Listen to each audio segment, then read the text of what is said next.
So that AMA is when we go live on Bitmart. The crypto, BNB Queen or whatever it is, yeah. No, the protecting your assets that goes live exactly the same time as the exact Bitmart time listing. it's 1 p.m. UTC. Exact time of launch. What time? 12 p.m. 1 p.m. UTC. Oh, yeah. Here's. Oh yeah, protecting your assets. 8 a.m. tomorrow.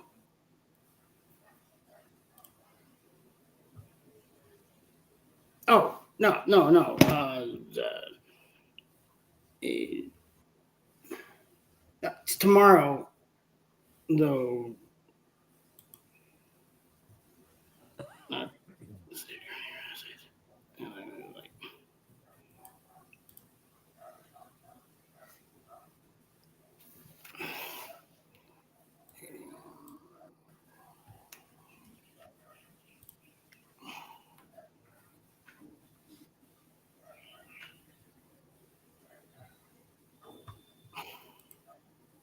If my live stream is not recommended to anyone, or what is happening, man?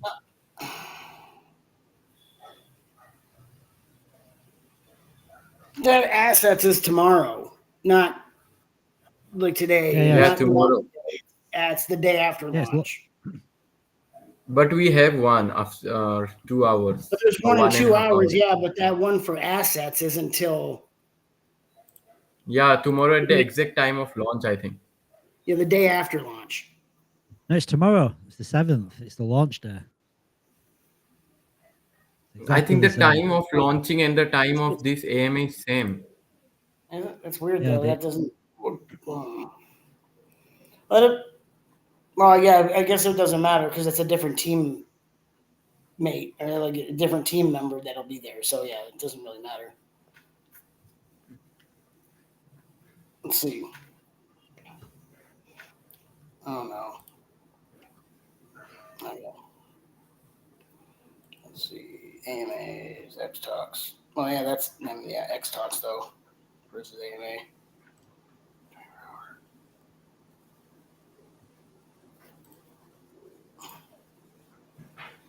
How many AMAs will be rolling out over the next days, I wonder? Probably quite a few because I think the one tomorrow. I'd like think about it. Goes live 10 o'clock in the morning. Not tomorrow. Yeah, tomorrow. Yeah, 10 o'clock in the morning. It's live. What day is it? What is it? The 7th where you are right now, or is it? No, it's still the 6th. No, yeah, okay, so it's the 6th. Yeah, okay. I'm like, these time zones are.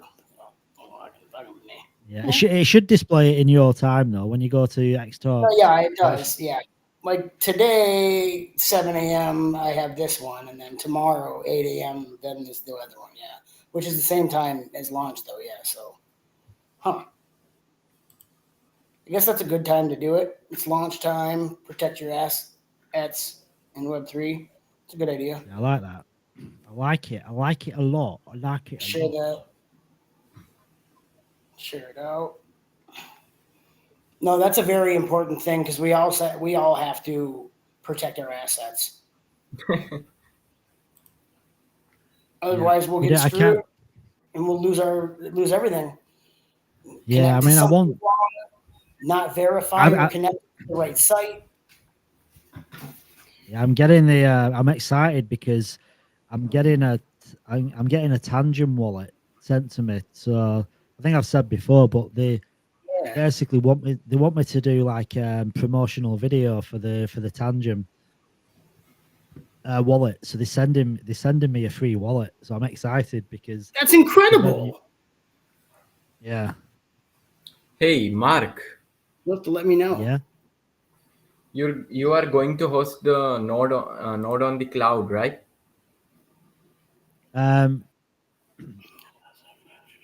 That's the intention. Yeah, that's what I plan on doing. But the problem is that we have to provide our private key to the public network. Our That wallets may get hacked. that Is that that right there is making me leery. is that I hope actually is that true though? Do you have to provide your private key? uh, I hope team can bring some other stuff for us, Yeah. like no need to give our private key. Just our address is enough for that. Yeah, I don't think you'll be giving your private key away. I'll never do But that. uh, I'll but never. but like previous AMA, in the previous AMA, they said that we need to give our private key. They showed us the live. During the No, node that that AMA, that I'll have to go back and they're watch I it. think they're different though. I don't think they're the same thing. I think you're talking about a validator key, not a private key. No, it was a private key. I'm sure about that. Okay, let's see. If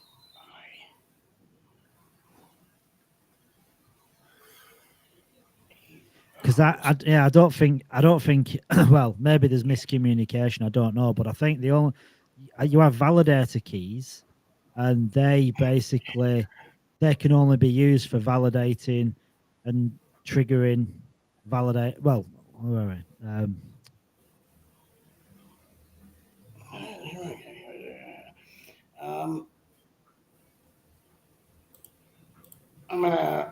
I'm gonna Google it. Let's see yeah, I what mean, they say. I won't be giving my private key to anybody. No, Right? No way. never. No, if I have to pay a service and they ask for my private key, I won't do it. Hey, Mark, Yeah. can you please start the live stream of that node hosting? We could find out there. Why has it started? No. How does a crypto wallet's private key No, differ from? no. They showed us live how to host a L1X node. Oh yeah, That stream. yeah, where is that? Can you find it? You can go in YouTube. I think it's there in YouTube. But let me check. Okay. The private key associated with a cryptocurrency wallet is different from the private key associated with a node. Is what this Google Yeah, said. Uh, I don't think they're the same because thing. I'm saying that because I have run the node for Sardium also, and in Sardium project we need to give our wallet private key. So people use like burner wallet for that. No, It might a not be the node same private thing. I don't think it'll be the same thing though. I don't think they'll be asking for the private key of your tokens. Like Okay, no one would do here that. Nobody would do that. I have something. Yeah. Node private key. A node private key is used by a network node to participate in the consensus mechanism and validate transactions on the blockchain. The node private key is not used to access funds, but rather to prove that the node is a valid participant in the network.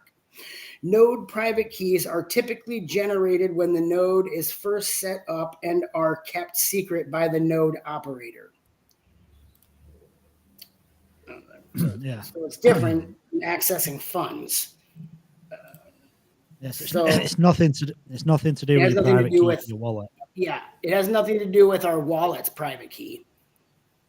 In turn, it is a private key, but it's for the node. So yes and no.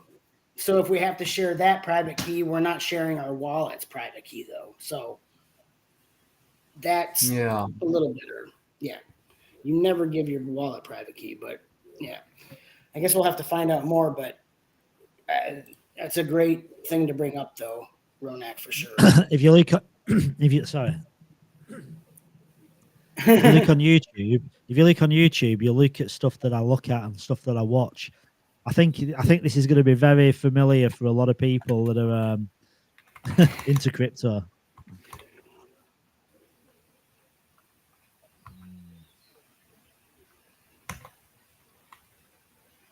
I mean, I've got global threat UFO investigations, Richard Doty, Area 51 testimony, most unsettling UFO encounters, government break silence, Warren Buffett. Yeah. So was it a video or was it an audio? Ronak, what was it? Was it just the audio? Sorry? Was it just the validator and node hosting on audio? It wasn't video, was it? Go to YouTube and go to live. Yeah. Click on the layer one. Yeah, go live. Now you can see. Yeah, date one. Oh, yeah, you do it. Yeah. First row, last one. Yeah, this one. Yeah, I'll play that. I'll just play that actually. Yeah, Wait, let me know let if me you can. figure out. Let me know if you can this hear it? it as well.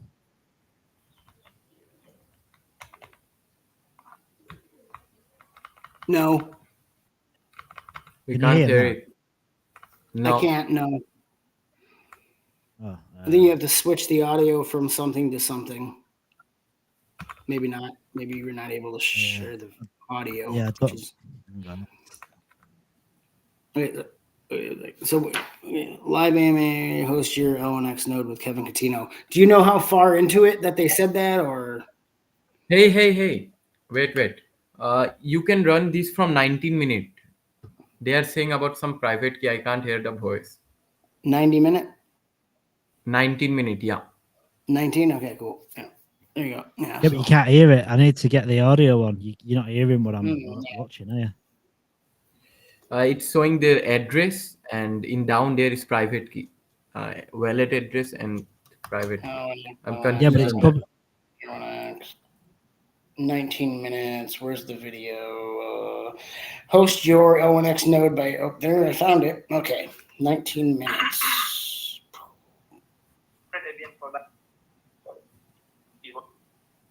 For this demonstration, we will be going with but now it completely depends. Now, this thing can work even on the shed.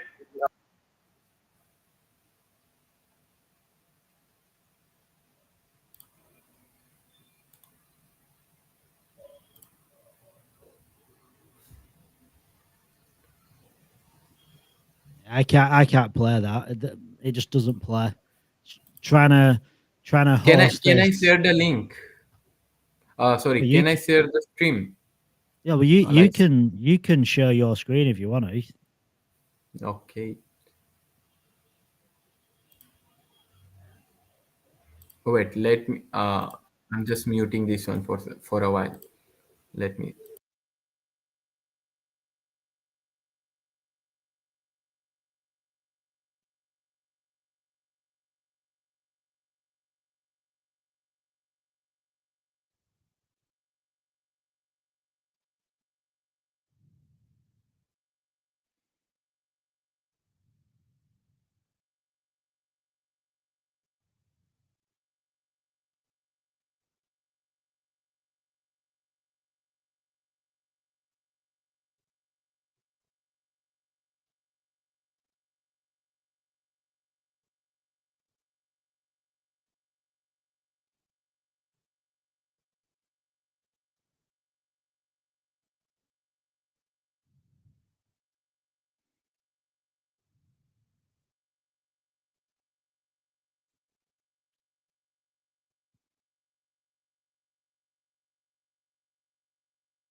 I'm curious, Garrett, what you've got on your head.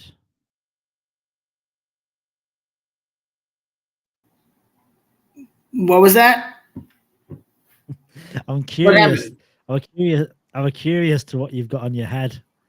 That's the cat. Nice. Oh, it's just nah. It's the hat. Peaky Blinders cap. You don't directly. Ish, yeah. Yeah, lesser privileges capabilities. I'm not really sure. I'll have to go back and watch this whole thing. Like, Okay, Garrett. I think Node private Ronak's key and gonna the play wallet. it. Node What's private key and the wallet private. Node wallet key and the private. Sorry, I'm confused now. Node private key and the wallet private key are different, right? yeah. Yeah. The wallet private key and it's the a node node private private. key are different. With the node private it's key, a node private. apparently you can't access funds, but it's just to validate that you're the operator of the node. Apparently, at least that's what Yeah. It was my mistake. that's what I read. So I can't It's say a it's node true or private not. key. But yeah, so it's different. Yeah, it's not private key. You can see that in 27 minutes. It's a 27-minute of video. It's not private key, not a Thank you. wallet private key. Yeah. Yeah, not Ronak. Why don't you share the video and we'll just watch the video? How to share it? Without. You should be able to. Oh, I don't know. Can you? So I could share the clip. I think I could share the clip. Yeah, can you share your screen? I don't think so. Wait, let me do it. I'm not sure if you can. or Share not. your screen. Yeah, YouTube share. Am I sharing the live? Yeah, I need to It's a- approve it, but yeah, you should be able to share it. So let me go down to you now, and I should be able to pop you up. Ronak, you're now sharing your screen, I think. Yeah. Wait. Let me. I was in 2x. Let me go back. Yeah.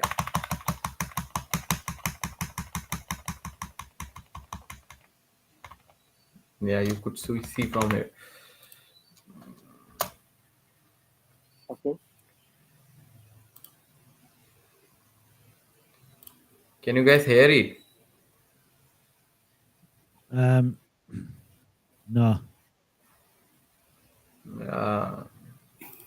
Oh no. Yeah.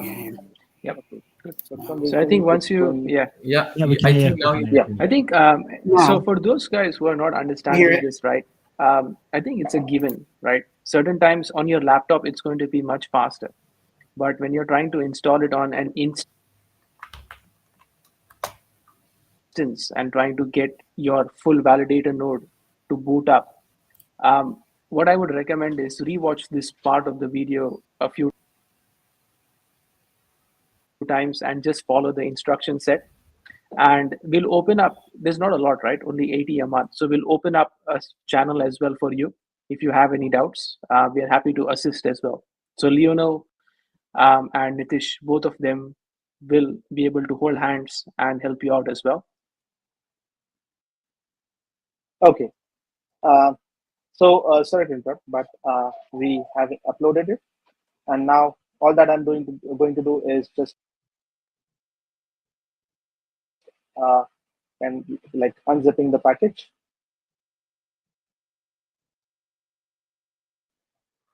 Okay, I just installed the unzip because it was not there. Okay, so once I do an unzip of this, great, I would be able to see this particular folder. Okay, so similar to what we did in our machine. So it is always advisable that you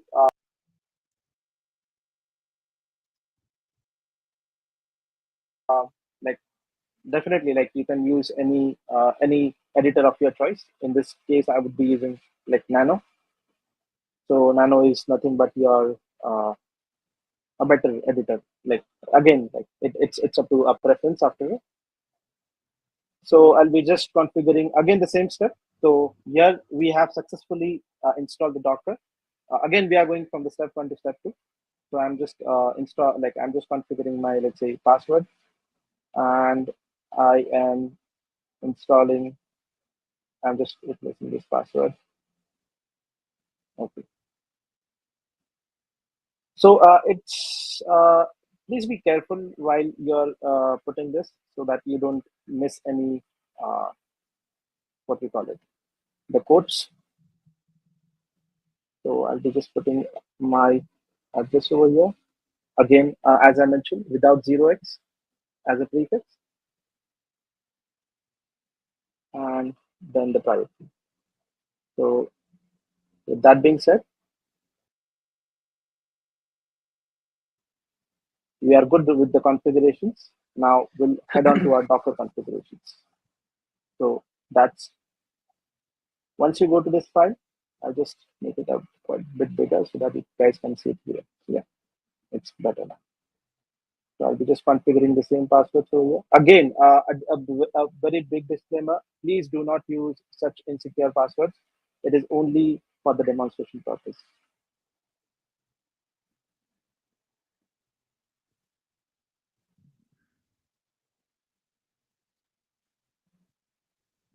Okay.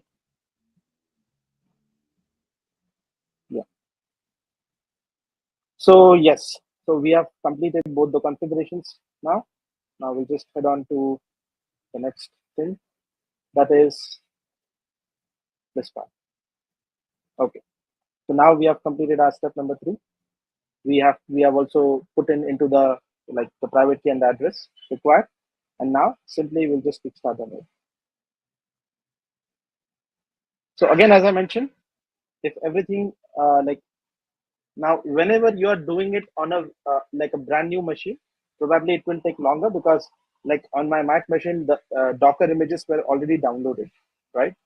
And but for whenever you are installing it on the VPS, generally this VPS generally these VPS have a good bandwidth, so it shouldn't take any longer to download the Docker images required, and it would be like fast enough as compared to your local machine.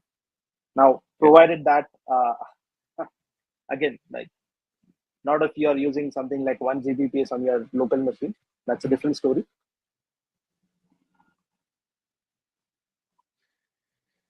Okay. So okay, it's installing all the dependencies.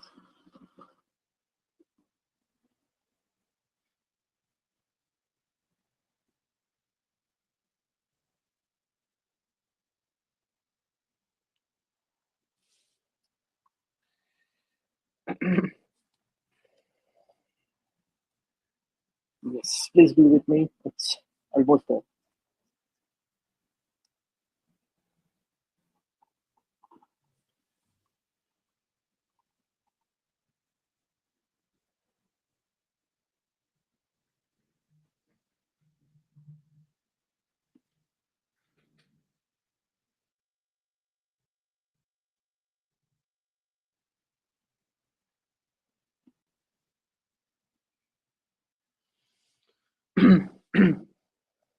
Great.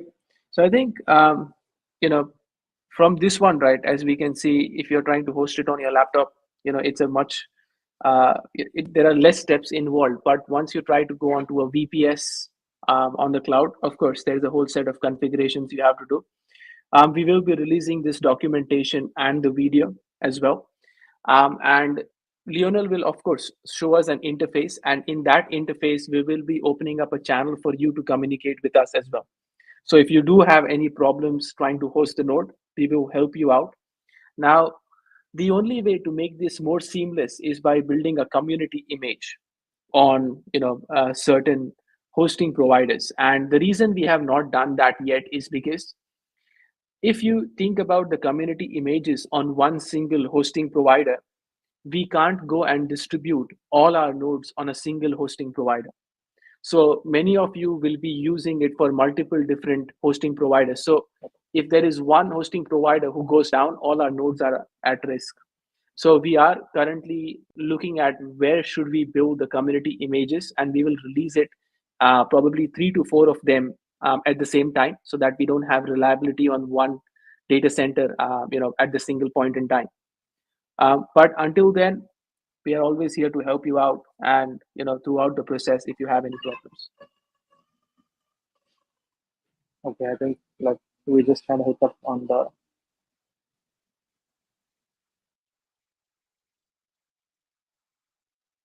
machine. Yeah. Okay, good. I think we'll release the documentation for this. Let's move on. Okay. Yeah, you can stop your screen share. Perfect. Thanks for that. I hope it was interesting. No, it was good. And I think what happens is when you go through all these processes, right, it also shows the community members, like, just booting up a node could be so complex. What would go into building one, right? So I think it's a show of our tech as well, but definitely we can make it more seamless in booting it up. I agree to that. Great. Let me share my screen and probably go on to the next one, because the next one is going to define the next 6 to 8 weeks for us. So we've been working on the interfaces, as I mentioned, And we have created a blueprint for the ecosystem pool as well. Don't worry, it's not as complex as hosting your node. But I think as community members, understanding that aspect of things is very important. Let me share my screen. Perfect. Can you guys see my screen, please? Yeah? Okay. Okay. So as I previously mentioned, before going into the demonstration of the interfaces, as I previously mentioned, our goal for the next 12 months is 1 million monthly active users, 20 active projects, and around 5 billion transactions. We are not a DApp, or we are not a DEX that we can build a high inflating token and keep releasing projects every 3 months. We are an infrastructure. So the vision of the infrastructure and where these coins will be allocated towards are very important to understand as a fundamental. So from the ecosystem pool that comprises of the 100 million coins, 50 million coins will come from the development pool, and 50 million or 45 million other coins will come from the founders pool, right? Which is mine. I would probably increase it to 50 and make it an even 100. Now, we've got two different phases how we are going to approach this. And the good news is that two of the applications that we are actually wanting to release is going to get released probably in the month of May. So in the early adopter phase, that will go on from 1st of May 2024 until the 31st of April 2025, 50% bonus allocation will be done, but with the vesting schedule. So in the 50% bonus allocation, we have two different ways on how these coins will be allocated to the projects. The first one is the early adopter bonus. And think of the early adopter bonus as free transactions to be given on our system. So the goal is around 1 billion transactions that we do should be free of cost for the projects and the users. And that is where we want to allocate these ecosystem pool towards. The second one is the performance. If you look at two different metrics, one is the incentive and one is the spending, right? The revenue versus the spending. Polkadot probably made 100 grand that month, but spent $100 million, right? Now, all these infrastructures, and what is more important for us is creating a metric around the health of the protocol, right? So the metric that we have actually drilled down to is the average transaction fees that we collect from the user. Now, if we are giving out incentives and we are getting that kind of revenue coming in, we need to make sure that the average fees that we are collecting, that we generate over a period of time, becomes self-sustainable so that the ecosystem pool can keep on continuing once these funds are also exhausted. The second phase is going to be the base phase, where we will be focusing on optional projects. So a total of 20 projects, the first 8 will be in the early adopter phase, and the remaining 12 will be in the base phase. Again, 50% bonus allocation with vesting. And the performance bonus that we are talking about is the number of paying transactions that these projects will do, and the average. We might be getting some special guests in the chat in a minute. That is how we are calculating the performance. Now, what are the required projects? So the required projects are pretty straightforward. We have the DEX, we have the NFT marketplace. So we have partnered up with someone who is building an. All right, my mic was off. I said cool. Didn't realize. That'll be neat. The gaming platform. Special guests in the house. Right now for us, because if you look at the Jared's getting weird. market size, 90% of development happens on EVM and layer 2 chains. So if a project or a developer goes and deploys on the, we have got, hopefully, we've got some interesting guests about to jump in. Ronak, you've dropped out, I think. No, Ronak, you're there. Yeah. He's in the house. Garrett's in the house. Bronx, are you there? Crypto Walker, are you there? Is everyone here? I don't know who's here. I don't know who isn't here. Crypto Walker's eating, I guess, per the, so, or he was, so, yeah. It's dinner time for Crypto Walker. Otherwise, the rest of us are here. We might be getting some special guests in, Mr. Walker. Some special guests. Just waiting on confirmation. Just waiting like on some. special- Yeah, some special guests. I like Some special guests. huh? Yeah. I've just got the crazy kids running around time, so It's the crazy time, is it? It's that time. It's that time of day. yeah. That time of day. I'll be listening and gandering. No problem. Taking a gandering. Who's this? Oh, who's the special pay? Well, there could be one. There could possibly be two special people jumping in. Ooh. It's got to be the Master Chief. Chief. Master Do you Chief. reckon? Machu. It's got to be the Power Rangers. Chief. Chief. Mike in the house. Mike. The chief call. The chief call. Mike check. It could be. It could be the chief, but who knows? It might not be. Dun, dun, dun, dun, dun. Do you know what I'm feeling?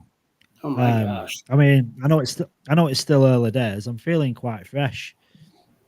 But it is only 10 hours in. 10 hours in isn't not bad. Isn't too bad.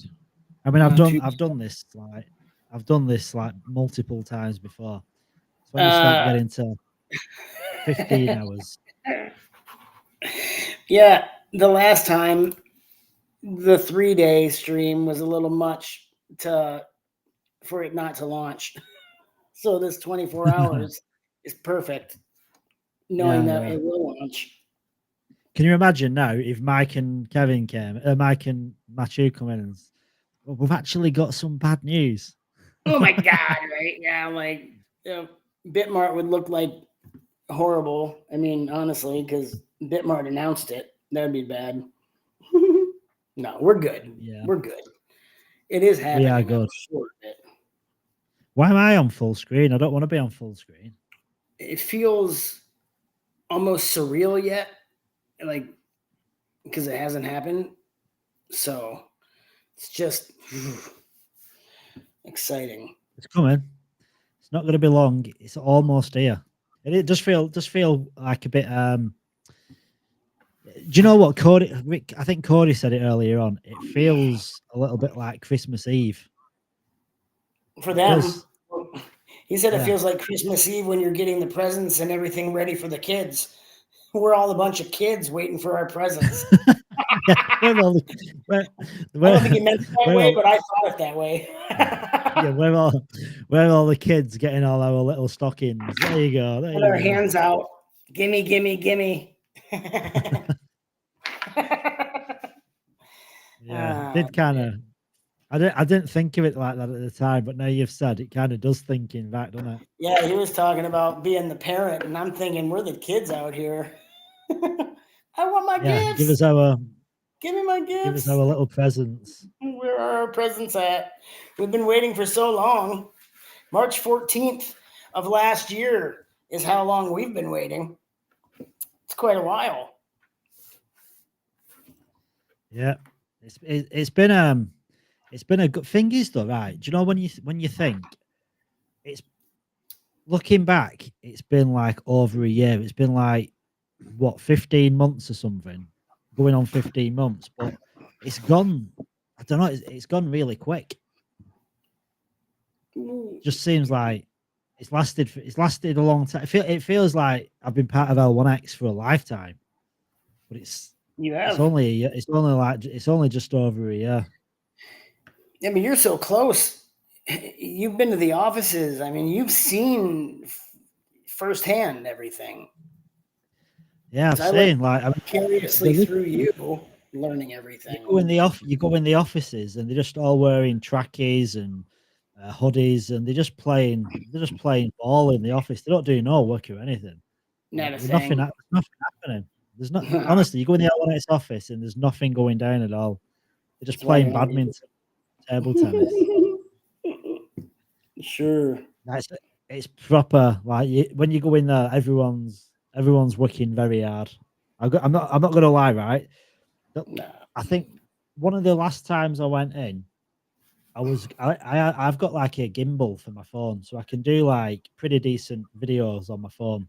And I was gonna go into the office and I was gonna do like a live stream, but it just didn't feel right. It was so quiet because people were just working, and I didn't want to kind of jump in and disrupt, and kind of felt kind of wrong. So I didn't bother in the end. But I think it'd be good that to do like a live kind of stream from in there, just but relaxed, not like a formal thing, just pretty chilled out. That'd be cool. Just make sure it's all right before you do it. Obviously, yeah. I understand you feeling uneasy about doing it with it being so quiet. If it was loud and all kinds of stuff going on, it would be different. You probably wouldn't feel bad doing it. I know I wouldn't. Well, it's not that as well. You find I mean, I'm not really that bothered about not self-conscious, right? But like, I don't know, sometimes I just feel a bit a bit shy. Shy is the right word. Yeah, I'm the same. I feel the same. Until you're comfortable in the environment or comfortable around people, it's you kind of feel a little anxious, a little uneasy. Just you know what I mean. Yeah, exactly. I'm normally shy. Watching that Node thing earlier on, I was actually enjoying watching it because I mean, I don't really understand it all fully, so I think if I watched that a couple of times, and it was kind of like if you host it yourself, it seems to be a bit more straightforward, doesn't it? But I think if you use the VPS, it's a little bit more complex. You've got to do a lot more with the code and stuff from what I was watching in that video. Yeah. That's why I need guidance and help. I'm a child. Someone to hold my hand. And Cody's just made you feel even more so of a child because you're waiting on the gifts. I'll be honest. I don't know a lot. I do know some things, but I don't know everything. I know very little, so I'm not shy in asking for help. I already ran notes for 3 or 4 projects in the testnet phase. Yeah. What is that? And they were all in the VPS. It's not too hard, but the problem is your security. Mm. Well, if I ain't given a private key, I'm not really worried, to be honest. Yeah, it's not private key. Yeah, it's not to worry too much. But anyhow, there is one VPS server. You can buy the private network if you will give $2 extra.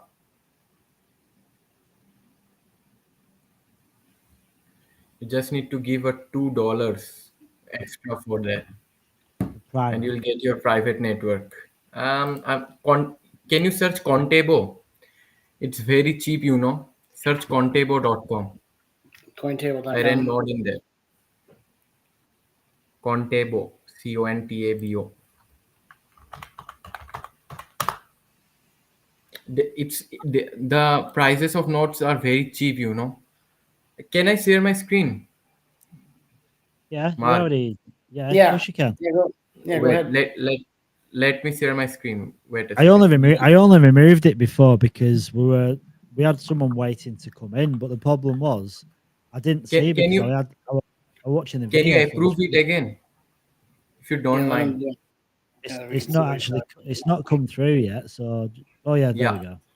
Crypto node on VPS step by step ensures that you have this. So it's a lot harder to do that, huh? Like, yeah. easier. Contabo.com. Oh yeah, that's what I. Yeah, that's perfect. Yeah, that's what's. So yeah, Ronak's just sharing with us some options for. It's beautiful. Street. It's $5 for 4V CPU cores, 6 GB RAM, and 100 GB NVMe or 400 GB SSD. You can say take this 400 GB SSD, and in $12, you are getting 16 GB RAM with 400 GB SSD and 6V CPU cores. I think it is equal to almost Intel i5 first generation, if I'm not wrong. And this is the best one, I think, to run the L1X node. 8V CPU cores, which is equals to which is almost like Intel i7, I guess, and 24 GB RAM with 1.2 terabyte SSD.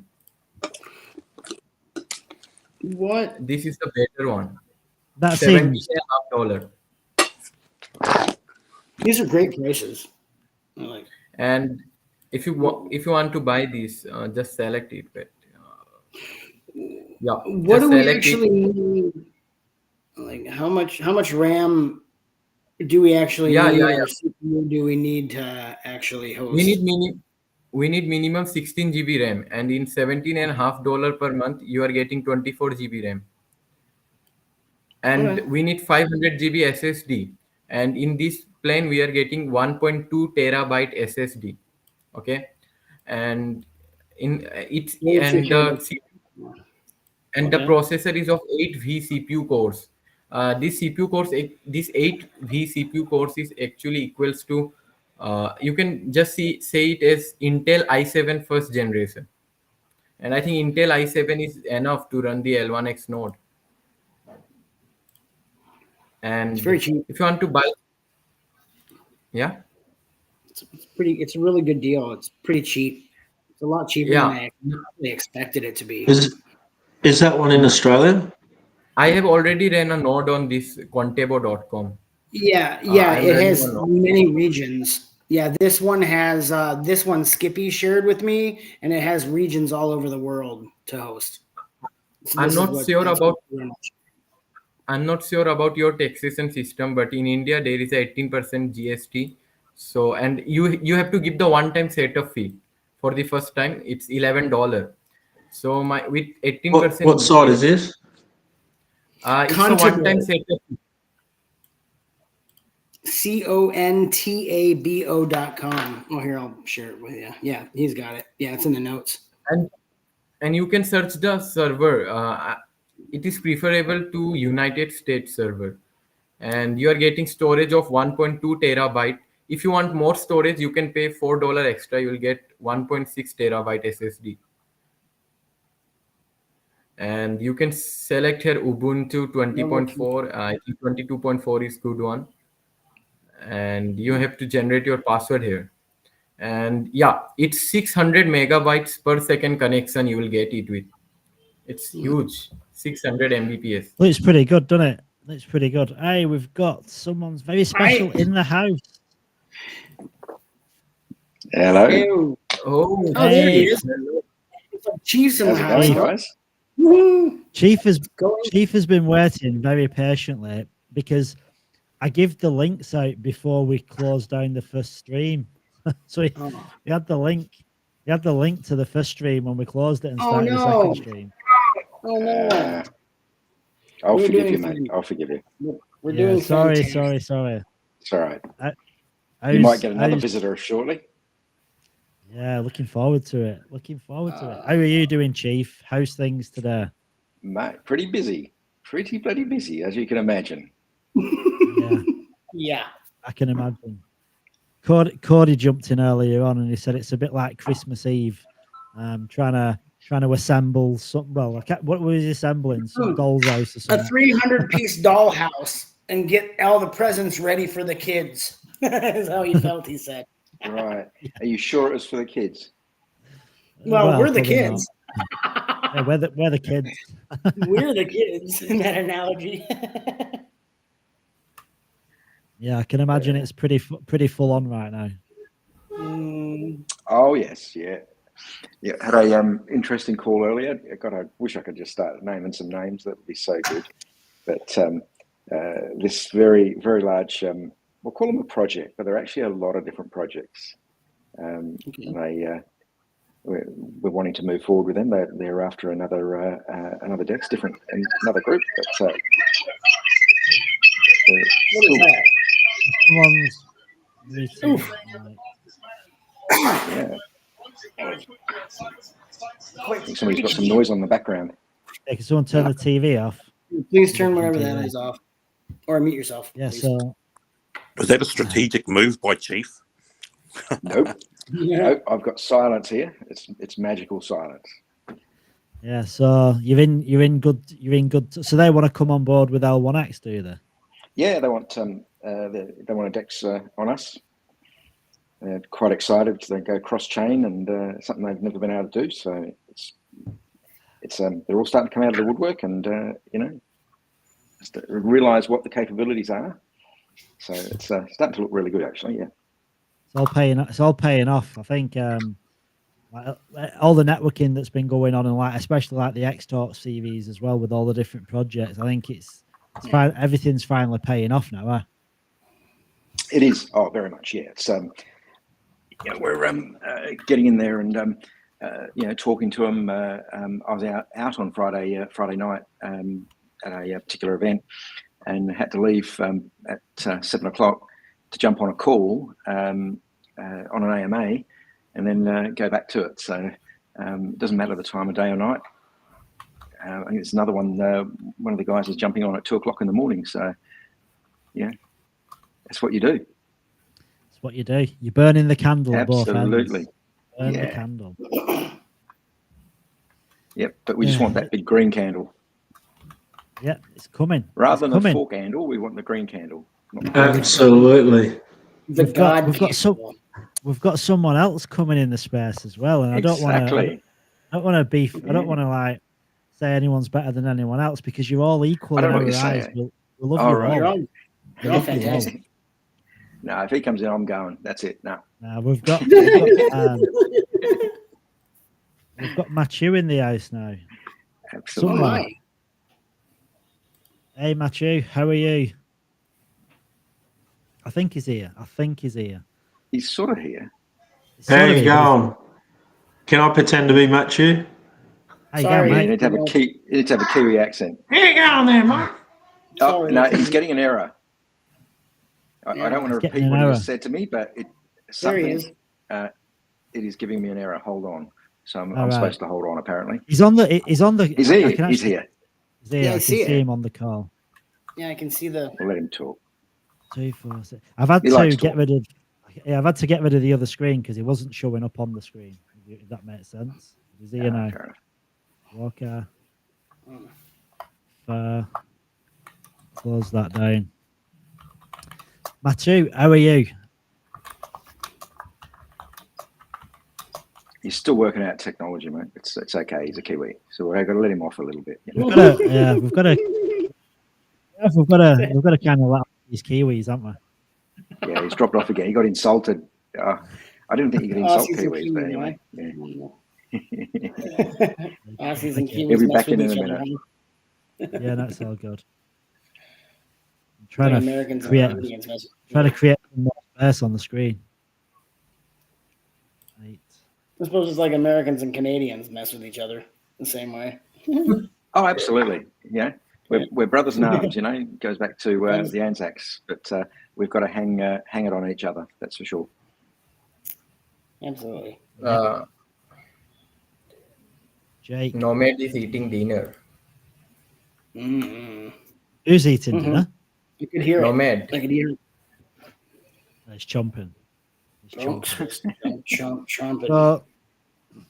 So do you know tomorrow, Chief? Does L1X go live like exactly the same time as Bitmark goes live? What do you mean? Does L1X go live? Well, like besides the centralized exchange, like you buy it decentralized. Besides because with Bitmart it's like 1 p.m. UTC in it, so everything happens at the same time. So with L1X at the moment, you can actually go cross-chain. You can actually utilize the capabilities right now with your wallet, and send crypto cross-chain already. So effectively, that side of it is all live, and that's a capability that exists for those that want to transact. But just buying it now on the CEXs, that's what's happening. Yeah. Come on, let's go. See if we can get him in. Maybe I need to go and give him some instructions. Well, it popped up and I accepted him, but then I don't think the audio was. I don't think the audio. Let's see if I can do something here. Yes. How soon will L1 Dex go live? So DEXs are we've actually got multiple that are working at the moment. They're going through their build and things. So that's over to them. I can't give a date for them because they're working on it. So hopefully imminently. Okay. Yeah. And ultimately, look, where you're heading is that whilst we're listing on the CEXs, that's just a necessity. Future state will be DEXs. Oh, they're absolutely. When you've got something that's decentralized, it's going to operate faster, it's going to be safer and cheaper. Yeah, I have to agree with you there. Definitely agree. When it goes live on the DEXs, there's more than one. Like, is the capability of being able to buy L1X through the DEXs through some of the connected chains from the get-go? Correct. Yeah. Be able to buy, to sell, and all that. Yeah. Yeah. Because we're introducing a capability that a lot of those DEXs have been isolated from, even though they're decentralized. They're not holding custody of assets. The DEXs themselves are limited by the chains that they're on.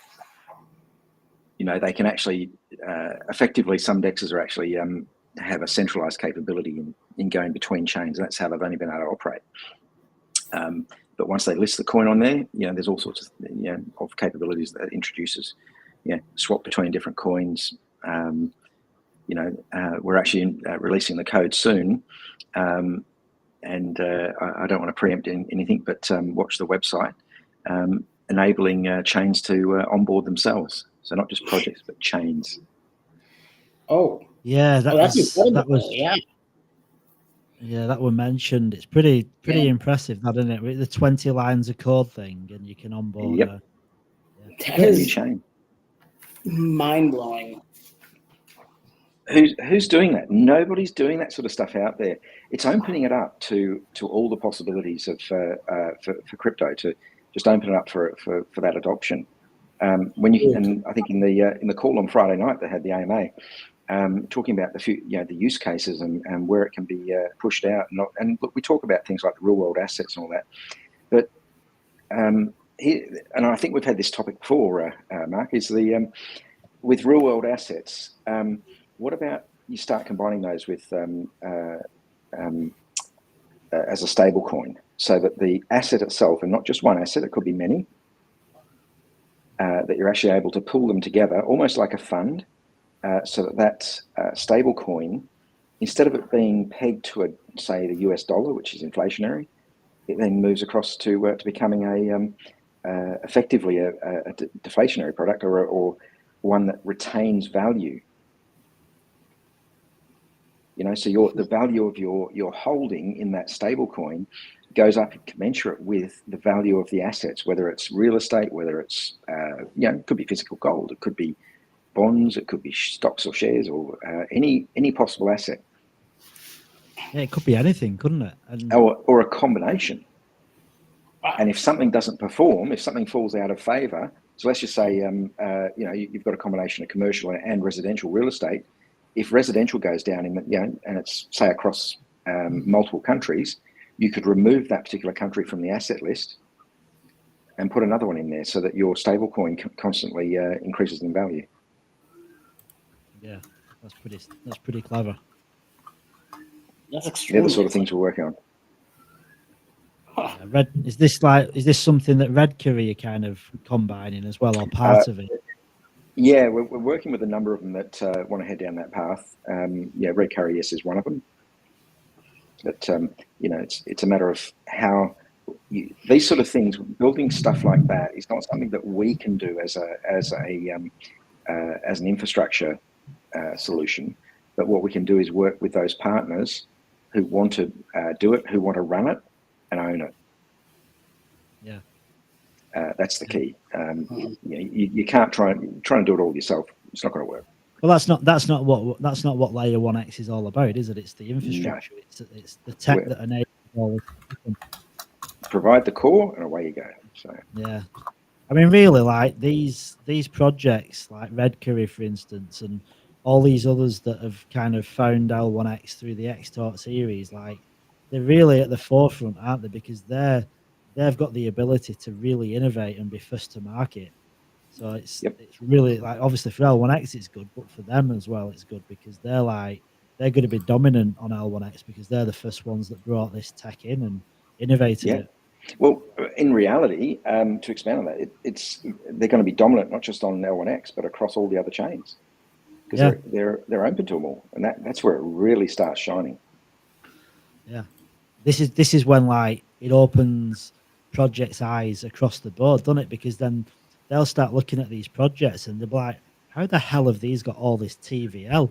And then when they start doing the research and looking at it, then they'll realize that L1X is like underneath it all, and that's going to bring so many eyes onto L1X then for like obviously other things.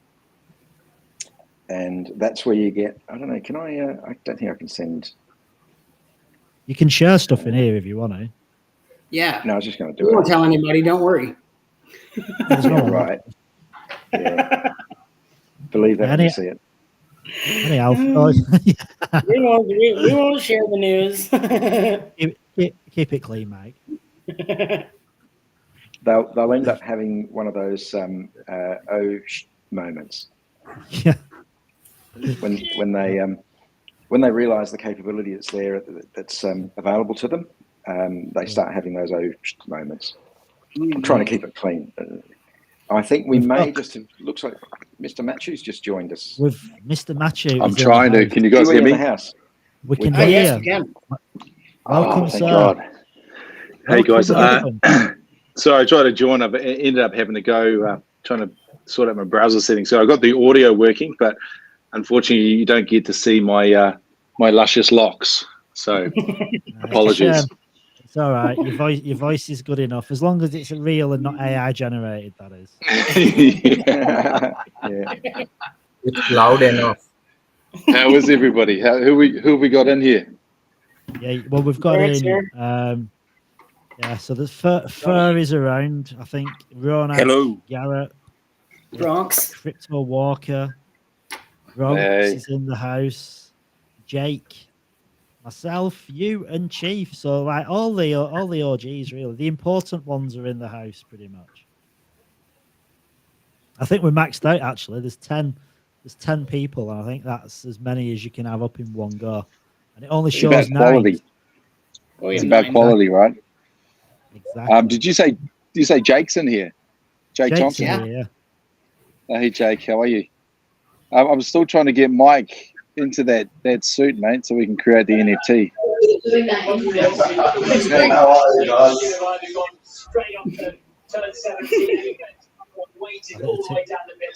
The TV's draining out the sound. Who's got the TV on? Yeah, Jake, if you just want to turn your TV off. Yeah. Sounds good now. I remember that was Jake telling us he was going to send those suits to them. So that was funny.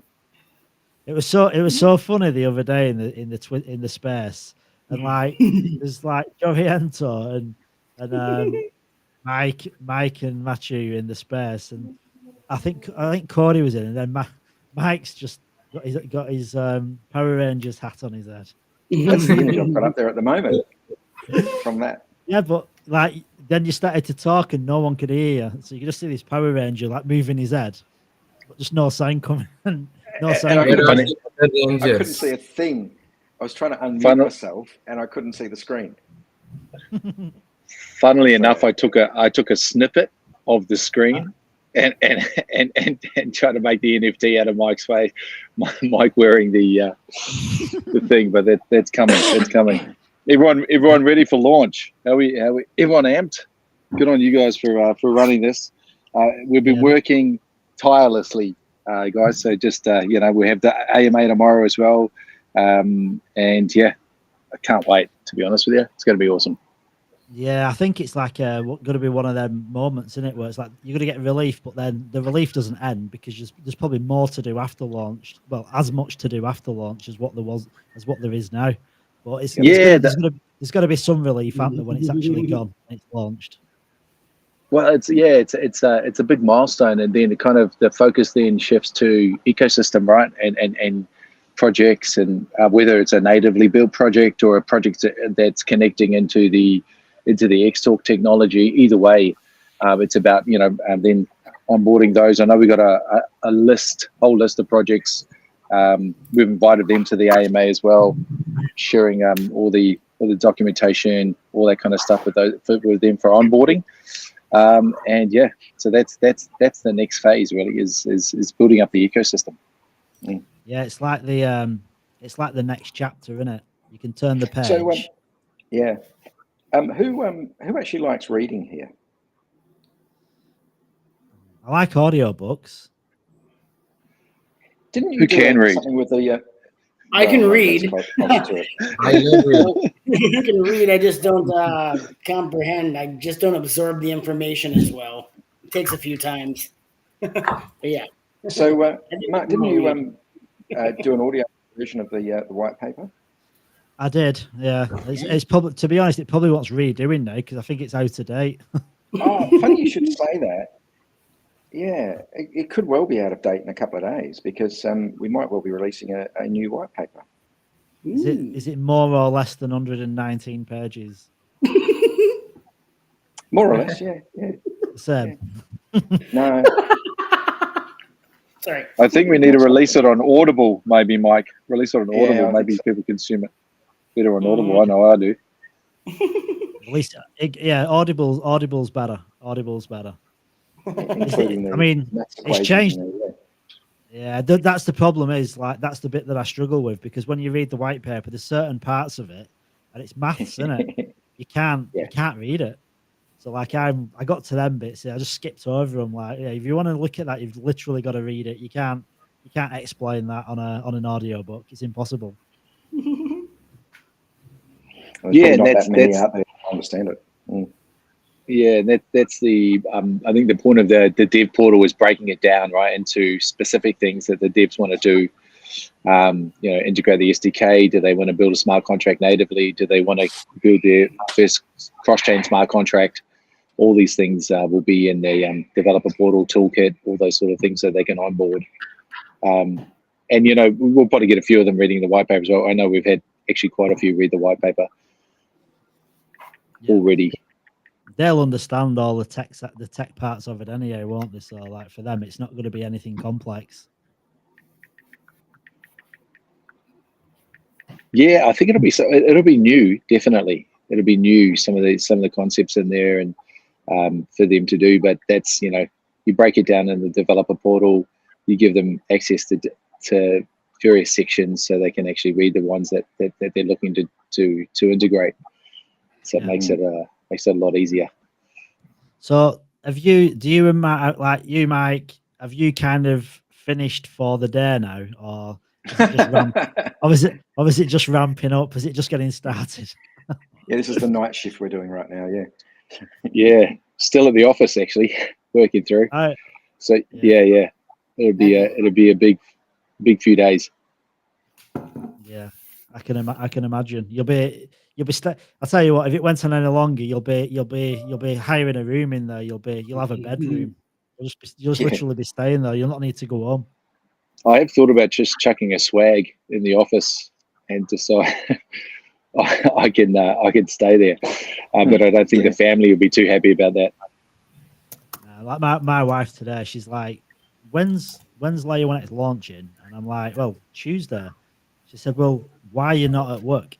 I said, "Because I'm doing a 24-hour live AMA." She said, "Yeah, but why?"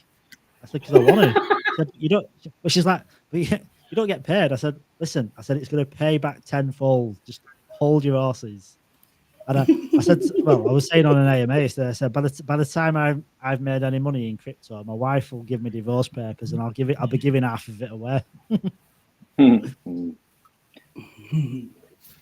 been full on. What do they call that? Wife changing money? Is that what they call that? Yeah, well, I think it'd be husband changing money for my missus. Us coin people, She's like- she thinks we're all insane. Yeah, she'll be like, okay, finally, you've put me through a 20-year prison sentence. I can finally get some money out of you. God. It's all good fun. It's all good fun. So, give you an update on what we're working what we're finalizing now is just an update of the L1X Foundation site as well. So we're working through that, updating the L1X Foundation site. That's looking really good. And that should be released tomorrow as well, the updated Foundation site. So it'll have the new focus for building and developing on that layer 1X. So that's coming out as well. So that, and we're working through it tonight, just the final details, and it looks really good. nice, exciting times then. So that's being released tomorrow. It's being released imminently. It may be tomorrow, it might be the day after. Who knows? Oh yeah, But it's imminent. We're just waiting on some final little checks to come back. Been reading through it, and I'm not going to mention that it's 90 pages long. yeah. Well, I'm not saying I won't do the audio book again. Like white paper version 2. Yeah, I might do. Well, you might be able to add to it because some of the sections are actually the same, so you might save yourself a bit of time there. Oh yeah, so, yeah. That's good. That's good. Revised. So what's the plans for the rest of the evening? Have you got any more AMAs that you need to be in tonight, or have you finished on AMAs and stuff? I don't think there's any more AMAs tonight. I think we have AMA in half an hour. We have one AMA, if I'm not wrong. Yeah, I think that's Coda. Yeah. Cody's got one. What we're working tonight is basically just working on pretty much all the, like, we're finalizing the website, just making sure everything's ready for launch. Kevin's been working tirelessly, like everybody. Dev team's working. Just having everything ready, so we're ready to go, and and then on to phase 2. And I think the really important thing, just to give you an idea that he's been working on, or the dev team, is actually creating those the ability for people to do self onboarding.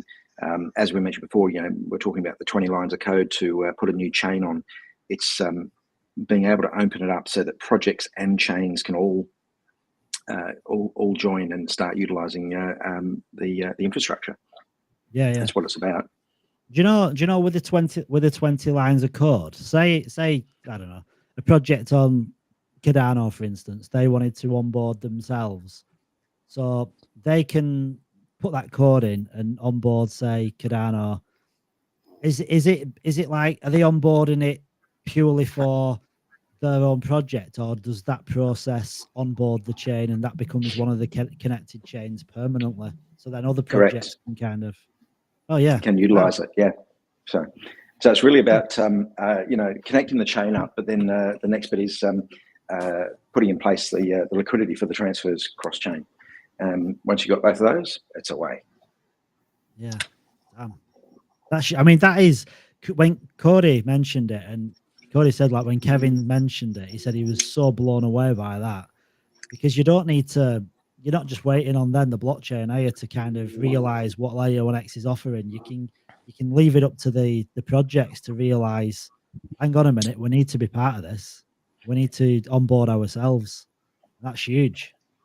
Yeah, making it easy for developers to do that as well. I think that's probably the main thing that Kevin and team are working on. They're working on that 20 lines of code, so they're still developing that, so it's easy for developers to connect up a chain. But really, I think that's kind of an example of where Kevin's heading with everything, is making it very simple for developers to integrate, to onboard new chains, to utilize all the different features, and to continue to build out the dev portal with instructions, courses, code snippets, all these sort of things, just so it's really easy for developers to onboard, whether they're building in Solidity or Rust. They've got multiple different options. Yeah, it's going to be L1X. If you look at the connected chains now, in a year from now, I imagine it looking very, very different.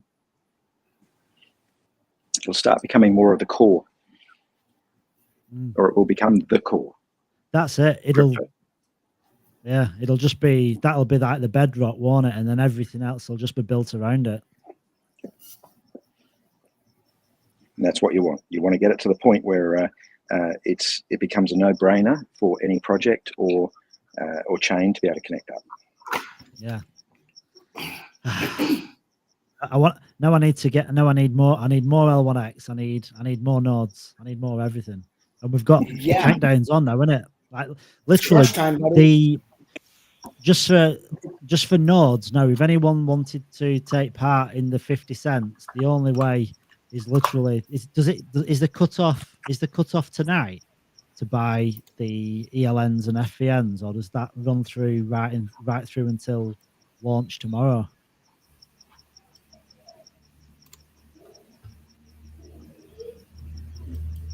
Or does it run out when the clock runs out for the airdrops? Yeah, I don't know. That's a good question. I think Kevin's plan is to run it continuously. So basically, he giving people the option to get a node NFT. The plan is there to run that continuously while the allotment is still there. Yeah, it's wonderful. Yeah, no, that's good. No, what I was thinking, like, it's not going to finish tonight, because I'm just thinking of the price, because obviously it's 5,000 L1X, which is at 50 cents up until Bitmart listing. Then at Bitmart listing, then it's whatever the market decides then. So I don't need to stress myself. I need to sell some things to get another node. I didn't want to do it just now, but I was thinking I've got until like midnight tonight, but I've pretty much got right through until we launch to secure that price. It's going to be interesting to watch. No prices and coin price. Yeah, it's going to be pretty fun. Yeah. Heck yeah. Have you got yourself a Bitmart account set up, Mike and Matthew? Quite probably. But look, we can't really use them immediately anyway. So yeah, I'm in no rush, mate. I'm a hodler. I know where it's going. Yep. Listen, I'm old in this. I ain't selling it. And even like the rewards or like anything like the rewards that come in. Like for me, it's easier. Makes more sense to just stake them, doesn't it? Stake them against your validator or someone else's validator. I've got a question. If we end up buying some L1X straight away off Bitmart, are we all go on the swaps? Like if we're swapping around, will L1X swap to all those other Matic and that stuff? Yeah. So so the liquidity on chain will be added when the first DEX launches. So because the DEX will be will be the main interface for liquidity, and also they'll have their own swap widget on the DEX page. So when the first DEX launches, that's when we'll add the liquidity on chain, and so people can do the swaps through that liquidity on chain. The guys are building out. So we've got a number of DEX options, right? We've given all the information to L1 DEX. They wanted to review, look at the open source code, do some testing. That's fine. But we've opened it up to all projects now, and so first DEX up, that's when we'll open up the liquidity and swaps and everything like that for L1X coin will be there. And before then would be pointless, because the first DEX to launch will also have the additional liquidity in their pools as well. But we're working with, a few different options now. So we're like, ideally, we can have something up, aiming for something probably within a week to have the DEX up, and then they'll have liquidity swaps, all those sort of things. Would that L1X swap out from our X wallets? Or would you'll have DEX? No. Yeah. You'll be able to connect it to the DEX or the app, either way, and then you'll be able to swap directly from there. Okay, awesome. Cool. Yep. I see a question there. How does L1X capture value in the provider of that infrastructure? Yeah. He has to explain the just repeat that. Yeah. How does L1X capture value in the provider of that infrastructure? Which particular infrastructure? Node hosting? Please explain to transactions? me the value capture for L1X when one chain connects to another through L1X infrastructure. Oh, yeah. Perfect.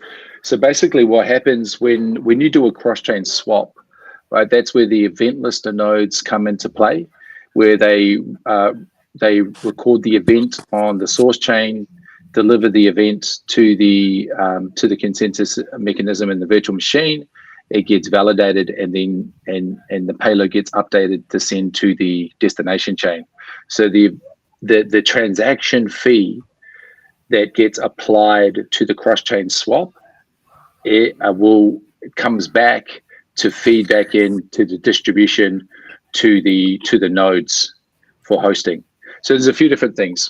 So basically, with the transaction fee distribution, transaction fees are distributed to full validator nodes, event listener nodes. When the event listener node hosting comes up, then those hosting event listener nodes also will get cross-chain transaction fee as well. So that's distributed to that, and then there'll be a percentage distribution basically to the foundation, where that'll can either be locked, burnt, or reinvested back into the ecosystem. It'll probably go into, let's say the growth pool to then fund more development on there if it's not locked or burnt. So it's not only transaction fees aren't only generated on the native chain. Well, they are generated on the native chain, but they're not just generated for native transactions. They're generated for cross-chain transactions as well, because the validation still has to happen on layer 1x. And what makes it different to a bridge is with a bridge, you have a source transaction and you have a destination transaction. What L1x does, it creates a validation on the L1x network of the source. So let's say you're going from BNB to Ethereum. The BNB transaction that happens on BNB is also validated on L1x. And then the transaction that happens, so the deposit or the withdrawal transaction on Ethereum happens on Ethereum and is also validated on L1x. So now you have like this mapping across chain where bridges you don't actually know with a bridge, like definitively, whether that transaction happened on the source chain is related directly to the transaction that occurred on the destination.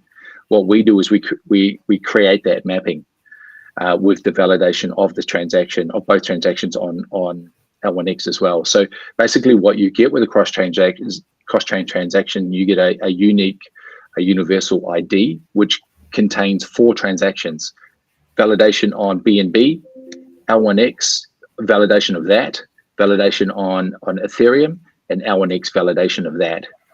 And that's pretty important when you think like from a institutional, like if you're connecting to an institution or a government body or whatever that is, now they can see that mapping cross-chain if they're wanting to interact cross-chain, so they can keep a record of their own transaction flow, basically. Yeah, so they can track every aspect of it. There's no uncertainty, is there? Like literally from start to finish, they've got a mapping of everything involved. Yeah, exactly. And so, and how that kind of L1x utility will evolve, right, in a few different ways. So you've got, obviously you'll have the node staking utility for L1x. You have the liquidity provision through the DEXs, where you can provide liquidity on different on different pairs with L1X and earn incentives. And you'll also have, and this is like over a few different things that will happen over time as well, where you will also be able to create L1X liquidity pools on the other chains. So you'll have an L1X on BNB, you can have an L1X on Ethereum. So now L1X coin itself is multi-chain itself. And so once that happens as well, then we can start to create liquidity pools on other chains for L1X, giving that additional utility on all these other chains. And so we're currently lining up DEXs now where, let's say I'm on BNB on a DEX, and this DEX has an opportunity for me to provide L1X BNB directly on their platform, or L1X something on their platform, and earn DEX incentives. And so as we can continue to establish these DEX partners, then there'll be utility on L1X on other chains where people can provide liquidity.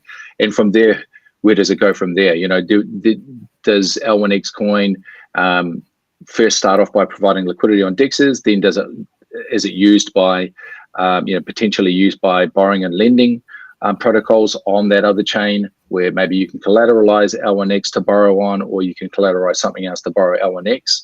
So now once L1X gets onto the other chains, then there's a whole host of utility on each of these other chains as well for the L1X token. And we'll work with the projects that are building on us and with the DEX partners as well, just to build out the utility across multiple different chains for the L1X coin. And there's quite a few different things you can really do with L1X because it's interoperable, right? And the great thing is any coin can be interoperable.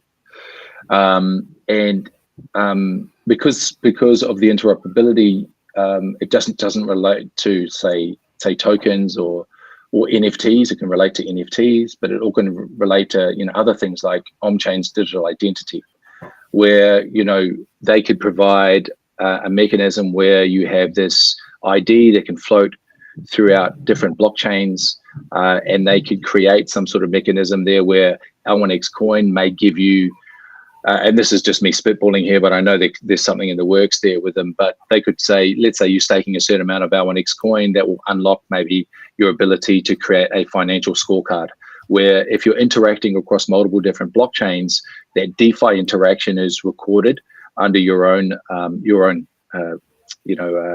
account, right?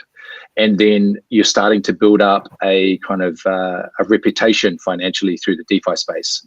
Now, if you've got a particular reputation score, and I know this is something that's in the works with on-chain, if you've got a particular reputation score, then you of a certain level, then other DeFi projects may want to attract you because you're an active borrower and lender. There's no I suppose liquidations. You've acted correctly as a DeFi user, and you've got this, maybe let's call it a AAA rating. And then so other DeFi projects may want to attract you with discounts, with additional incentives, those sort of things. So that's just another, there is so many use cases, but there's just another use case where maybe L1X coin can come into play and add utility to what it actually unlocks with you for the digital identity. Multiple different things. So let's say with a launchpad launching on layer 1x. So let's say, part of that is, let's say when it gets the public sale round, part of that would be maybe staking L1X coins. Obviously, you've already got the experts guys, but like after that, let's say there's an opportunity for other allocation. And so you might want to stake L1X coins for allocation that's of projects launching on the launchpad. Now, unlike other launchpads, this one you can actually, other projects can launch on L1X, but be building on another chain, right? So they can take funds, they can launch on L1X, they can take funds from anywhere. And so the launchpad, as that evolves and more projects want to, as that builds up, it then creates, additional utility potentially for L1X coin, let's say through a staking mechanism for allocation on projects that are launching anywhere. So there's so many, right? And this is why the dev docs are so important, because these are just things that we can think of, but there's so many other great minds out there. Once they're given the tools, they can build anything. Yeah, I mean, just with that, what you just said then, like for launch pads, like that's huge, isn't it? Like you've got a project that could be building on AVAX, but they want to do the launch on L1X because it's giving them exposure to communities on all blockchains that are connected. So that they're potentially going to fill the launch pad way faster because they've got a massive pool of funds, haven't they, available coming into them, and then they can still launch on AVAX. Exactly, and the launchpad itself is basically chain agnostic, right? Because it can accept tokens from any chain. It can launch projects on any chain that we're connected to.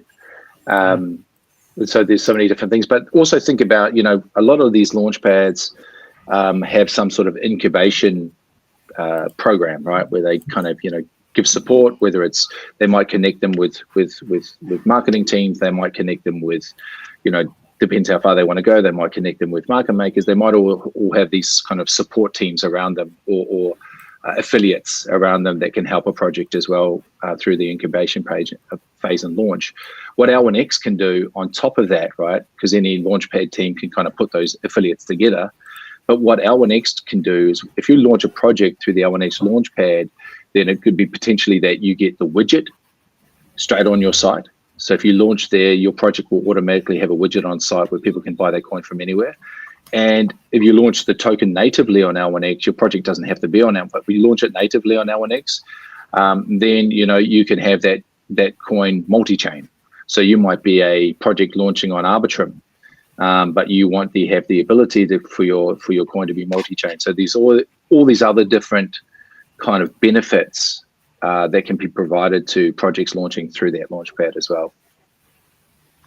Yeah, it's the launchpad itself is pretty exciting, isn't it? Because it's going to give, and especially if people can then contribute to get involved in the launchpad that aren't in that didn't vest and aren't in the platinum, but they can stake to get allocation possibly as well. Will that be like on a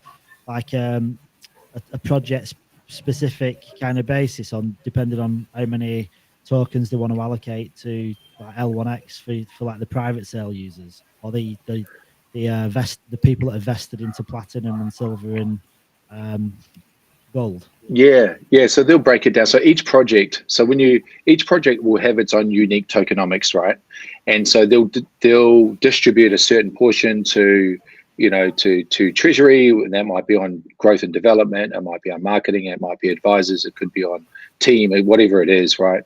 And then the projects will have a certain amount of coins they're going to allocate to different rounds that they want to raise on. So, you know, it could be seed, it could be private, it could be public, it could be strategic, whatever it is. And so those percentages and those amounts can be different with each project. So depending on what the allocation is, will depend on how they break it down. But they'll definitely leave some for you know, for public, for the last round public sale, because they obviously want to give the opportunity to everyone to come in. And there's a few different projects. Yeah, a few different projects we're talking about on the launchpad space, and just looking at the models now to have that as well. So there's and this is the thing, is just making sure that we can, you know, get these teams. I mean, some of the teams won't even, you know, we may not even get to see, right, because of, you know, this decentralized nature of it with developer kit and everything. They might not need us. They might just need the tools that we already have to be able to build out. And some of them will either want a grant, or some of them, you know, might be a key infrastructure that we want to collaborate with to ensure that it's, you know, it's beneficial for the protocol. So there's so many different ones. Launchpad is just one, right? Yeah. How many times? I mean, the amount of people that like you, Mike, and the rest of the team are speaking to like on a daily basis. Like you must get blown away by innovation, like almost on a daily basis. Like thinking of ideas, and people just come up with something. And you're like, holy shit, yeah, that's something else now that L1X is capable of. So at the moment, I've got 1,445 different Telegram chats going. I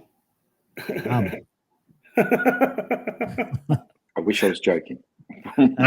Matthew, do you just let Mike deal with that? You have all the telegrams. I heard the other day. So the other day, Kevin like shared I think it was the docs. I don't know, maybe Mike knows, but it's either the docs or the toolkit or something like that with a few different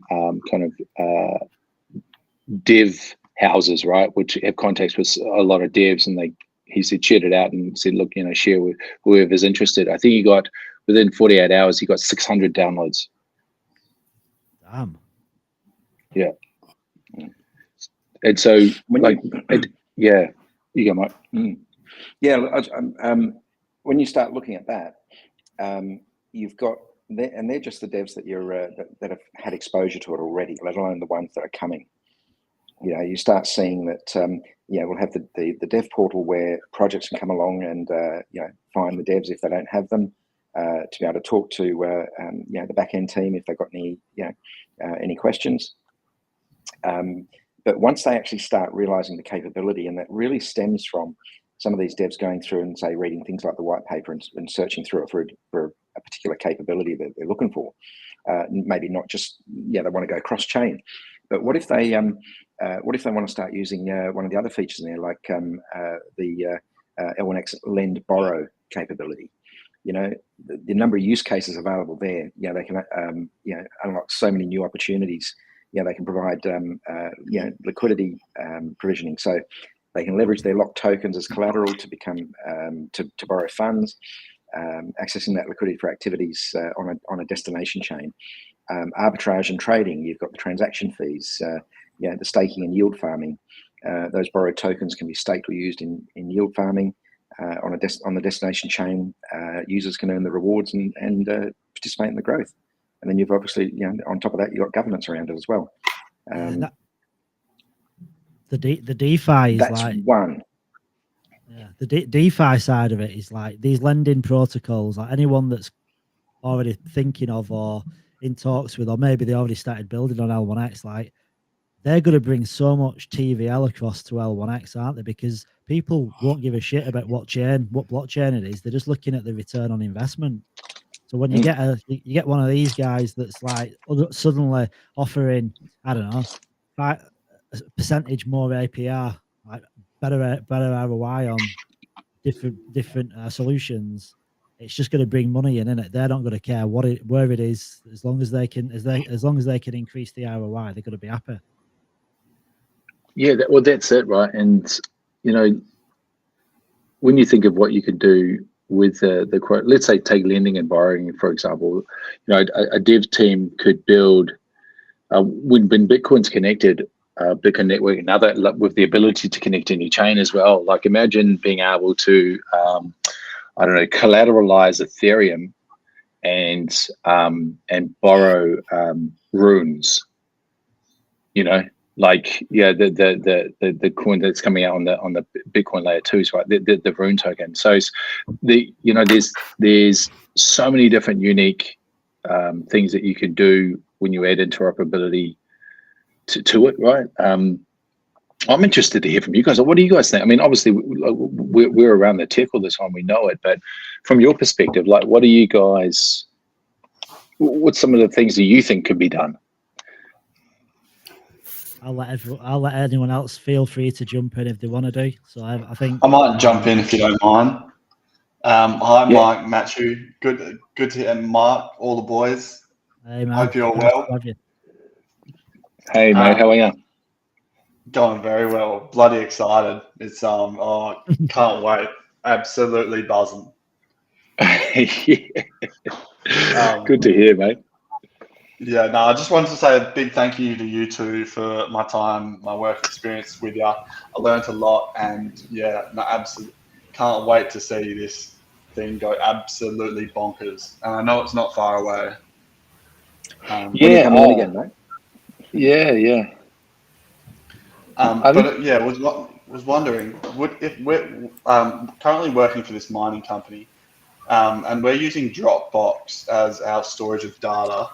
But there's different levels of tiers for like a hierarchy of access. And I was just wondering, would a mining company's data be able to be stored on L1X? If so? Yeah, actually, we've got a number of capabilities in there. So we've got projects that are coming on that are actually specializing in decentralized compute and storage, so called normally referred to as DePIN. Okay, so decentralized physical infrastructure. Now, the sort of thing that can be done there is that not just having that things like storage and compute available, but also introducing things like the AVDR, which is the access control, the version control, and data control that we're introducing. You've got to be able to control proper access, versioning control of that data, to be able to maintain the integrity of the whole system. So when you refer across to say a mining company wanting to, are they going to go out there and use AWS or Microsoft or one of those? You're then constrained by that organization. And yes, they've got data centers all over the world. Yeah, good on them. But effectively, Layer 1X gives access to data storage globally, full stop. We don't need to go out there and build those data centers. They're already out there that you're just accessing and leveraging the storage capabilities. Depending on the type of data they're looking at storing, they might have some requirements around data sovereignty. In other words, it might have to be stored in Australia if it's sensitive. They can actually set up their own private network, for example, a private chain. They could make it hybrid, where it's connected up to the main network for one-way transaction validation. Whereas external parties can't get into it. So there's all sorts of options available to them. And yeah, that's huge. The key is it's all decentralized. The data's out there forever. I might have to talk to my boss about it, try and sway his vote, get him on the L1X train. Absolutely. Yeah, and I think here's the thing. Like it's when we're talking to projects and obviously the applications, it's interesting, and like there's lots of ideas, and I think like for us it really is about the infrastructure, right? So when we talk to a project and they've got these ideas and these things that they want to do, then we look at, okay, where in the infrastructure can we enable that, right, for them to build it from tapping into part of the infrastructure. So when talking to projects as well, that's what also will evolve. We'll be talking to projects and with this also improvement proposal structure where developers can propose improvements. All of that, when we're talking to projects, what they want to do, or have we got something for that in the actual in the core and in the toolkit on the infrastructure side? And then if we don't, then there's an opportunity for us to kind of build that in as well to provide extra use case. And so it'll be like this constant evolution where it'll either be, developers themselves will put forward proposals and to be able to, enhance the network and the capabilities and the infrastructure itself. It might be us that do it, but it could come from so many different areas. So it'll just be continually evolving over time in terms of all the different things that you can do with Layer 1X. So yeah, that's probably the most exciting thing, is really seeing the ecosystem start to build out and see what gets built on there and what and how people use the technology. I mean, as Mike said a minute ago as well, like you think about like the innovation that's happening now, and it's basically all coming from the people that know about Layer 1X right now. But in reality, the people that know about Layer 1X is probably like in the 1%. Like when these projects start building on L1X and then they're sharing their projects and they're sharing they'll be sharing L1X as well. That's when you'll really see a lot of innovation coming, because everyone will be opened up to it then. Like right now, it's still a relatively small circle, isn't it? Yeah, I think you're right. Yeah, it may well be 100%. small, but to go back to the AVDR stuff, introducing those capabilities, and this is just one of them. Okay, when you start looking through the version 3 of the white paper, and I'm mentioning that a few times, so it creates a little bit of a desire for people to want to go and read it. We start describing there the abilities to do all sorts of things around asset protection. So safeguarding, it could be an NFT in a game, it could be as simple as that, or a piece of data, a particular file, an image, or the results from a mining drilling operation. It could be monetary transactions, and it could be about regulating the access to data in there around fairly valuable assets, user privacy, protecting that user data and the identity. We've spoken about that quite a few times. Being able to secure that is absolutely key. And you imagine that when each block in the chain is the data that's stored within that can be encrypted separately. That just really opens it up. You look at all the hacks that have happened over the last couple of years in various companies, healthcare, telephone companies. People are going to, because there's nothing else out there, people at the moment, or users or companies, are restricted by having to use a standard database where one account being hacked can give them access to everything. On chain, that can't happen. The worst that could happen is that one block could be exploited, but then all the other blocks are encrypted, so they'd have to try and crack all of them. And that's the amount of computing power required to do that just does not exist in the world. Yeah. We're not even scratching the surface, are we? On most people can't even. Yeah, most people can't even comprehend everything that L1X is capable of. So. And you know what? It'll be those people. It'll be those people that will be the paper hands, right? That they don't actually understand the technology, and that's totally fine, right? I think what will happen will be. People that understand now can see the value and see the future, right? And no one understands it more than Kevin. And when he talks about the potential of it, it's just, it's insane. But as with the ecosystem, it's not just about building out ecosystem, building out users. It's also building out validation for the technology. To show others that, okay, this is actually what it can do. Let's say I'm a borrowing and lending platform, and one's just launched an integrated X-Talk layer 1X, whether they've launched natively or they're just utilizing the technology, they start lending. Oh no, we lost him. Like he's just disconnected. Yeah, we lost him. Connected, yeah. Right in the middle of a sentence. It's always the same when you get into the juicy bits. I know, right? Well, is mobile phones died? Yeah.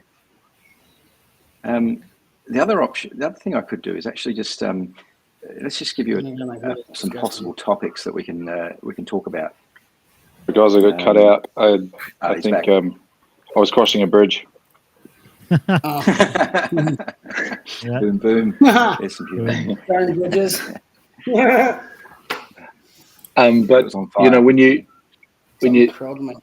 But when you think about the reach, right? And DeFi is definitely an exciting sector, right? That the interoperability will have a big impact on. It's probably one of the easiest to see as well, but I think probably even bigger will be combining tokenization with interoperability. So, real world assets, tokenization of financial instruments like bonds, treasuries, all these sort of things, that ETFs, that you will get, these large institutions, finance institutions, trading firms, all those sort of things, investment banks wanting to be able to tokenize financial assets. And now, how are they going to interact with each other, right? So how are they going to, and where are they going to do that, and how are they going to do that safely, and how are they going to transfer, because a lot of these guys may have their own private blockchain. How are they going to transfer a tokenization of a financial asset that they owned to the person they just sold it to?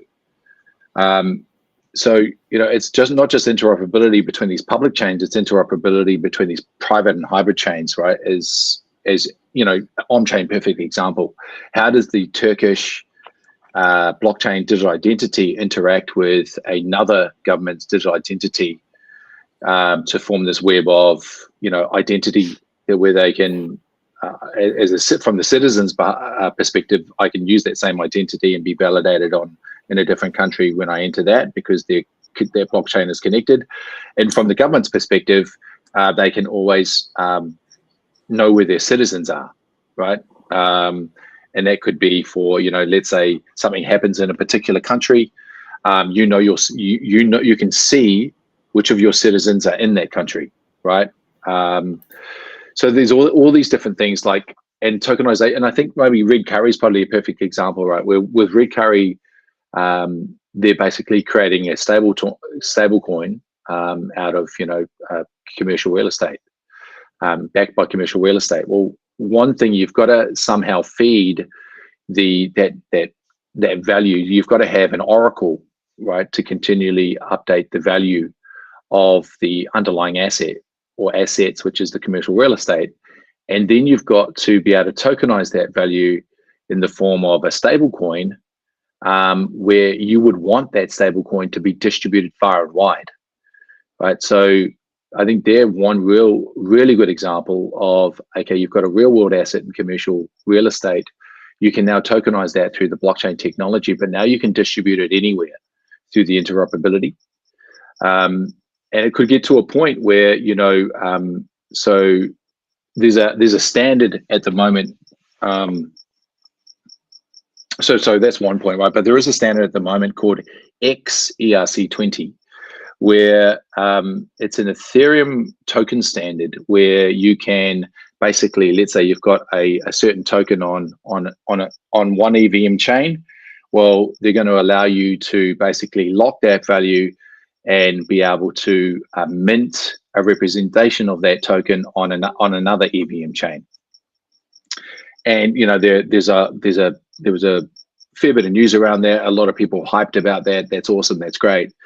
What we can do is that you can actually create an XERC20 token, so where you can do exactly the same thing, but with our technology, you can do it across chain, and you can add much more complex structure to it because of our messaging system has you know, the virtual machine, which is the translator. So it means that rather than sending a very simple instruction, you can start to send if then, you know, if this amount is minted at this particular, or burnt or locked or burnt at this particular price, then mint X amount at this price at this time with this wallet, or with these multiple wallets distributed at these percentages. Like it's taking it from a very simple messaging to a much more complex messaging, a much more flexible messaging system, and allowing those messages to be readable and sendable from any chain. So there's we can see the possibility of these, and these are the potential things that, you know, as the ecosystem grow and more developers start to see the opportunities within the technology. These can be things that our developer community can build themselves, right? And they can even monetize a token standard like that by utilizing the tech. So there's a whole host of things over the coming, you know, weeks, months, years that you'll see that the evolution of the use of the technology will happen, and also that the underlying infrastructure will continue to evolve as well. That just, I mean, that new ETH standard there, that just shows the innovation, doesn't it? Because you've got this new like ETH standard, but then you've got people thinking about how they can improve it with Xtalk, and it's new tech in itself, but then putting layer 1x on top of it just improves it again even more. Well, and also that ETH standard, right, is I think is just one of many examples of the need for cross-chain and multi-chain. You know, that this standard has been developed so I can easily, you know, transfer a token to any chain. You know, and why has it been developed? Because there's a demand there, and that's demand is from users and from projects. So these things it's really interesting to see, and I think it just gives us even more confidence that the demand is continually growing, right? And so many projects, I mean, Mike will be able to attest to this, so many projects, they don't give a shit where they build. They just want to know there's certain things that they want to be able to do, and certain things that they want to be able to have, right? Some of them, grants are important. There's all these different things that might be different, but ultimately as well, one thing that they all love is the technology, right? Is the ability to be chain agnostic, right? Have access to users and liquidity.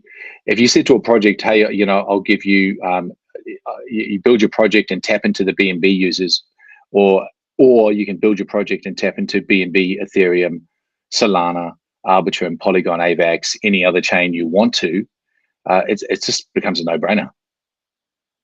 Yeah, you don't need the tech doesn't matter at that point, does it? It's just that's what they can do. They don't really need to care about it. They just want the outcome.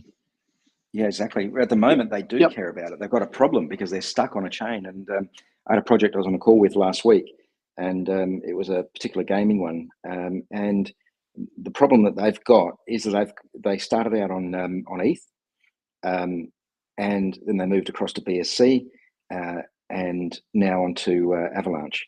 And the problem with that is that they've got tokens on all three of those chains now, and they're literally locked. They can't do anything with them. So being able to go cross-chain means that it opens it up for anybody, for that particular project, for their users, to be able to move across to a cheaper chain. If they want to go across to somewhere else, or they want to come onto Layer 1X, which is their preference, then it just really opens up and solves a lot of the problems. Because until now, they had to care about what chain they're on, but they shouldn't have to care. It shouldn't matter what chain. Yeah. That's the key. And it would, and moving forward, that'll be the thing, won't it? It's if everything goes as intended, like you said, Mike, layer 1X will be like the center point of everything, where everything will just tap in around it, connect around it. Exactly. Yeah, and look, and don't get us wrong, there's still a shit ton of work to be done, right? And there always will be, right? And to the point where, but because there's so many different things that can be done and can be built out, right? But the key element, the foundational element of the technology is already there. Like, all the different use cases we're talking about that can be built out. But what should give everyone confidence is that the base foundation of the technology is there. It works, and we're the only one who has it. Yeah. Just going back to Bitcoin. Do you know these new runes? What are kind of basically, well, will the rune, because Bitcoin obviously is being integrated with L1X, will that enable people to purchase runes and, well, obviously Bitcoin, but runes as well with any of the connected tokens? Yeah, all 100%. So all you need, and it's as easy as this. As long as you have liquidity for runes and liquidity for the token that you're swapping from to runes, so liquidity on one side and then liquidity on the rune on the rune side, as long as there's liquidity both sides, then you can swap anything with anything. Yeah. I think when Bitcoin's connected, it's gonna be very interesting, isn't it, with the conversations that you start getting into next. Oh, well, to be honest, you probably. Oh. Did we lose him? Yeah. No, sorry. Hello. Yeah, we lost him a bit, I think. Am I here? Now? Yeah, you're coming back. Yeah. No. Okay, We're just gonna say. Yeah, we're just saying. I think there's gonna be. I was saying there's going to be some interesting conversations between yourselves and projects that are building on Bitcoin, building runes, but you're probably already having them conversations anyway. Do you reckon Kevin will get any sleep before launch? No, he seriously, guys, he is a machine. He's an absolute machine. Like, I've worked with quite a few different companies, quite a few different founders. And I've never worked with someone who has the work ethic and the never say die, anything is possible attitude than I have with Kevin. Like, Love it. it's That's what you wanna 100%. hear. And look, I have to echo that because I've worked all over the world, across through the UK, Europe, US, the Middle East, Australia, and worked with some amazing developers on all sorts of projects across the financial world, and never come across anybody with the skill set that Kevin has. The breadth of skills as well.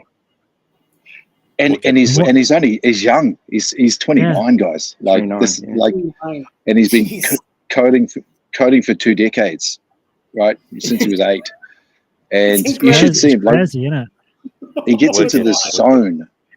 He gets into this zone when he's coding, and it's just boom, boom, boom, boom, boom, boom, boom.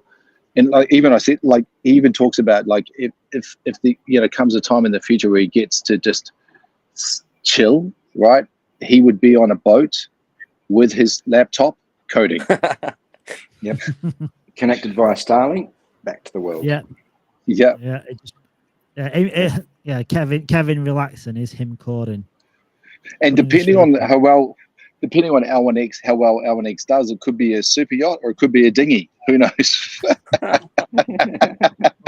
But either way, he'll have his laptop. I don't think he'll accept nothing less than the super Nah, yacht. he won't.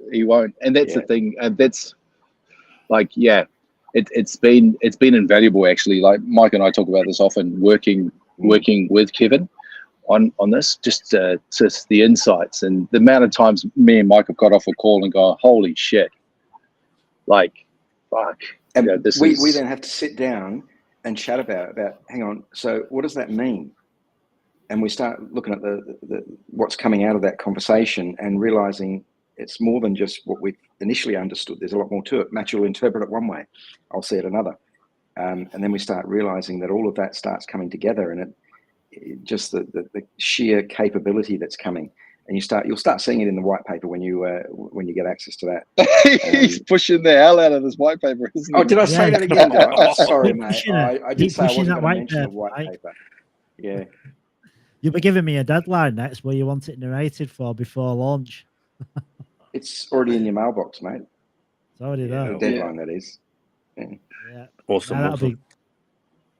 Yeah. The, would you, considering like yourself? I mean, Mike, I don't want to obviously say you're old, but pretty old, and like your age. If you think about your ages, like Matthew and Mike compared to Kevin, like I'm not saying you're both old enough to be his dad, but you've both got years on him. Like, would you say you've learned a lot from Kevin? Absolutely. Just because you as you imply we're old. You know, I'm sitting here. I've got I'm feeling got a tick developing about that. But anyway, that's different. You know, we went across to India, okay, and met up actually with Kevin's family.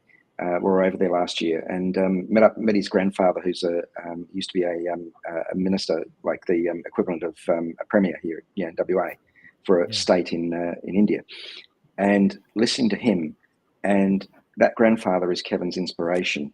But then meeting his mother and father and sister, and spending time with them, sitting down on the sofa in their living room whilst his father played on the guitar. The skills across the family are quite amazing. Their breadth of capability. So one hell of an intelligent family. And yes, his father's probably my age. But it doesn't matter. You can still learn. It doesn't matter what age you are. You can still learn from people that are younger than you. That's for sure. Exactly, and why wouldn't you, right? And you can learn from anybody. I think it's something I know something that I've done. I've just kind of been this throughout my whole life. It's just, I remember my dad saying to me once, if you're the smartest man in the room, you're in the wrong room, like because there's nothing to learn, right? So like just getting in. There's been so many people that you can just take so much from, right? Yeah, no, good words from your dad. It's a good line, that, isn't it? You're definitely in the wrong room if you're the smartest. Oh yeah. Yeah, and because from the perspective of there's always something to learn. And I think, and I've said this previously, but one day we got on the call, Kevin and Osman from OnChain, And Mitch, I can't remember if you were on that one or not at that initial stage, but listening to the two of them talk, and they're probably minds operating at the same level, was absolutely phenomenal. Just the conversation that flowed from that, the technical discussion, the capabilities, the use cases, that all of those things that were coming out of that conversation were absolutely fantastic. And to see from two young men, it just tells you that, we sit there and talk about, sort of kids today, and but a lot of it is around, are they getting do they get the right opportunity? Sometimes it's what they make it. They've got to fight for it. The same as we did growing up. We started out probably with nothing and build up everything that you have. And it's not just things, it's knowledge, and knowledge is power. It gives you the ability to literally do anything. The power to control your life, to influence others, to in a positive way, that is, to bring about change, a whole change. Imagine a solution that can actually go, yes, we can go cross-chain, we can do all those capabilities, but imagine the future for the international, the monetary system as we know it today in the TradFi world.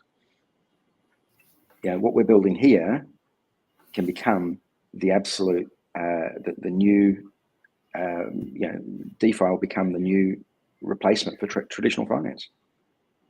Yeah. You tell me something else that can do that. Nope.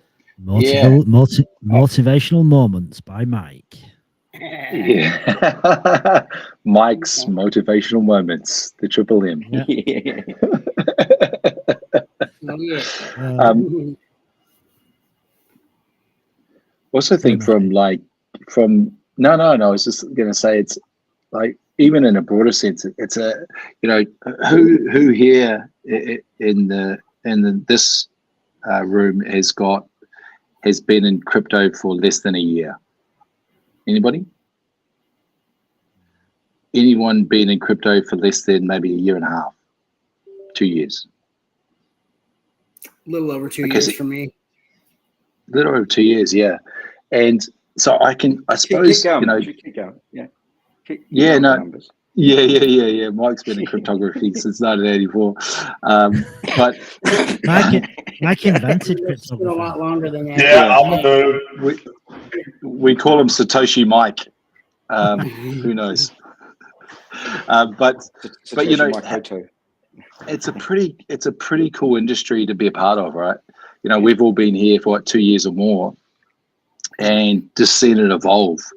And people talk about, well, Bitcoin's been around for a while. It's not really Bitcoin. It's really the evolution of blockchain itself. Like since the introduction of smart contracts with Ethereum, and other layer ones, other infrastructure plays, it's beyond Bitcoin, right? It's a block, and we've been a part of it for this long. We've seen these changes, right? That have come about, and it's going to be an exciting journey in a broader sense of blockchain for many years to see it continually evolve. And we'll all become experts in the space compared to 99% of the world because of that experience that we've had with and seeing it evolve. Right? It's pretty cool. I mean, I'm fairly excited by the industry. I'm sure everyone here is, in terms of that. And I suppose, has it been a learning kind of journey for you guys as well with Layer 1X in terms of, because Kevin's pretty cool in talking about the technology side of it, and sometimes you don't understand, but sometimes you get pieces here and there. How's the journey for you guys been in terms of the education around blockchain and crypto with Layer 1X? Have you guys learned something along the way as well? Right up there, man. Knowledge base is major and way up there from Layer 1X. I'd say what I knew before Layer 1X to what I know now, there's no comparison. I mean, I thought I knew things, but I didn't know anything in reality. And I mean, to be honest, I don't think I know a lot now, but I know a lot more than I did. Like Layer 1X has been a good educating tool for sure, and that's through Kevin. But it's what the team have done as well. Like if you think about how resource dry you really are, really, for the stuff that you've put out and the content you've put out, like all the videos, all the AMAs you do, all the tutorials that have been given out. So it's like not only can you watch the AMAs live, you've got all the blogs that back it up. I think the team have gone to town on educating, whether people realize it or not. Like everything that's been discussed is there either in a white paper, a light paper, a blog, a video. It's the content's just there, and if you want to absorb it, you can. Yeah, and you know, sorry, you go, please go for it, mate. Oh, no, I was just going to say that I've learned quite a bit, and there's a lot more I need to learn. And actually, thanks to you, Matthew, how you described X-Talks and how the system works, it made it a lot easier to wrap my head around. I'm a layman. I don't understand that type of things. So for you to be able to describe or interpret Kevin to bring it to somebody like me that can understand is wonderful. Makes it a lot easier for anyone that doesn't understand blockchain or the technicalities in it to actually understand and wrap our head around. It's the entire team. You all have brought so much to this, and I can't wait to learn even more. Truly. 100%, man. And look, I really appreciate what you said there. Now, I know it's something that Mike and I both talk about often, is trying to be that connector between the technical and how people can absorb it and understand it, right? And sometimes we get it right, sometimes we get it wrong. But yeah, it is something at the forefront of our thinking is how do we say this in a way? How do we phrase it in a way so it is understood?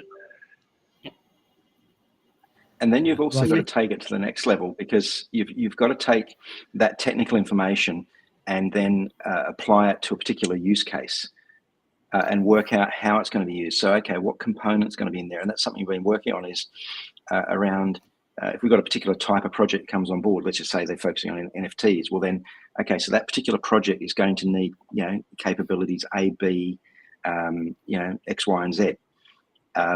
Whereas a DeFi project, in particular one, okay, they might have a particular requirement in there for multi-sig or for, certain capabilities. That's what we've then got to interpret across and then working out even with, decentralized identity. So what components are needed for that? Each of the different use cases requires an understanding of that technology to then be able to apply it. And we're not even at the dev level at that point. Yeah, so but you've then got to take that.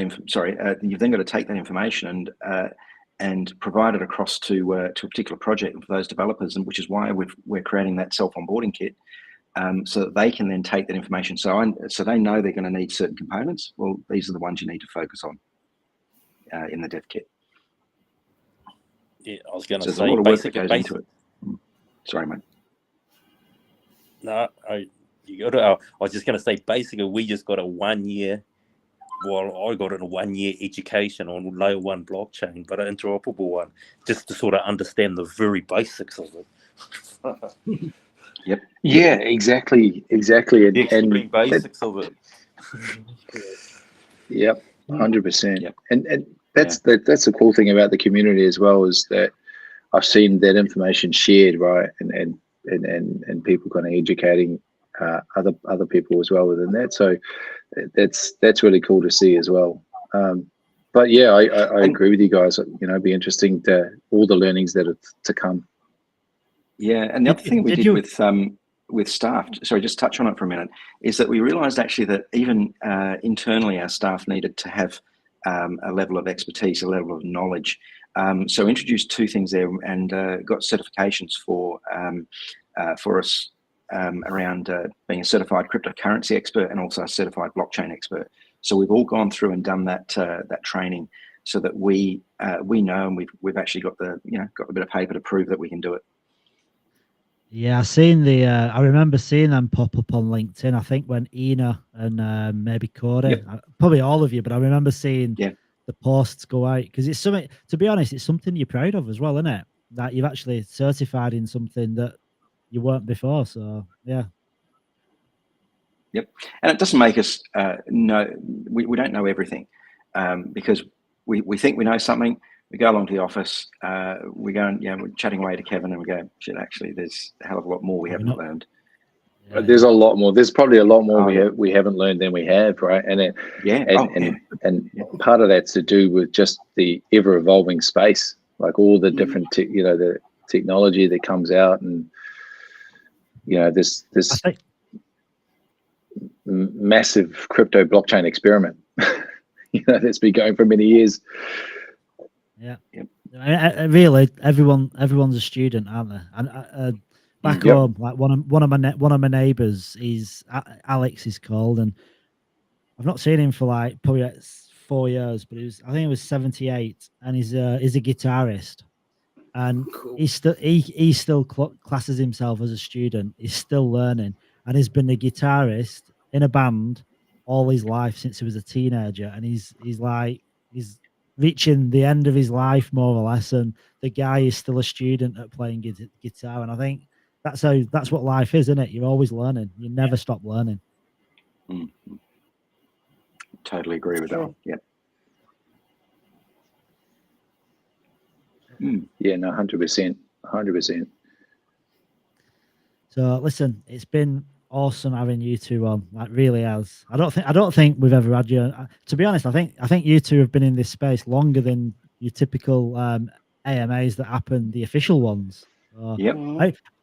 How long is the? Do you know tomorrow? So the Twitter live starts at 10 o'clock tomorrow morning. How does that work? Like, pan out for the rest of the day? Is it going to be like an ongoing space that just goes, or is it going to stop and start and different things happen throughout the day? It'll just be a single space AMA. I would say I'd probably go for maybe an hour or maybe a bit more, but there is so much to do that I couldn't be on it. We can't afford to be on it. Yeah, I just you know what I mean. There's all the things that need all hands on deck. But yeah, look, we'll go through a few things in the AMA. But yeah, that's and we're grateful to you, mate. We're grateful to you, Mark, for running this, right? Because as a community member, running a 24-hour space, we really appreciate it, and all you guys that have jumped on as well, and kind of joined in. It really makes us proud from the team's perspective that that the community is here. So, kudos to you guys. We're all believers, and we all feel. The good thing is about Layer 1X. I think the way the whole team is, and the way everyone's very open.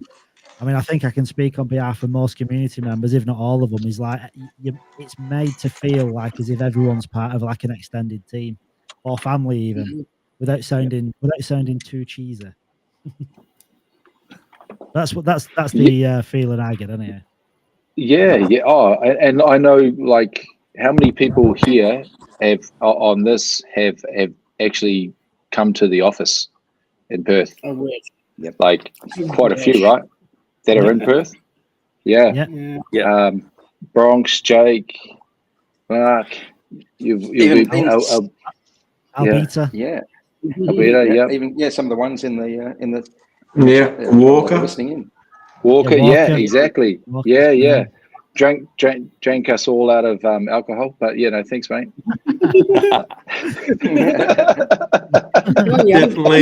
definitely the wrong person. In Australia, you guys all get to go there, and here I am in America, just being envious. I think that's what makes it. I don't know, like. At some point you'll be able to meet the team, I'm sure. Like in a year or maybe you'll be able to fly over.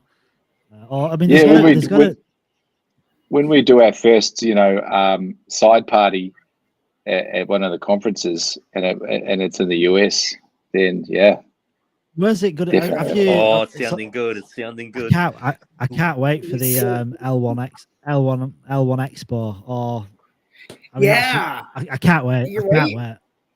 The L1 Expo. Ooh. or even an L1X stage. It's going to be good. It's going to be good. Where you because going with it's that? gonna be- Where you going with that, Mike? Where you going with the I don't know, Owenix but stage? I'm sure you've had some acting skills at some point, didn't you? No, mate, no. Pantomime, Wish. whatever. Oh, yeah. Maybe the school play. You could do the haka. Cracking I the think- haka. You join me, Bronx. Do you play guitar, Mike? Me? No. Do you I used to. Yeah. I used to play. Funny enough, I used to play guitar. And we even I was the singer in the band, right? I was horrendous, but I was the singer in the band. We even released an EP, right? 5 songs on a disc. Yeah. Actually, we've got to find. Don't you dare tokenize that. I'm not giving you any more info though. Actually, we've got to find that. I've got a contact that can get it. That's me. going to be an NFT. Yeah. That's going to be I right, actually though. used to, when I was younger, I was actually in a choir and solo, and also played the cornet. So always wanted to play the sax. But Yeah, but there was but you're safe, Mike. There were no technology back then. Yeah, but was the choir full of eunuchs, or what was the? Hey, I was in choir too, to be honest. I was in choir from 5th grade all the way up through high school, and even in children's choir. Yeah, well, there you go. We got 3 wannabe singers. Garrett, someone Garrett give us can that. Wannabes, right? Garrett can actually sing. He's actually Garrett's got some bars. Really, and Mark, you can play the guitar. No. I've got a there we guitar, go. but I can only play about 4 chords. More than I can do. That'll do it. Yeah, well, we've got the lead sing. We've got I tell you what, we've got Matthew, lead singer, and then Garrett can be do the a cappella. We'll give the band an Aussie theme, but we'll call it L1XS. Yeah. Cool, man. Definitely got to do some karaoke. Sure. L1XS, that's a pretty cool name, isn't it? Listen, I'm gonna let you guys get off because Matthew, I mean, you've got you're still in the office. It's 8:30 at night. Your family's not going to be happy with you. Yeah, I've told them for the next 3 days. I'll be where I'll be. Like this. Yeah, there's lots on. It's gonna, yeah. Cheers for calling in. Yeah, really appreciate it. No, I appreciate you guys. Like we said before, it's our pleasure, guys, and it's good to talk to you guys. And I'm kind of, when we're talking on this, I'm picturing this could be an example of an alpha room chat, right? When we get the alpha room up, just having a chat, talking about different things about the protocol. This could be kind of cool. And so there's more journey to come. So glad you guys are on the journey with us. And we'll get things wrong, we'll get things right, but just know that we have the technology, and we're determined to build something special. And you're sounding confident, bro. You're sounding very confident. That's good. That's very good. Absolutely. And I believe in it. Yeah. The tech is wonderful. I've said it a lot. Like once the community catches the tech, it's going to be win-win, isn't it? Because the tech's already there. So the adoption's the next thing, and then who knows? Sky's the limit. We've only just started. Yeah. Thank you for all your hard work. Catch you later. No problem. Yeah. Our pleasure. It's not just for us, it's for you guys. Yeah. All right, guys. Enjoy your evening, morning, afternoon. Good to talk to you. We'll see you tomorrow. Yeah, see you tomorrow. See you. Same. Take care, all. Bye, Matthew. Bye, Mike. Bye. Thanks, everybody. Nice. I think a lot of nice guests. I think that was the longest. I think they've never been in the space that long, because even an official AMA doesn't go on that long. That was a long, and for Star-Lord, I put the timestamp in the Discord, but if you want to start 3 hours in, that's when Matthew will start talking. So on this stream, because he wanted Star-Lord asked for the timestamp. So 3 hours in to the second live stream of the day. Yeah. And I'll probably listing. Sorry.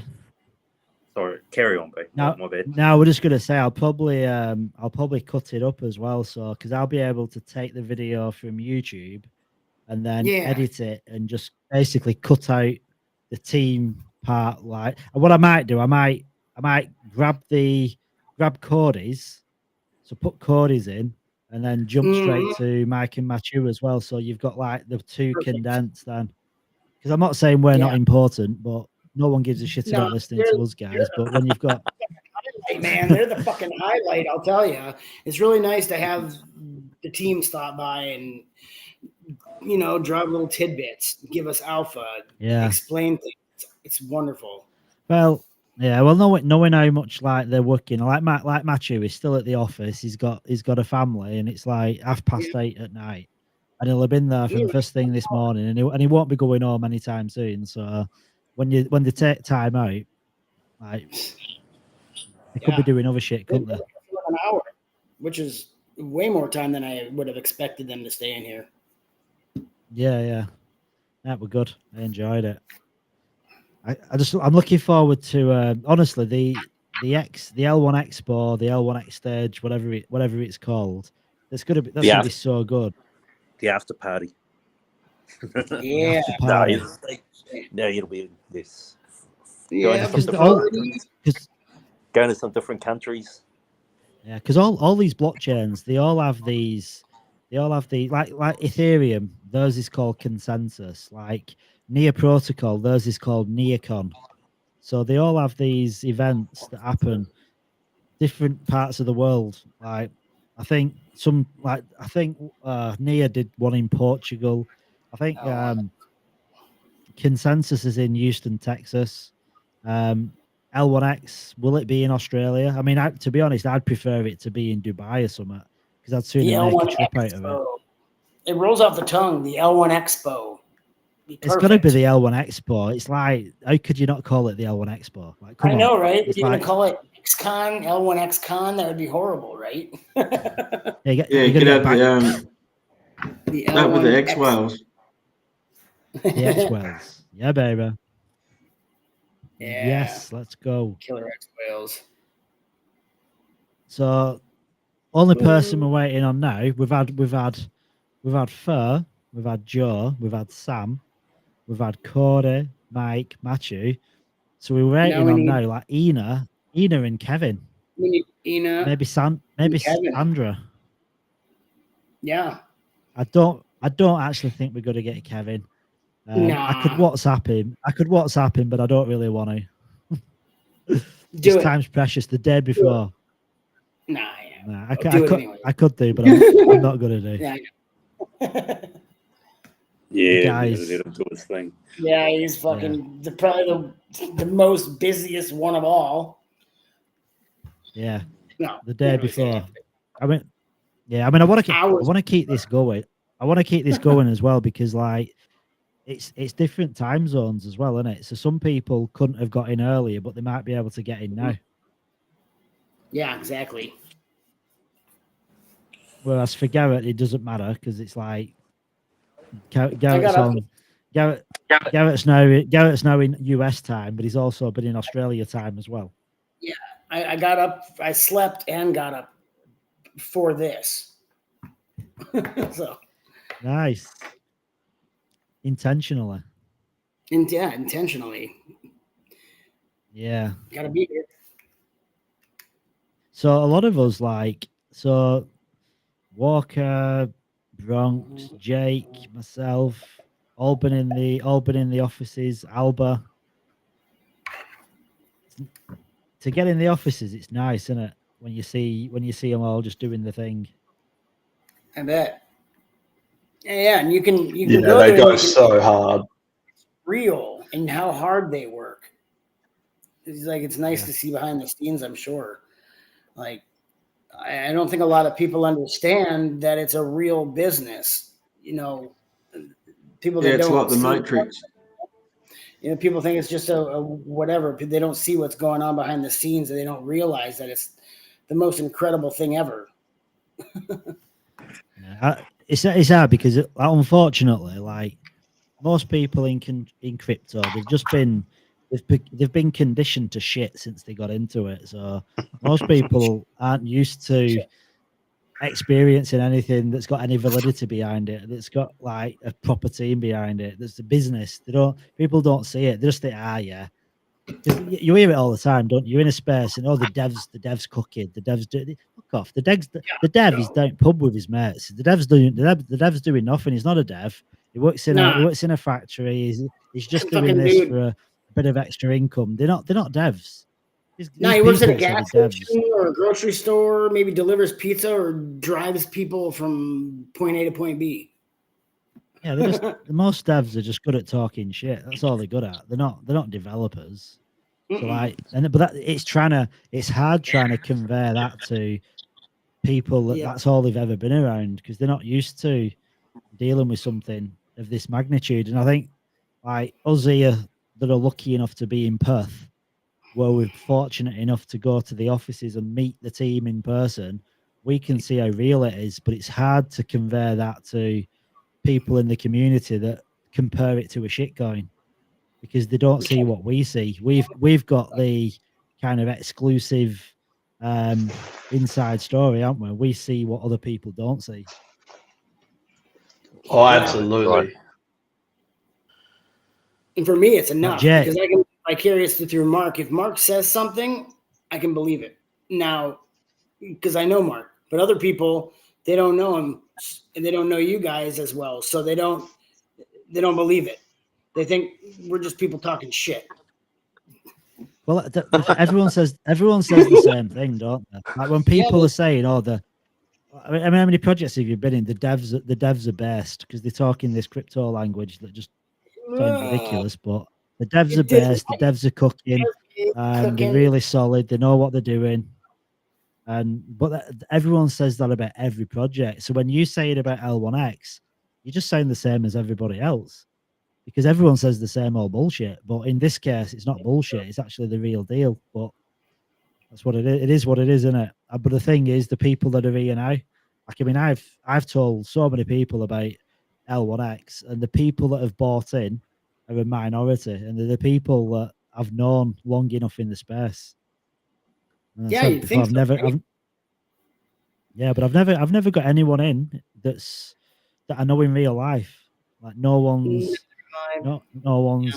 gone down the rabbit hole where they've bought. I told my brother about it, right? And my brother holds XRP, and he's like, "Well, should I sell my XRP and buy Layer 1X?" And I'm like, "Well, I would, but I can't tell you to do that, because if XRP suddenly does something amazing, you might be pissed off at me because L1X took a bit longer to get to where it needs to be." But and in the end, he didn't buy L1X. He's kept his XRP, and he'll probably make him money. But it's hard, isn't it, when you're telling someone to buy and then they're asking you for advice, because I don't like giving it. Because if it's all the money that they've got, exactly, and something goes to shit, even though I'm 99.9% certain L1X is going to be a thriving success, I don't want the responsibility of having someone's financials on my shoulders. I agree with you on that. Now, I've actually had more people that I barely know buy L1X than anyone that I actually know. It's crazy. Like, I don't understand it. And I've tried. Well, no, I don't. I guess that's wrong, because after we got the DeFi dojo to have that AMA with the team, then people actually believed, and then they actually got into it. Now, I don't know how many people, but it just took so long of like leading the horse to water for them to actually drink. Like, Jake, did you do some work experience in L1X? Yeah. No, I went in and went into the office. I was doing FIFO, and then went in one time, and then thought they were doing an absolute brilliant job. That was like some of the biggest mentors I've had. seeing Kevin just go absolutely ham, Mike it was amazing to be in that office. It was, couldn't say anything higher. Yeah, I feel the same. I've never really thought of it like that before, but like how you've just said, mentors.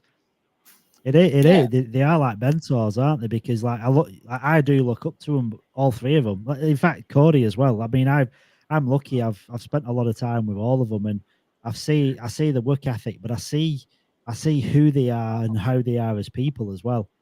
And they like what you see is what you get. They are the most genuine people you'll ever meet, and how they are on camera is exactly how they are off camera as well. They're just Very normal safe people. hands. Yeah, Bronx, you're the same. Like we're all lucky, aren't we? We're in Perth.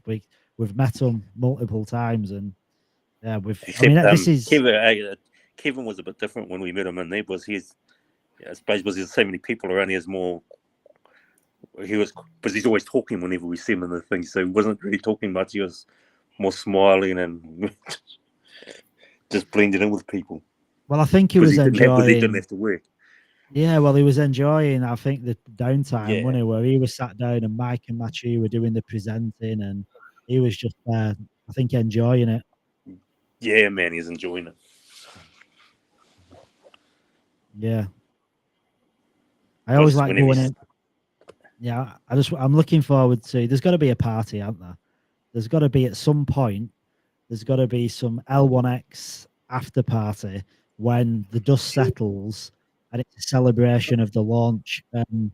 Whether it be in a week, 2 weeks, or a month, but there's got to be.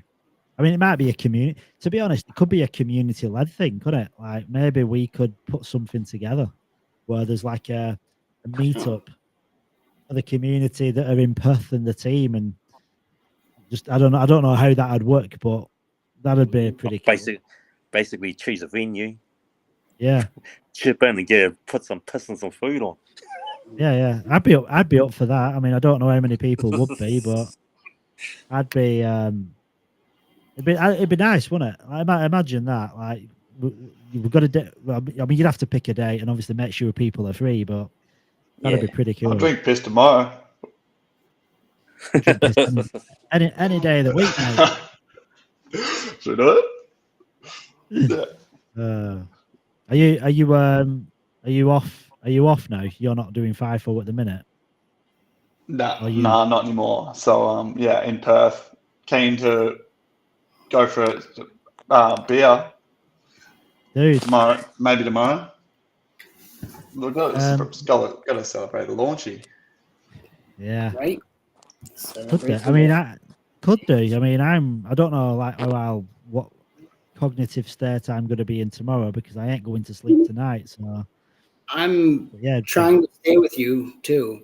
So we'll see how I am. Where are you, Jake? Are you like north of the river or? I think you told me. Yeah, in a loo.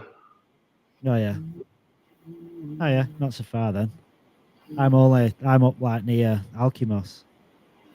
Oh yeah, nice. Yeah. Yeah. Yeah, no, it's going to be a good day tomorrow. I think it's going to be we're in very safe hands. It's it's going to be a fun journey for everyone involved, and it's going to be looking forward to parties. How good. Yeah. Tomorrow's just the start, isn't it? Chapter 2 of many chapters. Yeah. I just need to decide whether to sell some of my tokens to buy my ELNs. I know I've got to do it, but I don't want to. I don't want to sell. Do it. I want to. I need to. I can have 7. I can have 7 ELNs. 7 ELNs is nothing to be sniffed about, is it? Fuck 7. Shit, it's a good number. I'd prefer like 1 FVN and 3 ELNs if I could. 5 ELNs or 3 or 2 or 1 of both, every piece of utility there possibly is that rolls out of L1X is what I would love. Yeah. To be honest, sorry, Bronx, go on. Oh no, I was going to say I thought it would be good to have a FVN just to have a vote there, Yeah. But it'll be nice to have a few airlines too, just in case, X Talk does its thing. Yeah. Yeah. I mean, I want an FVN, but I think it's not achievable at the minute. An ELN is, and if I can get ELNs now while they're still relatively cheap, it's probably wise to do so. Yeah. Yes. Yeah. Yes. It's financial advice. Do it. It is. We're gonna have to go. We're gonna have to go. So yeah, gonna have to go for some more beers. I feel like I need a. I feel. Are you still in the pub, Bronx? Who? Me? Yeah. Are you still in the pub? No, man. I'm bringing. No, I only had a couple. Yeah, now I'm thinking we should go to the. We should go and have some beers in the city. In the city. When now are you gonna put your thing onto your phone and jump in an Uber? Oh shit, no. 10 to 9. Do you know I've been on this space has been going now for 12 hours. What? Sorry? This space has been going for 12 hours. Yeah, Oh, you started at 9 o'clock this morning, eh?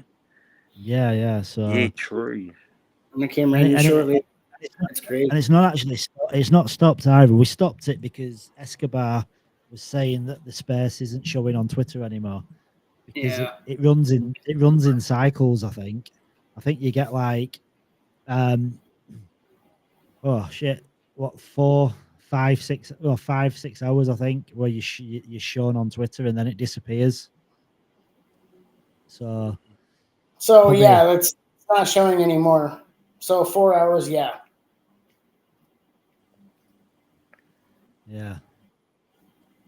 Yeah, looks like 4 hours is about cut off. Yep. Yeah. Whoa. Bless. Soon tight. Yeah, I mean, I'm free for go for a drink sometime if you want to meet up, Jake. I mean, I'm sure Walker will be up for it. Maybe you, Bronx. I don't know if you'll be up for it or not. See how it goes on the day, man. I mean, I don't think I'll be there tomorrow. I don't think I'll be awake. I don't reckon you will either, man. This is the thing. I'm going to miss out tomorrow because I'm doing this, but then the bit that everyone's going to be excited about, I'm going to be asleep because if I stay awake till like 10 o'clock tomorrow, I've got to take my daughter to uni at 11:15, and then I've got to pick her up. Well, I can't go to sleep. I've got to be there for my daughter for attack at uni and pick her up from uni. So I have to stay awake till about 2 in the afternoon. I'm gonna be like, I need Red Bull. I need Red Bull. Okay, Cody. Red Bull. Kryptonaut. I need Kryptonaut's juice to keep me going. This was what Kryptonaut posted earlier. Right, joking about Red Bull. This is his collection. He wasn't kidding. Yeah. Well, Cody's literally like, I don't think everyone realizes how many AMAs Cody's been doing, because a lot of the AMAs what Cody's been doing, they've not been layer 1x AMAs. He's been jumping in other AMAs like for other groups and projects. I think at one point Ina said that he had to cancel a lot of Cody's AMAs because he wasn't saying no to anything. He was just saying yes to every AMA, and Ina was basically looking after him, taking him out of AMAs so he could actually get some sleep and some rest. Yeah, boy.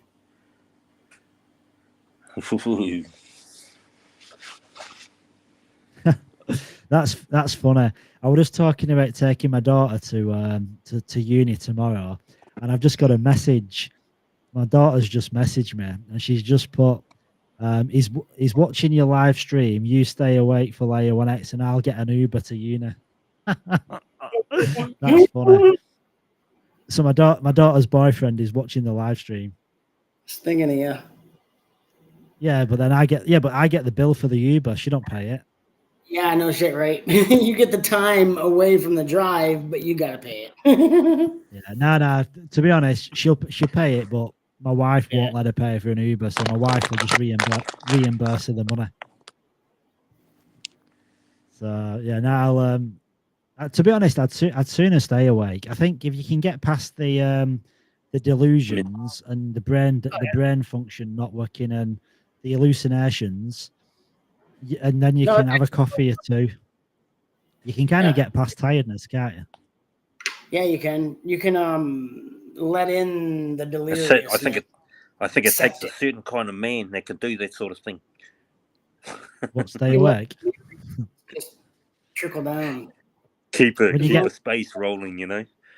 When you keep get the string rolling, not only stay awake, but keep it going. Listen, like last night, right?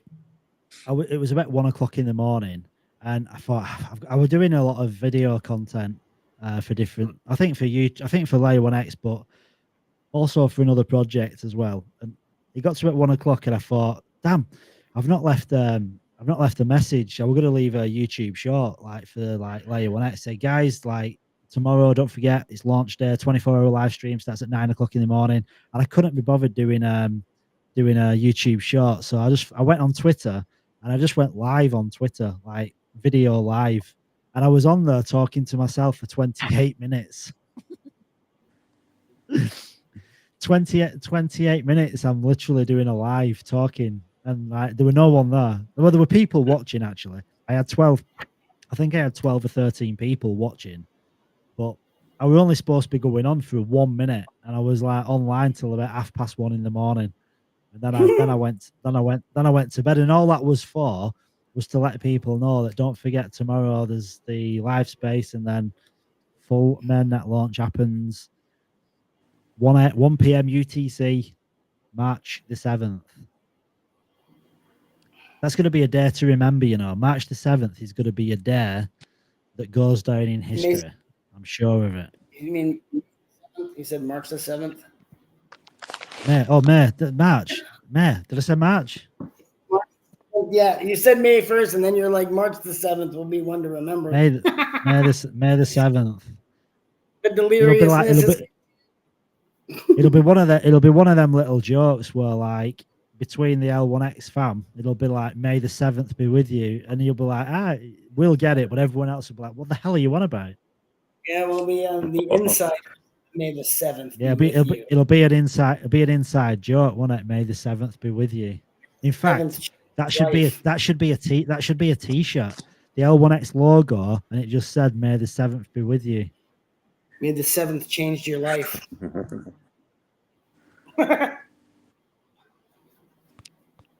Yeah. In fact, Kryptonaut, look here, Kryptonaut posted this. So you could have like a Star Wars related image with an L1X logo somewhere embedded in it, and have it like have it written there, but the 7th instead.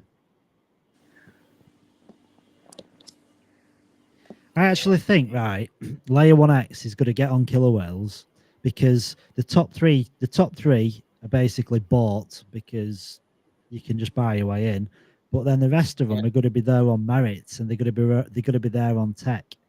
So every single one will get looked at, I think. And I mean, because how many shows are there? How many were there in season 1? Did anyone watch it? Oh, I watched a couple of episodes. I'll go and have a look, because I ended up paying like $14 for it for the whole season. Yeah, because they can't just have the people that pay the most to be on the show. It's got to be done kind of fairly, hasn't it, as well, where it's actually people get up there on merit and like tech, because there's got to be some kind of elimination, aren't there, where people look at the utility and think, right, okay, well, we'll have that, but now we don't want that. Boom. Boom. I saw Winning 5 on- episodes. I thought you Just need to find win. this.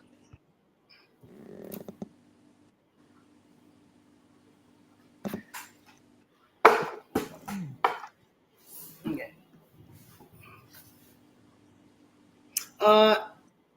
You have to connect your wallet to vote for killer whales. Only if you want to pay, but no, you don't have to. Otherwise, you can just do it through the social engagement side. All right. Okay. From what I 'cause- can see, it looks like there's 5 episodes, and that I was can't remember how season- many people.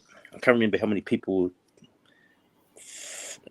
says press for more episodes, but it doesn't take me anywhere where I can find any.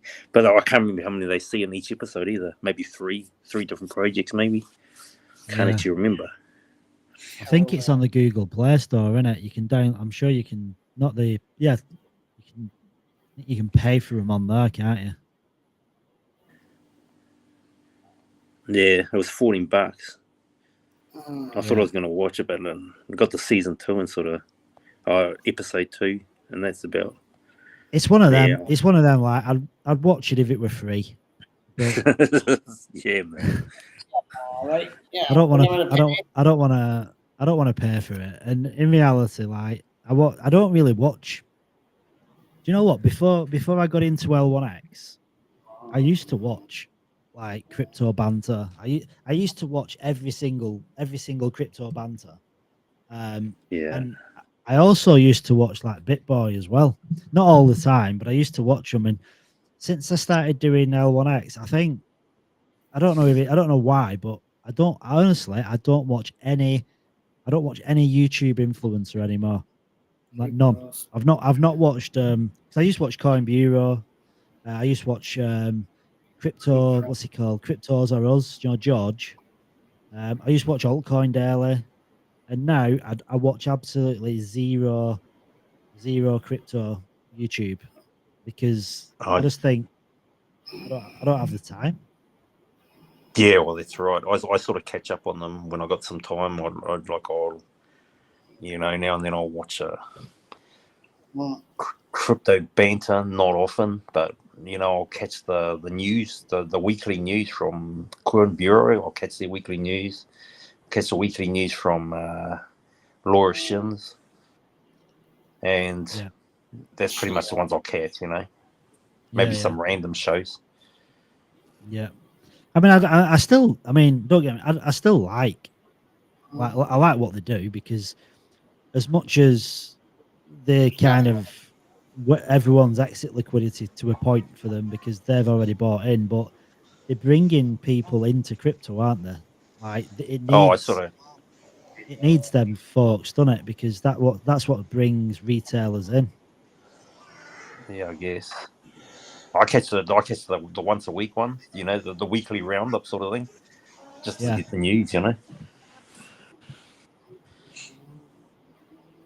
might go and listen to a project, but I haven't in a while. I don't know if it interests me, I'll go and have a listen. If it's security based or maybe hacker sort of things, I don't know. Don't really go to get shilled at. Shing Conk. Can I come out with you lads? Of course you can. Are you in Perth? Are you in Perth?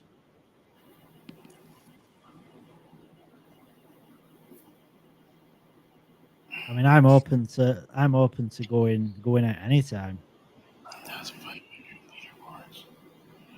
What's the leaderboard look like today? Yeah. Oh yeah, killer whales. Let's bring it up.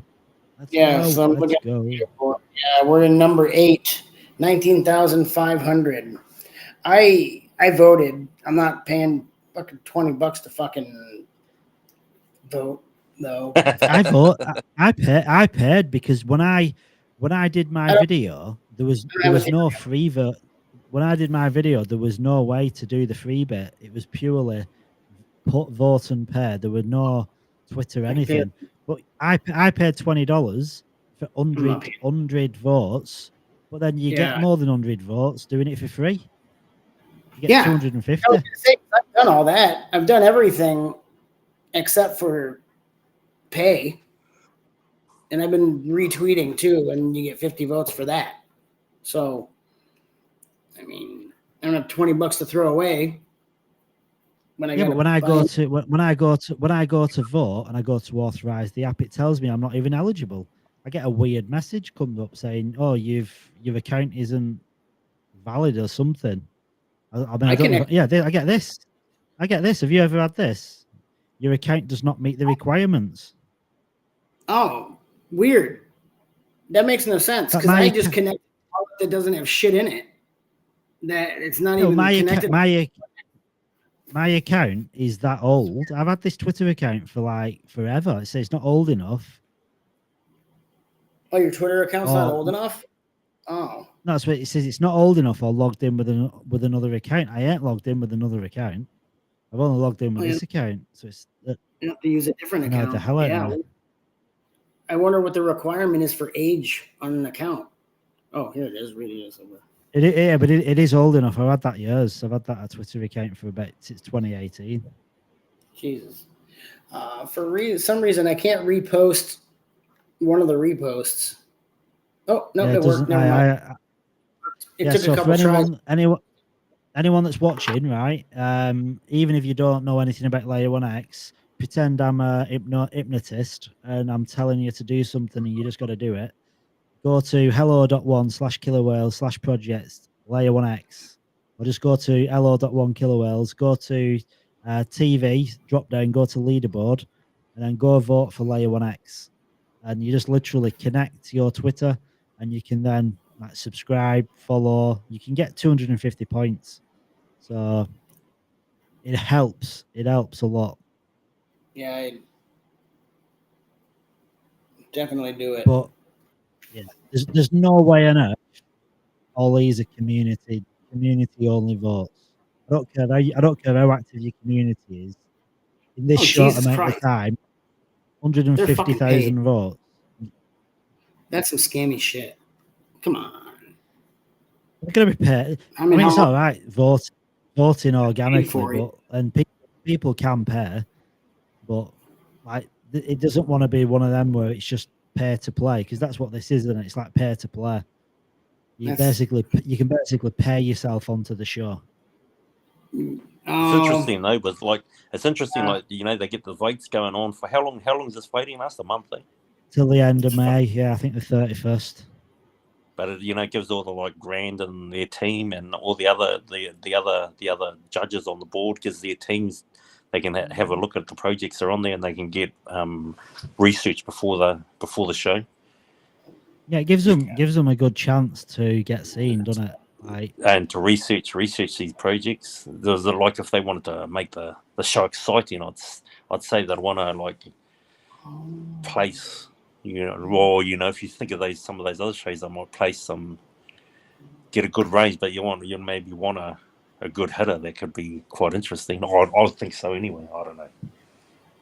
Doesn't really come across that way when I was watching it, but you'd think they'll research beforehand some.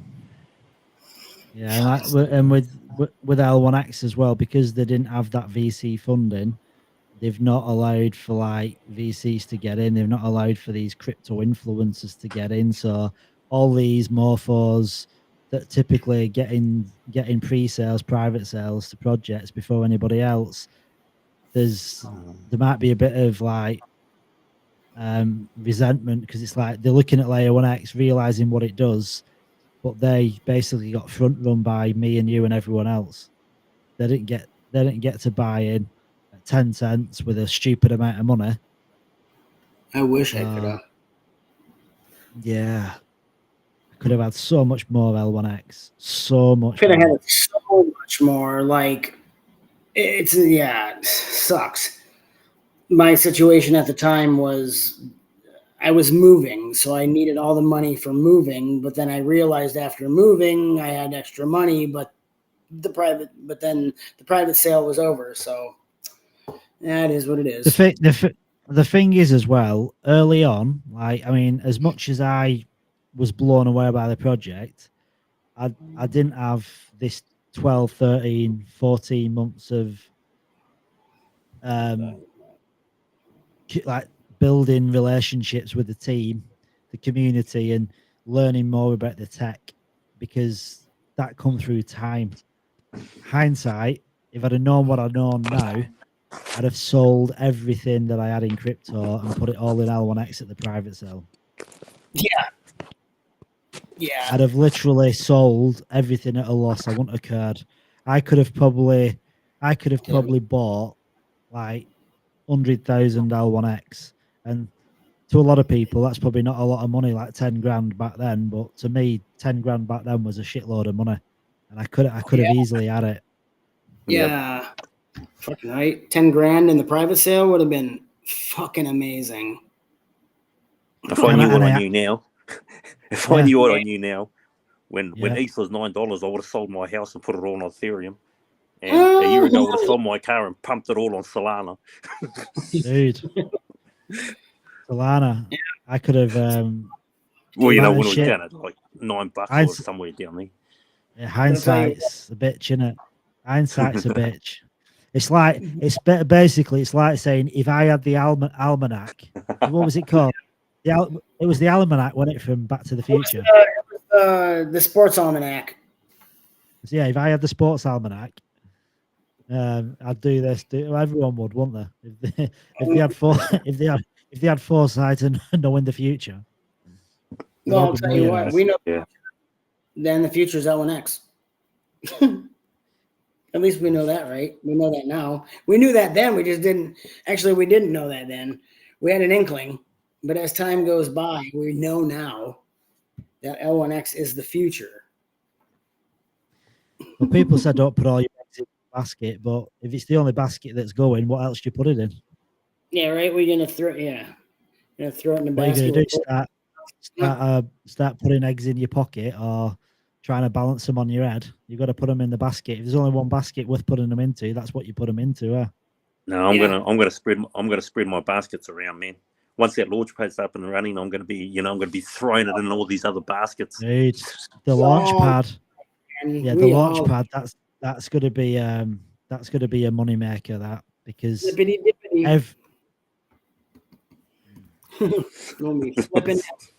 flipping every fucking project. Sorry. Literally, put 1,000 L1X in, cash out 2,000, leave 1,000 in. So you've got a free bag. You've made 1,000 onto the next. Yeah, repeat rinse. And if you keep it to that, hopefully over, you'll be fine. Just let it go up. Do a 3x. Take 2/3 out. Keep 1/3 in, and if you stick to it, we'll do very well. When you start getting greedy and you start looking for the super X's, then you start kicking yourself. So just keep it. Well, if you leave your moon bag in, your moon bag just does the magic, doesn't it? If it's going to do anything. Yeah. But then stacking the L1X is the important part. and having some free. Yeah. Free, yeah. Throw 1,000 in, cash out 2. Throw 2,000 in, cash out 4, leave 2 in, and so on and so forth. Yeah, if you haven't vested them. Well, I mean, I think we all vested, but they'll be unlocked, every month. So at least they'll eventually get back to us. Yeah, that's it, isn't it? Like when you say vested, sometimes it scares people, but because you're getting them every month. Like I've not really worked it out, but like, is it from September? What we're in now, May. Yeah, so from September we'll start getting 1/24th if we're in platinum of what we actually put in. So. Mm-hmm. I mean, it's only a small amount, though, isn't it? Like, but then it depends how many you've got. Like, how many did you put into platinum? So your L1X app tells you, doesn't it? I'm not going to log in because I don't want to show everything I've got on. I don't want to be too transparent. But it shows you on the app, doesn't it? What you've got. So and well, what you're going to be getting as well, I think. Yeah, it tells you what you're getting, and it tells you the breakdown of how much you're getting each month. What number are we on the killer whales? Number 8. Number We're number 8. 8. Yep. Which is good. Wonder what our I like chances. Wonder if we're going to get really excited just before it's the cutoff date. We better get excited right before the cutoff day. Let's see. Share will be given $50 share. Oh shit, son. Fuck. Hell no. All right. I mean, transhuman coin. Ask yourself one question: does that need to be on the blockchain? Probably not. Transhuman coin. The transhuman coin is a cryptocurrency dedicated to funding research and the development of technology to enhance human life experience. Okay. To extend life experience? Huh. Oh, enhance. Wonder. ADO protocol. That's number 2. ADO. Multi-utility token and cryptocurrency system. So that just basically does like one of the utilities that any blockchain could do.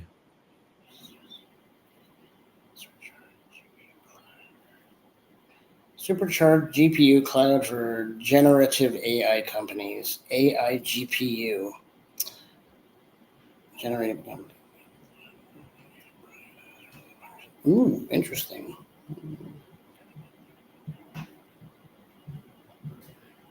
Huh. I've seen that before. Cornucopias. That's a game, I think. And there's another one as well. Cornucopia. Yeah, I've heard of that. I don't know. But then you've got Fuse. Fuse, yeah. Heard of that. And there's another one. There's another game as well, which is pretty big. Did you see that? Cryptalk? I told you about that. Cryptalk, it's the crypto TikTok app.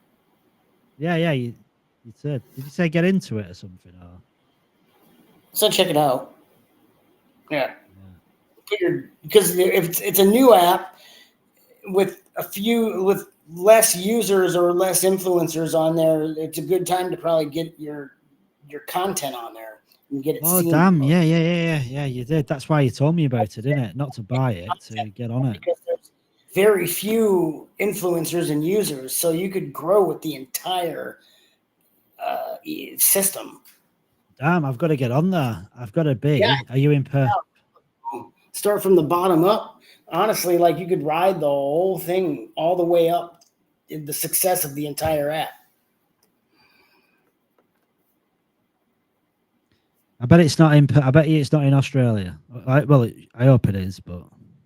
Oh, you can get it on the Google Play Store. Yeah, but it might not be in Australia. I think that might have been the issue. Yeah, it's not in Australia. Fucking wonder, son of a bitch. That sucks. Right. It's not connected. It's not even on Restream yet. Oh God, install. Oh, it's fucking. I mean, it's like new. There's barely any downloads. I think. I forget how many there were. Let's see. It's got 1K downloads. Oh yeah, see that is fucking nothing. Oh, it's letting me install it on my phone. So. Yeah, I got it. Yeah, I have it here. I'm not gonna get it because it fucking glitches.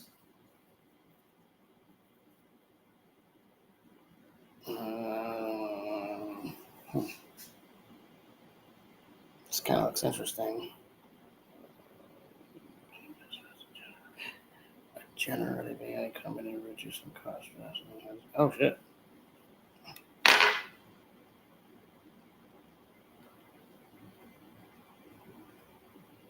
See if I can install the bad boy. Oh shit. This looks like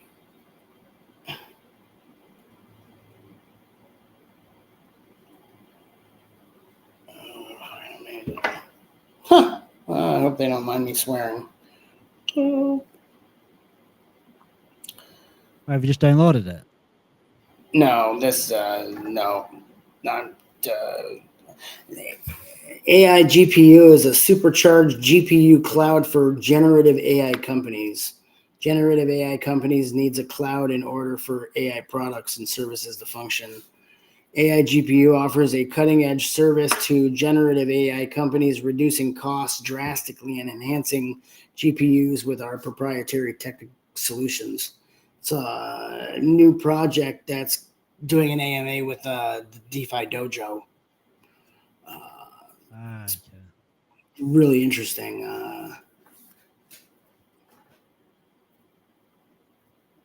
I'll tell you what, I've faded a lot of projects that came through the DeFi Dojo. I won't do that. They have incredible projects coming through there. So I can understand what wants them to do some work with them. Yeah, did you get that other project from there as well, that Brett one?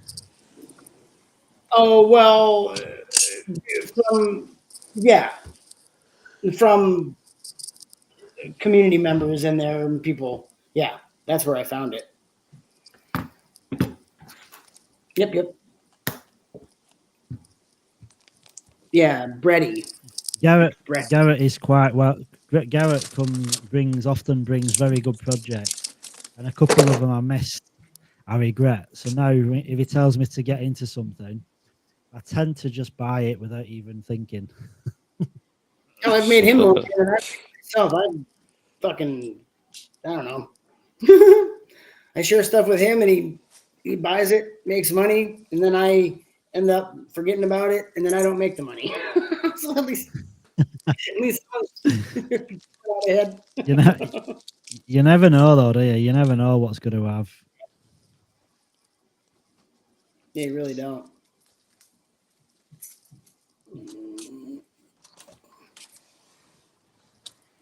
Let's see. This looks really good, though.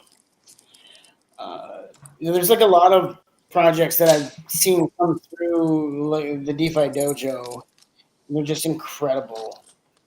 It's a wonderful asset to be a part of that community. Yeah, it's good when you get in a good group.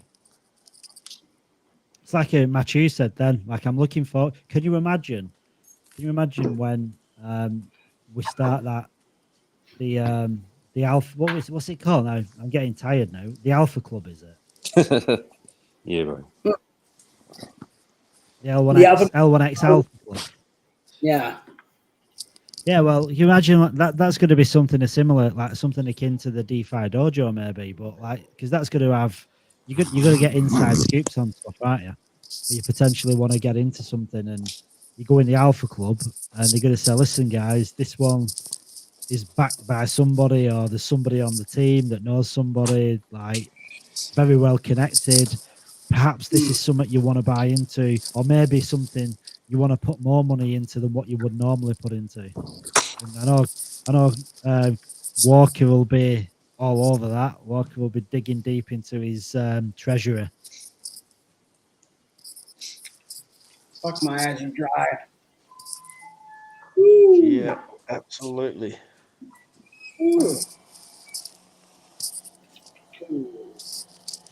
Walker, you're looking devilishly handsome there, and them look like you've got ear protectors on. Yeah, I'm just at the airport. Yeah, flag it in. You just need your flags now. Directing them all in. No. Bye, Eck.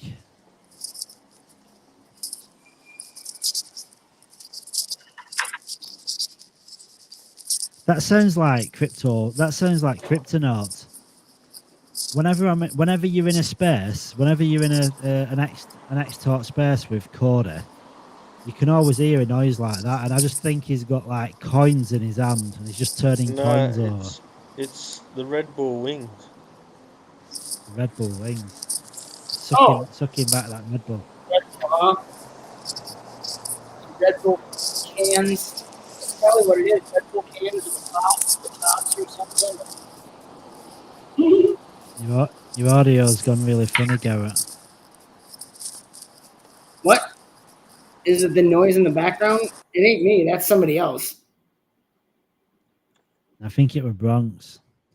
Yeah, I go through people and mute them one by one to try and find out where the volume's coming from. I think there was two. Yeah, like one was noise and the other was. It was Ronak's construction site. Ah, yeah, and then there was like a yeah.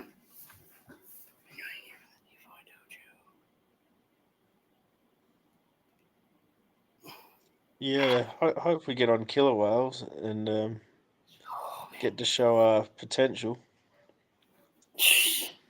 Well, I mean, But, a lot of projects. Someone's going to have to rip $4,000 million out.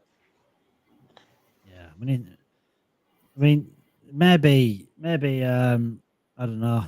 Bronx just sacrifices a day of his salary and buys 100,000 votes on killer whales. Yeah. Yeah, that would be good, Bronx. Yeah, I mean, there's no obligation. I mean, even just like a few hours work, just salary sacrifice, like maybe 50,000 votes for killer whales. We'll be all good with that. Yeah, thanks, Bronx. Yeah, no voice is just admission of acceptance. So we'll take that. Yeah, maybe Crypto Psycho doesn't need those 3 ELNs. Maybe he can, transfer his Solana into USDT. And I need them ELNs. I need them. Because if I leave it, then I need to find. That's the thing. If it stays the same, and you can only buy ELNs through topping up, then I don't have. I need 2,500 L1X. So if the only way you're buying an event listener node is through buying L1X, I'm going to be screwed because I'll have no way of buying it. At least now I can. At least now I can afford. I can afford 2,500 L1X. It's not that expensive, is it? Yeah, you don't want to wait till if it says $10. Yeah, imagine that $1,250. Now I need 10 grand or 12 grand. I'd not be the happiest person at all. Nah. And then do a few more rows. Yeah, and then I can't even spend money on crypto for my roofs. That's the thing. So, like, damn, I'd be. And I know what had happened. The token I've got would probably die. So I'd not have any value at all. I'd have nothing. The entirety of it had just disappeared down the drain. I'd be like, shit, why did I do that? I reckon if Cryptonaut cashed his cans in, he might be able to put all that money into the vote with all his cans. Yeah, we're just seeing that, aren't we? We're not seeing much. If I'm not mistaken, L1X can handle 100,000 transactions per second. When it's up and running, it can actually. I know it can do a lot more because Kevin said it can do 200,000 without issues. But yeah, they advertise it as 100. Okay, yeah, because somebody asked me how much can it handle? So yeah, that's a good base.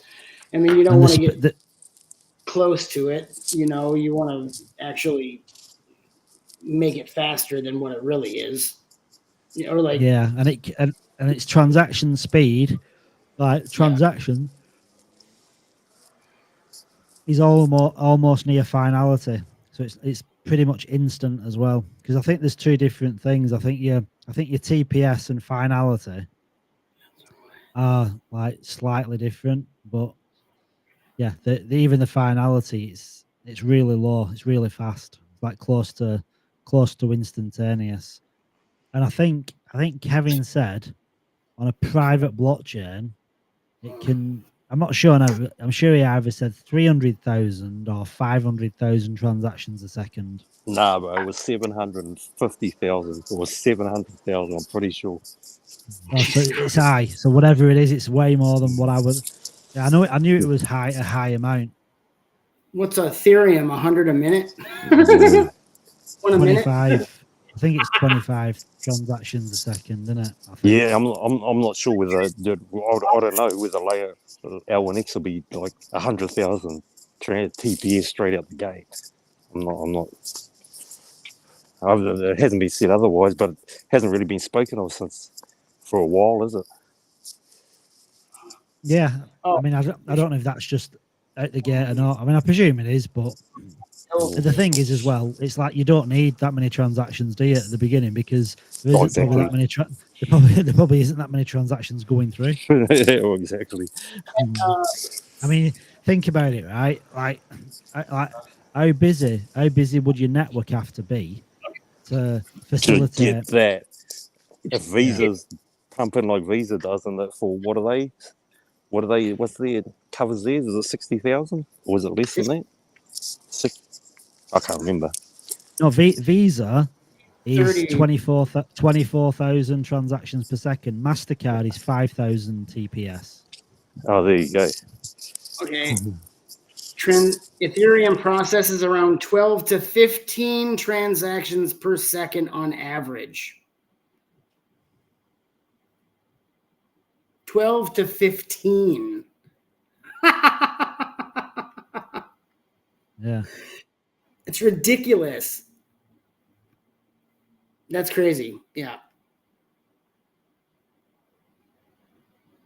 The maximum is 15 to 30 transactions. 15 Yeah, I mean, to 30. if you think about it, it doesn't really matter, does it? Like when you start getting to, if you look at Visa, and you think that's the biggest transaction processor in the world, and it's fast enough, and it does 24,000 transactions a second.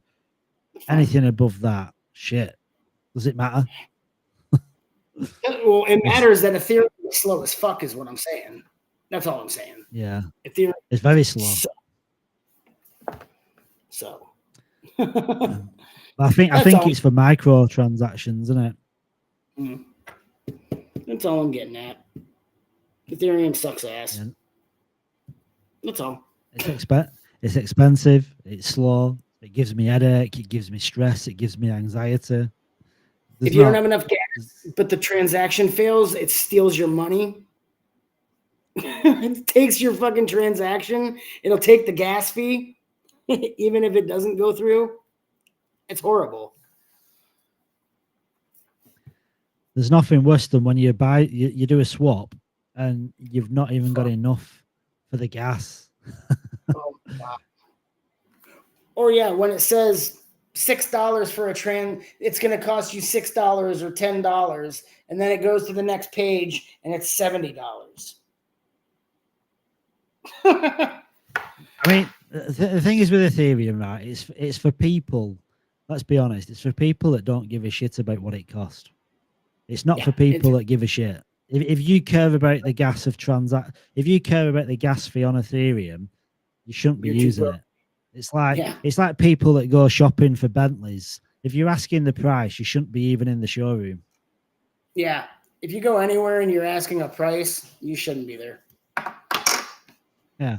That's why you go in some of these chats and you'll get people, I don't care about the Ethereum gas. No, because you're a fucking millionaire. You don't need to. Yeah, right. You don't need to care about the gas. Like, if you've got money, it doesn't matter, does it? You're not bothered.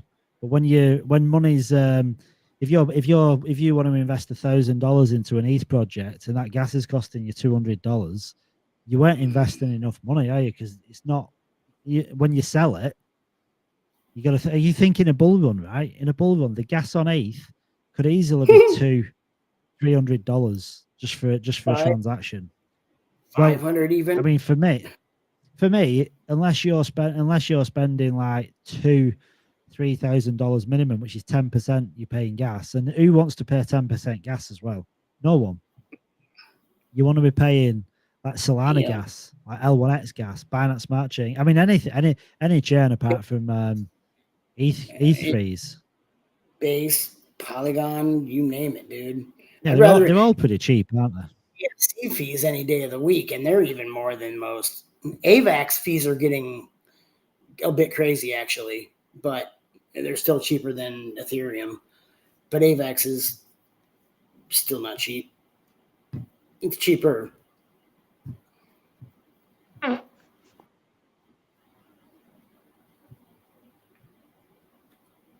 All right. Crypto Walker. I Ew. think it was nodding off. Maximize and get Garrett. You're like is it coming daylight now? Oh, it's daylight. It's nice. Yeah, it's 8:33 a.m. Yep. Garrett, is that your front door behind you? Yeah, that's my front door. Nice. Or you can call it a back door. I have 2 doors. Oh, is it? It's an apartment. Ah, right. Yeah. I fancy the apartment living. It's something I've thought about. Me and my missus are like kind of debating whether to go for an apartment when I don't need to work on a roof. Just have an apartment and just give it a go, see what it's like. Find the right one. I have no neighbor over there because I don't know. It's empty, and then I got a hallway over here, so it's good. But then I have heavy feet above me. Doosh, doosh, doosh. Just noise, but it's all good. It's pretty quiet though right now. Honestly, I'm quite surprised they haven't been banging around. I think they must know, or like the universe has told them to keep it down because I'm doing something down here. I don't know. But normally you'd hear a lot of banging and scraping and chairs jumbling across the floor. Like, yeah. Is your internet half decent, Garrett? I was thinking, I wouldn't mind watching that. I wouldn't mind watching that Node NFT video if you want to stream it, because I actually found it interesting. I don't like my internet's If I add any more, it'll drain it because I have the base. I only have like 100 megabytes per second, so it'll like skip out and shit. Yeah, Walker, what's your internet like, sir? Because if you could stream that, blog, I'll show you. Like, so if you go to the L1X blog, oh no, it's not the blog, is it? With the YouTube. Sorry, just ignore me.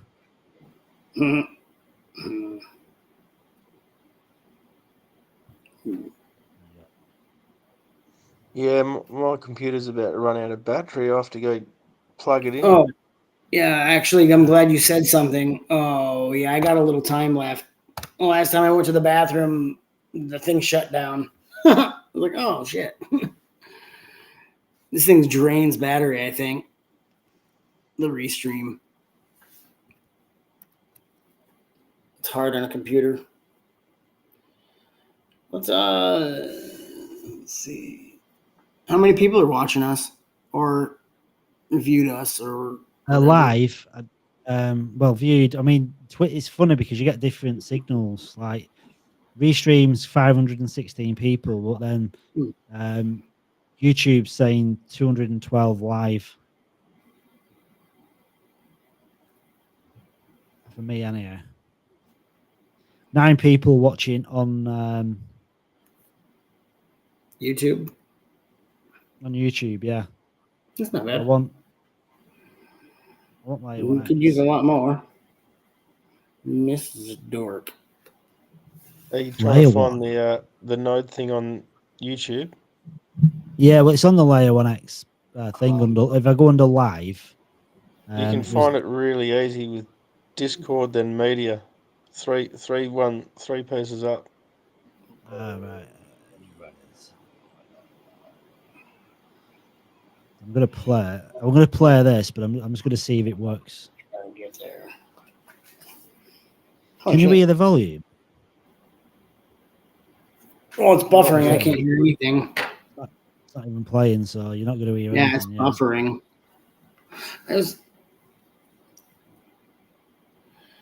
Okay. What was that? Oh shit.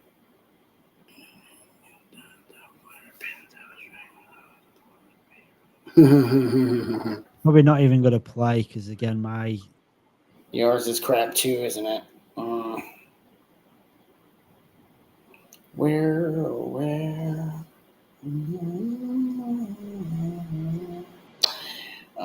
Diamond of the world. You hear this? No. Well, No. What's the difference between cloud VPS and bare metal? Yeah, what is that? Yeah. Is bare metal the one that's totally looks after it, the whole thing? I don't know. I have not a clue. Let's see.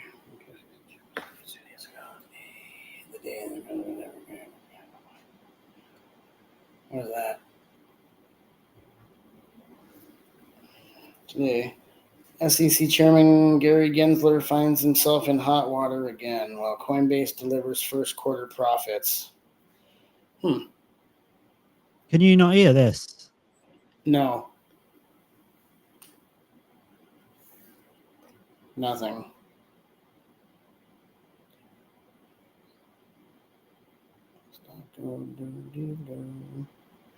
It is woof. Time is counting down. Time is running out for me.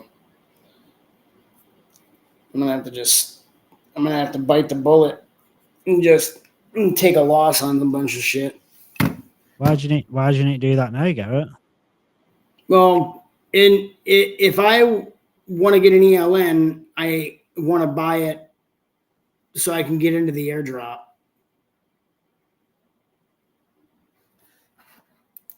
Oh, so you're gonna buy it outright? Yeah. I figure that would be the most logical because then I have a chance of winning 50,000 L1X on top of getting the ELN and the token and the coins. I mean, I think it's probably my best chance. Cheers, Star-Lord. Let's see. So I can still choose a VPS to 2 hours. look after the whole thing. I don't want to be half hosting it. I want them to look after it.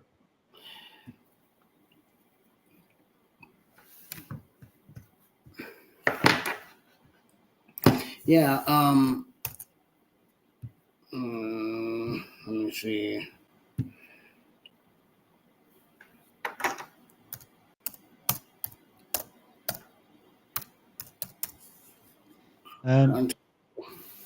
Walker, are you working tomorrow? No. You've been around for the launch. I mean, the thing is, right? We've been here every day since March. Since March, pretty much. It's like, how can you not be here for launch day? VPS. Yeah, I got someone else working. 200 gigabytes. Nice. You've got minions. You've got minions working for you. Yeah. That's good. I don't have anyone working for me. There's me, nobody else. $7. There's actually a deal. Contabo has a great deal on. There's no location fee for where I am right now. If I choose the right package, it looks like everywhere else has a certain charge for the region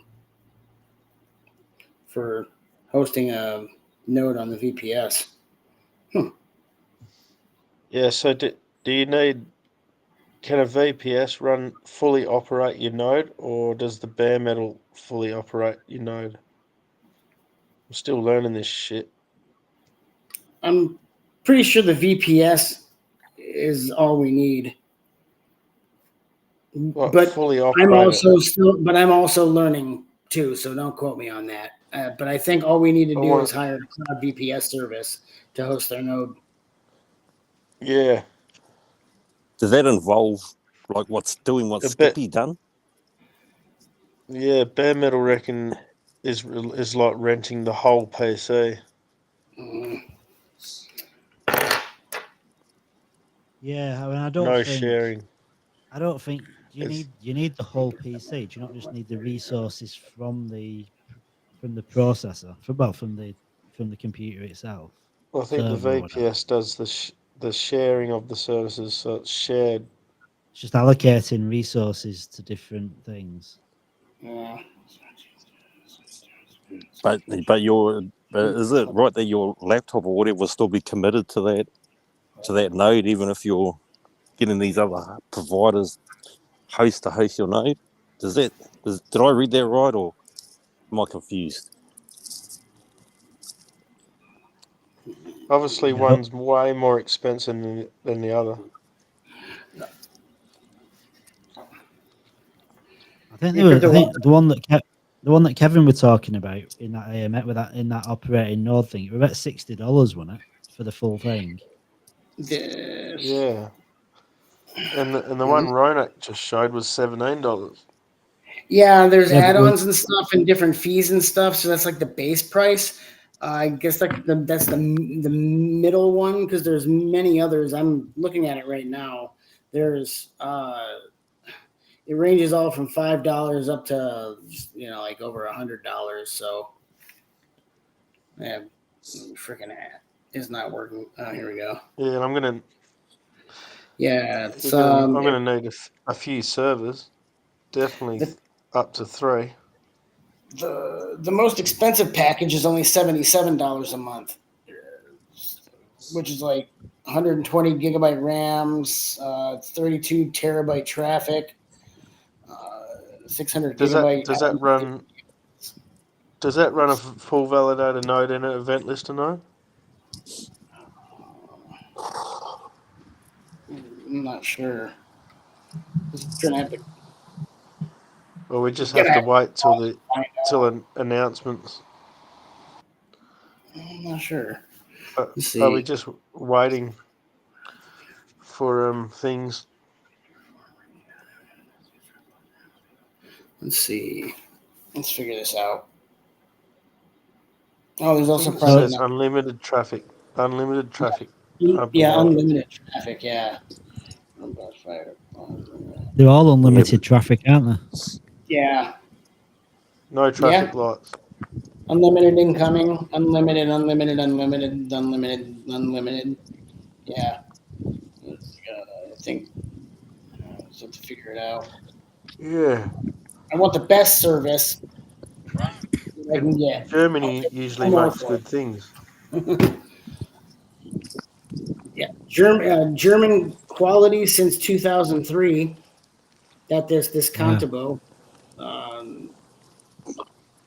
I mean, it's not too bad. I mean, if you can run all that, I mean, the setup. So it's $77 to run a full validator node and one event listener node. Yep, you need all that. If you have it, you do. I mean, if you have those, then you would need it, I'd imagine. What, the 24 CPU, the 24 CPU? I don't even think you need that for that, but you'd probably want. We'll have to find out more. If you've got, if you've got quite a few, do you have to choose a few servers? Can you run them all from the? Can you run them all from the one computer, or was it only two? If you're getting those other guys to host, you just blast it all out from your one laptop or whatever. I think. Well, I think Kevin said you can do, but he said he wouldn't recommend it. He said you could. I think Skippy is going to host a full validator node and an ELN on the same computer. I think Skippy was saying. Hosted himself. Yeah. Himself, yeah. I was just pretty much with nodes. I was sort of having a read through the channel now and then. I thought I'll just wait till Crypto Psycho and Sleazy put out a video each on it. then I'll go and have a Right. look. Yeah, I need to understand more about the spec because like if you can do a feat if you can do an FVN and an ELN on one computer, how many ELNs can you do on one computer?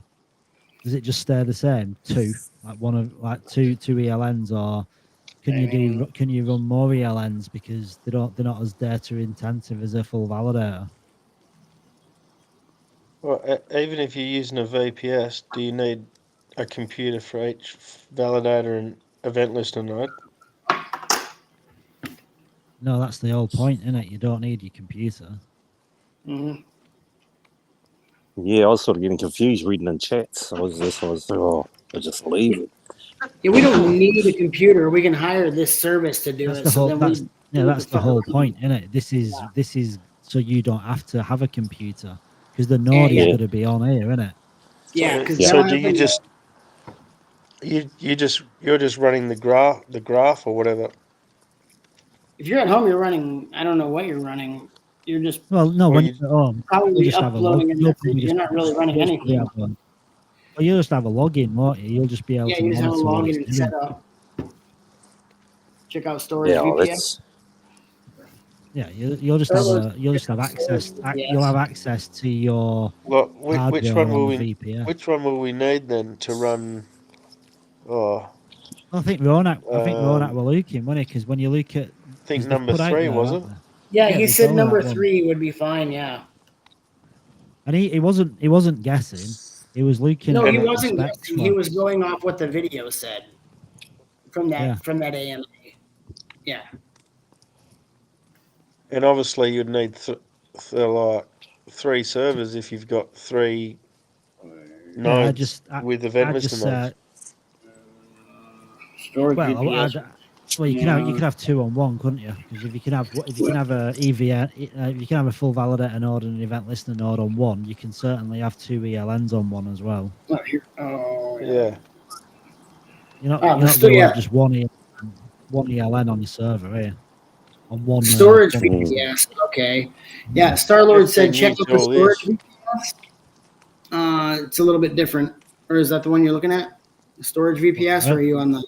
Definitely No, need you're all this. No, you're on the cloud VPS. Check out pull up the storage VPS one. If you go to if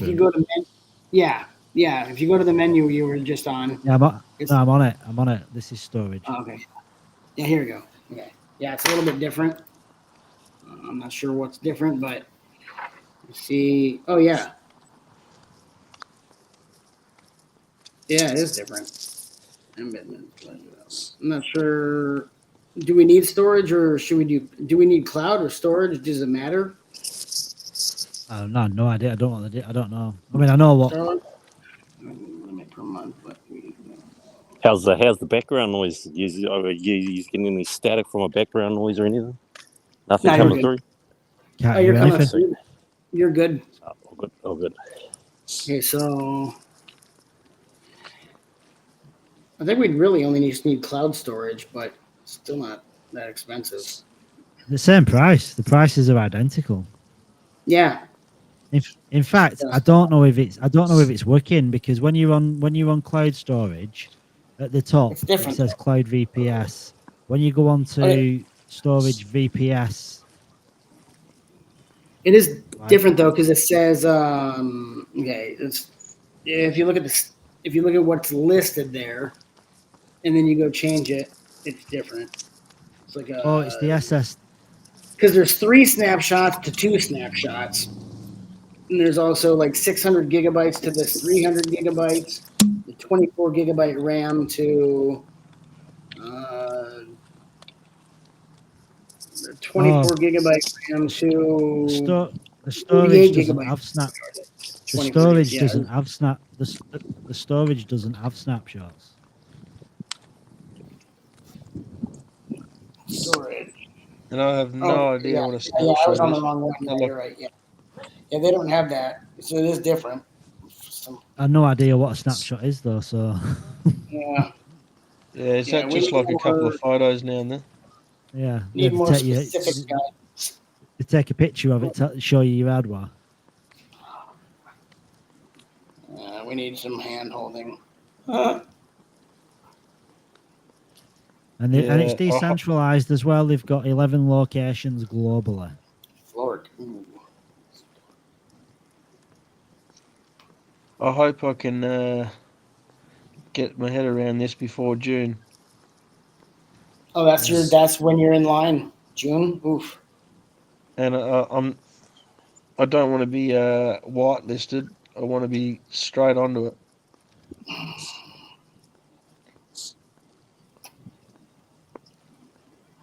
So hopefully the team gets some information out. Yeah, it looks pretty cheap though, doesn't it? That Contabo looks like a pretty cheap solution compared to everything else.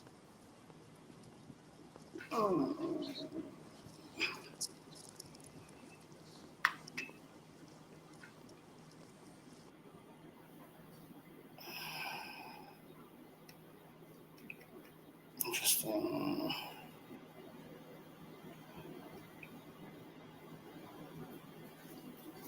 I'll be back.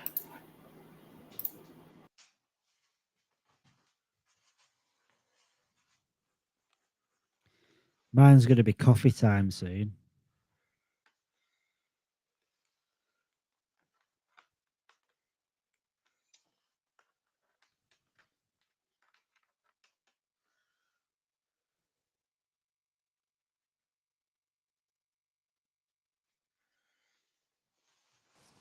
Where we at? We still looking at nodes, or we?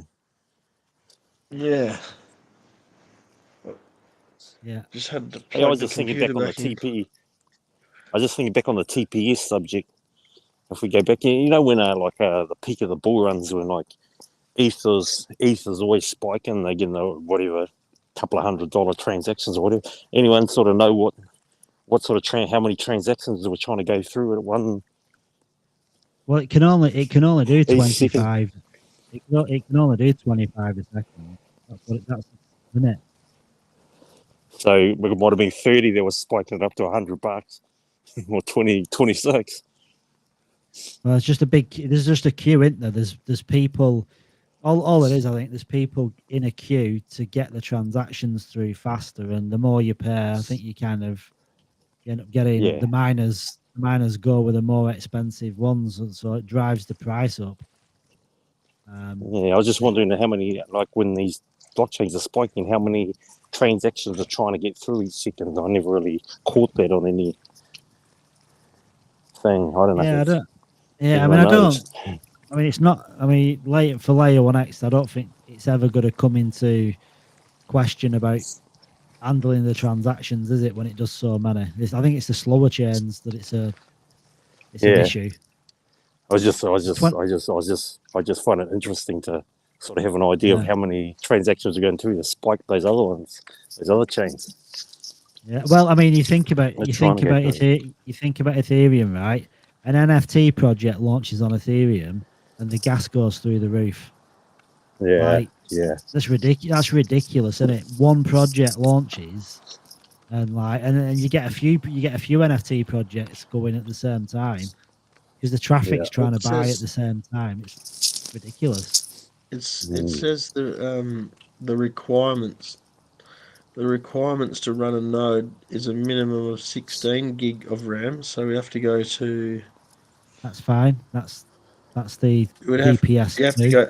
Yeah, you have to go up to storage VPS 4. No, 3. Which one are you on? 3's got 24 gig of RAM. Number 2's got 16 gig of RAM. What one's this one on? Is that the storage one? No. The cloud VPS storage one. Cloud VP. I don't even think there is a storage. I think they're the same thing. I think the cloud and the storage are identical. The only difference is the SSD. One of them's got a NVMe hard drive, and you can have a 400 gig SSD instead. They're the same thing.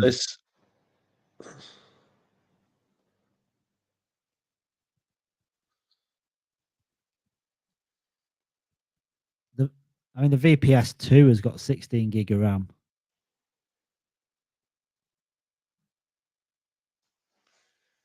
Yeah, you've gone into dedicated servers. That's bare metal servers. I'm on VPS. Which one are you on? I'm not on VPS. dedicated. I'm not on dedicated Oh, yeah, server. there it is. Oh, there it is. I don't know what. I don't know, my eyes just glitched up or anything. Intel Core i5 or Ryzen 5. I don't know what 8V QPU cores is. Hang on. What is 8 vCPU cores equivalent?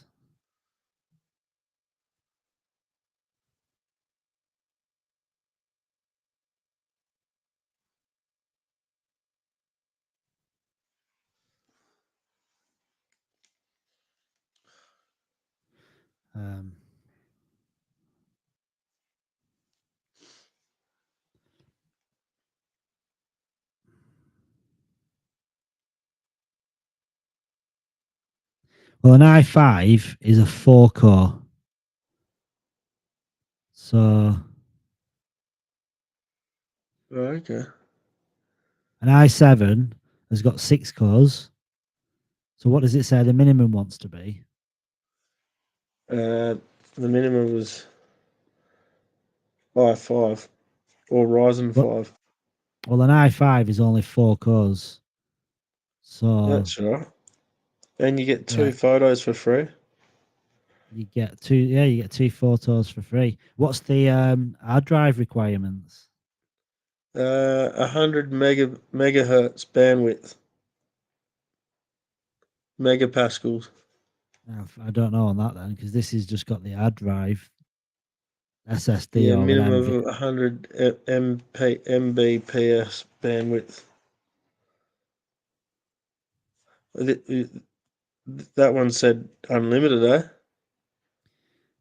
That's traffic. 32 terabytes of traffic, unlimited incoming. Minimum of 100 megabps bandwidth. Yeah, I don't know that. I don't know what that means. I know what 100 megabyte is, but is that referring to the hard drive?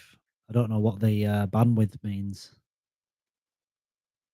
Yeah, Mbps bandwidth. Oh, that'll be the internet connection, won't it? Which VPS, it won't be an issue on a cloud storage server. Like it'll be the fastest internet possible. Yeah. So that one's okay then. Well, the one at 12. What was the minimum gigabytes required? 16 gig. Yeah, 16. And 16 gig of RAM. Yeah, I mean the 1250 a month would probably do it, but the 1750 a month would probably be better Yeah, just for in case. yeah Because for the you're sake probably of $5. Because you're putting the event listener node on it as well. Yeah, but then I suppose if you went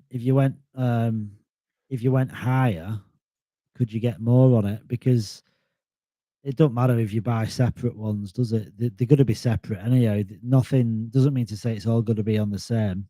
Man, you're not saving anything, are you? You may as well get 2 of them. You get 3, Yeah. 2. Get one of them, and that'll do. I need 3 of them. Yeah, but it's cheap, isn't it? We were thinking $100 each. Yeah. We might. Yeah, that's we why might, this might be a one's good pretty idea good. to jump in chat and try and wrangle one of the guys out of the node channel to see if we can jump on the live.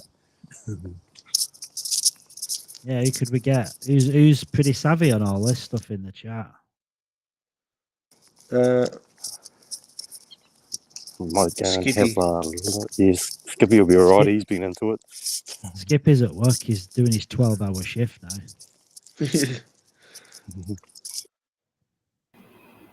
Yeah. Who else is Maybe bro, maybe drop the thing in the node channel and leave a little note. I haven't got the link.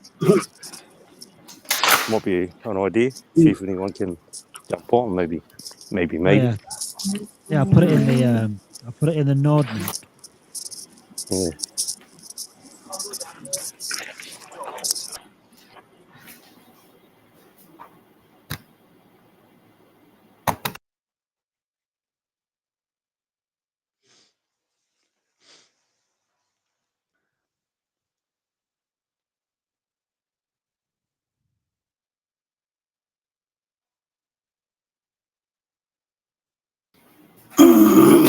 How's it going?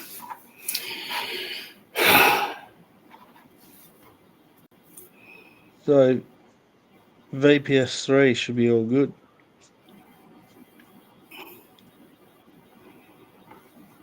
Pretty cheap, huh? It's a Yeah, lot cheaper than I would have expected. The reviews are pretty good too. Yeah, I missed that, unfortunately. That's good though. What rating does it give it as far as reviews go? With the star, I think it was 4.4 stars or something. Shit, it's not bad. Yeah, and this is the one that Skippy shared, so I think it's probably decent. Yeah, this is the same one. This is the same one he was looking at, wasn't it? Yeah, this is the one that I see the Skippy bandwidth shared. now. The bandwidth says it's 600 mbits, so we're all good on that one. What, on that VPS 3? Yeah, it says 600 mbit connection. Where does it say that? When you get in the more of the details of VPS 3. What's Mbits? What is that?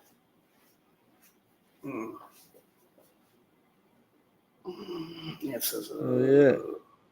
Mbits.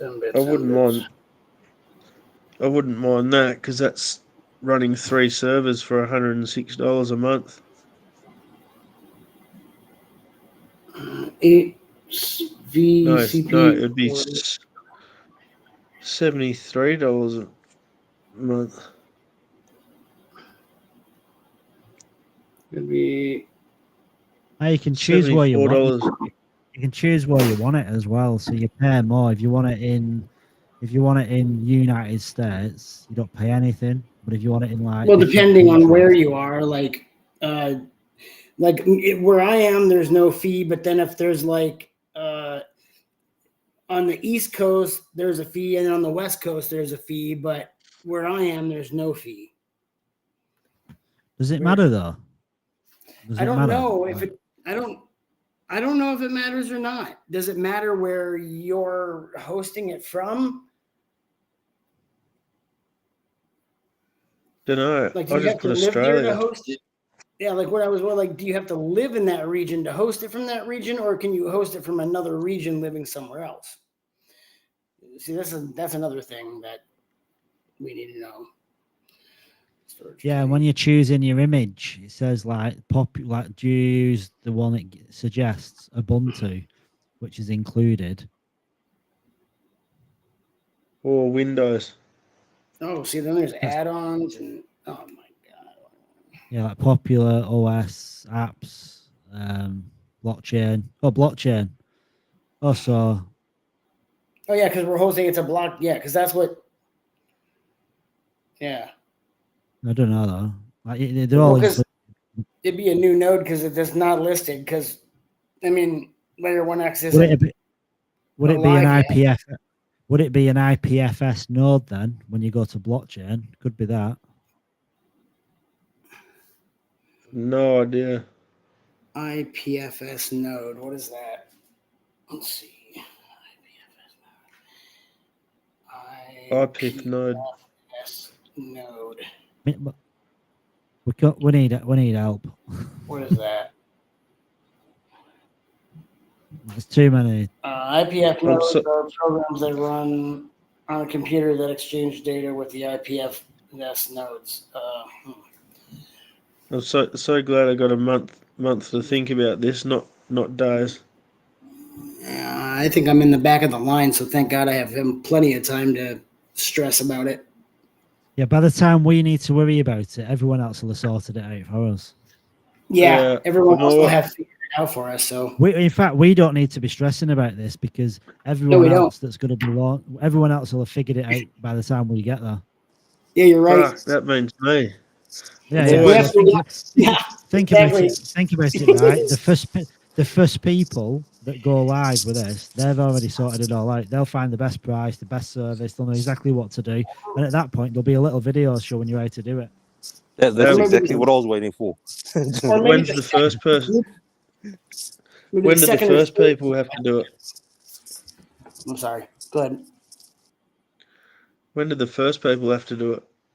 Oh, this month, I think, June, innit? right? June, I think is the.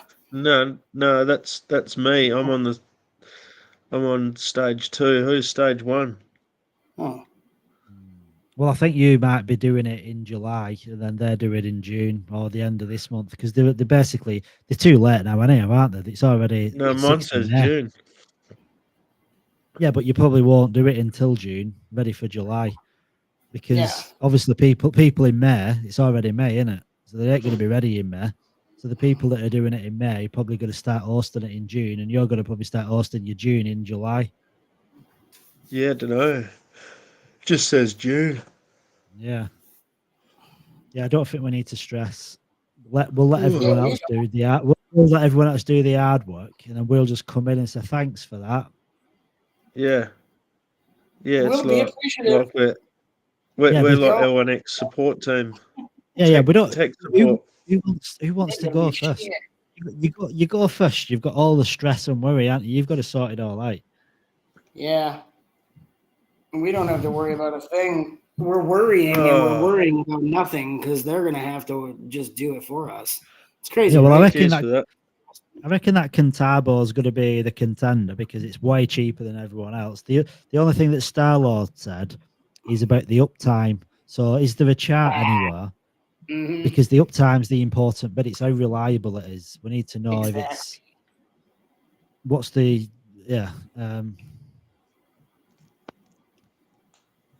I don't know where you'll find that. Scalable blockchain network. Amazon managed blockchain pricing. Let's have a look. Uptime guarantee. Amazon's So let's as see what fuck. that says. Oh, so it says high 99.996% uptime rate. Premium connectivity for Oz Cloud VPS and bare metal That's comfortable? servers. Ooh, Yeah. that's perfect then. 'Cause fuck Yeah, everything else. Yeah, hang on. So look at Quora because that's like a question. People ask questions. Oh, it's old. Yeah. Because Amazon charges like a fucking arm and a leg. I mean, Must like be Amazon $202, Ethereum. $176. Fuck you, Amazon. Yeah, I mean they've got Australia award-winning support no matter where you are. Jesus. Sounds Brand like new it's a hardware. good pace. 99.999% uptime. Thank you. That's all I need to know. No, but I need to see that on the website. Like, Oh, right. look at this though. The ratings, like on host advice, host search, 4.4, host test. 4.4. Yeah, but look, like 94%, 4 out of 5, which is an 80% rating. If keep it real. 4.2, 4.4, so that's an 88% rating. 4.1. That's not rating. speed though. That's just them in it. That's not. That's the just rating. ratings. Yeah, the speed is what we need. The speed and the uptime is the most important. Because who the fuck wants to stake on our node if we got 95% uptime? No one. Fuck, I don't even want to. I'm trying to see if it says it anywhere about the speed or the uptime. Let's see. Best and fastest cloud VPS. Like an IBM, yeah. I wonder what they charge. Fuck. Top cloud VPS, top 7 cloud VPS hosting. Okay. VPS server.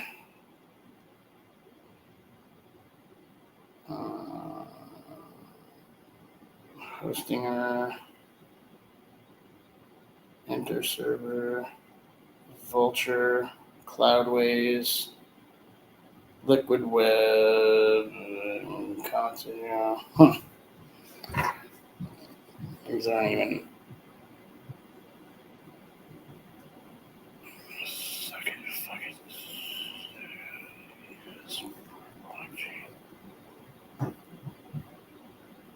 For blockchain technology, there we go. I guess we gotta specify.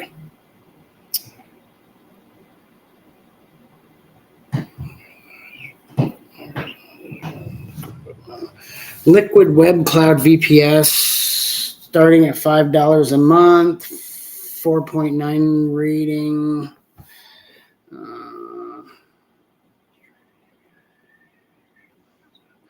Cloud VPS benefits scaling easily. Let's see. Okay, so here we go.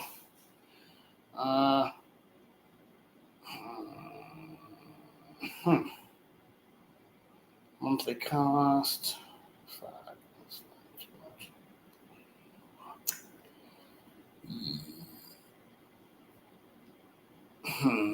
Blockchain server hosting.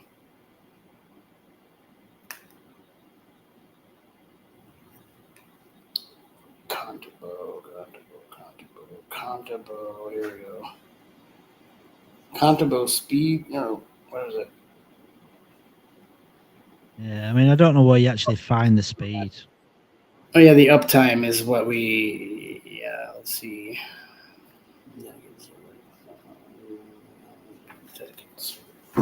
I've just got to make myself a coffee because I'm yeah.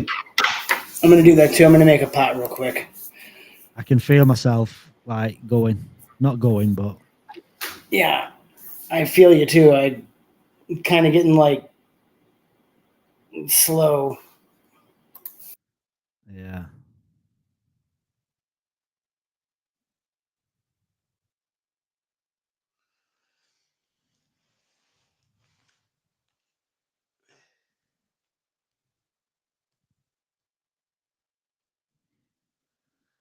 But that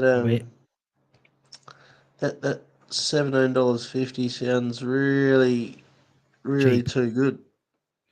But the thing is, it's a VPS. I mean, they've got hardware, they've got services across the world, aren't they? Like, yeah.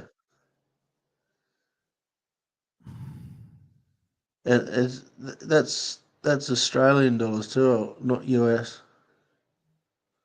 yeah, that's Australian. Is it Australian? Yeah, I've got it on Australian. Oh no. Sorry, it's US. You're right, it's USD. I've got it set as country. I've got it set as language, not country for tax purposes, but your account will be fixed to the currency you choose when ordering. Well, you can only have it in euro, USD, or English pound. So these are USD. This is USD. Is it? Well, yeah, because if I change it to euro, then it's euro. If I change it to USD, it's USD. Yeah. Can you go? Sometimes you can go down further on the thing when you press the arrow down. There's no arrow down. There's just that. No. Just them three. Oh, so that's US. So it must mean it's what? It's contabo.com, right? Is that $35 Yeah. a month Australian? No, 1750 is not 35. It's not double, is it? Not what is it? $26 or something. Hey, what's up? Yo, Ronak, he's in the house. He's back. Yeah, we're just trying to work out your cloud things. Yeah. It's If you allow 2020. me to share my if you allow me to share my screen, I can show you something in Contebo. Show it, Ronak. Show it. You've got full power. Um, I was not able to complete my words. I think Chief joined the stream. Yeah, Chief interrupted. You didn't finish what you were doing.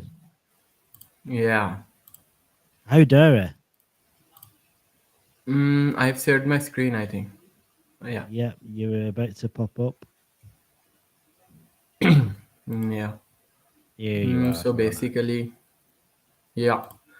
I was saying that $17.50. This is the best VPS for the to run the L1X node because it have the 8V CPU cores, which is equal to Intel i7, if I'm not wrong, and it's 24 GB RAM. It's more than the minimum requirement, and it also gets 1.2 terabyte of SSD.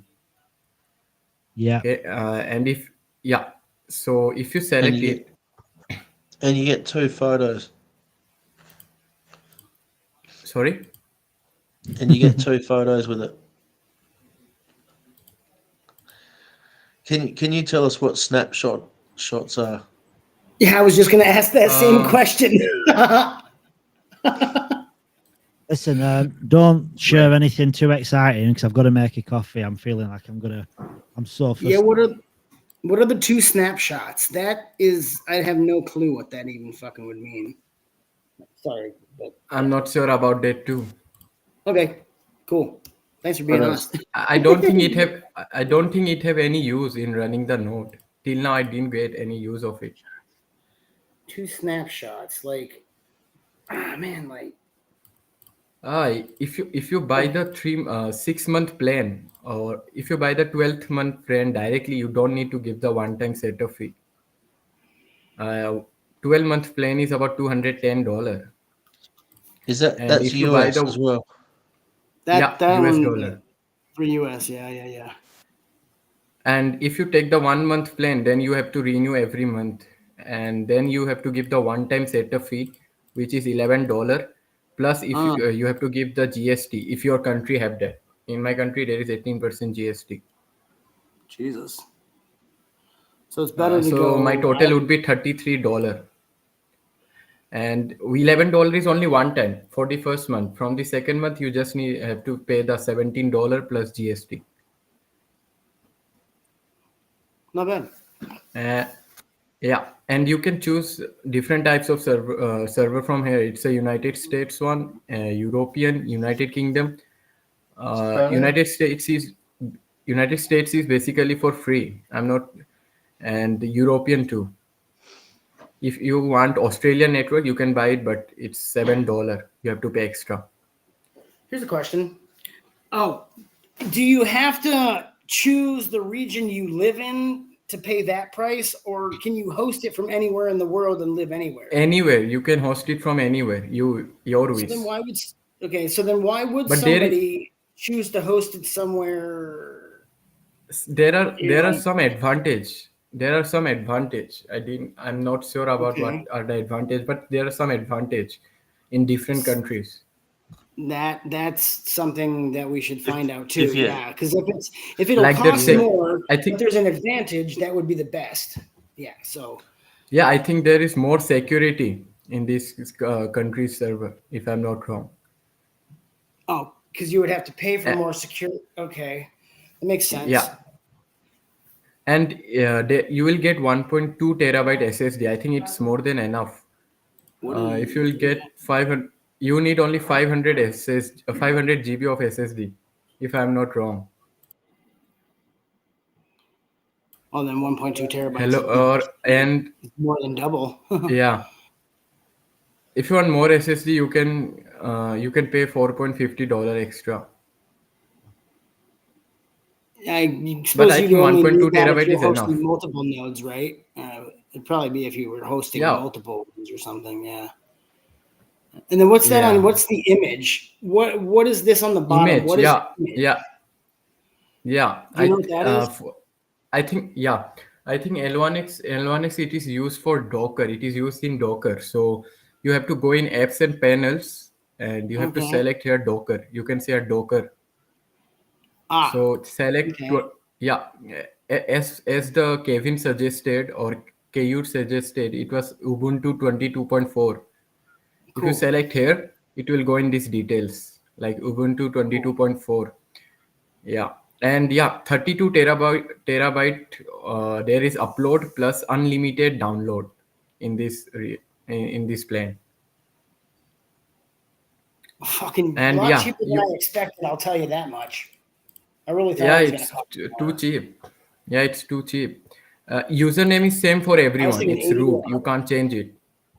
Username is same for everyone. You can't change it. And the password you have to choose it. Don't share this password to anyone. They can access it. And this is nothing to do. Yeah, you can select your private network. If it is in no private network, it is free for that. But if you choose private network, it will be more secure and you have to pay $3 extra for it. I think choosing the private network and paying $3 extra is not a bad deal.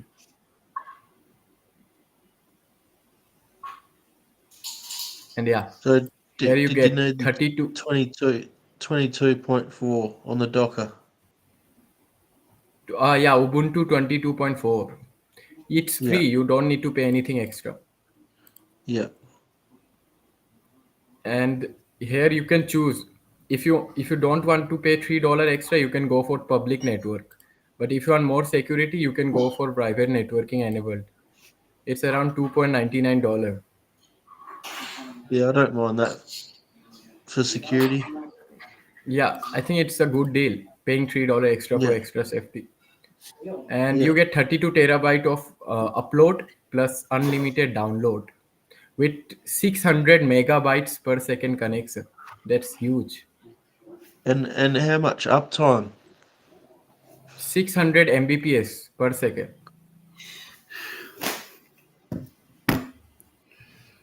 I think minimum requirement is 100 mbps, but you are getting 5 times more better network. Yeah. And you nothing have to do here now. Just click after selecting this all. Just click next. When you select it, just put the password. Easy. Bless you. Bless you. And then if obviously if you're running one node, but if you're running more, do you have to write server quantity? You'd have to do 2 or 3 or server quantity. Server quantity. You can buy more servers. There is nothing. You want 10 servers, you can buy 10 different servers. But in this server you can run both ELN plus full validator node, as Kevin said that we can run both them. But just in case you've got three of them, do you have to choose 3?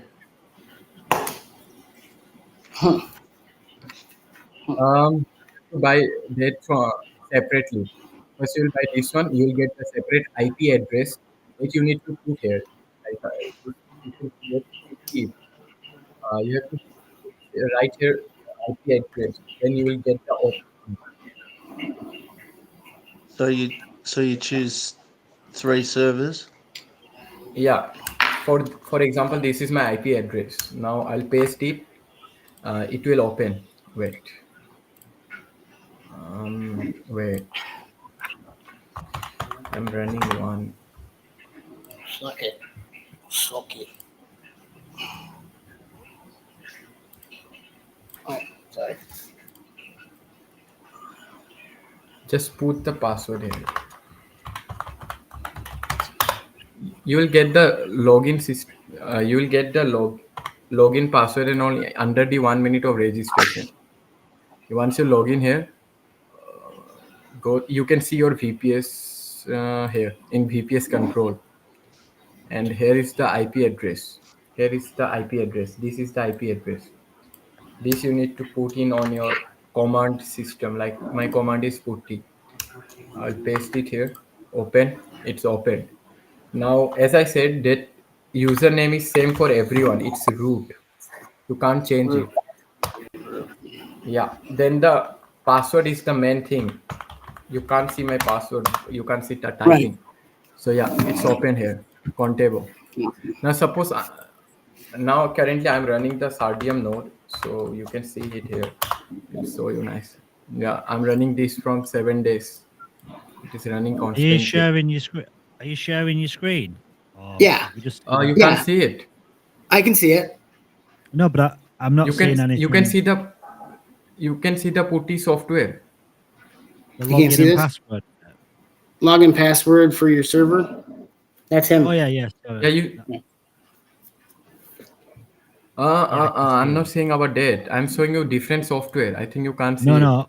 All we can see is that the login and password thing on Contabo. Yeah. Wait. Let me. Oh yeah, I was that. Wait Yeah, I a was just second. saying that's all we can see. Yeah,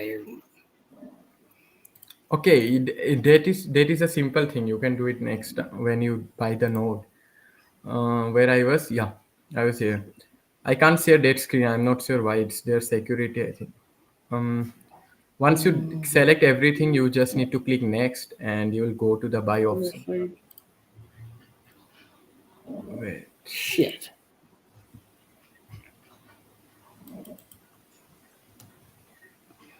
Yeah. You can buy it through Visa, MasterCard, anything. Just after doing this, you will get your.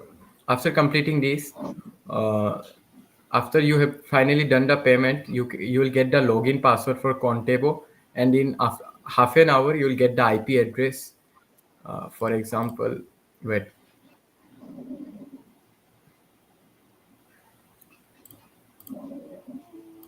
Let me go back.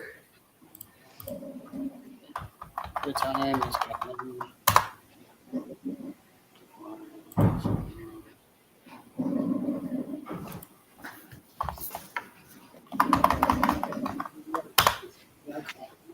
You can see the screen, right? Yeah. Yep. Get the cloud. Yeah. Yeah. This is the login. You can see it in here. You can see the VPS control. If you once you log in, you can see the VPS control, and in this VPS control, you will get your server IP address. It's the IP address. I'm not sure you can see it or not.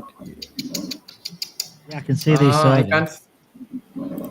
Yeah, you can see the server. That's the IP address, but I can't use the software here. Default There user is a. host system. And if you want to upgrade your package, that's the best thing of the cloud. You can upgrade your package anytime. Like you want like 36 GB RAM, you can just go to manage and order add-on. You can add more things here. Shit. That's the great thing of the VPS. In the computer you need to fit new things, but in VPS you can just upgrade. That's good. Holy fuck. That fully operates it for you. Yeah. Wait a second. I want to share something. Entire screen. Wait a second. Go for the big bite. I'm just about to do a big bite on a chocolate croissant. And you're on the big screen too. And you popped up on the big screen too. and I just popped up on the big screen. Mark, can you approve this? Oh yeah, I'm just laughing at myself. Mark, can you? Hello, Mark. Yeah, it's not popped up yet. Yeah. There's nothing. Yeah, I just see just them. shared There's my- nothing. Yeah. It's crazy. No fucking shit. That was funny. Yeah, a little bit. This you can't see my screen, right? No, not yet. Not yet. Yeah, I'm sharing my entire screen. 1 second. Yeah, it's coming. Wait, Wait. I want to share my entire screen. Now you can approve it. Yeah. Perfect. So I was seeing this. This is, suppose this is my IP address. Where Hey, Skippy. this is the IP address.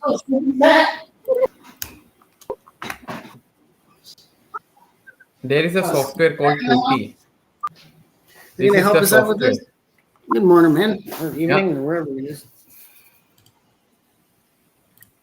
This is the server. This is the command system Putty, and here you have to enter your IP address where you got that in server. Just copy and paste here. Now you can open. You can see this black screen, right? Yeah. Yeah. So as I told, that username is same for everyone. You can't change it. It's root.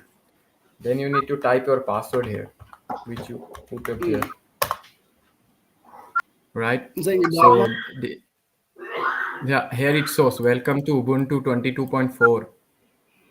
It shows everything. Now to check if you, I'm already running the Sardium node. So to check, I can just type docker ps.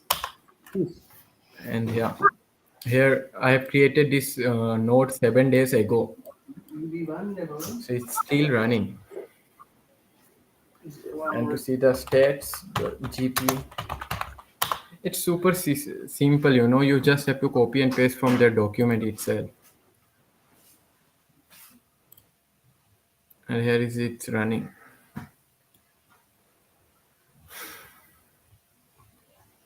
I'm running this one $12.50 one, because Sardium doesn't need so much storage.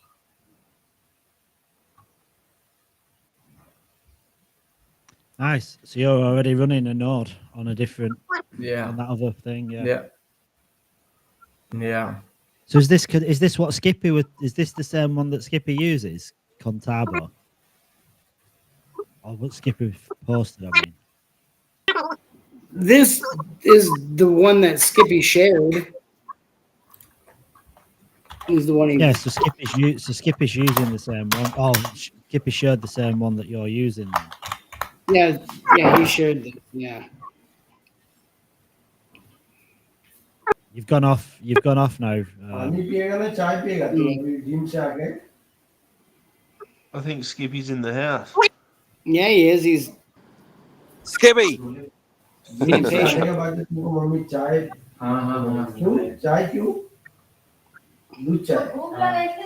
looks like that cloud service that you shared is really reasonable. What's that? Sorry, cup, Skippy. Sorry, cup. What's that noise? What's that? What was that? What is that? What is that? It's like a tape, like a VHS tape and a VCR when it used to fuck up back in the day when we had those. Yeah. What a strange sound. Bronx. I don't know. I'm trying to share my. No, it must be Skippy, I think. Oh, it's Skippy. Skippy's playing something. I don't think Skippy's listening to us. I think Skippy's just jumped on his computer and he doesn't realise we're here. Skippy, we can't hear anything you're saying. We're getting these weird noises like you're fast forwarding. It sounds like it's skipping.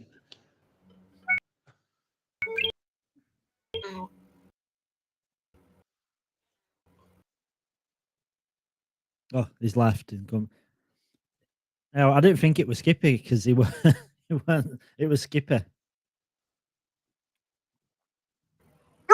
Hey, Skippy.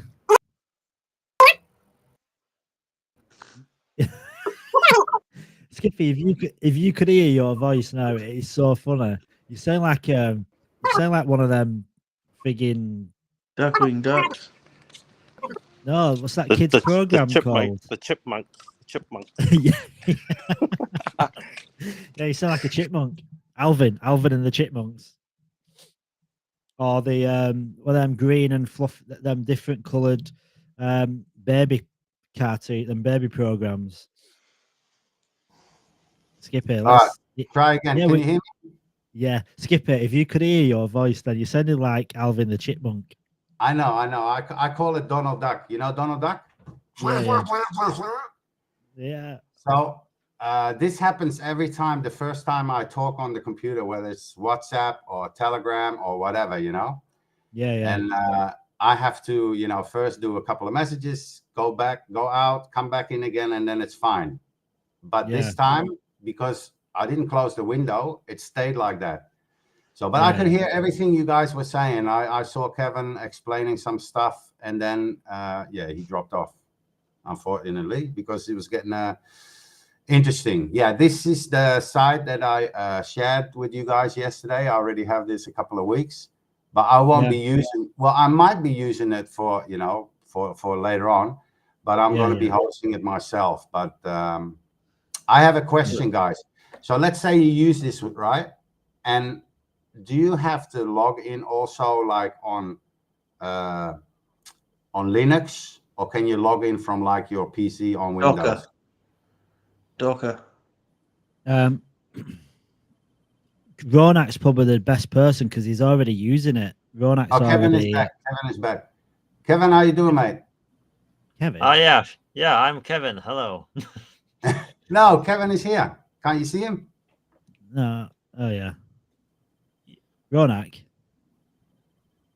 Is that Ronak? Yeah, it's not Kevin, it's Ronak. Okay, I know that Asians are difficult to tell apart, but that's clearly not Kevin. Ronak. Ronak is Kevin's twin. Ronak, just go along with it. You are Kevin. Yeah.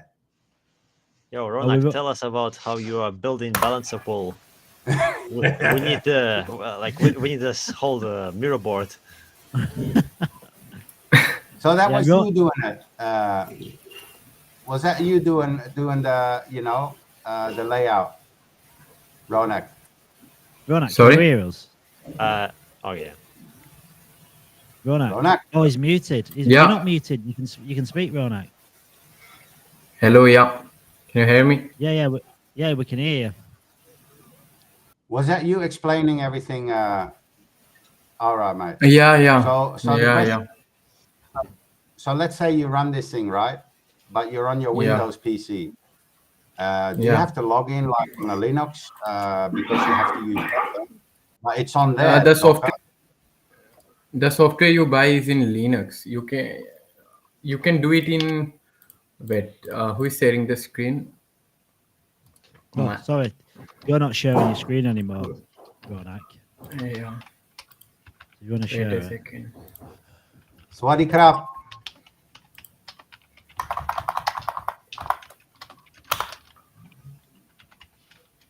I'll make it full screen so everyone can see it a bit better. Sawadee krap.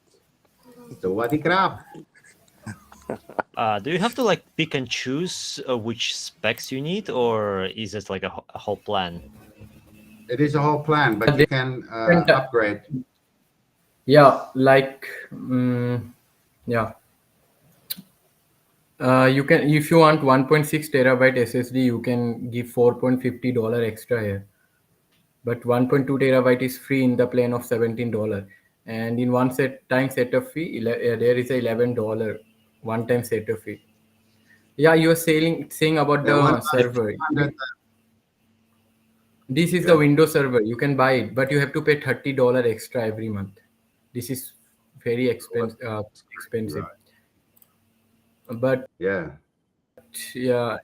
as Kevin said, we have to run in. So you can run in Linux, Docker, Ubuntu 22.4. It's super free. And yeah, but that's running it, Ronak. But I mean, when you want to go into your server, so you have to have from Linux as well. You have to just log in there. There is a command prompt. You have to log in there with this username and password. And you need the IP address. Wait. Yeah, but can you log in from your Windows with all this, or do Do you have to have Linux as well? Yeah, that's the you need to full different install thing. like a little.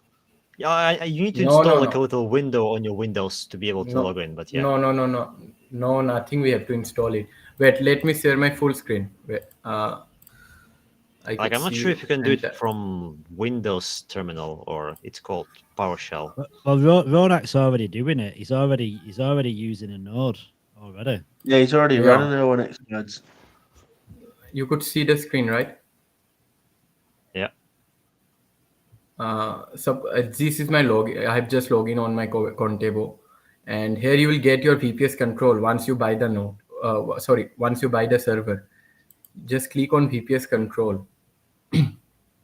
You will see your server IP address. Just copy it, and you need a command prompt. It's about 20 or 30 MB. It's called putty. Just install it from Google or anywhere. It's a command giver, and paste your IP address here. Yeah. Once you and in sim, I'm using the Windows 11. Nothing to change here. Just click open. You have to log in. Username is same for everyone. It's root. The main thing is your password. Type your password, and here is the thing. This is a completely different computer with the Linux server. You can see here Linux. Is that But part where of are you running on Windows now? Yeah, there is nothing to do with my laptop. I can close my laptop. I don't have to do anything for that. I can close my laptop anytime because you get 600 Mbps of speed with this. Just think it as a different computer with a different connection. It is running on the. I understand that, Ronak. But what I'm trying to get clear is, so you're running on Linux, the server, everything, the node. Yeah. But you're logging in through your Windows. You can do everything through your Windows. You don't have to, yeah. Yeah, that's cool, this is man. my Windows. It's my Windows. You can check it. Yeah. Just you that's need this amazing. command.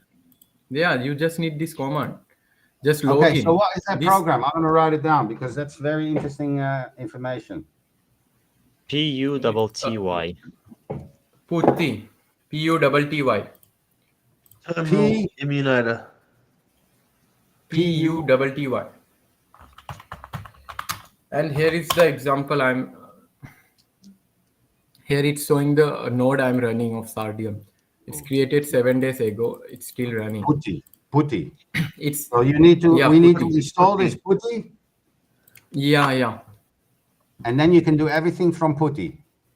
Yeah, but you need an IP address that you can do after buying the server. You'll get the IP address in Contabo itself. You'll get it after buying the server. You will firstly you'll get your Contabo login password and Gmail. After that, in half an hour, you'll get your server IP address. You can see it here on itself. Here is the IP address. You're a smart guy, mate. That's very interesting because this is very important for people. Because I was thinking I needed to go through a Linux system as well, to set everything up. But this is like you can do it on Windows. That would be awesome, and you can even check it like on Windows. Yeah. And the best part is that if you think that you are unsecure, then you can buy the private network. Wait, you have to just pay $3. You will buy your own private network. Yeah, I saw that. Yeah, you saw that, right? Yeah. Just need to pay the $3 and you'll get your private network. That's amazing. And anytime you can upgrade your RAM or upgrade your storage anytime. Just go in order and add on. You can upgrade it. So no need to change your computer or anything. So let's walk through it again because I saw that you had like 1.2 SSD, but what about the 300 MNVE? Wait. Yeah, on the Cloud VPS 3. Yeah. It's got 300 NVMe. Which that's you can choose that while buying. 300 GB NVMe is a different thing, and there is a OR in the middle or 1.2 terabyte SSD. When you Yeah, select that's it, what I'm saying. Isn't it better to choose the 300? I think you can even choose 500. Here, you can wait. choose 500. You see, you go down a little bit. Yeah, you can choose it. But I'm till now I have not used this NVMe GBA. You know, I'm not sure what type of storage it is because in none of the nodes. It's SSD, but it's just faster. Yeah, it's faster. Yeah. Yeah, but I've not used that. I'm just Go using this down a one. little bit. Go down a little bit. Here, you can choose like for $450 in a month extra. You can choose like 500, which would be GB enough. Yeah. Yeah, but do you know? Yeah, but you can probably add that as you need it, can't you? Because you can just upgrade because you're not going to need 500 gigabytes from the get go. Yeah, if you okay, so you choose 300. Yeah, you can choose it. Yeah, it's free. So I mean, I know it's not 1.2 terabyte SSD, but he said 100 should be enough in the beginning. But if you do like, let's say you do like a full validator and an ENL, maybe it's best to choose 500 NVMe. Yeah, maybe, yeah. Yeah.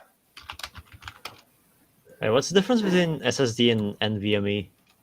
They both have SSDs, but I think NVMe is a faster hard drive. Yeah, because the SSD goes through the SATA and the other one that bypasses the SATA and goes straight to the source. You know, so that's why it's faster. So it's I think this is the best wow, plane. okay.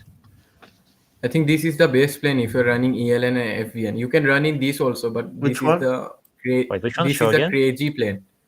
$32.50. Yeah, that's the crazy one. 48 GB RAM. Is that one good for the full validator and the event listener? Yeah. You can run in $17.50 also, but if you want super fast and best server for running your node, then you can go for 32.5. That's the best one. So and like if you've imagine, go on. If you've got, say, one validator node and an event listener node, and another validator node and event listener node, you need to buy two of them, No. two servers. And you can buy, two different servers then. Yeah. Yeah. You can see Sweet. that all servers here. Like this is my first server in VPS. You can, if you have two servers, there will be one more server here. So yeah, super easy. Let's just say if you we're just running one event listener node, you wouldn't need the expensive one. No, you can go for 17.5 for that. Yeah, like it also depends on the specs because we don't know yet how much we need for event listener node. We only know full validator as of right now. I can't imagine the event listener node being higher than the full validator node. Yeah, I mean, we don't know that. In $17.50, you can run a single full validator node also. So it's super. So you can run the event listener, of course.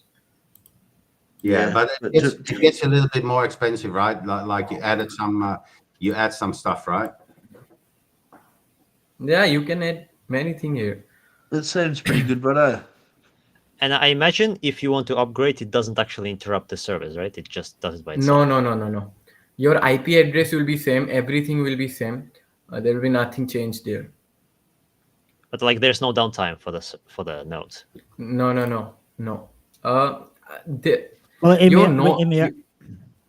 what's the photos? I'm going to say in reality, in reality, they're not going to be adding an extra memory card or adding an extra hard drive. They're just allocating you more of everything, aren't they?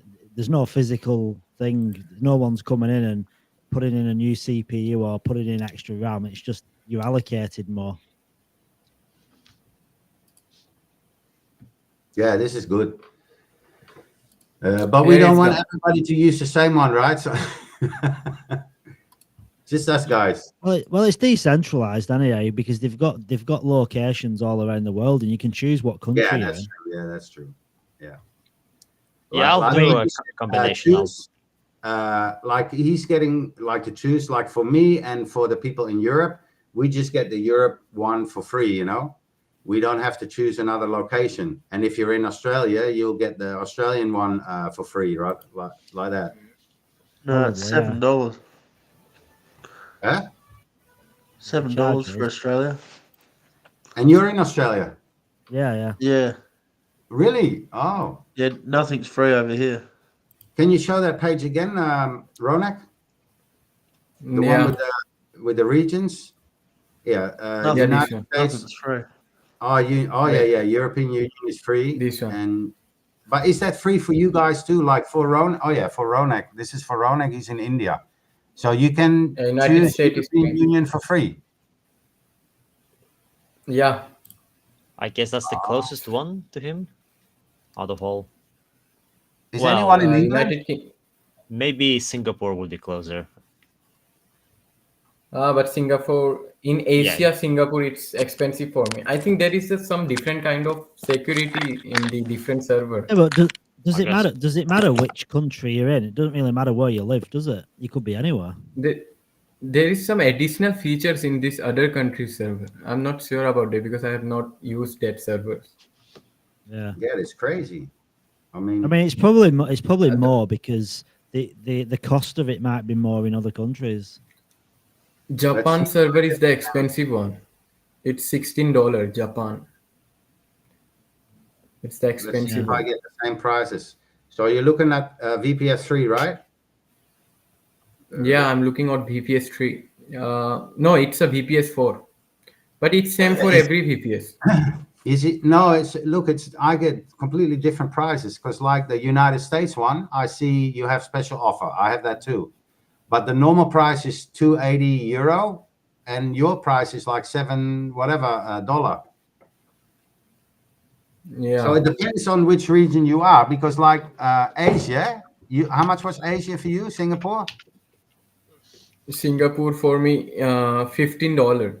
Yeah, here €7 here. I'm So gonna look mine as well. Yeah. It definitely depends on where you are. Wait a second. Australia, yeah, €6. I see Australia €6. United Kingdom, I have €2.80. No. It depends on the plan. Now I'm in the VPS 3. It shows now Singapore $8. It depends on the plan. Oh yeah, okay, that's about right. $7.15, yeah. Yeah, so I'm looking at VPS 3. I have European Union 0. I have UK 280. Yeah. I have Japan 740 euros, not dollars.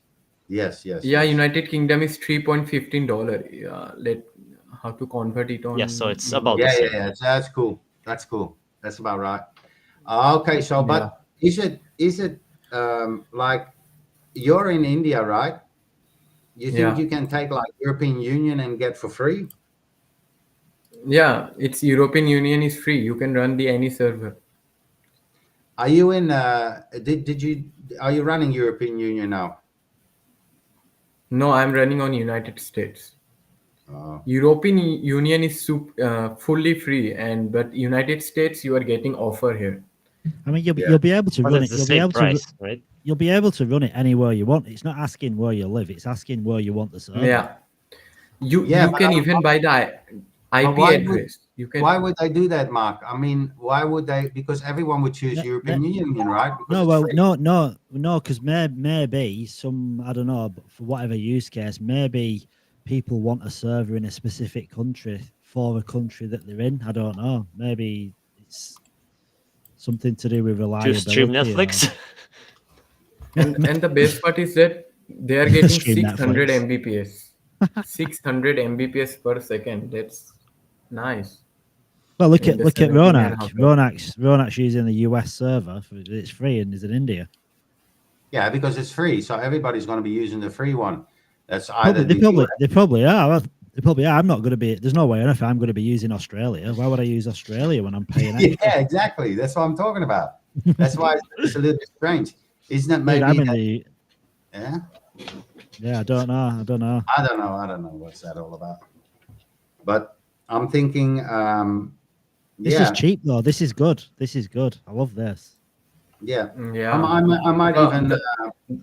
The cloud VPS that the L1X Kevin or someone sold to us, it was very expensive, like $100 and 16 GB RAM for $100, and they had 24 GB RAM for $17.50. DigitalOcean, I think he said. Yeah, I'm not aware of that, but Contebo has acquired a large number of market. In India, everyone is using this Contebo. Oh. Yeah, the last the cheapest option was Linode for me. That was like 3-4 years ago. I haven't looked there in like quite a while. I'm actually gonna look now. Let's see how they compare.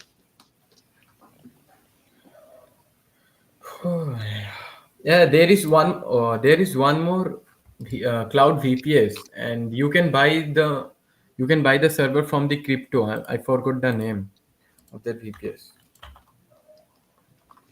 This one's pretty good, bro. This one is the cheapest one. I don't think there is more cheaper than that. No, this is crypto good, one is expensive. Yeah. 905. Okay, I'm looking at this. Yeah, you got like 5. Check out VPS 5, right? Yeah. And VPS and you 5, run, yeah. let's say you run all your 5 hosts on there. You got 64 gigabytes of RAM. Yeah. Then you get like the 900 gigabyte You can NVMe, run all of them. €6 extra. Yeah, why not? Run all of them. Can you do Yeah, that? could you not run them all on that? Yeah, exactly. That's what I'm thinking. Because I mean, end of the day, right? This is when you use a VPS, like it's on multiple servers, isn't it? Like multiple pieces 1 of gigabyte hardware. per second. You're getting Let's 1 even gigabyte say per if you take second the connection. the sixth one, that's good, you know. I mean, you put 1.2 terabyte of NVMe, you pay €8 extra. Okay, you can run 5 on them. You got 120 gigabytes of RAM. You got 1.2 terabyte of NVMe. In one server, you can run only one full validator node and one ELN. Yeah, that depends on what your specs are, right? We got here. Look at the specs here. 120 gigabyte RAM. Yeah, that's the thing. but no.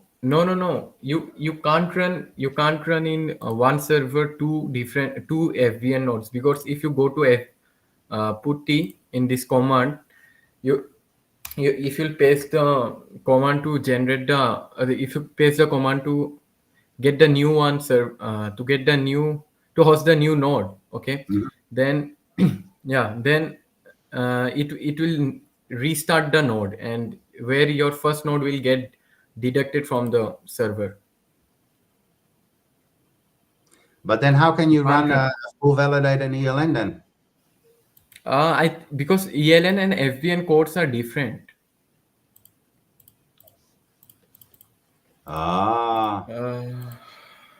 Wait. If I were Kevin, I would do something about preventing 2 FVNs coming from the same IP.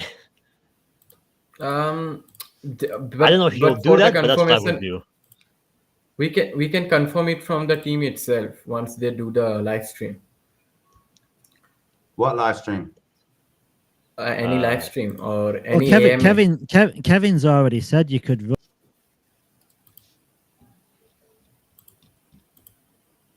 The live stream is in 11 hours, right? That's what the announcement says. Launch party or something like that. That's just more for the launch, I think. Well, yeah, that's true. But when it comes time to hosting the nodes, we don't like the first 80 nodes. We don't want all 80 of them going on Contebo or this site, do we? Is that right? He wants to spread them out over different ones. Yeah, for me, I will put one in my own PC and put it at home. The other one on the cloud probably. But he was saying last time he appeared and talked about it that they would give 3 or 4 options and to give community images. So you would just need to activate the image and do the least amount of work possible. And yeah, that was the last update on that. Copy that, Mr. Timestamps. Copy that. It was actually quite a long time ago now. Guys, I think we have to confirm this. If we can run both FVN and ELN in the same server in the same cloud.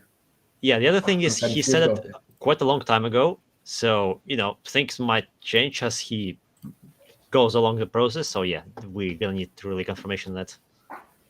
Because if I put the command here for the other projects node, it will automatically delete my Sardium node. So I'm not sure how can we run the both ELN and FBN. Yeah, you're good, mate. I think you're right. Yeah. That's okay. I'll just run a full validator and an ELN on one of my laptops, and the other one the same. And then I have one full validator node left. I'll run that on this one, I think. Cloud. Yeah. I want to buy more. I mean, I can buy 5 ELNs now and just add like 1,600, top it up, and buy 5. I'll have everything in one wallet.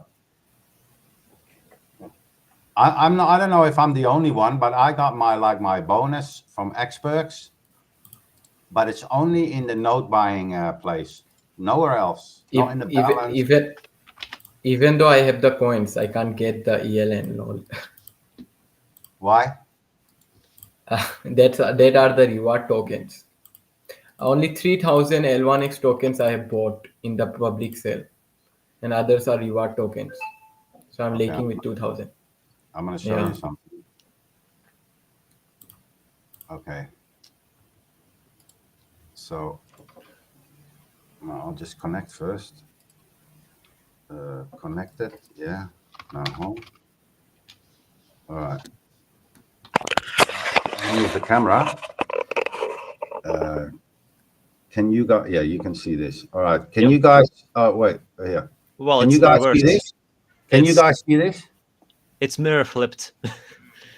Can you see it or not? Yeah. So listen here. You are eligible to for 4x Oxy, but I need to do 3,162 LN coins to add up to the full validator node. So let me go to the nodes. So I go here to the nodes. Hey, Skippy. Yeah. We can get only 5 nodes per wallet. What if we? But I'm just telling you guys. I'm just showing you guys because I'm thinking I'm the only one that has this. Look at this. I got 21,000. This is from my bonuses. This is from my Xperks. Must be this one. My God, yeah? You have So staked 100,000. Buy a full validator node if I add this one. Can you see it? Yeah. Right. I can see something. Event listener nodes. 1, 2, 3, 4, 5. Oh no, shit. 5. And then I add the same amount, and then I can get 5 validator nodes. But I cannot because my thing is full, But I'm just trying to tell you guys, this bonus is not anywhere else but on the node buying page. It's not on the vesting or anywhere else, Yeah. But in my case, it's not working. What's not working? It shows me that you need 2,000 L1X, but I should get the 600 L1X bonus. So I should need only 1,400 L1X, but it's still showing 2,000. You have the same me? Yeah. Okay, so I'm not the only one. I was thinking, I think maybe a lot of people have this, but they don't understand it yet.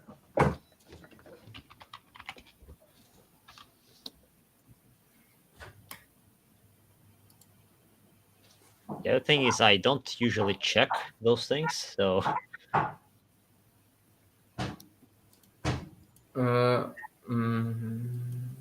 Psycho is back, I think. Or is it for? She's been gone for quite a long time now, like half hour or something.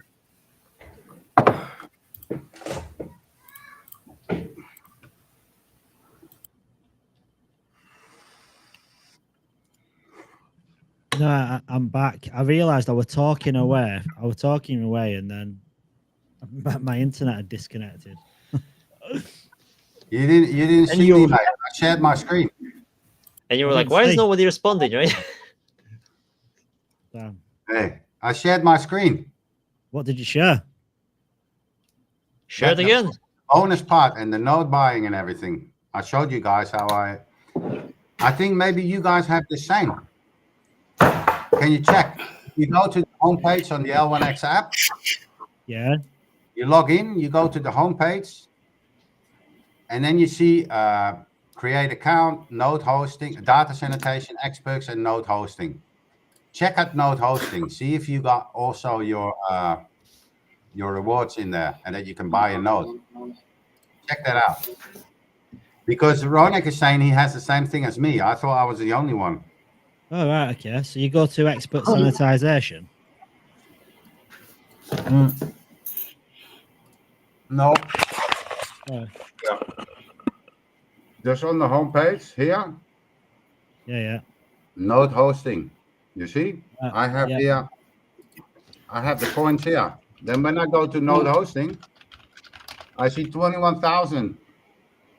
This is my expert bonus, from the vesting. But it's only here.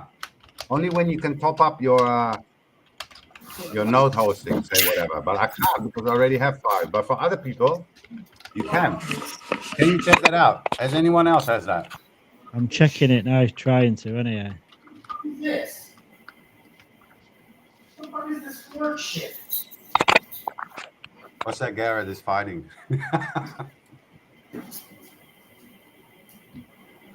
Neighbors. So I'm on the home screen, get a node.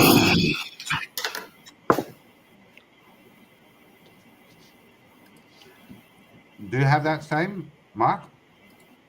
I'm just looking. Does it say like you're eligible for 4x talks or something like that? Hang on, I've got to sign in. I was signed into the wrong X wallet. Oh, I've got like 4 X wallets, or four addresses, I should say. Sleazy, So you can have. Can you guys check?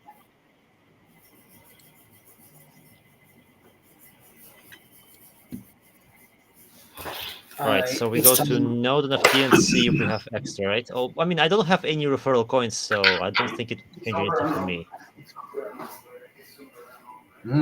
Not referral, Sleazy. Nope. These are the extra bonuses. What you vest, Yeah, but, sorry. Did you vest and get a bonus? Oh, you mean? Oh, right. So you mean the first month or something, or? No, the whole amount. Now, if you have 100,000 coins and you vested them in platinum, you get 20%, right? Yeah. That's like 20,000. Yeah. So that amount, the full amount, is what I'm getting on the node buying page. So if you can check if you have that too.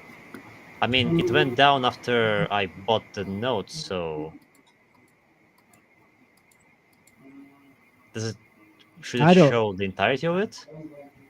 Yeah. Hey, Skippy. How you doing, bro? Who's this? Actually, I am taking my words back.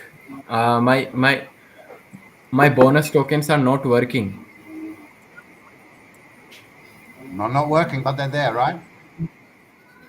There is bonus, like there is 600 L1X for bonus, but it still it doesn't take it in for the node. No, that's true. Unless you top up, it will. Wait. Because I tried buying 1 ELN and didn't work because you have to top up. But if I buy 5 and top up, it will work. Yeah, I've got an L1X balance with experts, but that's not from the rewards. I don't see the rewards. You don't see what I see? Well, I see L1X in my wallet, but they're not from rewards. Not in your wallet, mate. There is nothing in my wallet.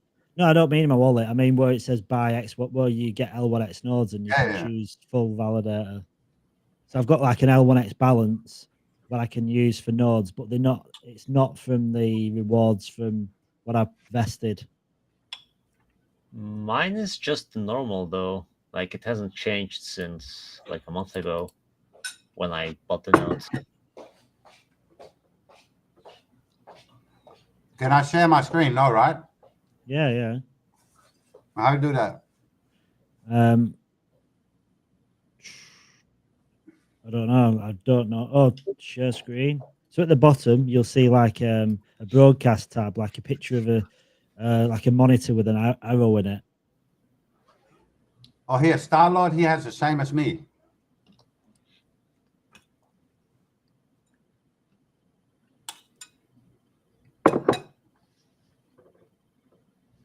I'm going to try another wallet then and see if I can see it on another wallet.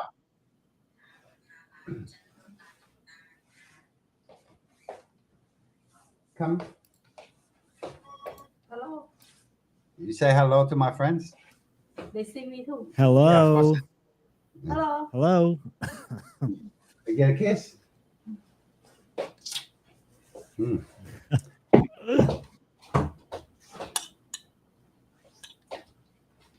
just come home from work.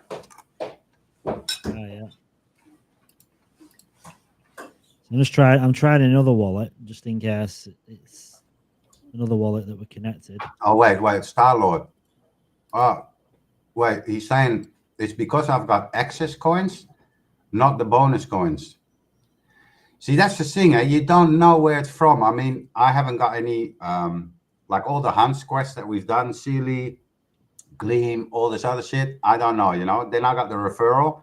I think I got my referral. It's not the right amount, but I can't be bothered checking everything out, you know, so it must be all right. And then you got this bonus. You got coins coming from left, right, and center, you know. Yeah, they should have. I don't know anymore. It's just a little bit of a mess. Let's be honest. It's kind of it's confusing, isn't it? Because you've got all these coins, but you've not a clue where they come from. Oh, you haven't got them yet. I mean, a lot of people haven't got them yet. I'm still missing a lot of coins. Yeah, the rewards. I don't know because I thought the rewards get dispersed over a period. You don't get them all at once, do you?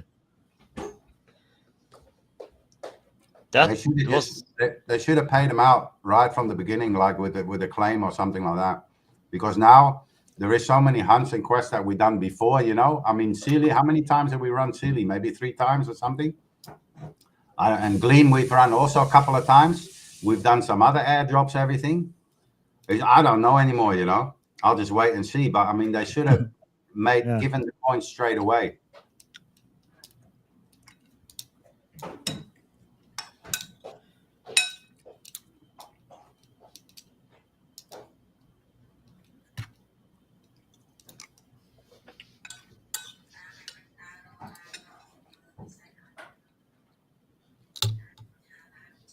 Yeah, I need 2,768 L1X, and that'll allow me to buy three ELNs. So you have the same. Well, these are just what I've never spent. I never bought nodes with them. I bought 2 ELNs, but I didn't buy any more because I wanted to buy an FVN, and I was thinking I may be able to combine wallets, and obviously that isn't the case. Oh, wait a minute. So I have a 75. Oh, fuck me dead. You see? That's why. So now I'm just understanding it. So this 21,000 is not my bonus. It's like Starlord said. It's the rest of your coins that you have spread out that you can buy ELN or whatever with. You see, that's why it's too complicated, mate. I mean, I bought 3 full validator nodes and 2 ELNs. So I have left about 21,000, but it's spread out in different parts, whatever. But I could actually buy now more nodes. Yeah, you are right. Yeah, it's the extra balance that you have already vested. Yeah. Oh man. Yeah. Well, that's what mine is. It's the extra balance what I've got vested, what I haven't allocated to a node yet. Yeah. It's super complicated. A node calculator is also complicated. Yeah, because I thought you have to have it in one vesting to get it, and now it's changed again. Just making it more complicated. I just wish I could combine. I wish I could combine wallets. It's so frustrating. I mean, I've got 22,500 in 2 wallets. Well, my allocation, I bought it from 2 different wallets, but then when I did the version 1 of Xperks, I just referenced them all into the same wallet, and then they combined like that. I'm not sure if that was possible also in version 2 of Xperks, because you could just say, this is my allocation, and it goes to that wallet. I don't know if anyone tried doing it, but that potentially could be done. Oh, do you mean like if I removed it and then imported it again? As in, you go to data sanitization, you say, I invested this amount, this is the transaction. And you're like, okay, cool. I'm gonna send it right there.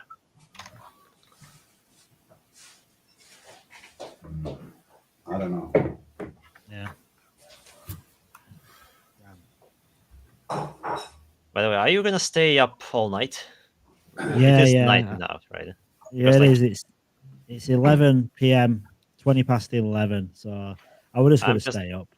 Yeah, I'm just gonna go back to sleep soon in like 3 hours, so I can actually get up. It's gonna be 4 a.m. for me when the launch is gonna happen. Yeah. I usually sleep till 9, so Yeah, nice. So to get back to this, I could if I put 1,600 in L1X coins, bought them now, top them up, I can get 5 ELNs. If they give me the go ahead, and then later I could send those 5 ELNs to another wallet and host it from there. But I'm not getting a straight answer, guys. And in the weekend, these guys are unavailable the whole weekend.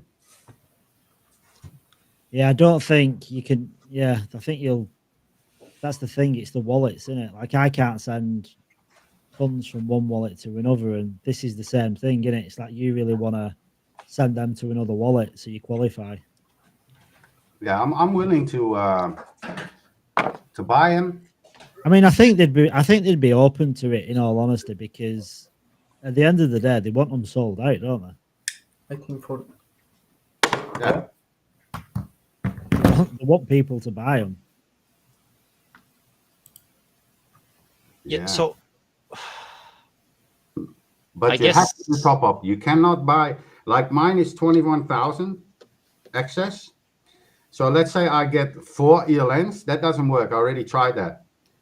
You need to do a top up. So if I press 5, I need to do a top up 1,600. Yeah. Okay, I can do it. Yeah, it's like me. I've got. Sorry, go on. Skip it. But they also said 5 at max per wallet. I think that's the reason why you can't buy more. That's the problem I have, Sleazy. I mean, but what the fuck, mate? I mean, I can get, notes from them now, and in a couple of days I can't anymore. So, yeah, I'm at a crossroad here. What do I do? I mean, it'd be different, wouldn't it, if you could just send your L1X from one wallet to another? Because if you think about it, now they're on V2, they're on the blockchain, aren't they? V1, they weren't on the blockchain really, so they weren't there to send. It'd be good if you could swap them, wouldn't it? So you could send them to one of your other wallets. The idea from before was that you could run the nodes with the Xperks vesting, which is the substitute for hosting a minimum amount. Yeah. Now, because we are officially listing and enabling tradability, it should not be the case anymore. So I don't know how they would sell the further. We have it's not. It's still the 700 same nodes. Yeah, it's still the same. The excess, what I've already vested. That's what we just found out. So it's not. It's actually the same setup as you're saying. Okay, well, they're just going to continue doing the same thing. Okay, but how are you going to do the vesting if like the Xbox is supposed to be only for those people who bought public or private sale, right? So how will they do that with new coins? Well, yeah, Are they you going to don't. be able to lock them up as well in Xbox when you buy them from exchange or something? Yeah, I don't know. The vesting won't be a thing. It's With the just top up, what happens with the top up? Oh, right. Okay. So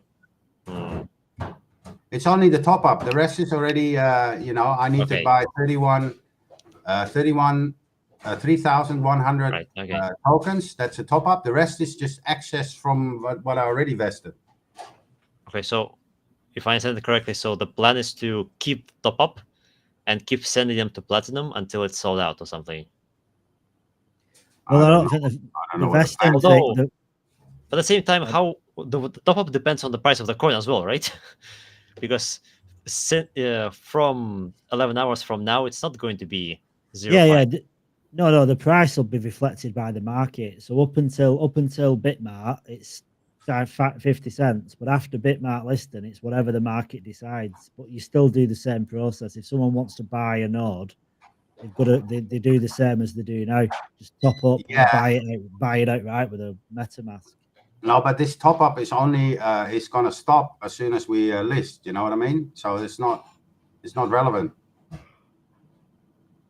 And if it does stop, so what are we going to do with the nodes? We have like 700 left. No, Matthew said it's exactly the same. Nothing changes. Were you in the space? Oh, you weren't in the space, Skipper. Matthew, No, you can just buy them straight out. They call it top up. You need to buy the full node.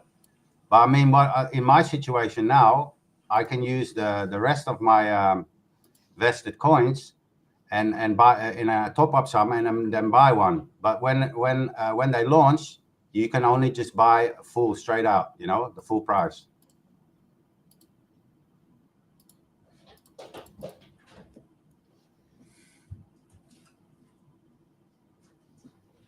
It's super complicated, and I don't have time. A half hour, I need to go to work, and for 12 hours. So we'll be launched when I get back. Oh yeah.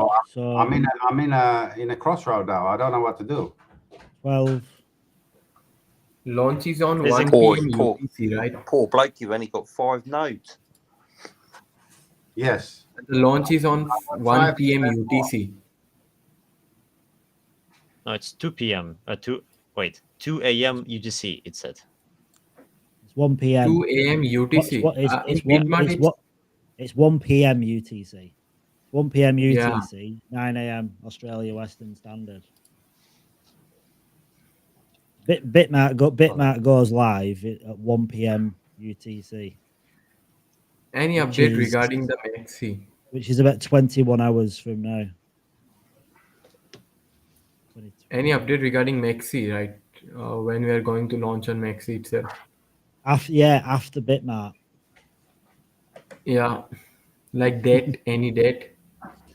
Yeah, I reckon it could be close because I think most of it's already done. I think could even be the same day, couldn't it? In reality, just after Bitmart. I think the first exchange which we have we have officially announced that we are going to launch was Maxi itself.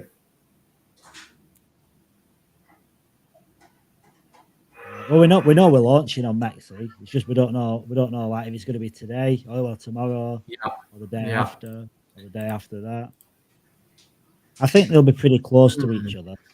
But one thing that someone noticed that it says Bitmart says Bybit is a tier 2 or tier 1?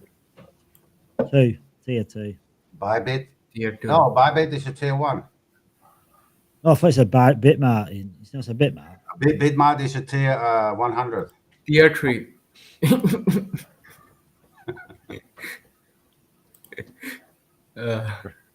Bybit is tier 1, yeah. Yeah, Bybit is tier 1. Bitmart is tier 3. Tier 3, 4, 5, 6, whatever. It's right at the bottom somewhere. It costs about 10K to launch on Bitmart. It's cheaper than Maxi is like 50K, and Gate.io is like between 100 and 200K to launch. Gate.io is tier 2. Gate.io is tier 2 if I'm not wrong. What? Gate.io is tier 2. Yeah, Gate.io is higher than Bitmart and MaxC. But It's I tier think 2, yeah. I don't think they paid, guys. You know, like normal projects that we're in, you know, that they're going to launch, they need to pay. But I think they did a whole different kind of negotiations. That like they give them a note, and I think they just list for free. But they give them a note, and they give them coins, whatever, and they go like that. I don't even think they paid for it. Yeah. Well, they paid for it in terms of a note and stuff like that.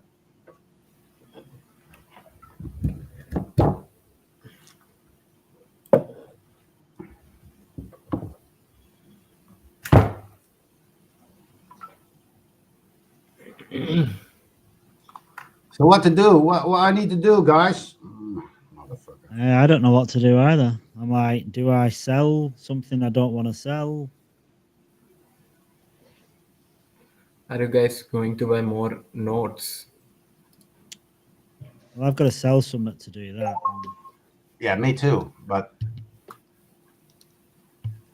Don't really I want have to 20 sell. minutes to make that decision, and then it's my time is over.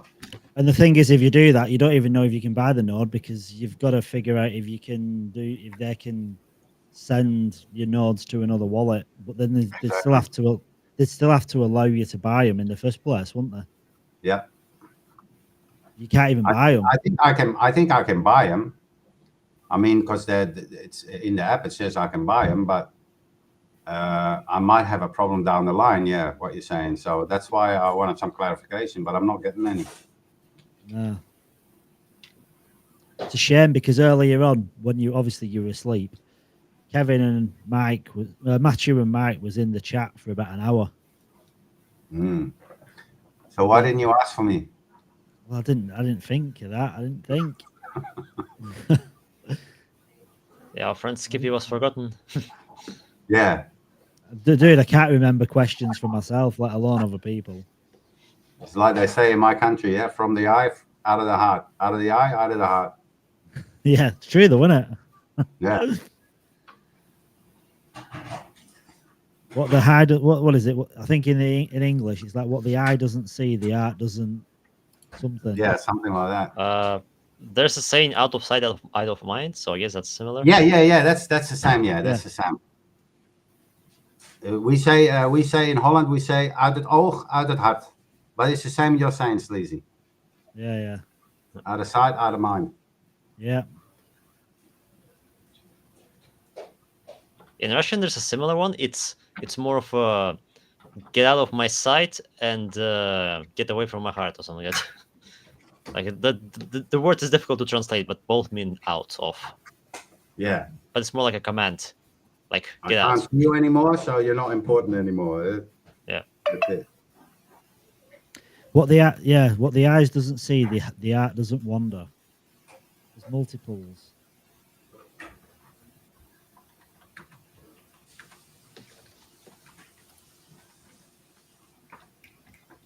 I'm just kind of waiting for do you know this one project what I'm in, right? It's gonna do things price wise in the next few days, but in the next few days it's too late. Story of my life. Yeah. For me, I've been thinking about how I should proceed. Like it's an interesting situation because for me to attract more eyes to L1X, that means that I have to be active in other projects as well, like produce content for them as well, and then communities could intermix. So I guess that is what I'm going to focus on now. Like there's an interesting game. I discussed it on stream before that. It's called Cornucopias, where I could bring some of those guys on L1X. I actually bought a username, which is one guild's name, which I took the risk of thinking I can potentially bring them in. So I'm gonna buy the username for them and then sell it to them. Well, they're in the chat, the killer whales as well. Have you seen them in killer whales? Yeah. Well, they're not very active though. They're like last I checked, they only had like 1,000 votes. Yeah. It is. But I've heard of them. I've heard of them before. before. Yeah, they're long term. Like it's been. Hold on. Where are they now? 650 votes. Yeah, they're not gonna really contend for trying to appear. We are on number 8. Like there's a big competition here. Chain with 150 votes, 1,000 votes.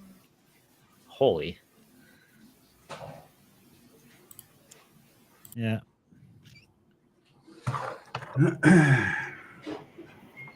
I just liquidated everything. Hold on, what does that mean? I need some context. I liquidated all my Solana projects to buy an ELN. I just liquidated everything. I got nothing. So I'm buying an ELN. You've become a true LNX Max here, have you? Yeah, I am. I'm crunching down. I got 26 minutes to buy this thing before the airdrop campaign ends. So I was like, oh no, I better hurry up. I hope it's recorded because when I bought like 4 days ago, my thing is not recorded. Like I have an open ticket. I suspect I'll miss out on it. Because like it just said loading for like an hour until I finally closed it. And my ticket's still open. Yeah, I'm just gonna miss the airdrop, I guess. Oh, you were like I'm sure they're gonna give me my note, but I'm gonna miss the airdrop, so such. Oh, so you've bought your node, but it didn't go through when you were trying to buy it. Yeah, the hash went through, so I linked the hash so that the amount of crypto went out, but it didn't record anything. Yeah, it didn't record on LNX app, so to say. Yeah. So like the chances of that being included in the airdrop are pretty slim, but then that's unfair, isn't it? It's pretty slimy, yeah. Yeah, that's not good though. Yeah, that's fine. I never win airdrops anyway, so. Yeah, Sam. I got it. Sam, $8 over. They go party in Miami last Yeah, night.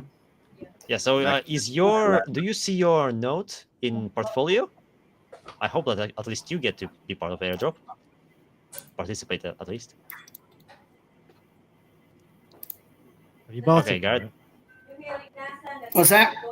Sorry. Have you bought it? Do you see your note in the note portfolio that you just bought? No, not Oh yet. no, I haven't yet. I'm getting there. I haven't done that yet. No. I'm just liquidating and I'm getting to connecting my app and everything, which I can't do while I'm on here. Oh my god, it's not gonna. Yeah, it's just set. Get off, mate. I'll be back. Get off. Go get it. Before it's too late. This at the same time. Later. Later, Garrett. See you. How's he going? Yeah, he's gone. Concentrating. Yeah, concentrate on doing that. You don't think straight when you're doing something like that, do you? Sometimes, and you're still in a space. So where do you drive now, Skipper? Do you drive like all over Holland or? Yeah, I drive all over Holland. I'm like I drive a semi trailer and go to all the big companies and pick up the post, bring it to the distribution centers around Holland, around my country. Yeah. And that's so you always stay within Holland. You don't venture out. Sometimes we have to go to like Belgium or Germany, but it's maybe the longest trip is like 4 hours, 3.5 hours. That's about the longest trip. So yeah, I stay in around Holland, around about 500-600 kilometers a night that I drive. Do you enjoy it? Yeah, it's good. It's good. It's hard work. We because I work for the post office, we are very, everything is on time. So you get like a certain amount of time to go from A to B. And if you have like traffic or, something where you're loading, there is more stuff there and it takes more time. They give you like 16 minutes to fill up or to empty a full truck, 16.5 meters. So it's time sensitive. It's hard work. But when you drive like for 2 hours or 1.5 hour or whatever, you can relax a little bit. But it's good work. But it's hard, long days, long nights. Yeah, so I actually know a guy who I had to help recently because he does not speak Spanish. Apparently, after driving around for like half a year on a truck, he says that he spoiled his stomach because he only eats dry food. Is that a problem for your industry? Like you would eat just dry food and get an upset stomach? No, because I eat before, I 6 o'clock, I go from home 5 minutes before 6. Before that, you see me eating here, eh? My wife is Asian, so she makes rice with everything for me. So I eat before I go to work, and then I just take sandwiches, I take like 6 sandwiches, whatever, for work, and you take your drink, I try to drink water with freshly squeezed lemon juice, every night. So that keeps you hydrated. No, I don't have that problem. You can do what you want, Some people take their take like their dinner to work. You find a microwave somewhere in wherever you go, and you heat it up and you eat there. You can do that too. Or you can buy something at a petrol station, whatever, some greens or whatever you want. That is his problem, he's not taking care of himself. But there is enough, Spain, Europe, there's enough places where you can buy whatever, the petrol station nowadays, they have good food too, like good sandwiches with salad and everything on there. Actually, I was traveling once, and like there are actually even petrol stations that cater specifically to trucks. Like there's a million trucks standing there, and they are selling specifically to them. They even have like overnight stay in some cases. Yeah, like truck stop. Yeah, you have truck stops where you can have good dinner. That's more for, like truckies that drive around Europe and, don't come home every night or every day, whatever, like me, and I have the weekend off. But if you go to like Hungary or Bulgaria or whatever, you drive through Europe to Spain or whatever, and you need to sleep in your truck or sleep in a hotel. Yeah, you have places like that, Doesn't have to be a problem at all. Yeah, I suspect it's more so because of drinking. Yeah, you got to keep hydrated, especially in the. I think the good thing is to have a good wife that looks after you. Yes, it's important. She's making my sandwiches now. I get spoiled. Hello, you make my bread? Yeah. You're the best. You see? Yeah. I get a cool bag in, like I've got frozen water, frozen ice and water in 2 bottles. Then I get a juice. I get chopped up lemon, fruit in a little bowl. I get yogurt in a bowl. Get sandwiches. I literally get everything. Just like I'm like a little kid going out to school with a lunchbox. Yeah. Yeah. I would imagine I would just make a lot of soup and just like what's called a thermos, like this thing that preserves the temperature, and would just put them there, like 4 of them, and just go with that, and just drink it whenever I want. Yeah, you can if you want. I do have like a fridge cooler thing in the truck, so to keep my drinks cold and my sandwiches cold, whatever. But yeah, people that drive around Europe, sometimes they have like small microwaves, you can heat things up and stuff like that. But for me, that's not important. I come home every night. I just have a long shift, but I come home every day. I just sleep in my own bed, and I like it that way. Yeah, a lot of traders here. Like if you work on a site here, so many different trades take a microwave with them.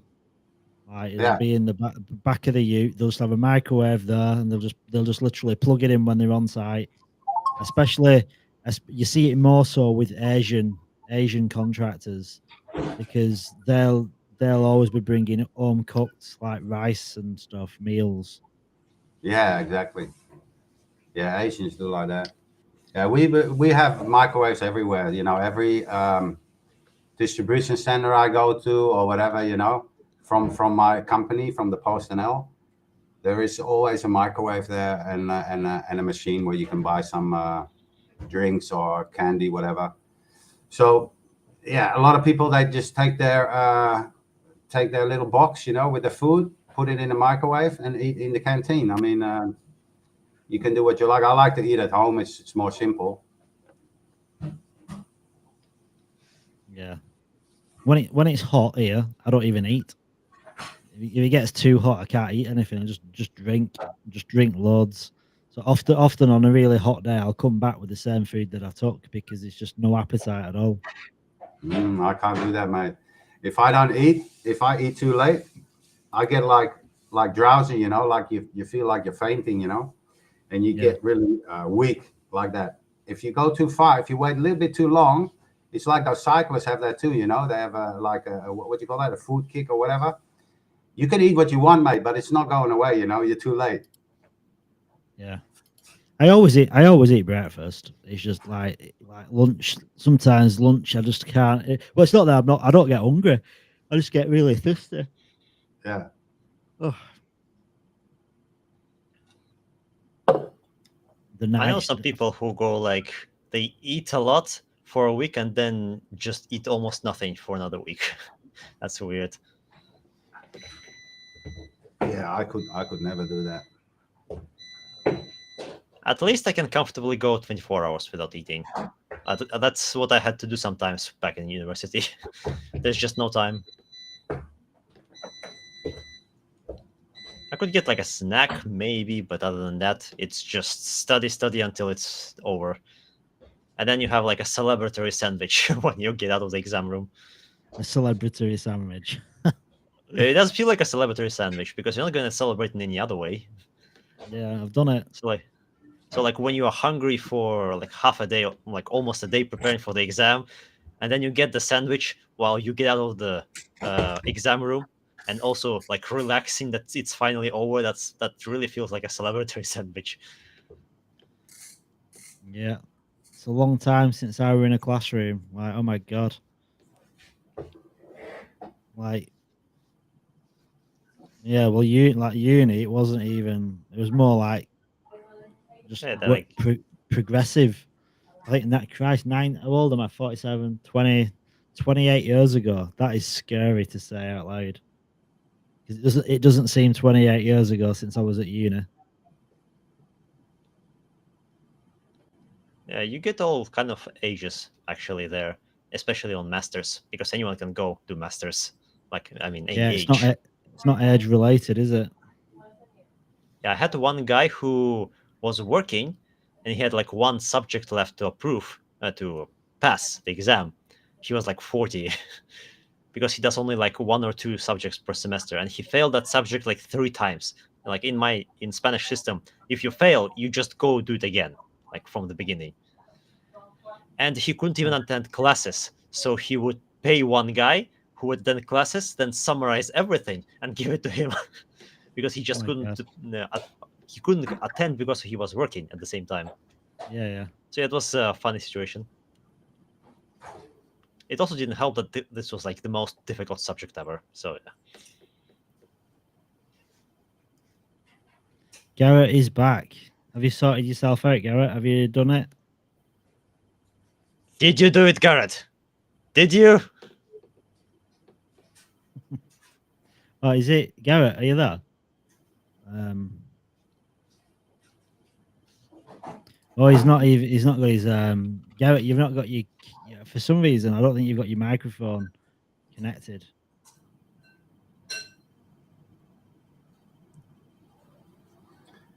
All right, guys, I'm off to work. You guys have a great day. Yeah, Garrett. Skip it. Safe travels. Enjoy your day at work. Yeah, keep us updated, mate, about the price because I'll be still working. Yeah, well, I'll send you messages because I mean you'll probably be towards the end of your shift, won't you? By the time it's.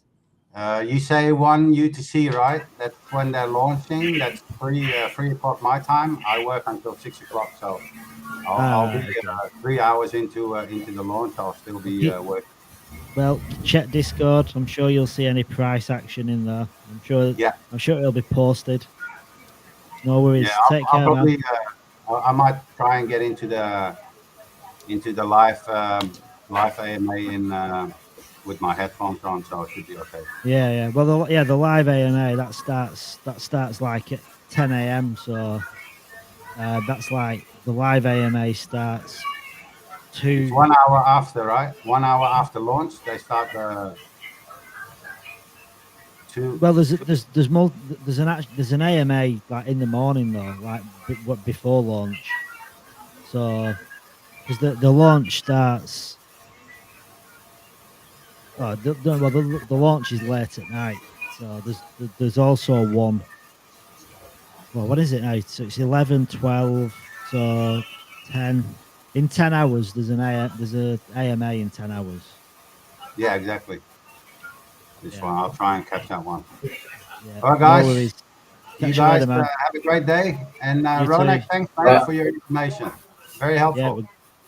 My pleasure, mate. My pleasure. Yeah. See you soon. See you, man. See you later, guys.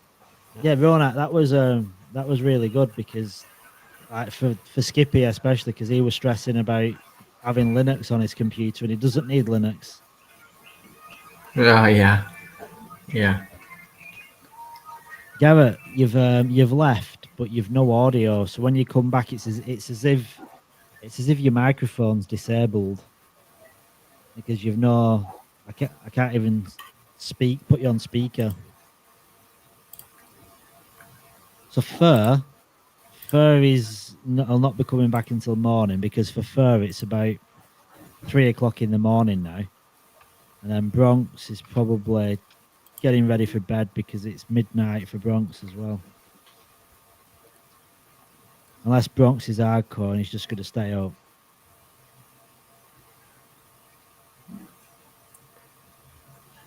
Yeah. So are you going to stay up? Because like, that's the plan. You could go until I guess AMA, but then you would Let have me another see if I 12 can hours. join Crypto Psycho. Yeah, the problem is right. Sleazer, like I'm going to stay up until the AMA, but the problem is by that point I'm going to be so mentally tired. I'm going to miss it, and I'm going to miss the launch because I'll probably fall asleep. So it's like I'm doing all this, but the good bit, the bit that everyone's been waiting for, I'm not going to see. I mean, you could as well just go to sleep soon, like have a half a night's sleep, I guess, and then get up to that. Yeah, there's no audience in a few hours anyway, so. Yeah, I mean, I could do. I mean, I don't know. You could just turn your camera off and you can sleep there. Yeah, do like the last time. You just put some AMA running. Yeah, just add some AMA run. Yeah, I could do. Could just have an AMA going, could I? Just have the AMA running. Yeah, you could run the AMA. I can't even do that though because my internet connection is just. I think it's Restream. But I could run for you. And I will. How to set up date? Totally forgot. Like once the video is completed, next video will be on. Yeah, I mean, you could do it. You could do it on YouTube, couldn't you? Like if you played YouTube, it'll just automatically play the next video.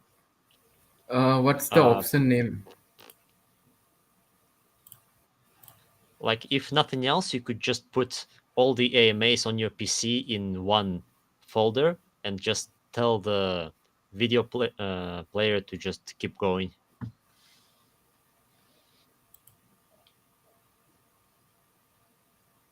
Yeah, I mean, I'm not worried too much now. I mean, at the minute because surprisingly, I'm not tired yet. It's only midnight, so and I had a decent sleep as well. I slept straight through.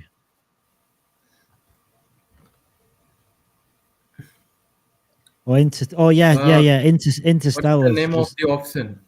Interstellar's just said you just. Sorry, Interstellar's just said you just create a playlist. So you just basically add some create a playlist on YouTube, add them to that, and then just play your playlist. Interstellar. Yeah. You're all on it. But the problem is that once my video is completed, it goes to post system. It doesn't play the next. Oh. What even when you create a playlist? Because I thought with the playlist you could just select play all. Yeah, let me check. Let me check that. Give me a second.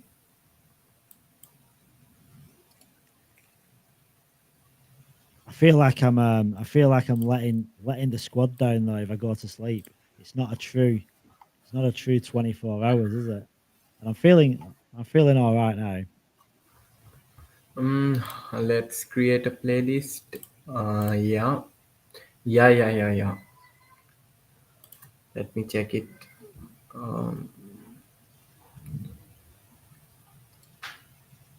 Ronak, we're like a good tag team. We'll have to do different AMAs for like when there's a launch pad and stuff.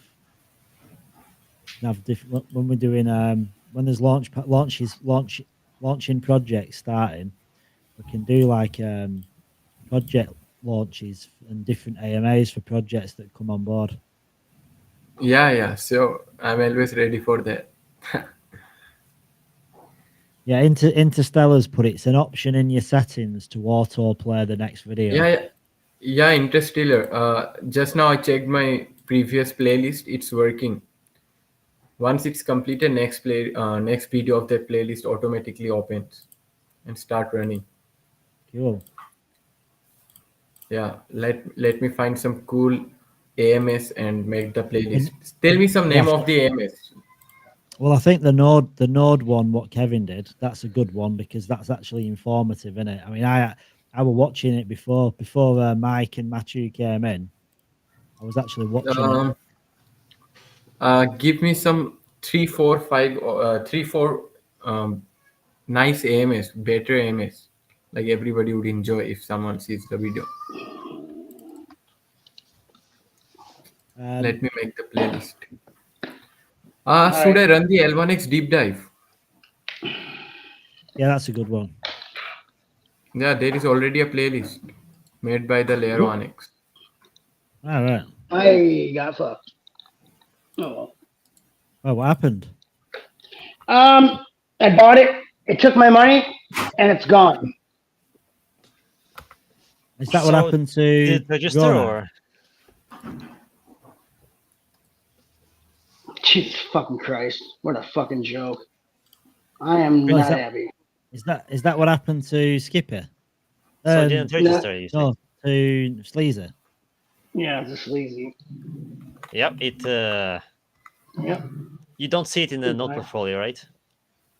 Nope, I don't. And I can't do a thing. There's nothing. It just kept processing, but it took my money. Yeah, same. Motherfuckers. Yes. So have you got your hash though? There's no hash. How's there there's no fucking hash.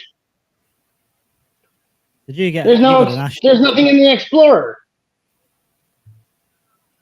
There's nothing in the Explorer or anything. It's completely fucked. I mean, the I hash can go to is BSC. of the transaction. Yeah, BSC hash. Yeah, I'll have to go to that, but I don't know. I gotta find it. Yeah, the playlist is of 6 hours. I got the 6 hour long playlist. I think it's enough for the sleep. Nice. There's my ID. Yeah, so there's that. The only reason I bought it this soon and I didn't wait is because I wanted to be in the airdrop. I wanted to be. What I'm gonna do, I'm gonna send Matthew a WhatsApp. I'm gonna tell him that Garrett and Sleazy have bought to be included in the airdrop, but they've not got the nodes, so they don't want to. Yeah, it was before that. Yeah, I mean, I have the hash that is 13 minutes ago, so it's in the time frame. And Sleazy obviously bought it well before I did. So I imagine that's because they were not there for the weekend, so they didn't respond. But yeah, I still don't have any answer, and I would not imagine that they're going to be able to respond. No, especially yeah, they're not, because I have open tickets that haven't been answered yet. I'd imagine they're quite busy, as we all know, like super busy.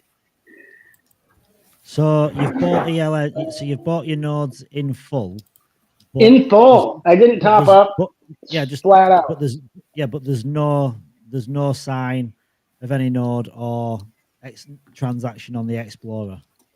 Yeah, there's nothing on the Explorer, and it just kept processing. But in MetaMask, it went through. It went through 13 minutes ago. 33:44 and 7 seconds. UTC. 4.261092 BNB. It cost me $2,508. Oh, actually 2,500. Yeah, well, 2,512 now, but it was 2,508 at the time. Oh, cheap transaction fee though, 4 cents. Can't complain about that, but I can complain about everything else though. So you're gonna open a ticket now? Yeah. I'm gonna have to, correct? Yes. I'm just making sure I get okay from this wallet to this wallet and my transaction hash. I'll have to come back to this page. Let's see. Transaction hash. Okay. So, well, I'm not going to be able to do that either. Once I open up a ticket, I can't leave. So I'm just going to have to figure out what is what. All right. So, screen capture all of this. Yeah, that'll help. Screen capture the proof.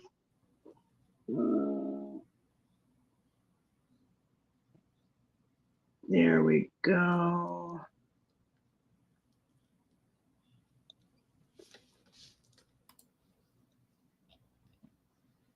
Okay. I do believe I have all the information. And by the way, thank you, Mark. I thank Mark. Yeah. By the way. Lazy, when did you do yours? By Australian standards, it would be midnight Saturday, or maybe it was midday Saturday, something like that. Well, yeah. So yesterday. Sorry, what? Yesterday. No, like 2 It's days ago. Monday. Yeah. Oh shit! Yeah, that's Monday. I keep thinking it's Sunday. 2 to 3 days, roughly. Yeah. Oh yeah. So if it were going to show up, it would have showed up by now, then, wouldn't it? Well, I guess the interest won't because of the weekend, or maybe just because they're busy. I don't know. Yeah, but yeah, nothing on my site. Yeah, no, I've just sent Matthew a message, just like letting him know, because I mean, Match is not a part of the devs, so I don't know. Yeah, but that's something. Yeah, well, it is, because he's important. He can action it. Yeah. Like, no point sending it to a exactly. dev. No point sending it to a dev on in a ticket where no one's going to read it, and when they read it, it's too late. Yeah, you're right, exactly. See, that's why he did this now. That way we can both get into the airdrop and possibly win the prize. Otherwise, we'll be waiting for a ticket. We'll be left out, and it'll all be for, well, not all for naught, but half the reason I was so fast is to get into to try to win the prize. I mean, literally all it is. It's just allocation. It's just addressing somebody to your ticket, isn't it? Just to make sure someone looks at it for like things like this. Because like, how many other people have had that? Yeah, like, I mean, we don't have. Yeah, we're blessed to have this ability, and you being able to do this for us. Really. Well, it's just, I don't know. I just feel like people that are here all the time, you don't want to be kind of excluded, do you, if you don't have to be? No, of course. Yeah, because we've been believers and been here since God knows when. Yeah, so pretty much if he just opens his BSC receiver contract, you can see 2 transactions. Mine was, it says 2 days ago, 2 days and about 8 hours ago. And his is from 18 minutes ago. Oh, can you see his as well? Well, yeah, because both of them are BSC. So I just put in the receiver address, and I can see all the things that the address receives. So there's only Cool. you two that have. So there's only you two that have bought them in the last 2 or 3 days. Well, specifically on Binance. BSC. Yeah, specifically on Binance, correct? Yeah, because there's but the other options. Yeah, but in all likelihood, Binance, what, Matic.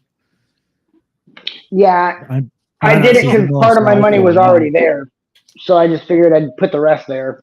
And I was stupid, and I went to a centralized exchange and just swapped it on Crypto.com because it was so much faster than just fucking around and doing this and that, and waiting for a bridge and then having a heart attack. Yeah, instead of having a heart attack and waiting for the transaction to go through in a bridge and my heart sinking into my stomach and then not getting in on time. Okay, node sales. Wallet connection issue, cannot see node eligibility, unable to buy MetaMask. Other issue, obviously. Okay. I bought and it didn't show.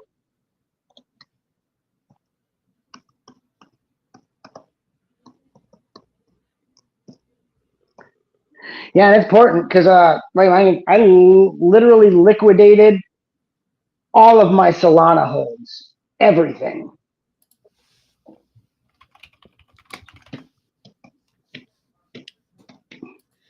Surprise! I'm super glad I didn't have to liquidate anything else, though. I'll tell you that much. I don't mind liquidating Solana because I should probably not be playing over there anyway. To be honest, fun. All the fun. To be honest, like, you did well. You did well out of that project, though. Oh, I did. Yeah, I just cashed out $2,200 off a fucking 0.1389 Solana investment. I cashed out 14 Solana so I made an over 100x. Yeah, like isn't Solana quite a gift of a project? Like they are focusing so much on devs, even using also Rust. Like their community is so active in dev work, but the only reason why they stay relevant is because of meme coins. Yeah, well, the thing is, meme coins is what fuels everything at the minute. Like that's what's bringing money in, isn't it? On all chains, even L1X. In all likelihood, L1X will probably have more success off meme coins at the beginning than probably what it will later on, because that's where money flows into meme coins, because these whales know they can make a shit ton of money on them. All right. Now to describe. Bear's chain's the same. Bear's chain is bringing money in because of meme coins. It's crazy. Yeah, luckily we got over there on that one. I think that one's going to do better than most of the Solana ones that we were in, to be honest. Yeah, I hope it does get it. I'm kind of excited. Only because I know the person who's taking it over, who's spearheading the campaign, a real CTO, not like a fake Solana CTO, but a real, honest CTO. It'll be good. I know it will. And we're not getting hurt by anything high because we got in like under an 8K market cap. I mean, fuck. If it goes to millions of dollars, we reap every bit of reward. To be honest, I got wrecked on a project on Bear's chain, so I'll be happy to kind of. Is it the one that I got wrecked on that you told me to buy? Lord something.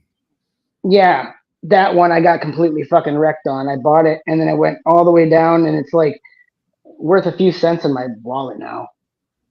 Yeah, Lord. I can't remember what it's called, but yeah. It was it had 2 names. It was like, whatever it was. But yeah, it was that one. But of course I bought in at like 100K. You're like, oh, it's going to go to millions of dollars, or it's going to be like $1 million. They're really going to push it. Apparently they failed. You didn't. They did.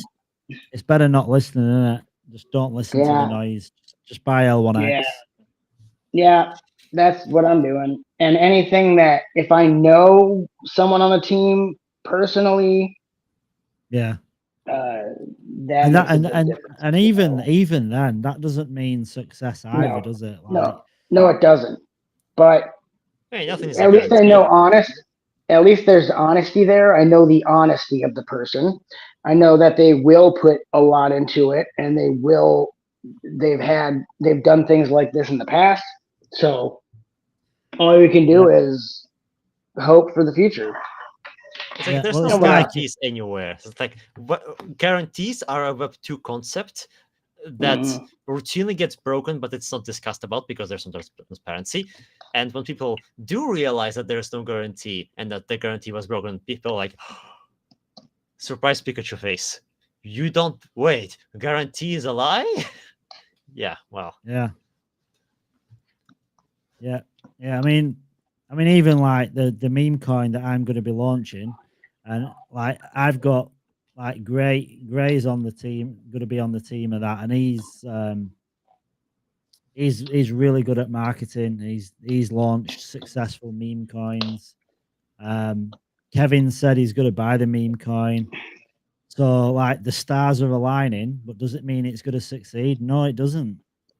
It could still do nothing. I bought an ELN outright at 3:44 and 7 seconds PM UTC. Oh man, I'm tired and can't think.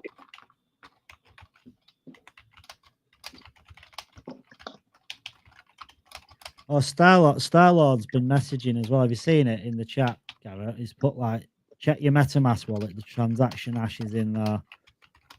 Yeah, no, yeah. Thank you very much. That's where I found it. So thank you, Starlord. Yeah, that's where I found it, and then I just clicked into that and went straight into the BSC scan and found all the information I need. It was a successful transaction. Yeah. I screenshot that as well. My wallet, the hash, all that, pictures. So thank you for the advice. Yeah, and he's put there's probably 5 to 7 ELNs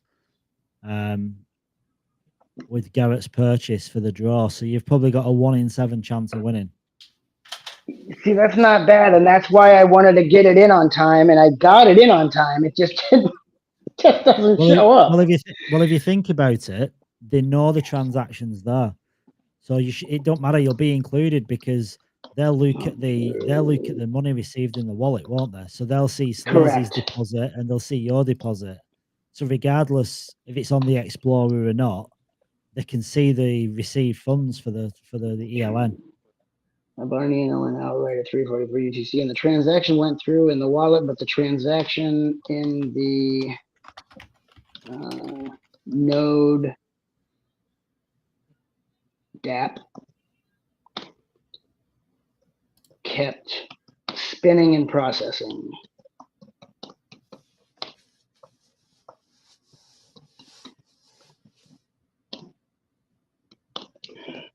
Kept spinning and processing. I guess it is a DApp, whatever, fuck it. Yeah, you know that. That's a good transaction.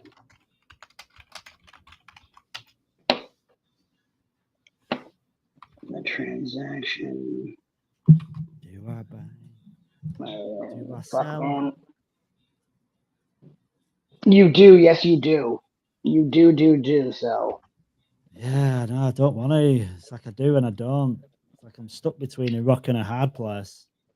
I was thinking the same way and just said, fuck it. L1X is going to do better than anything else. No matter what, over time, it's going to do better than any fucking shitcoin could ever do. Over time. Mind you. You're probably right. Yeah. Even in the short term, it's going to do so much better than any fucking Solana bullshit coin in the short term. Because it's going to steadily grow value over time and get more like valuable no matter what. when the Don't get me world right. hears about the tech, that's all they need to hear. Like when I heard crushing interoperability without bridges, that's all I needed to hear. Everything else is just icing on the cake. Or the cherry on the sundae, or whatever you want to say. Went through in the wallet, but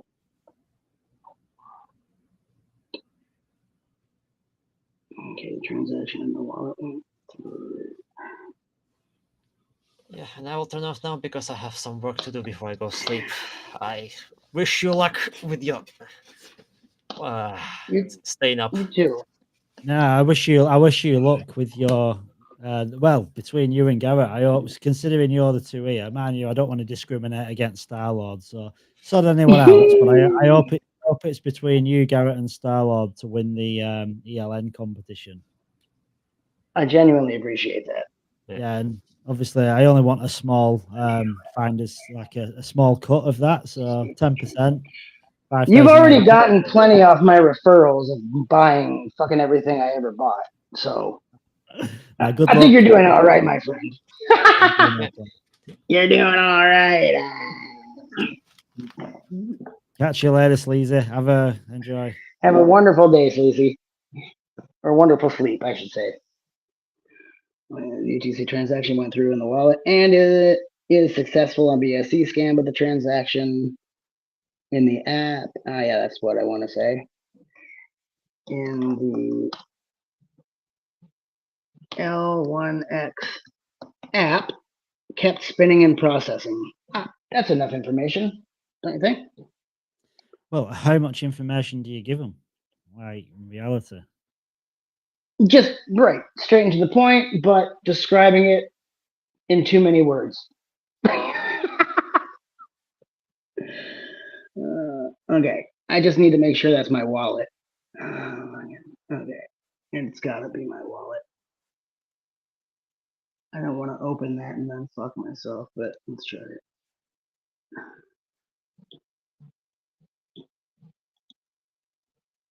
Okay, good deal.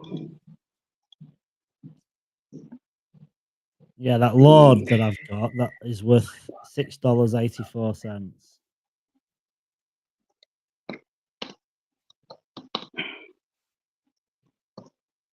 Jesus. Yeah, I bought a lot less and it's worth a lot less.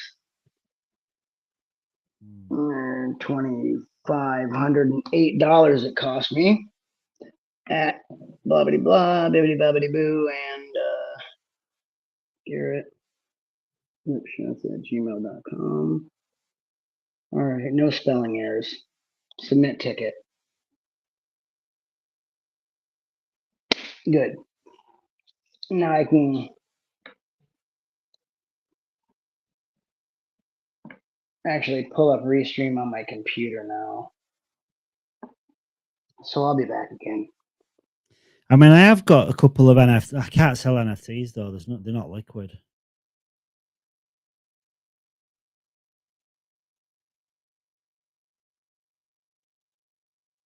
So they're not worth selling. There's no point selling them NFTs.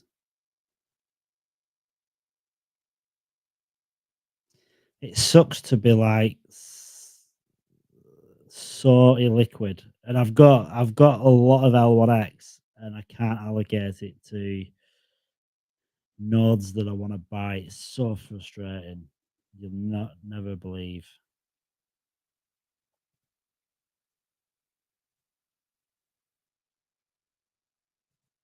I'm literally just kind of seeing if I can find any wallets that I've got anything of value in them that I can kind of sell, but I don't think I will have, because I need to sell too much stuff.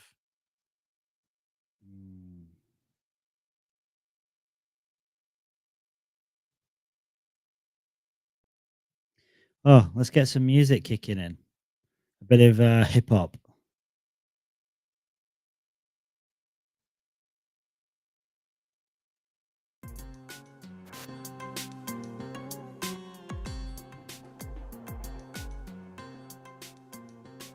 Let's go.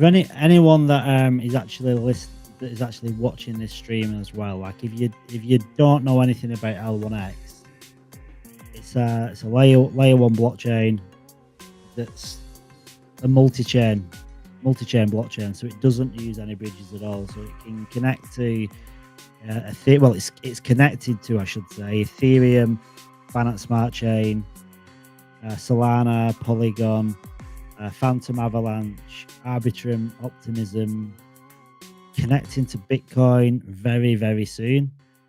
Probably, I don't know, I'd probably say a week after launch. So maybe, a week tomorrow sometime, 1 to 2 weeks. Hey. Could be wrong on that. I'm back. Hey, Ronak is in the house.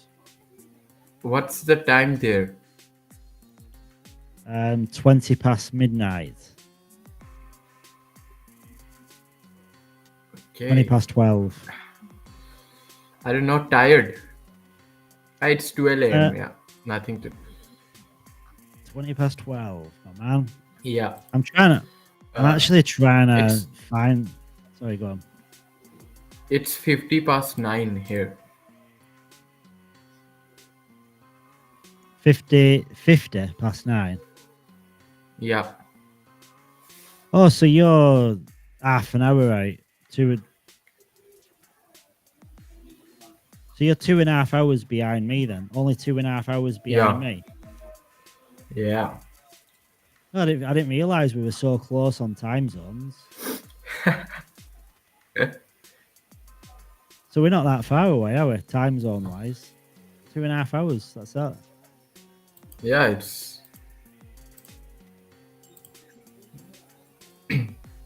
Where is Australia from India? How far it is?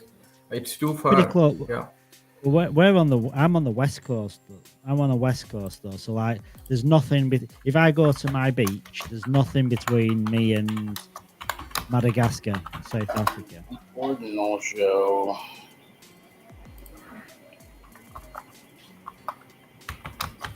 Who's that? Garrett is back. Wow. All right. What I missed while I was away? I bet I missed a lot. Garrett, you were gone for like a minute. No, I mean like before I was 4,000 gone though, because I was gone for a while before. Were you? It's 4,400 miles far from India. That's not far. So how far would that take to swim?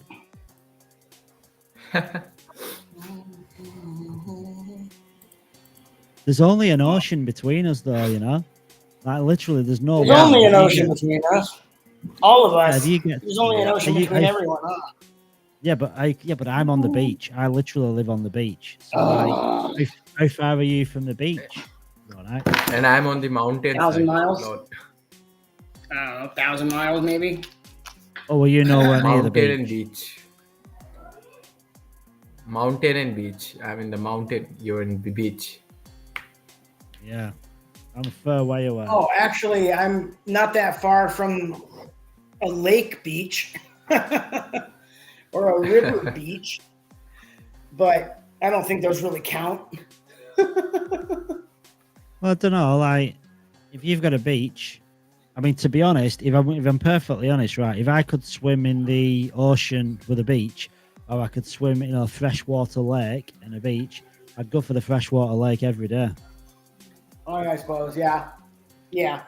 Versus the saltwater, I gotcha. That makes sense. I guess saltwater is good for the oceans are good for surfing and stuff like that, or like saltwater fishing and whatnot. Yeah, I suppose swimming is all right. Snorkeling, whatnot, deep sea diving. Shit, there's a lot of bullshit. Supposed to be lunky. All right. I'm just trying to find out what the floor price is of a kid called Beast NFTs, because I could potentially sell one to get myself. What NFT marketplace are they on mainly? OpenSea. Magic Eden. No, Magic Eden. Oh, I was gonna say there's some on OpenSea too. Yeah, OpenSea's kind of falling out of favor with They're NFTs. expensive as shit. What a Yeah, actually, honestly, I think the best upcoming NFT marketplace would be Luna Sky. well, it might do a lot, but it's hard when you've got an NFT platform that's got the NFT adoption by the community. It's like Magic Eden now has got basically all the big projects over to it. Oh, well, see, that's why I was saying Luna Sky, because it already has Evergrow tokens holder base of almost 140,000 people. Yeah, but they're not really NFT community, are they? No, but yes and no. Like they rolled out, they actually launched Luna Sky Marketplace, but it wasn't good enough. There was bugs and glitches, so they took it off and they redid it all. But they already had a huge user base that they had onboarded. So I think it's like the fees are so cheap. But we'll see. I think fucking, once L1X has an NFT marketplace, I don't think anyone's going to be able to compete. Well, it's not so much that, it's just because the fees. I mean, Magic Eden, there aren't really any fees attached to it. It's more like exposure. I think that's where L1X will kind of shine in it, because I used it. It's multi-chain, isn't it? Right. I think I've used Magic Eden, or yeah. Let me see. I've sold some Chronos, I think, NFTs. I think possibly on. I think it was Magic Eden. Let me see. Yeah, I can't sell my. Yes, it was. Can't sell them. No, actually, no. Sorry, I think I sold a couple. There, I sold some on Ebasu's Bay, Corgi Studios, a whole bunch of places. You can't sell them? No, they're not. They need to be half an ETH or something. They're not worth selling. If I sold them now, I'd be stupid, because I'm giving them away. They're only worth about $400 each. Oh, what'd you pay? Oh God, one of them, I think I paid 0.6 Ethereum for it.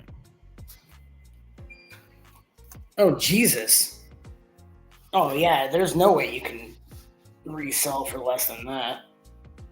That was one. Of course, I'm I'm surprised they're worth anything, honestly. But yeah, whatever.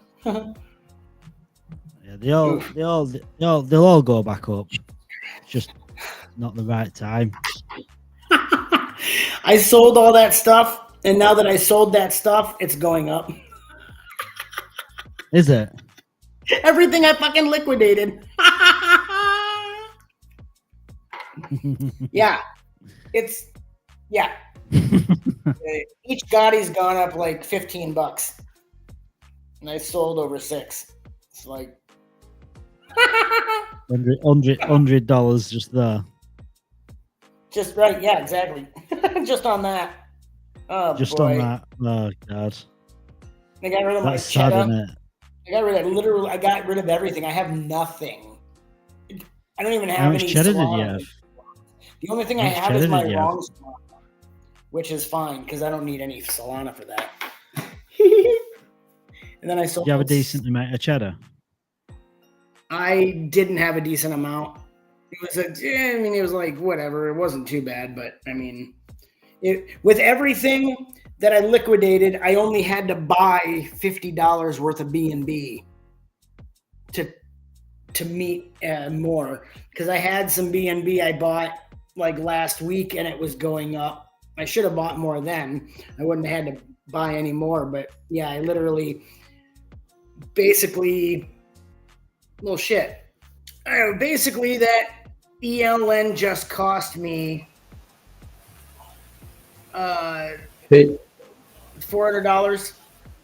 $300. Yeah, like $300 or $400 is all that the LN cost me technically to buy it out. Hey, are we connected to Solana chain? Yeah, but there's no Not liquidity yet. yet. Right. Yeah. There's no But liquidity. yeah, but we can't swap between Solana, right? Well, we can when we've got liquidity, but we don't have Yeah, liquidity. right now it's not It activated. it is connected, but there's just no liquidity. I think the same Yeah, with I see Fantom. you in the description. It's connected to Ethereum, Solana, Binance Smart Chain, Polygon, Fantom. I was not aware of that. Avalanche, Optimism, and Arbitrum. Fantom. And we are connecting to Bitcoin network in Q2. Nice. Yeah. Yeah. The only I thing think is it'll the be Fantom connected. and Solana don't have the liquidity, but everything else really. Yeah, but as does. soon as someone's had liquidity, I mean, it'll probably be connected to Base Chain soon as well. Yeah, that would make a lot of sense since that's like the next up and coming big thing. I'm just happy I didn't have to liquidate the one project I have on Shibarium because I'd just like to at least have that one. I didn't have to. Yeah, I'm good. Oy. I guess I can delete all my Solana. I don't think I'll ever do Solana ever again. You never know. Yeah, we'll see. Actually, I can't say that I won't. I'm sure something will pop up that I'll have to buy. And maybe one of the tokens that I have in there that are freaking dead, maybe a CTO will pop up with one of the dead coin tokens, or at least when Solana pumps real hard, I can get a few dollars out of each one or something.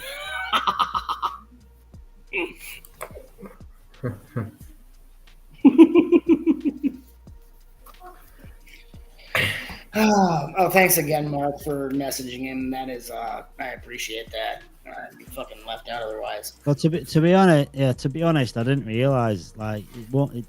You'll be fine anyway because they check the blockchain, they'll check the wallet, won't they? That's what they got to go off. They'll see the because they'll check where the money came from, and it's there. I mean, yeah. So that's all they're going to look at. They're looking at what's coming to the wallet. Yeah, I didn't realize. I completely forgot. But yeah, I still opened the ticket and gave them as much information as possible. So that's all that really matters.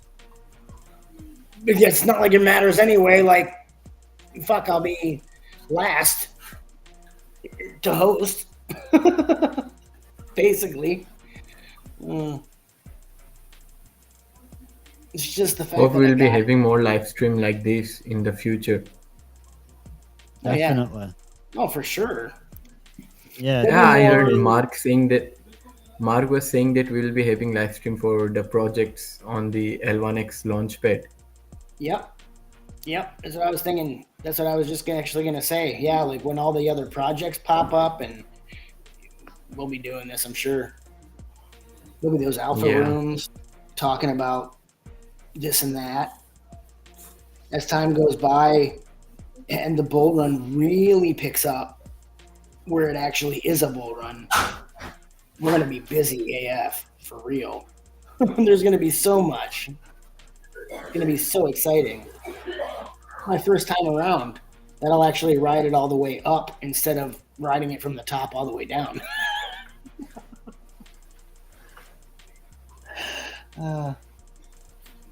It's going to be a good time.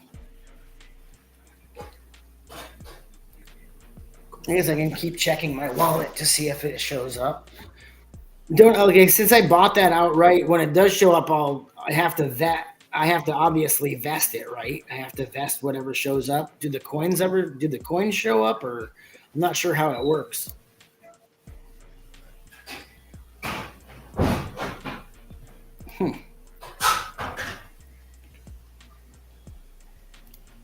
Did they show up? No, they haven't showed up, but I'm thinking they will show up when they show up, because I'll have to vest them, obviously, to get the node or whatever, I would guess, because you have to vest them anyway. So see.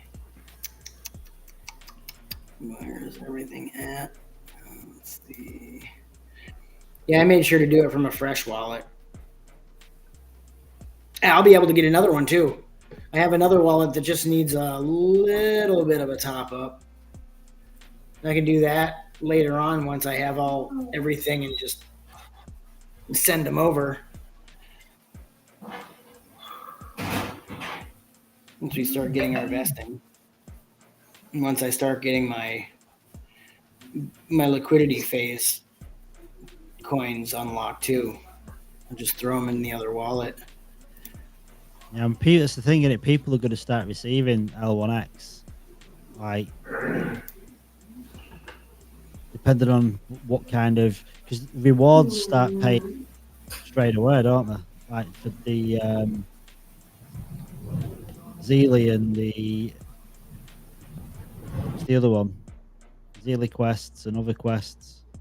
I think they start paying out. The Gleam contests, probably. Yeah. Yeah. Yeah, the Gleam, and the Zeely. Yeah. Plus the other giveaways, the airdrops and the giveaways and whatnot that are coming. Oh yeah, I had I was told People that have been earning much from the daily swap airdrop. Like I see one wallet winning 2-3 times in a day, 400, 600 L1X in a day by daily Nice. swapping. I should have been doing that, but They are I swapping was. basically. They are swapping multiple 100 transactions. That's great. Well, I have a possibility of winning the daily for the airdrop for buying the LN. Plus, I have a chance to win the 50K too, right? Yeah, cool. That'll be cool. How much do they give away each day? 500? Does that say? Yeah. You win 500 L1X a day? Oh no, 1,000. There it is. Okay. Oh my god. 1,000. Rep Cool. BNB won again. Rep BNB won 2 times. Nice. For doing what? Just for doing the swaps? Jeez. Nice. No. I'm saying about the token generation. Addresses are different, but both have the same token, Rep BNB. Oh, no wonder my phone's dying. I can't even mint, so Yeah. What's the music there? Oh fuck. Is It's it the just restream music? Yeah, it's just a restream music. Yeah, it's just so when we're not talking, there's a little bit of something instead of dead air, basically. Pretty cool. Shit, now I gotta catch up with Telegram. Motherfucker. At least I got in on time.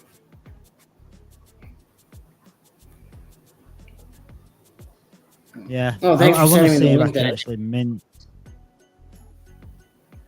What was that? Oh yeah, try. I'd like to see if you can mint.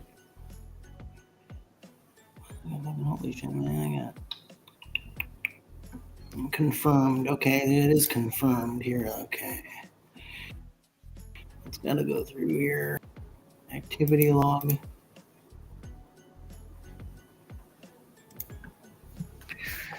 The features of the currency.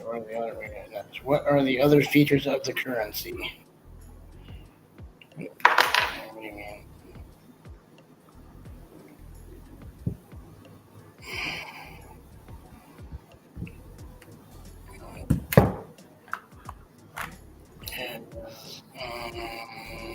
Treatable.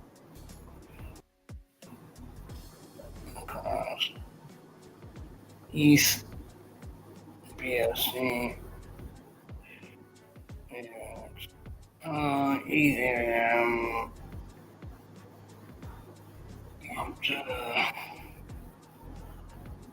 Optimism,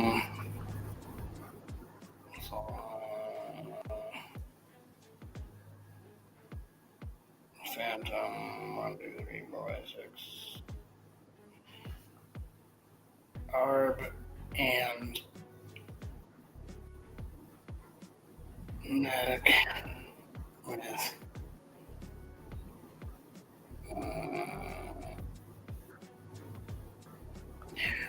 When did you say Bitcoin was getting integrated in?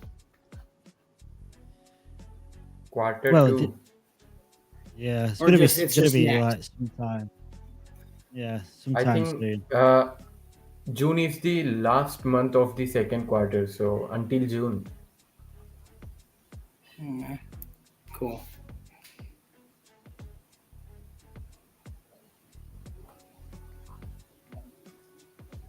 Let's see.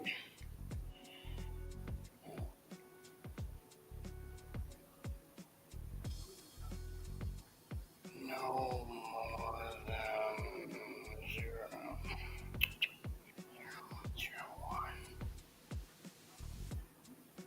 0.01. I'm just trying to mint an NFT, you know. Failed to create NFT. All I ever get. Failed. Have you've created loads, haven't you, Ronak? Just one or two.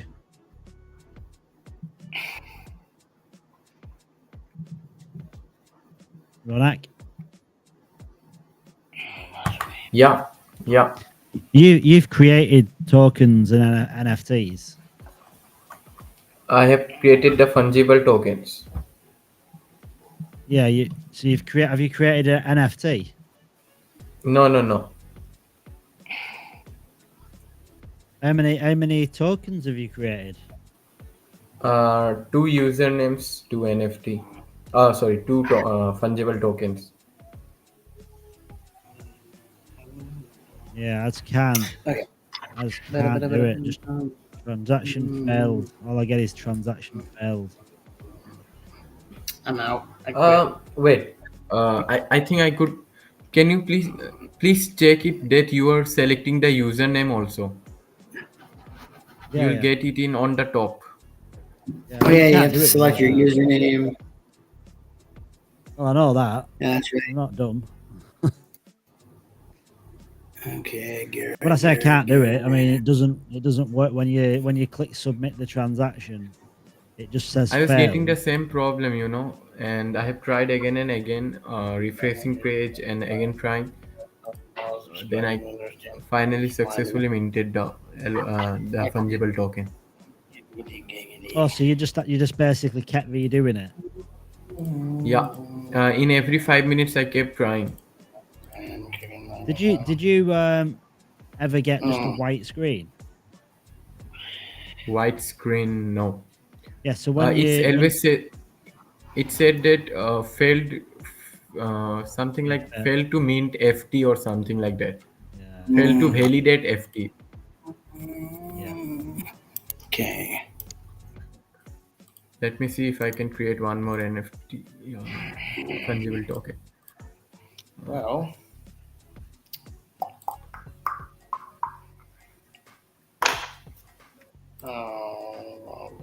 showcasing. What is this for? What's today? Sunday, May 5th. Oh, I missed that. Oh well. I'm trying doing one now. Oh my.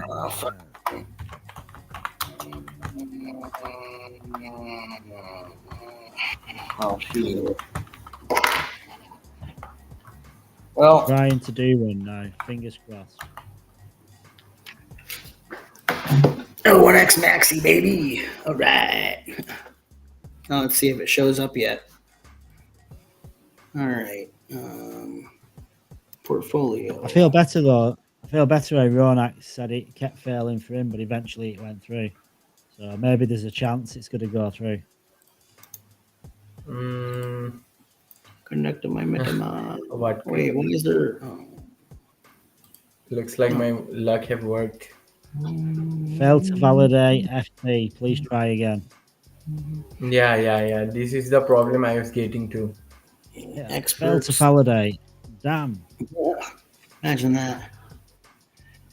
All right. Node portfolio. Nothing. Come on. Nope. Wait, no. Still nothing. God. Nope. keep doing like refresh the page and again do. Refresh page again do, refresh page again do. Like you should keep trying like that. What actually refresh the L1X page? Oh, yeah. Yeah. Yeah, but then you've got to type it all out again, haven't you? You've got to add the photo again. You've got to redo it all again. Yeah. That is why. Like That is why I kept the image separately. That is why I kept the image separately. And yeah. The problem is, right? It drains the life out of you. It's like you're giving up the will to live. Yeah, right. Like fuck. Like, my brain's fucking half dead right now. I'm trying it again. I've refreshed the page. Giggity. Boy. Yeah. Come on, what happened, I have selected my username and directly it was successful. What, just now? Please, that is why I'm asking you that check if you have selected your username. Work now. It's just what just now. Excellent. You dingbat. Come on, Garrett. Oh, yeah. I'm in the wrong wallet. No wonder.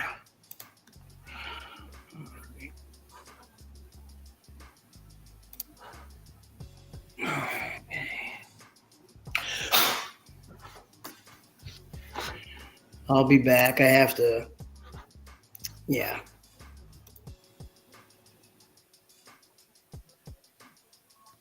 Yeah, it just fails. I can't be bothered keep refreshing my screen because then I've got to type it all out again and do it all again. And I just think, why is it not working? There's got to be something on the back end that's stopping it from working. It's not like just copy the description in your clipboard, and I think when you click on the name, I don't even have anything in the description. I just have degen. I'm creating this just to enter the competition. I don't care about it at all. The other one doesn't work. Like literally, the other one doesn't work. You can't even submit. You just get a screen with a spin or just a white circle.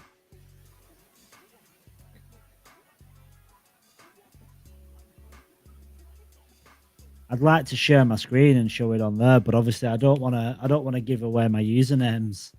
I want to keep my usernames private, so I can't be bothered sharing my screen. But yeah,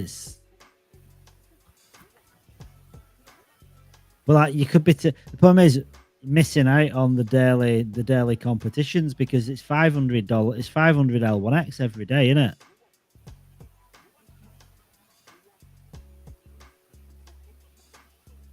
Like you can literally win 500 L1X every day. You should be very, very lucky. I see many of the people are creating tokens. I think like 30-40 tokens are already in the portfolio.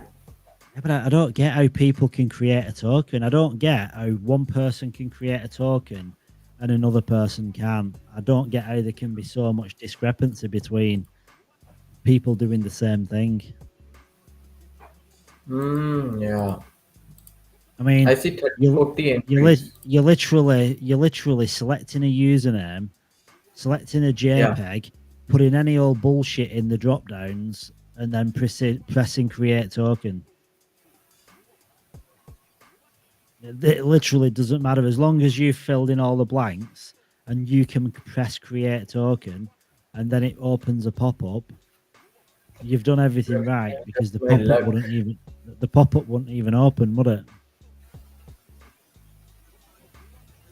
And then on my other wallet doesn't even list anything. It just has a pop-up that's got a white screen, or it's got another tab which says close and then just a spinning circle. Yeah. It's doing my head in because I'm trying to launch this meme coin and get the community to vote, and you can only vote once. So no one can vote because I can't launch the meme coin, and people are going to use the votes on other shit that Hey, no hey, intention of Mark, making a meme coin. do one more thing. Log out your X wallet account and again log in the in the L1X app. Log out and log in. Log out and log in. Log out and Yeah, log in. and again try once. Let's try it. Let's try it. I'm gonna log out. I'm gonna log out and I'm gonna log in. I'm not sure if it Right. will work or not. I've logged out. I'm not open. I'm not got any high expectations.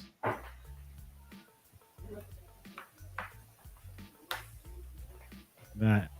I've done that. It's signed in, I think. Yeah, I'm signed in. So let's go to home. Let's go to airdrop. Generate token. Build.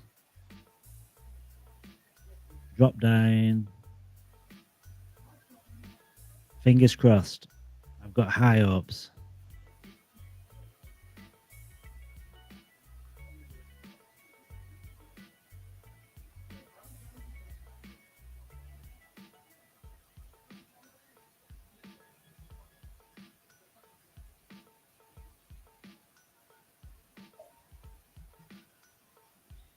Right, let's go. Let's see what happens. Create token.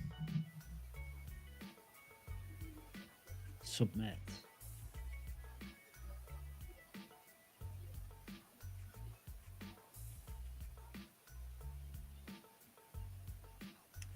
Imagine if this works. I mean, I feel like I've done this probably already, but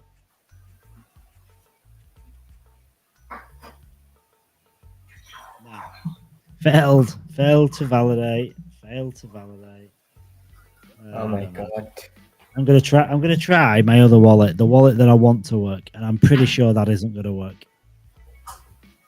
But you never know.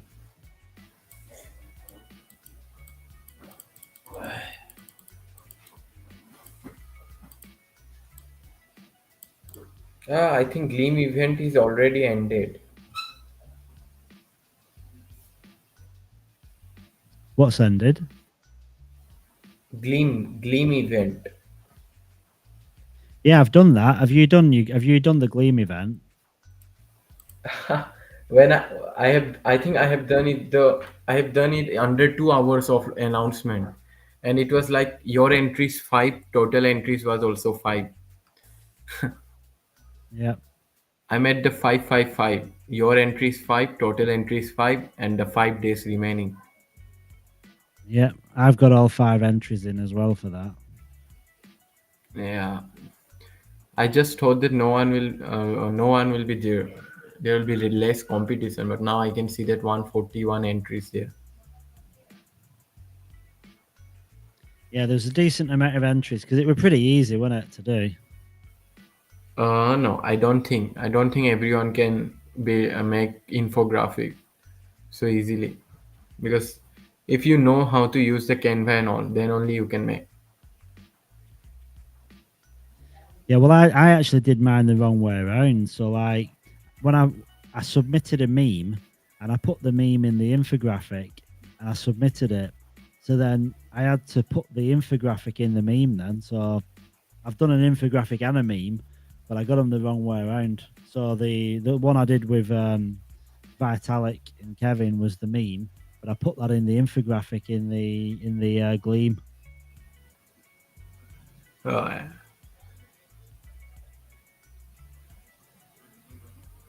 I have got the very simple meme, very simple. Right, Ronak, cross your fingers.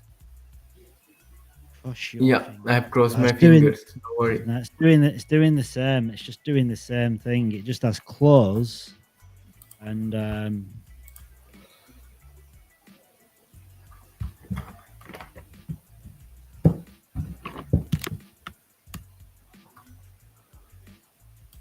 literally this is what I see, Garrett. This is what I see, Ronak.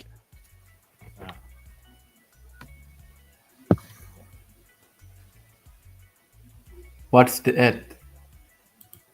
All it is that it's a spinning circle and a tab that says close. That's all I see. And that's what happens. You are doing that on You're doing that on mobile? No, that's just a picture on my phone. Okay. Yeah.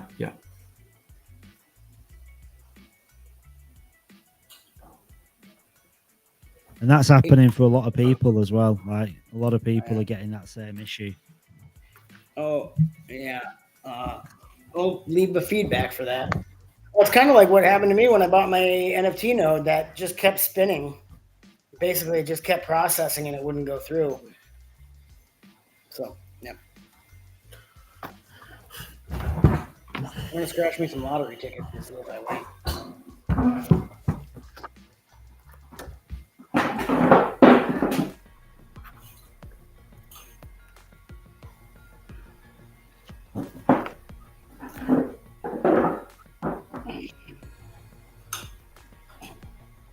Oh, my hair's falling out.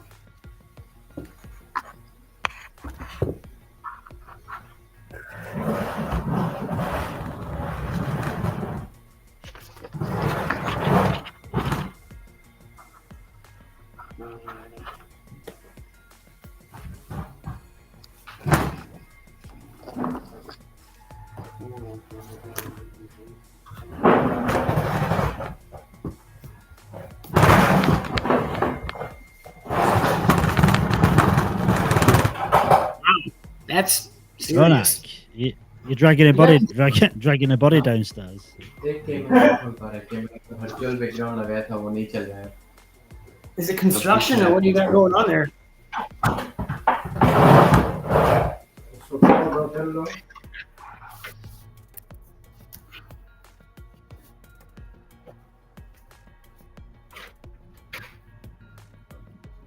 Nice out.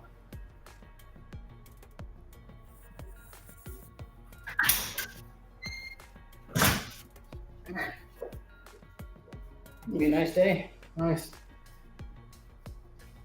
It's going to be a nice day, man. It's going to be a good day. It's going to be a good day for L1X. It's going to be a good day for Bitmart because Bitmart are going to realize.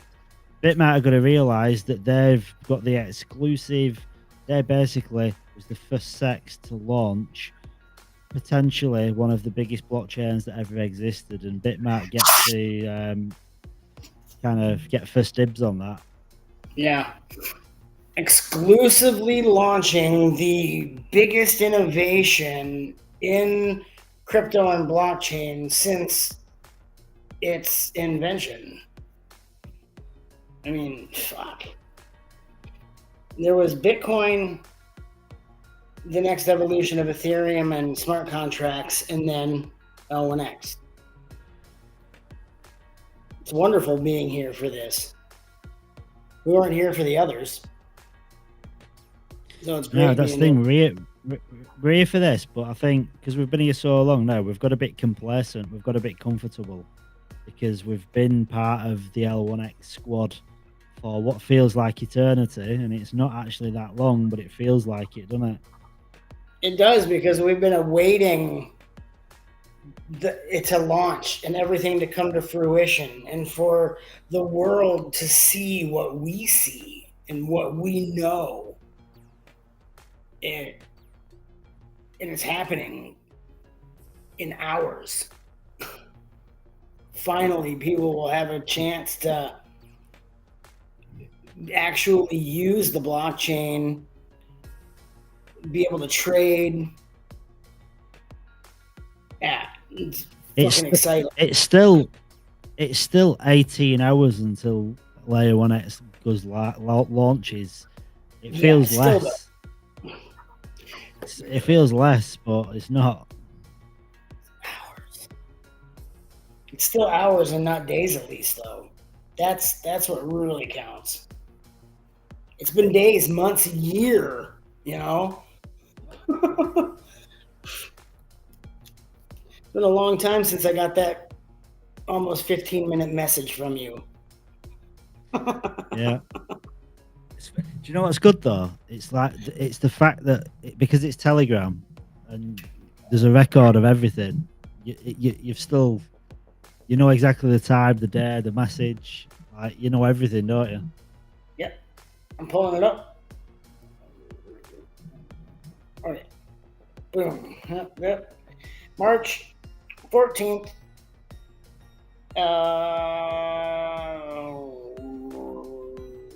There it is.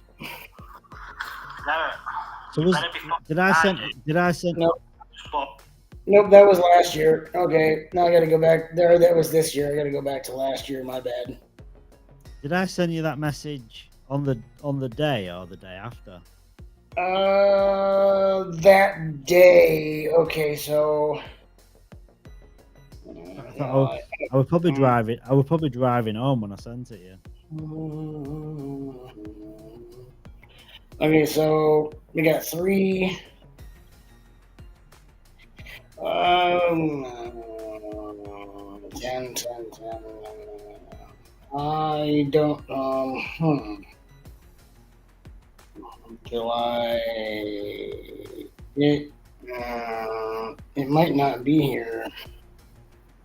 I have deleted it. You deleted it. I deleted it. Hold on. I've not deleted it. Hey, Garrett. No. Well, maybe I'm here. Is this it?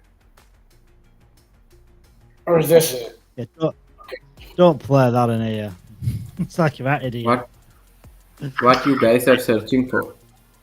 Nah, I sent Garrett a message the day that I found out about Layer 1X. Oh yeah.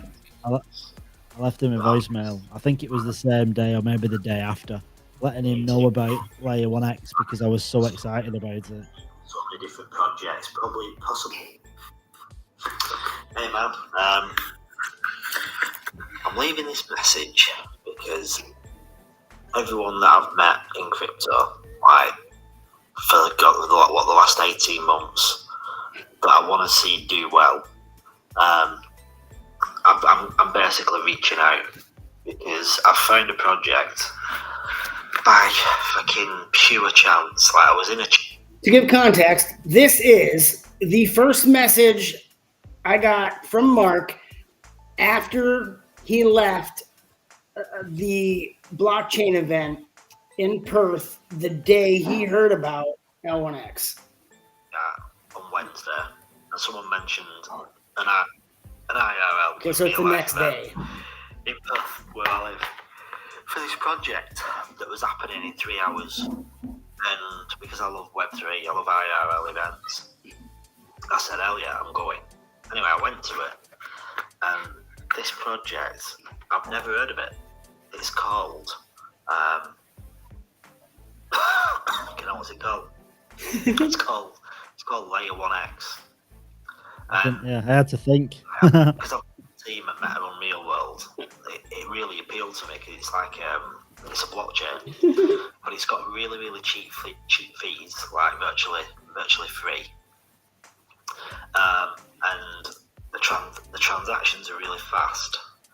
But the kicker, the magic bit, which has never been done by any chain, like no blockchain, no one's done it, figured out a way to send or swap tokens from one chain to another without using a bridge. They all use bridges, whether you use like XY Finance or something similar. This blockchain, all you need is the token, Layer 1X token, and you can swap, say, BNB to Ethereum. That's all I'm going to play. But that's all I needed to hear for me to be sold. Yeah. It's a long message. Yeah. So I won't play the whole thing, but yeah. It's a long message. There's probably some gay bromance going on in there as well. Yeah.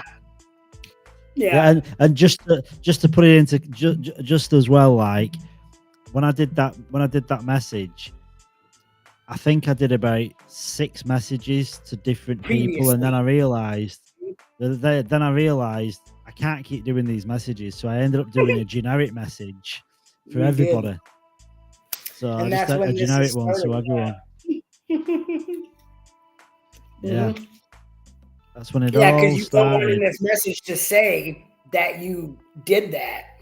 You're like, I've been sending a message to everybody, and he's like, oh, I'm just gonna do a default message for everyone. Well, I was basically saying the same thing, but just addressing it to different people. I thought it's taking me hours. Yeah, I mean, you can imagine, like, this one's like almost 15 minutes long. You did that to everybody? Come on. It'd take you all day. Well, I'm like, well, I want to make it personal, but then I thought I'm actually saying exactly the same thing. I said I can't just, I can't, like, get to a point. It's like, come on. Yeah, I was gonna play the whole thing because there was no need. Yeah, that was the beginning of my next journey. At that point, that was the start, and I was wrong with the date because it's actually March 23rd, so I am off by 9 days. I thought it was March 14th, but it's March 23rd. Oh no, well, yeah, it's March. It's something. The dates are, it's 3/23. Oh, March 24th. Okay, so March 24th, not 14th. Yeah. You should also use that sound bites or something, like, you probably have. I imagine. Use it as I mean, probably NFT it, couldn't I? Like the first contact. L1X first contact. This is for you. I've done 2 videos again already, and this is going to be video number 3. But I'm going to do generics already. Okay. It's not going to just go. Okay, here we go. Listen. It's not going to just go. It's not just going to go from 50 cents to $1. Getting into not this one. The next one. On a private sale is. Okay, so there was a message. Okay, exactly what you were saying. Right here. I'm just gonna play that little bit. Yeah, I'm just gonna play that little bit afterwards because it was. Alright, so it's like not you, hear you. It's fucking unheard of. Like, you think getting into a blockchain. No, not this one. You can swap Ethereum to on a private sale is fucking. Yeah. It's fucking unheard of. Like, you think about when Solana launched, when Fantom launched. These are fucking massive blockchains, right? That VCs only ever get into. So people like here's the one. This is it. Polygon. Well, there's one of them. I can't figure it out. There's one of them that he goes on to say, "All right, Garrett, I've sent one to everybody, but I'm going to do a generic one." I think I caught the end of it actually. Like the VC out. Getting into I can't figure out which one it is. Yeah, don't worry. Well, I figure out which one it was. Is like, what the hell? Because you were saying, it's like, I'm going to do one for everybody. Yeah, I think I did. I think I did more. If I went back to everyone, right? I know that I sent one to. This is the one. That was the one. So, Garrett, I'm doing a generic video. This is for you, but I've done 2 videos again already, and this is going to be video number 3. But I'm going to do it generic so I can forward it to the family. So 3. So there, you did 3 previously. There you go. You did 2, and then you're like, oh, Garrett, I'm going to do a generic one there for you.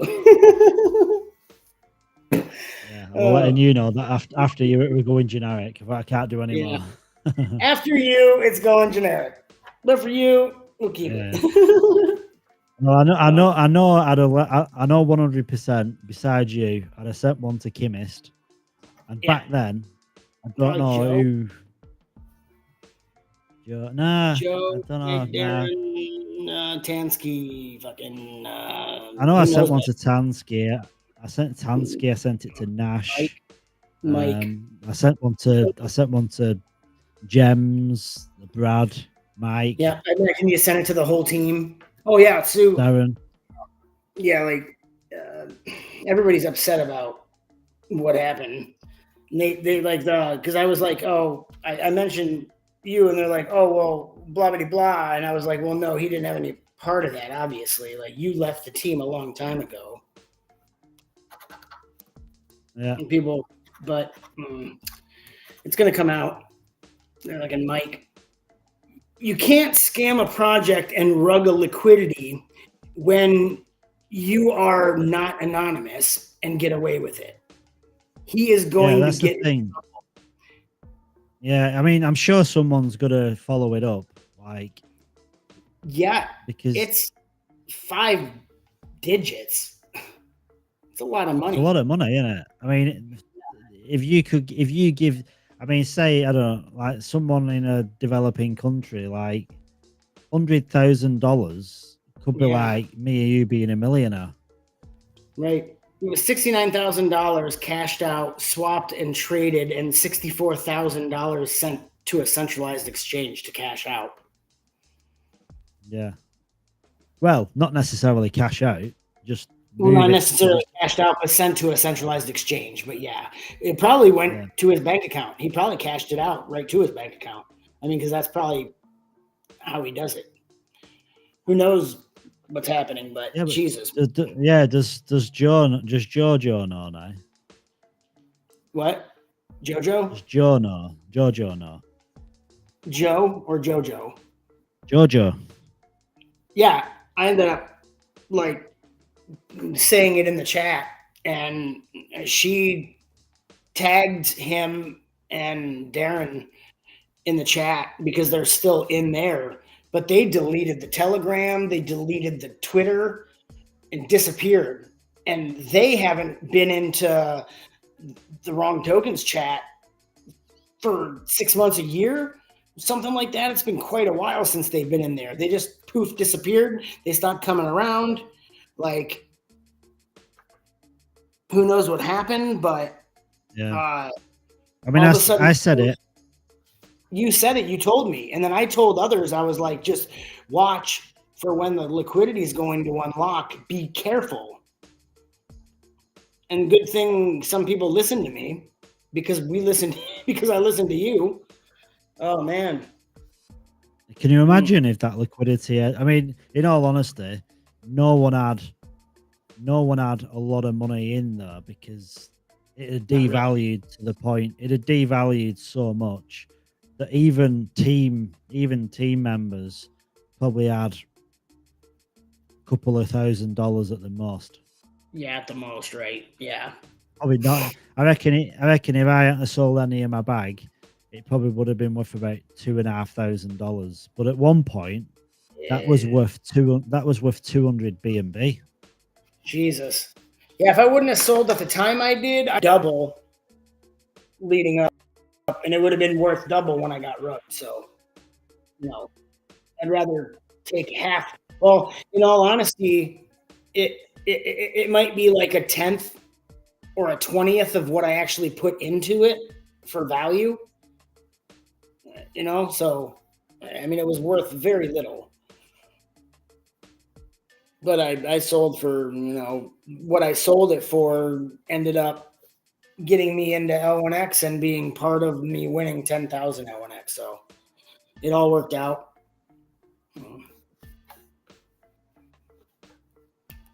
Yeah, it worked out in the end, didn't it? That's the thing.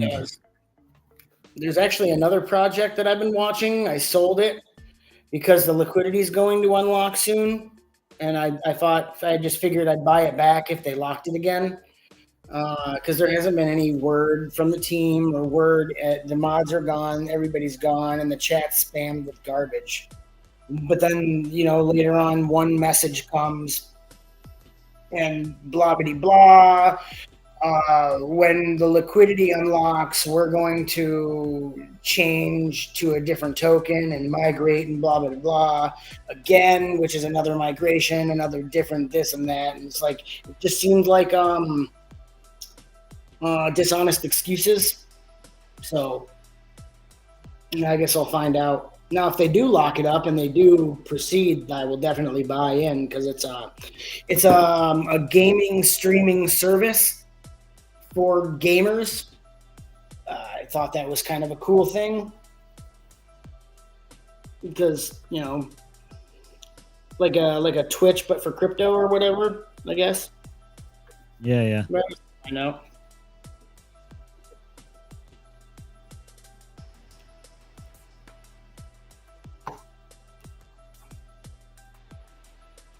Good times. I wonder what the first projects will be that launch, other than like the first meme coin. We know what's going to launch. We know that's going to be the Beard X, but I wonder what's really going to come. Beard X. It's like, I reckon there's. Well, I know there's. Beard I know X there's is the another first. meme. I know there's another meme coin besides mine, and I know there's another NFT collection as well. But when I say that, I mean a real. Like a real, yeah. That's why I was saying Beard X. Real, it's because I mean happen. this. In all honesty, like this competition, this airdrop thing, what's going on? Like a lot of these, there's no intention of ever doing anything with them. It's just to win the money, isn't it? Yeah, most people are to win the money, and then to get the platform working and get people used to it, and yeah, it's all about clicks. Yeah, but it's at the end of the day, it's basically making transactions, it's making launches, it's making the blockchain look good. And in all honesty, they're not doing anything different than any other blockchain, because when you start looking at like Jupiter with the airdrop campaign, you look at Arbitrum, Optimism, all these airdrop campaigns they're there to do one thing, and it's basically create volume and create transactions. And in reality, it's all fake, but it's not fake, it's real. But it's kind of fake because it's not real, but it is real. Right, right. It's an oxymoron. It's fake, but it's real. It's really fake. It's real, fake, real. It's honest. I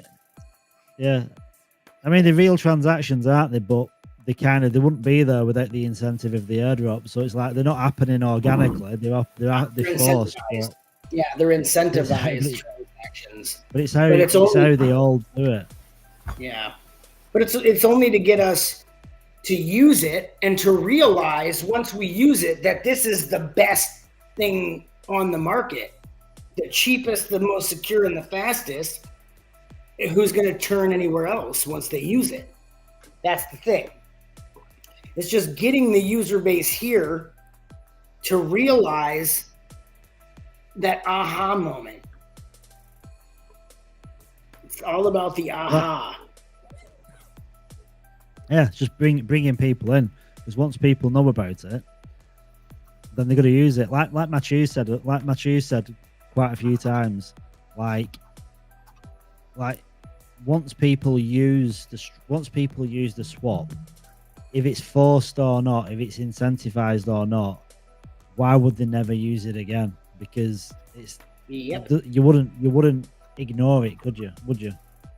You can't ignore something that is faster, cheaper, and safer, and convenient. You can't ignore that once you've done it. Once you've done it, there's no going back. It's just taking that first step. So it's wonderful. Yeah. And that's already working, isn't it? So like people can already do that. I mean, to be honest, it'd be really good now. I mean, I don't know how soon it's going to happen, but it'd be really good if they could add Solana as liquidity, because Solana is such a popping chain right now.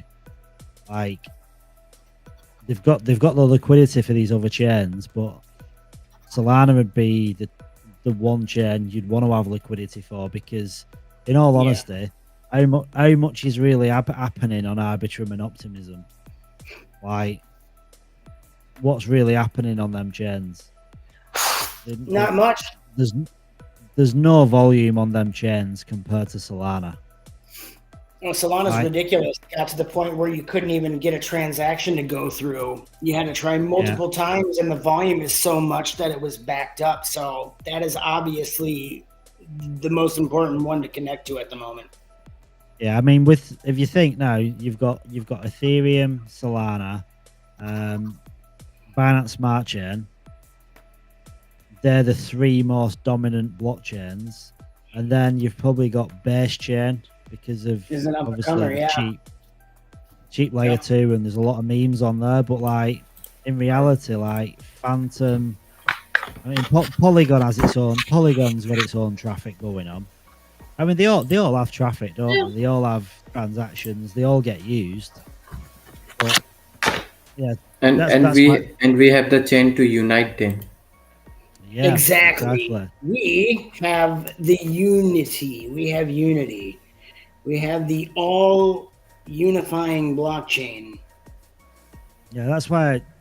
I mean, that's why base chain, I think, is going to be probably something that comes on board soon, because there's a lot going on there. But then, like, the fact that you can onboard yourself, that's pretty big in itself, isn't it?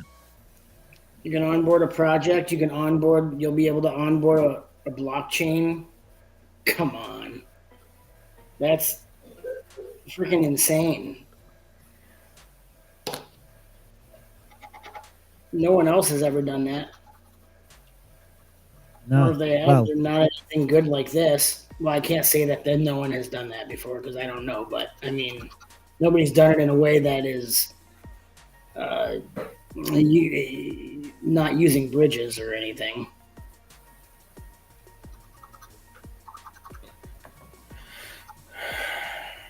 Can't wait for everybody to realize, for this to really go live and everybody to realize how unsafe bridges really are.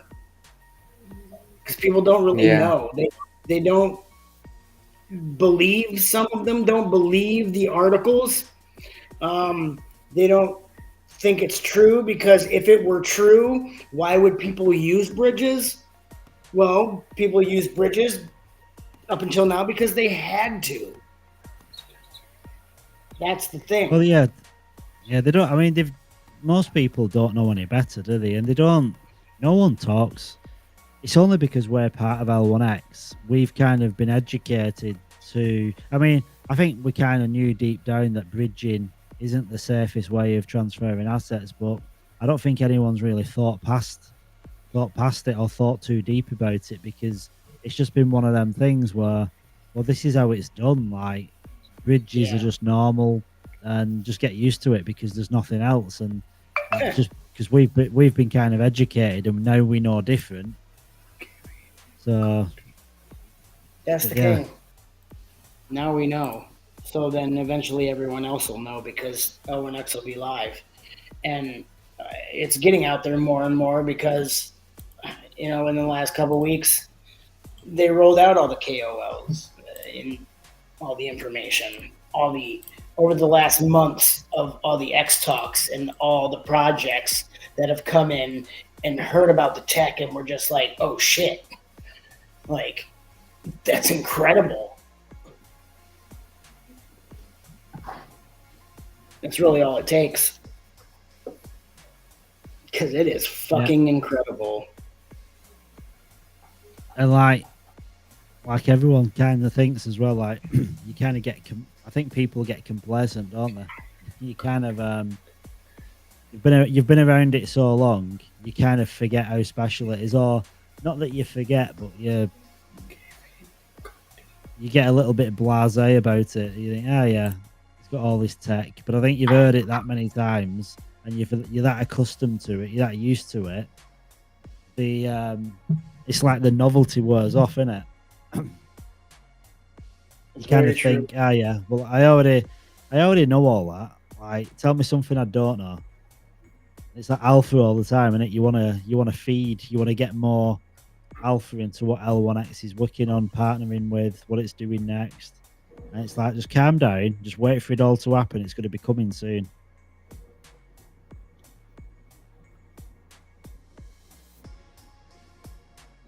Sorry, I was realizing what happened to a group I was in. What happened? Something good? I accidentally left a chat that I had admin rights in, and the owner of the lounge fell asleep in a VC, and he asked us to close the VC when we leave if he has his mic muted and he's not saying anything. And I couldn't close it because I accidentally deleted the chat and left and deleted my admin rights. So I couldn't close it. So I was getting those back. It's just a friend's little lounge. It's fun.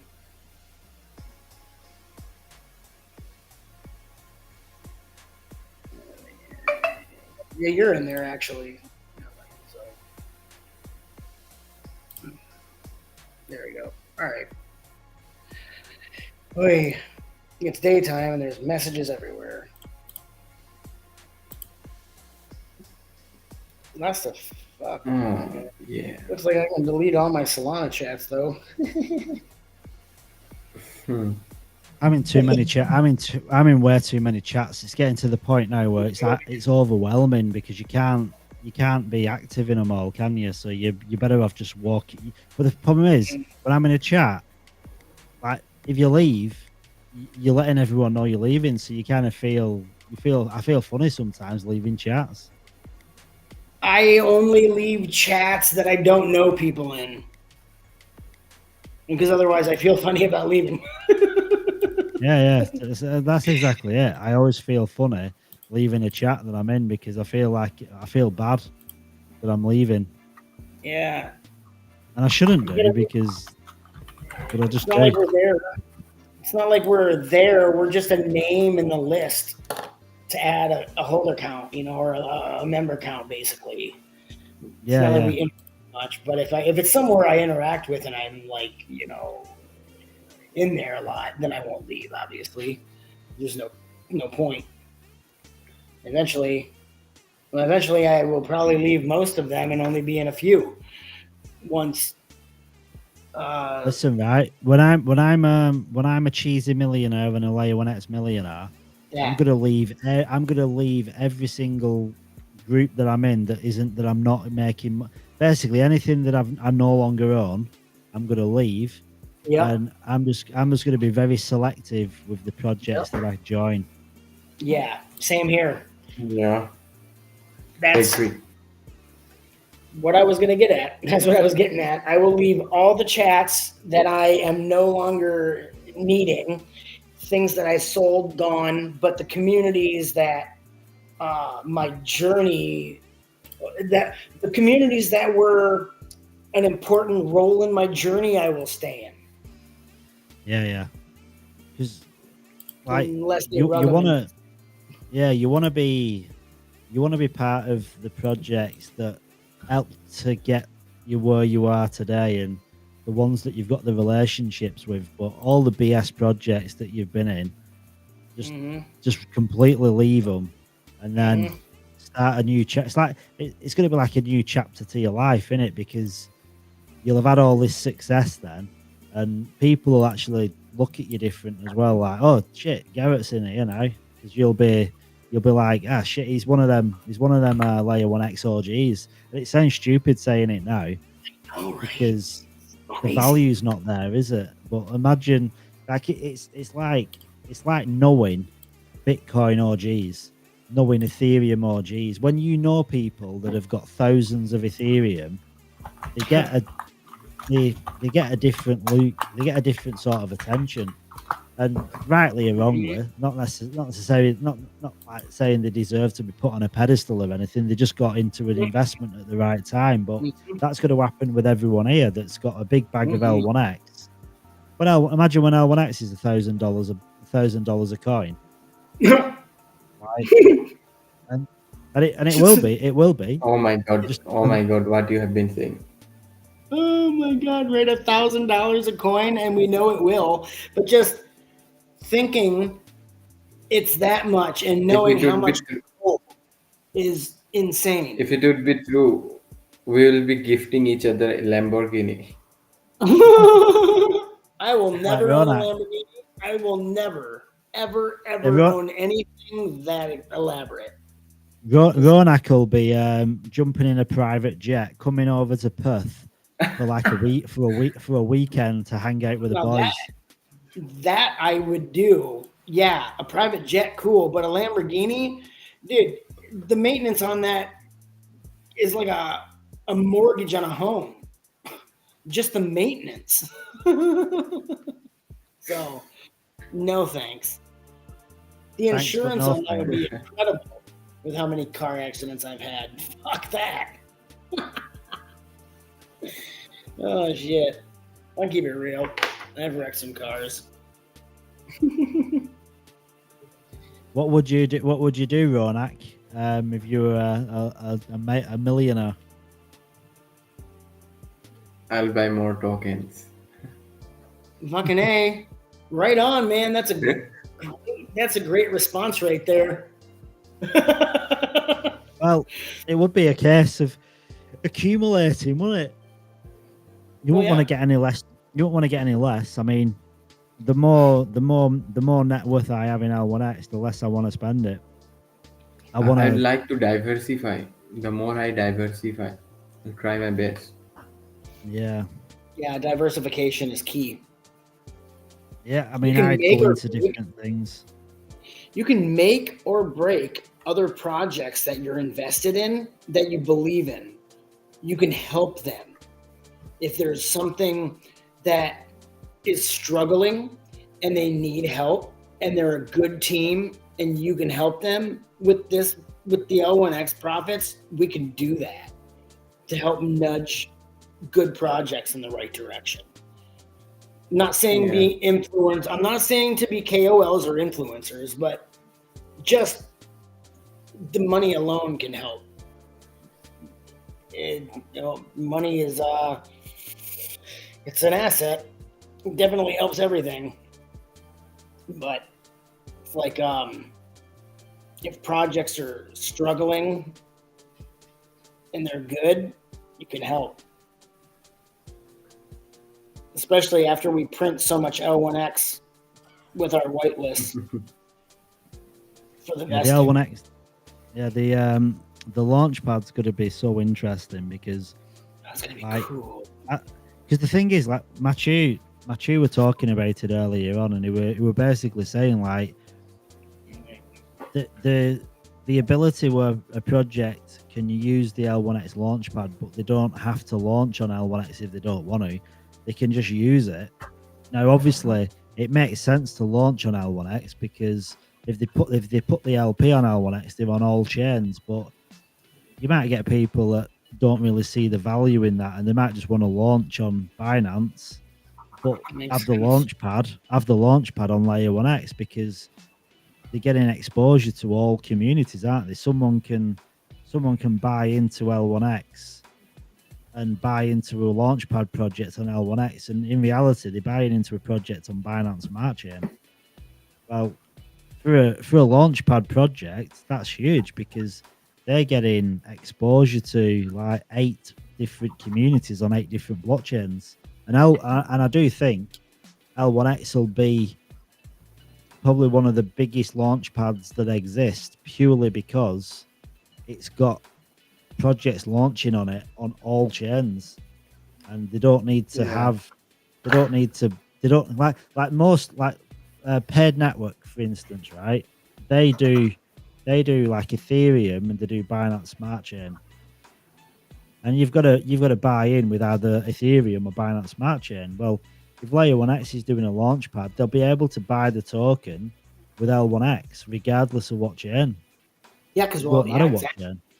It won't matter. So they don't need to have the currency of the other project if they don't want to. They'll be able to buy it with L1X because it'll be connected to it. So it's like it's just the transition so easy. And I think the users, the people using L1X Launchpad will be huge. And I think if Layer 1X do it right, where you've got to stake so many L1X to get access to the Launchpad, that's incentivizing people to buy and hold L1X without selling it, which is like similar to what's happening now with the vesting. But that's different because we're getting rewarded differently for the vesting. But if a regular, after we've launched and the vesting's finished, obviously, and people are just buying L1X, then Layer 1X can really have a separate public, not public, but have a separate staking pool for the launch pads. So you might get favorable, not as good as the platinum, but you might get like if you hold 1,000 L1X or 5,000 L1X or 10,000 L1X and have different tiers again, because at the minute the tiered system is for the people that are vested. But obviously when we launch, that's finished, isn't it? So they've got to want to incentivize just new people that find out about L1X. They're going to want to give them some kind of benefit to hold L1X to get access to a launch pad, because otherwise, how would you do it with just regular people that are coming in? They've got to stake or something, haven't they, to give them access to it. Otherwise, we've done that for nothing, haven't we? Yeah, it's like Pay Network does that too. Like in order to get access to the projects on the launchpad, you got to stake.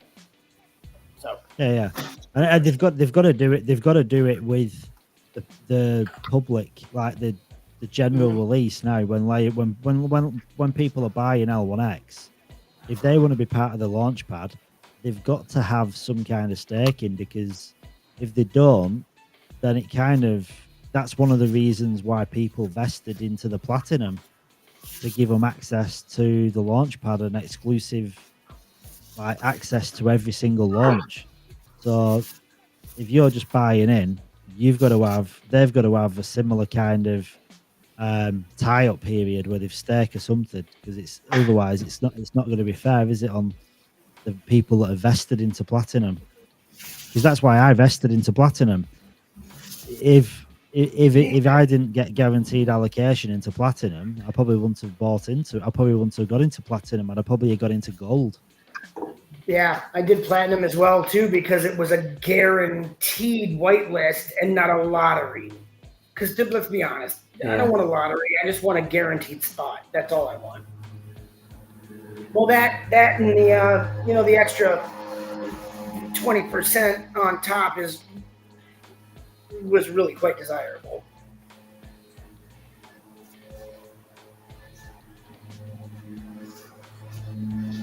Sorry for the noise. Lawn care time.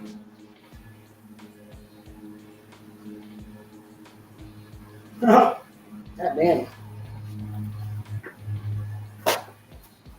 That's better. Not quite as loud.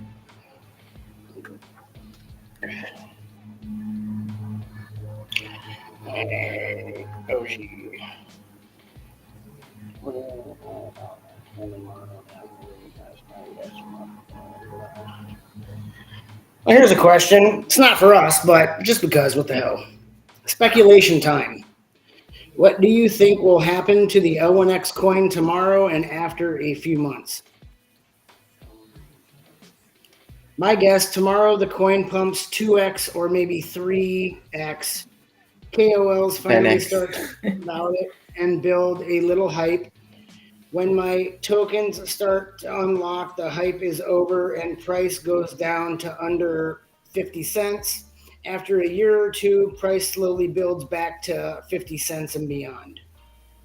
So this person has no belief whatsoever in what's going to happen. Obviously.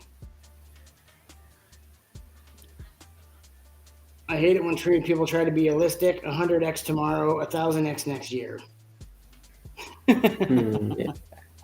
For real though, I'm gonna be honest. I think it's gonna pump to fucking high heaven over the next few days. Over the next days that L1X, the tier 2 and tier 3 exchanges come out. I think it's gonna gradually pump, and it's gonna climb, like drastically, and then gradually and taper off. I think. I don't know. It's gonna be. If it gets 1,000 times, then I could guarantee that many of the L1X member will be multi-millionaire. Well, yeah. If it does 1,000x, I don't know how much you have, but I mean, like, we're millionaires. Basically, 1,000x. I mean, that's insane, right? That's 500. Yeah. That's $500 a coin. It's crazy. $500 a coin? Fuck. I'm gonna do some math. It can happen. It can happen. Like, obviously, the coin's going to become inflationary. The supply is going to increase, but sorry. if you get a market cap like Solana, if you get in top five crypto in the market cap, then it's possible in the next bull run. If it does a 50x, I'm a content millionaire. If it does a 50x might be possible in this bull run. $25, yeah, it might be possible. that's only $1 billion market cap. What? Yeah. Billion dollar market cap. Oh, But 2250. we are going to unlock tokens too. Yeah, but still, $1 billion market cap isn't a lot.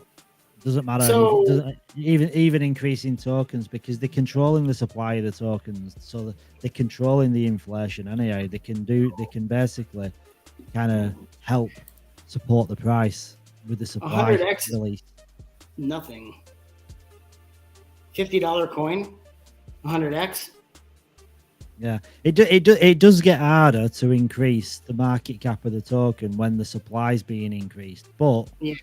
it's not just a predetermined supply that's being released. It's being staggered and controlled to manage inflation at the same time. I've lost track of how many coins I honestly have. I think it's hard, isn't it? Because with all the rewards and because no one's got the rewards yet, you kind of Yeah. don't know where you are with them, because like you've got the rewards from investing, but they're not actually there to see, are they? No, and I don't have any. Like, I don't have them anyway because like I'm missing 10,100 coins in the first place, and now I'm missing this 5,000 coins I just bought today to top up on an ELN. So that's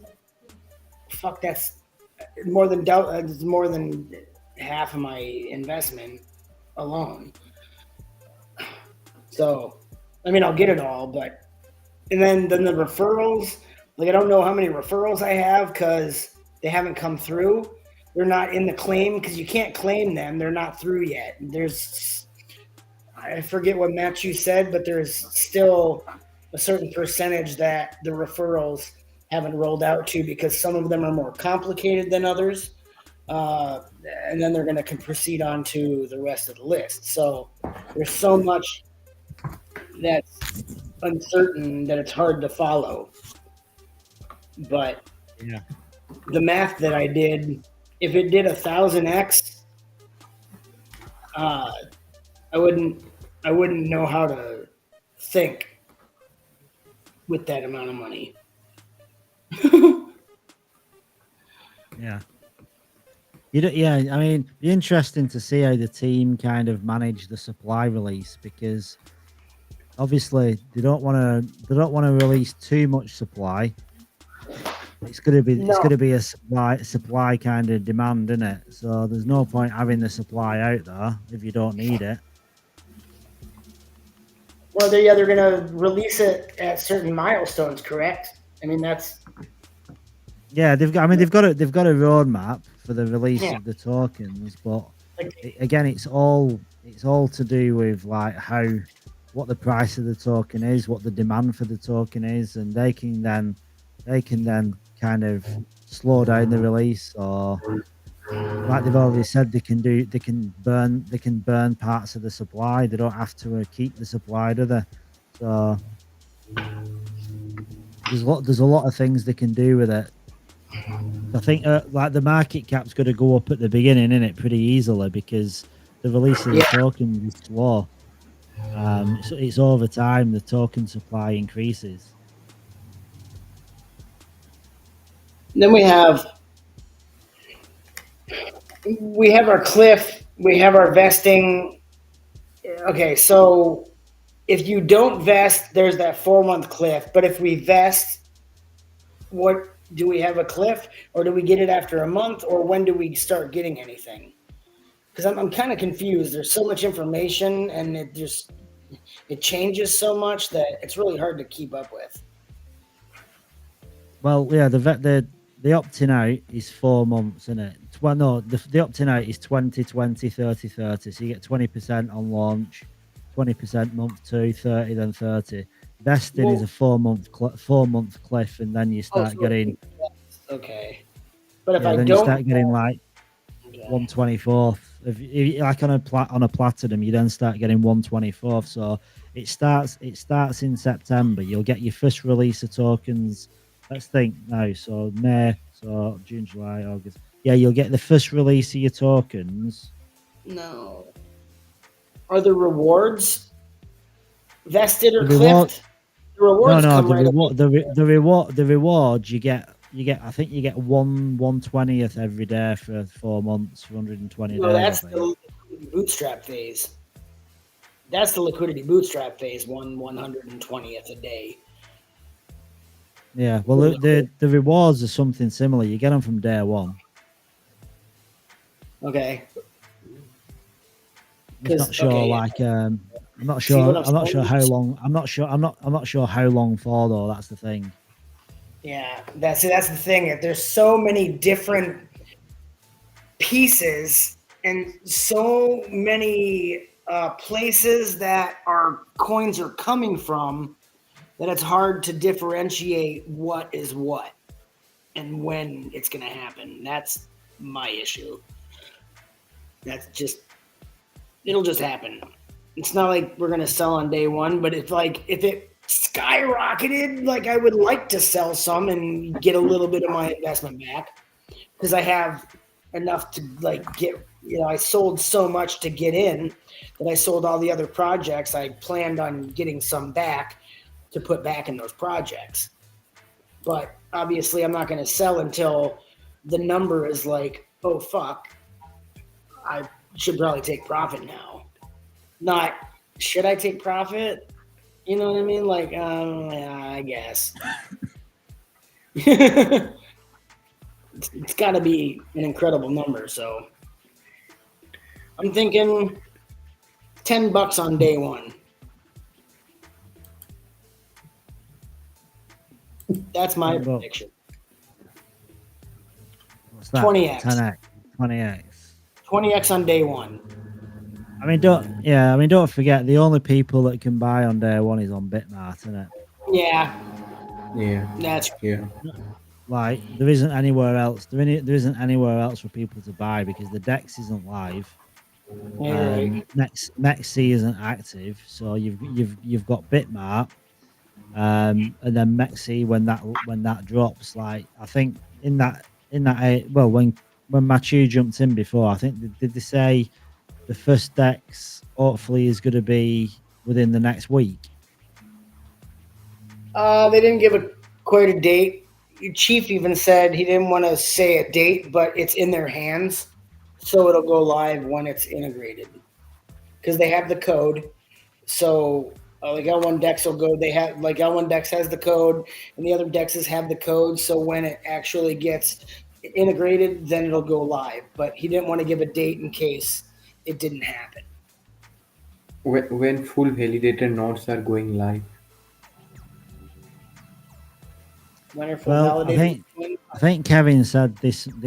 I'm sure he said towards the end of this month because they've got enough. They've got enough FVNs live, haven't they, to kind of like Bitmart have got a full validator node, and I think obviously the team have got FVNs. So I think Kevin said they want to get the launch out of the way, and then start introducing the FVNs in the second part of the month. I'm sure Kevin said that.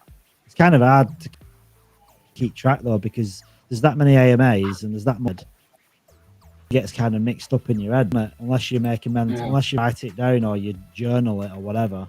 You kind of lose track of what people have said.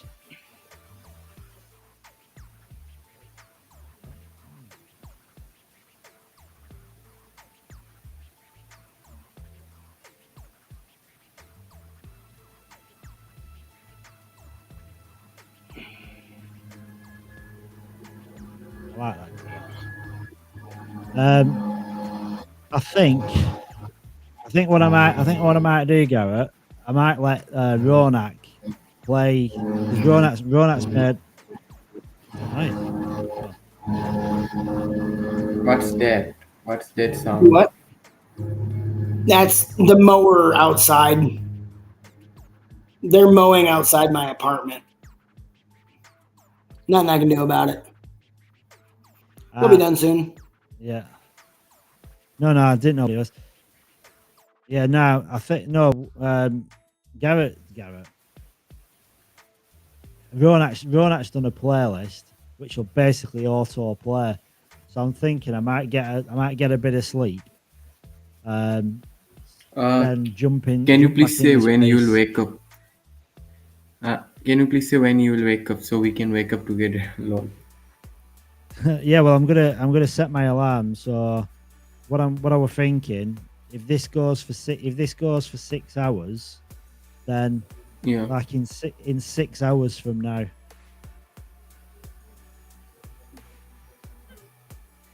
So like for me, it's almost 2 That was o'clock. It's almost 2 o'clock. It's almost 2 o'clock. So I thought if you set the playlist up for 6 hours, and then I'll jump back in 6 hours time. 8 a.m. You are going to jump back in 8 a.m. Yeah, because What are that's you gonna like a couple of hours. That's a couple of hours before the official live AMA with the team. I stepped away. I'm sorry. What were you Yeah, saying while I was done? I will wake up No. on 5:30 a.m. Yeah. No, so we're gonna get Ronak's done a playlist that auto plays. So I'm gonna play that, and I'm gonna get some sleep, and this will run for 6 hours. So I'm gonna try and get like 5 hours sleep or whatever, and then basically I'm gonna be back here in about 6 hours 10 minutes.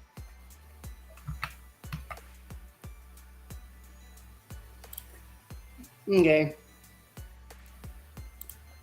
I'll probably do this. I'll probably take a nap too. Then probably be a good idea.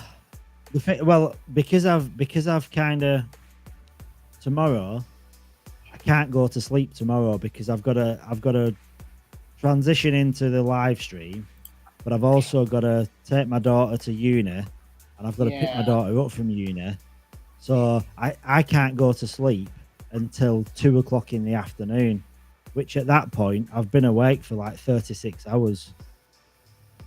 Yeah. You started this quite a bit earlier than necessary. So. Well, I don't want to. It's not that. I want to. I mean, I'm okay. To be honest, I'm okay now. Like, I don't feel too bad. But I think by the time it gets to like 9 o'clock in the morning, I want to be here for the live stream with the team as well. I don't just want to pass out and miss everything. That's the same here. I don't want to like be here with you and then like, okay, now I'm dead to the world because I got to miss the real fucking shit, you know. well, you know what it's like, right? When you stay awake for so long, and it gets to a point you're so tired you feel like you're going to be sick. Yeah. And you literally just need to pass out, don't you? You go in a coma, and like we've had Cody come in, we've had Mike and Machu come in, and I don't want to miss tomorrow's. I don't want to miss what's going on tomorrow because of what we've done today. Right. Yeah. Because what's going to happen tomorrow is very important. Yeah, well, it's just something special, isn't it? Because it's the launch day. It's the day everyone's been waiting for like over a year. Oh yeah. And then like the people that have kind of been doing the 24-hour live are not going to be there for the main event. Yeah, right. That would be horrible, right? We did the community live, but we're not there for the rollout.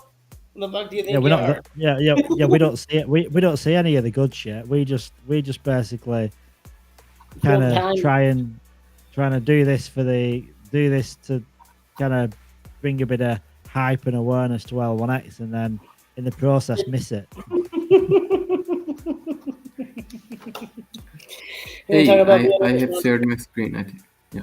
Awesome. There you go. Oh, we've got it. Right, okay, so guys, Make anyone sure that's just you here get now mine. that's still, yeah, anyone All right, I that's still believe we are watching, on. So good morning, good evening, just good gonna Can you afternoon, guys start good this hear night, me? wherever you live. are in the world. Once again, welcome back.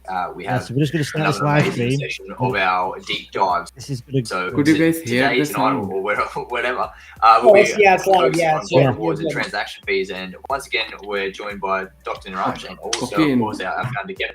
And it's definitely going to be Okay. a super in-depth session as well around. Yeah, so just gonna just let everyone No, know, he's like muted. this. I've just muted the music. So this Oh, live okay, stream is gonna continue. Yeah, Ronak's not just the music. So this live stream is gonna continue. It's gonna run right through until Hey, 10 hey, o'clock. hey, wait. I can't hear the video sound. Can you guys Well, he hear the muted screen it just sound? while he's talking. Yeah, I've Yeah, he muted muted it it because just so he can tell what's going on, and then he's gonna put it back on so it'll play. So it is playing. Okay, Yeah. means you guys can hear the YouTube sound, right? The cave-in yeah, sound. it was fine before. Mark just muted it for a moment to say what's gonna happen. Is all, and then he'll put it back on. Okay. But it was clear. Okay. And it's playing very well. Yeah, it were perfect. Yeah, Yeah, it so was really listen up. I'm gonna get a bit of sleep. So we'll be back in 6 hours. So that's 2 hours before the official live stream starts with the L1X team. So then we can participate and be a part of the live event as well. Otherwise, we'll all be in a coma. Me, Ronak, and Garrett we'll have got everybody into the live event, but we won't have seen it ourselves. We'd be some So, dickheads, wouldn't we? Yeah. So Ronak's put a playlist together showing some like key moments from Kevin and the team in different live streams that have happened over the course of the last couple of months. So we've just stitched them together. They're going to play, and they're going to play right through for 6 hours, and then we're going to be back in 6 hours from now, and we'll take the last 2 hours up until what 1 p.m. UTC. Oh, no, is it 1 p.m.? 1 p.m. UTC. Yeah, goes 1 live p.m. on Bitmart. UTC. Yeah, it goes live on Bitmart. But yeah, we'll catch you here. We'll catch you back here in 6 hours. So catch you later, guys. And just keep you in a little watching bit. informative stuff. If I can get the music back on. Deploy as well. So hopefully next week or the week after, depending on how we go. But yeah, in this one, we'll look at the transaction fees, structure, overall structure of the transaction fees. I have covered up certain parts before, but it's always good to go through it. But then Dr. Neeraj will probably jump into the various strategies that we have formulated in terms of how we calculate fees from the tokenomics perspective as well, or how we calculate fees from the block structures as well, right? So maybe I'll just share my screen, look at the Miro board, and we can kick off from there. Yeah.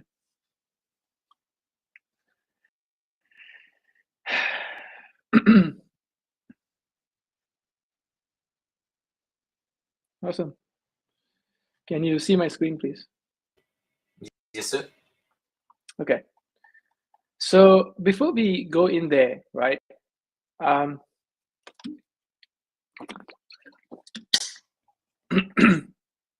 So from the fee structure, and this is going to be important not only from the tokenomics perspective that the node hosting people are going to get, but also from the developer standpoint, right? Because certain times, various blockchains have various fee models. Like EOS had a completely different model they came up with versus Ethereum has different, Solana has different, right? And it was very important for us to create a fee structure where it remains modular, because from the development standpoint, there are two angles to this, right? One is, projects completely built on L1X. The other is projects built somewhere and then use Xtalk for interoperability.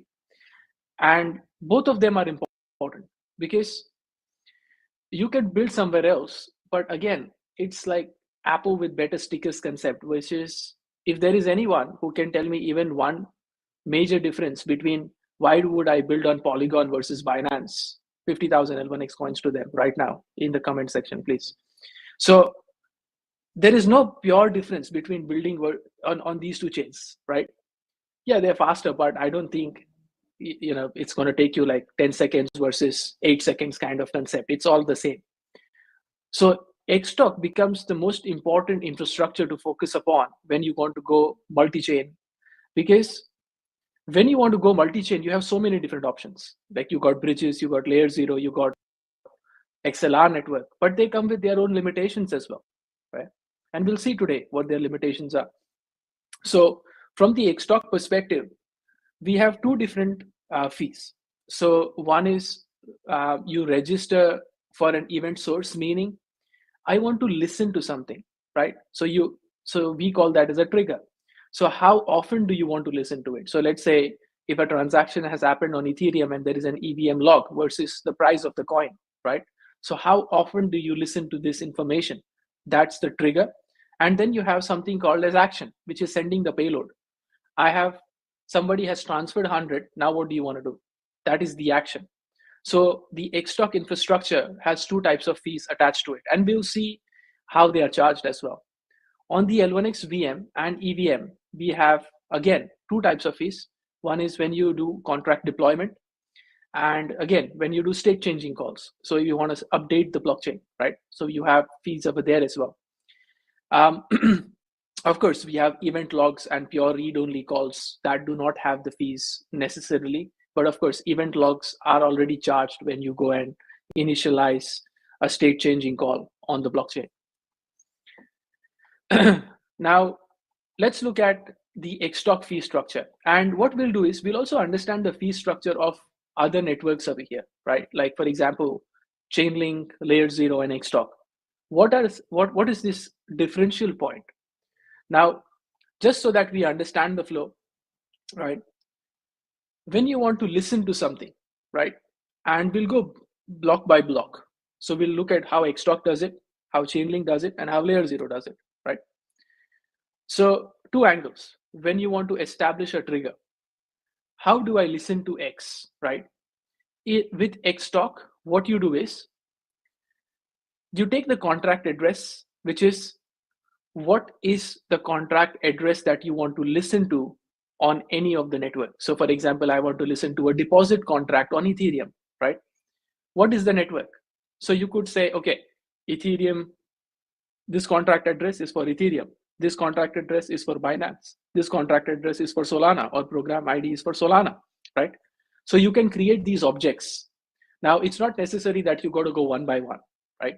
You can just put all of them together as an object and pass it on. Now, what is the event name you want to listen to?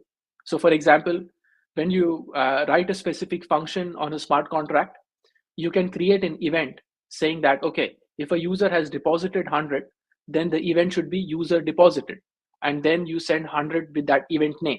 So we know, okay, user has deposited 100, right? And then you also have to mention the Xtalk contract address on L1X.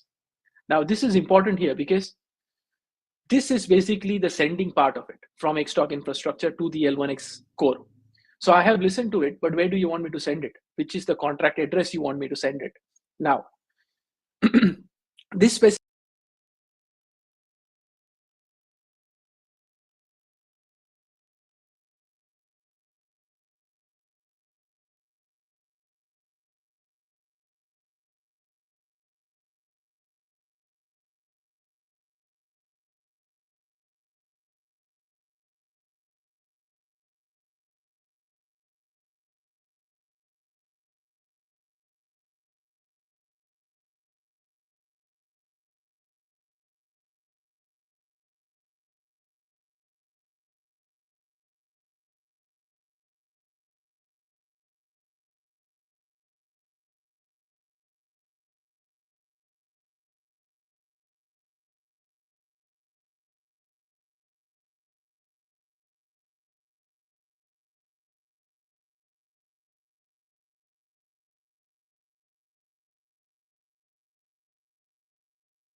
layer zero's Binance contract. And then the layer zero's Binance contract sends it to your contract. That is this different.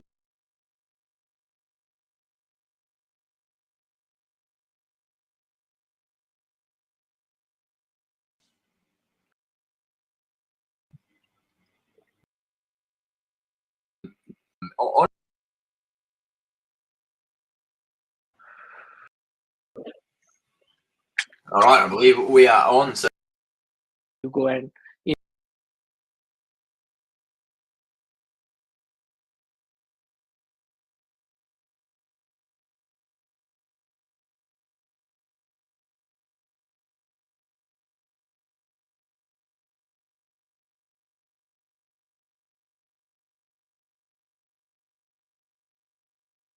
initialize a state changing call on the blockchain.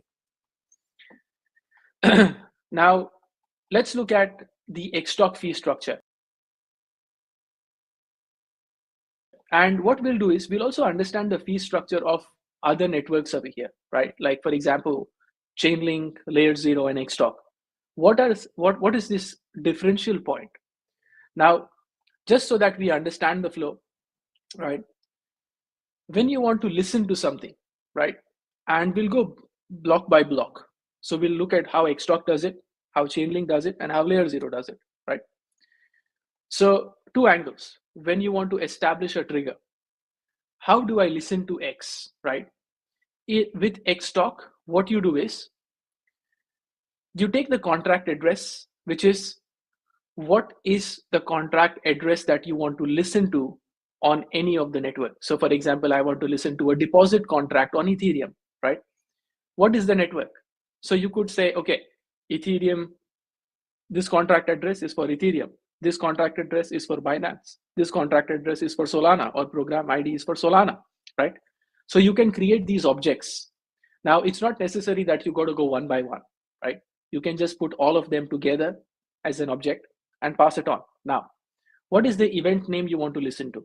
So for example, when you write a specific function on a smart contract, you can create an event saying that, okay, if a user has deposited 100, then the event should be user deposited. And then you send 100 with that event name. So we know, okay, user has deposited 100, right? And then you also have to mention the Xtalk contract address on L1X. Now, this is important here because this is basically the sending part of it from Xtalk infrastructure to the L1X core. So I have listened to it, but where do you want me to send it? Which is the contract address you want me to send it? Now, this specific contract address, you need to own this contract on L1X because you just can't send it to a random contract.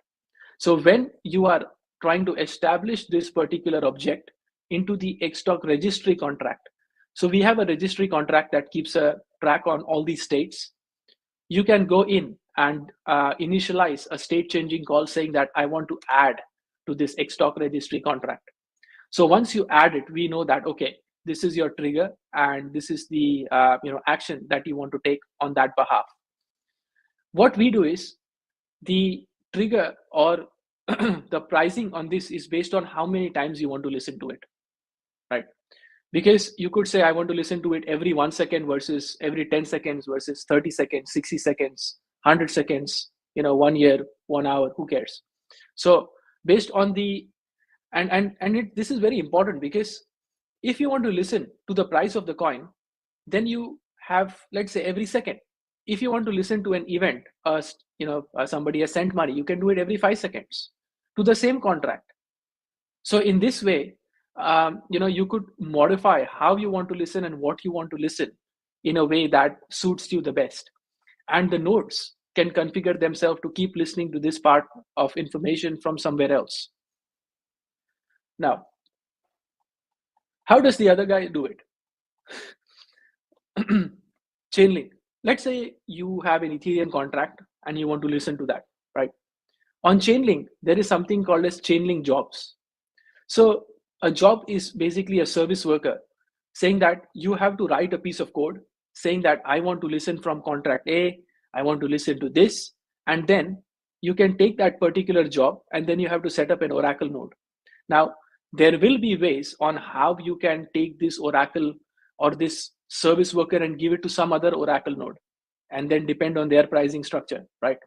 But it can become very expensive. So Chainlink is good if you already have information from their oracle contracts, but if you go and configure a custom contract, it is a very expensive process, right? How does Layer 0 do it?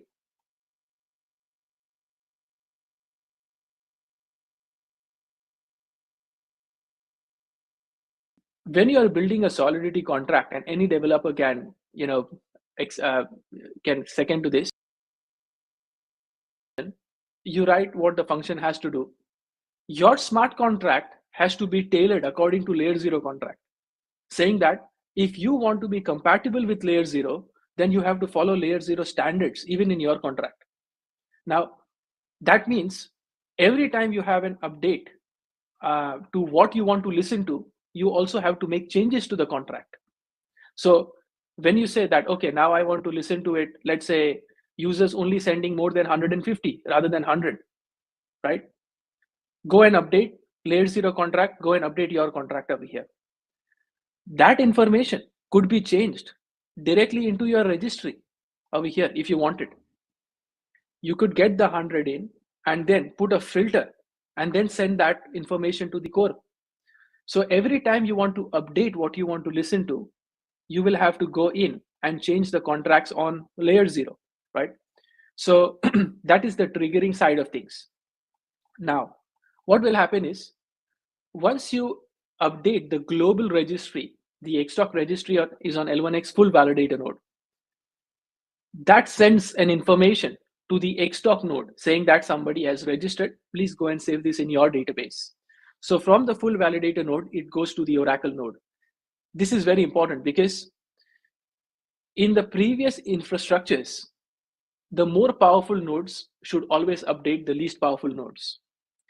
In other infrastructures, you're going from least powerful nodes to more powerful nodes, right?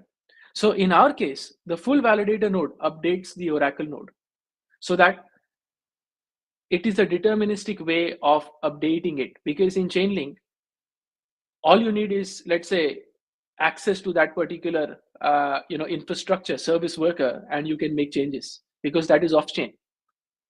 In our case, it is on chain. Now, once the database is connected, the Xtalk node will start listening to this information. When the information is actually triggered,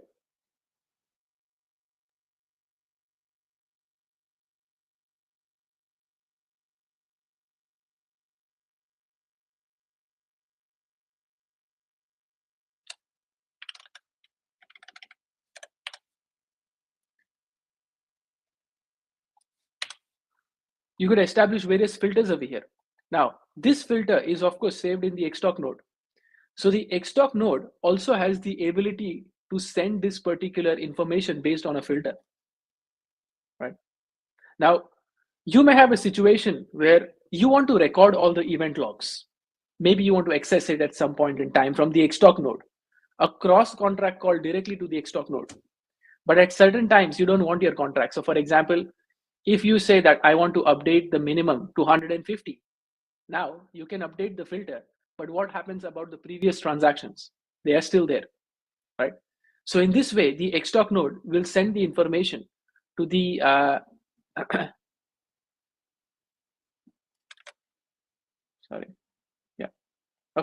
we'll send the information to the Xtalk contract. We have something called a save event data. This information is stored in the contract, and now you can do what you want in them. How does this work with the other guys? I have to register for an upkeep contract. Now, what is an upkeep contract? Put it this way, right? If you have information coming in from a Chainlink node, you need a separate contract to only listen to it. And then that contract goes and sends it to another contract. I don't understand why. Like, if you go to listen to a speech, why will you send someone else when you want to actually understand that speech?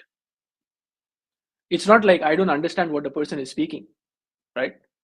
So they've got a buffer. Now, this upkeep contract listens to the node, and based on the triggers, it sends it to the desired contract. Where do you want to send it?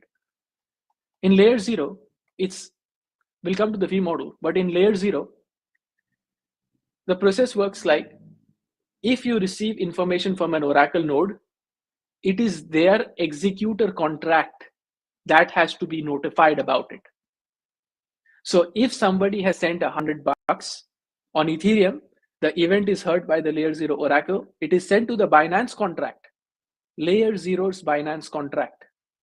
And then the layer 0's Binance contract sends it to your contract. That is the source here. In our case, the Xtalk node is decentralized, the FBN is decentralized, and this information directly goes to your contract. So if the layer 0 contract send it to you, who owns this executor contract? That's a good question to ask, right? But anyways, coming to the fees over here, the fee, I'll give you a comparison. The fee over here will be same, like 1 cent, less than a cent, to trigger an action from an Oracle node. So you have brought in information from an Ethereum log into the L1X infrastructure for a cent.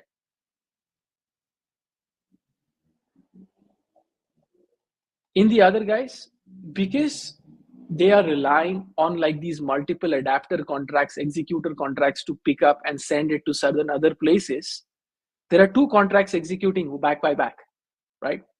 And the cost is going to increase. You've got 2, 3, 4 contracts executing one after the other because of the architecture, right? The cost is going to increase. So you got to make sure that you have enough money in the upkeep contract as a form of subscription as well.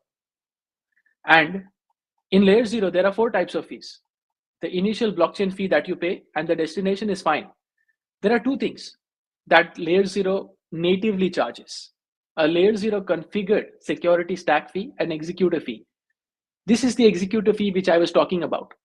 You have to pay their contract to send it to you, right? But what is this? This relates back to this over here, which is,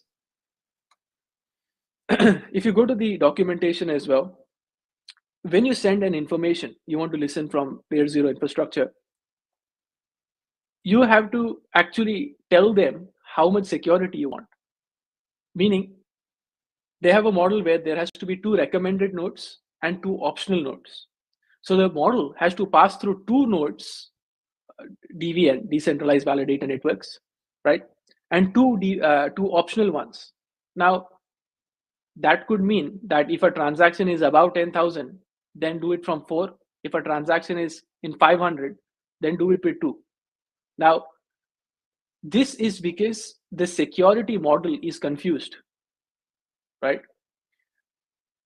Is 100,000 transfer more important than 1,000 transfer? But what if I do 1,000 transfer 100 times? You see what I'm saying? Which is more important? And clog the network up. So in these kind of ways, they have created a strategy on how to upcharge, and these fees are pretty high. In our case, if there are 800 Xtalk nodes, every single transfer, you can configure it based on, of course, your Xtalk private node that you want to run, but you need to have a node NFT. Without that, you cannot. But at the same time, you can configure it with the public nodes. But with the public nodes, you don't get a choice. You can't say, I only want to pass it through 2 nodes, don't do it on 4, right? Because if that is the case, then what about the blockchain state updates? If it only has to pass through 2 nodes, does that mean that only these 2 nodes update their states? What about the other ones? So there is this, configuration required on the security stack that's pretty confusing. But anyways, the only reason I'm comparing is because everyone here understands how much work has gone into the future proofing of this product, right? Like, we have not sat here and just said, okay, this sounds good, let's do it. We have analyzed, researched various things out there. Now, how do we charge this fee, right? As I mentioned, the execution fee is in L1X. But again, this fee over here, you have 2 types of fee. Initial source blockchain fee, which is paid in the native coin. This is paid in layer 0 fees, this one, right? This is again paid in native coins. So in our case, if you build your protocol or infrastructure on the L1X VM or L1X EVM, right, then this whole concept gets thrown out the window, because now you're not bothered. If you're only listening to it and you just want to issue an NFT, right, you can accept deposits on Ethereum. So you don't have to pay for it, right? The user will pay, but then when it comes through in the protocol, you can directly mint the NFT on L1X EVM. So in this case, rather than paying 3 transactions, you pay only 1 L1X fee. So this allows you to probably even maybe run offers, or allows you a form of charging lower fees to the audience that you may have. Now, we have also gone through this, but I'll probably run through this again and hand it over to Neeraj, because I'm sure she has got a lot to say. In our case, it's a fee deduction model. And what we have done is the L1X VM opcode stack versus the L1X EVM opcode table. We calculate the L1X EVM opcode fees and charge it in L1X. We could charge it in Ethers or Ethereum, but we charge it in L1X, right? For the global, our strategy on a global fee model, which L1X is going to be the global fee. This is, a validation over there. So we've got various transaction types: transfer, deploy contract, initialize, create staking pool, and unstake. Create staking pool is going to be initialized by the node guys. So when the full validator nodes or the event listener nodes want to start accepting stake, this is the contract call they will make. That I want to create a staking pool. These are my commissions and these are my configurations. That is classified as a single transaction. We verify signature and transaction. Of course, the verification happens on chain. After that, for a transfer, it's a deterministic fee model. So if you are going to transfer L1X, right, we will have a deterministic fee model. Actually, we are also working on the ability to have a deterministic fee model if you transfer L1X20 version of the tokens and L1X EVM or ERC20 version of the token. So when you create a token somewhere and somebody is trying to send this token to somebody else, they are paying native gas fees like Ethereum or Binance fee. But what we are trying to do is, and that can fluctuate because it's a contract. In our case, we are trying to make that static, meaning the least amount of fee, like how you transfer L1X. So what would happen over there is, if somebody is building a stable coin with us and is transferring, you would have a static fee model on the stable coin. That's very important, because when you do a transaction today on FROS systems and you pay using the Australian dollar, which you classify as a stable, but it's anybody's guess, you have a set transaction fee. Imagine me charging you a different transaction fee every time you tap the machine. 5%, 1%, 3%, 0.2, 0.1, right? So having the ability of deterministic fee on L1X20 and ERC20 based token will really be very helpful in creating business models. So that's what we are working towards as well. Even staking, so the people wanting to stake into the nodes, even that is a deterministic fee, staking and unstaking. So for the node operators, it doesn't come to the fact that the fees are too high, too low. There's always a deterministic way model, so you can build your business structure around that. Now, of course, deploying contract, there is a fee, but initializing and state changing contract, as I mentioned, we have 2 different versions of VM, L1X VM, EVM. You have to calculate the contract execution fee. Now, the cross contract call, let me give you some example here. When you are trying to make a cross contract call, when would you do this? You've got 2 different contracts. One has the list of people that should be rewarded, for example, and other has the reward logic. So I know who has to be rewarded, but how much to be rewarded? It has to make a cross contract call to the reward logic call. In other protocols, this fee is based on the gas or the units consumed. In our case, there is a set amount of units that will be consumed here. And it will be a deterministic fee model even in cross-contract calls. Now, of course, the units may change based on what is your request and what is your response. But when I say deterministic fee on changing units, I mean there will be a maximum over there. In storage resources, so this is basically you're trying to read from the chain, right? You're reading environment related information. So how many have natively staked? What is the nonce value? What is the transaction hash when you're trying to read all this?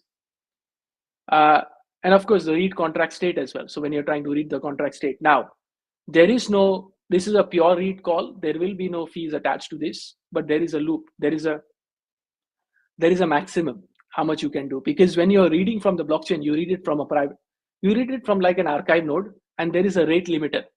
So a rate limiter is how many times can you request it, right? So there is a rate limiter here. Storage resources, when you're writing to the contract and emitting the event. So in the storage resources, again, how many units you have consumed. Now, the units you have consumed, and what is the correlation between units consumed and opcodes? So the way it works is, each and every time you are trying to perform an action, the opcode is executed. When the opcode is executed, there are two defining variables to the opcode, a fee and the unit. So when you go and add all the opcodes, add all the units of the opcode, that's your total units. And when you add all the fees for those units, that's your total fee. So there will be a way where developers can fetch this as well. And emitting the events, of course, there is a fee if you log. It's very low, and that's why a lot of Solidity developers will prefer emitting event logs rather than saving it on the chain. You can save a lot of fees that way. Predictable operations, of course, as I mentioned, transfer and unstake and create staking pool. It's a constant fee, right? So it doesn't change. It's a constant fee. Now, there will be huge system level libraries that will be called like cryptographic hashes as well, that consume a lot of energy. Now, there will be a constant fee for them, but it will be according to instruction groups, meaning there are cryptographic APIs, there are different levels of APIs that consume a lot of different high level operations, that resources. So there will be a constant fee for them by instruction group, so we can increase and decrease it as and when we require. So this all, at the end of the day, if you think about it, our L1X EVM cost is like dramatically low. So I'll just give you a perspective. Yeah. Take this whole infrastructure. What you see on L1X EVM only, that is equal to Avalanche or Arbitrum. There's no difference. If you deploy an Arbitrum, if you deploy an Avalanche, of course you can run subnets. Over here also you can host your own node and run those things. But if you're talking from 80% development cycle perspective, L1X EVM can compensate for all these other ones, but at the same time, make it future-proof for you. So saying that, maybe you don't want Xtalk right now, and you're just trying to build. The only difference is this, and I'll tell you what it is. It is harder to get a grant from us than it is from them. I wouldn't say the name, but we are working with a project where there are layer ones that have given the grants to certain projects, and they restrict them in terms of what you can use and where you can build. So you cannot use this interoperability protocol. You cannot use this. You cannot use that. You have to use Ether's library. You have to use MetaMask. You can't use Trust Wallet. You can't use Rabbi Wallet. So there is this group that has been created with these grant programs. That is where we can't beat them. But yes, we have our own grants program as well. And it is harder to get that grants from us. These guys can't go head on. That's why they require to go in this. They have to rely on other people's money to compete. And I am more than open to get on a call with any of them and discuss this, right? But what is more important right now for us is this fee model is directly correlated to onboarding developers who want to build and also have a way to future-proof their transactions or their business model. There is another model we are looking at, and that model is if a developer builds a contract and whatever fees that contracts generate, a certain portion of that will go to that developer. So Near protocol has this feature, right? It's a great feature. I think that it's really good. So we may even look at things like that. But just by looking at a single full validator node, you can see L1x EVM is there. I could go and write a contract right now on hard hat, compile it, put an L1x EVM RPC and deploy it and start using it, right? So in the future, if I want to make my contracts faster, there is L1x VM. If I want to go interoperable, there is Xtalk infrastructure. If I want to change my database to make sure that there are new types of information I want to store, we've got different database types of levels over there, right? So there is this future proofing that even fee is a very big part of. Yeah. So I think that, that gives us a good understanding or perspective on the fee structure that we have thought of, right? But what Neeraj will do is she'll take you through the intricacies of it. Right? I try to keep myself away as much as I can from there because I would get too jargon friendly.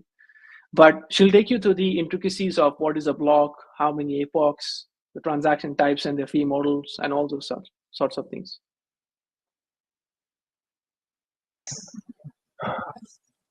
Yeah, thanks, Kevin. Hello everybody. Nice to meet you all again. It is every time nice to interact with the community.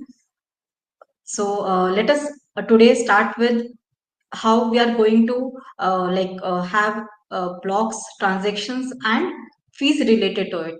So I'll just share my screen.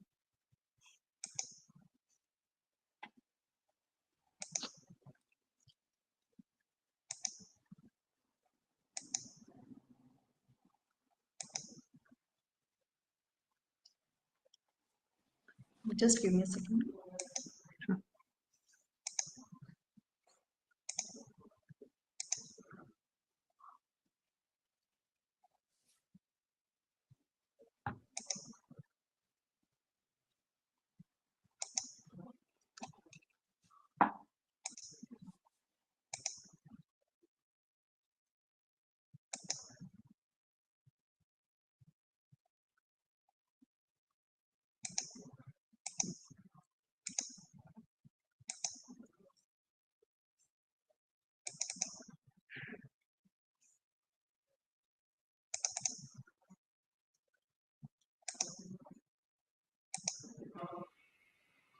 Is you being 29 the alpha? I think I hope I'll be 30 this October. So, yeah. That sounds like a party that I need to be in Perth for. Let's see how we go. Let's see what the price is at that time. It's a party. It's a party. I can see your screen now, Dr. Niraj. You could go. Yes. Sure. Sorry to keep you all waiting. Actually, this Excel sheet was not being I was not getting the option to share this actually. So no worries. We'll start with the discussion now. So the very first one that we have is related to block and transaction size. So as we all know, block and transaction size, Sorry, both of them. Neeraj, can you please zoom Yes. into that if you don't mind? Because it's a little hard to read. Sure. Yeah, thank you. Yes. Perfect. Thank you. Yeah, sure. So, as we all know, block and transaction size, both of them significantly drive the scalability and throughput of the network. So, this is just a like you can say quick view on how it is actually impacting the entire network as such. So here, if we have a say transaction of 100 bytes. Okay, and this is say the block size we have of L1x.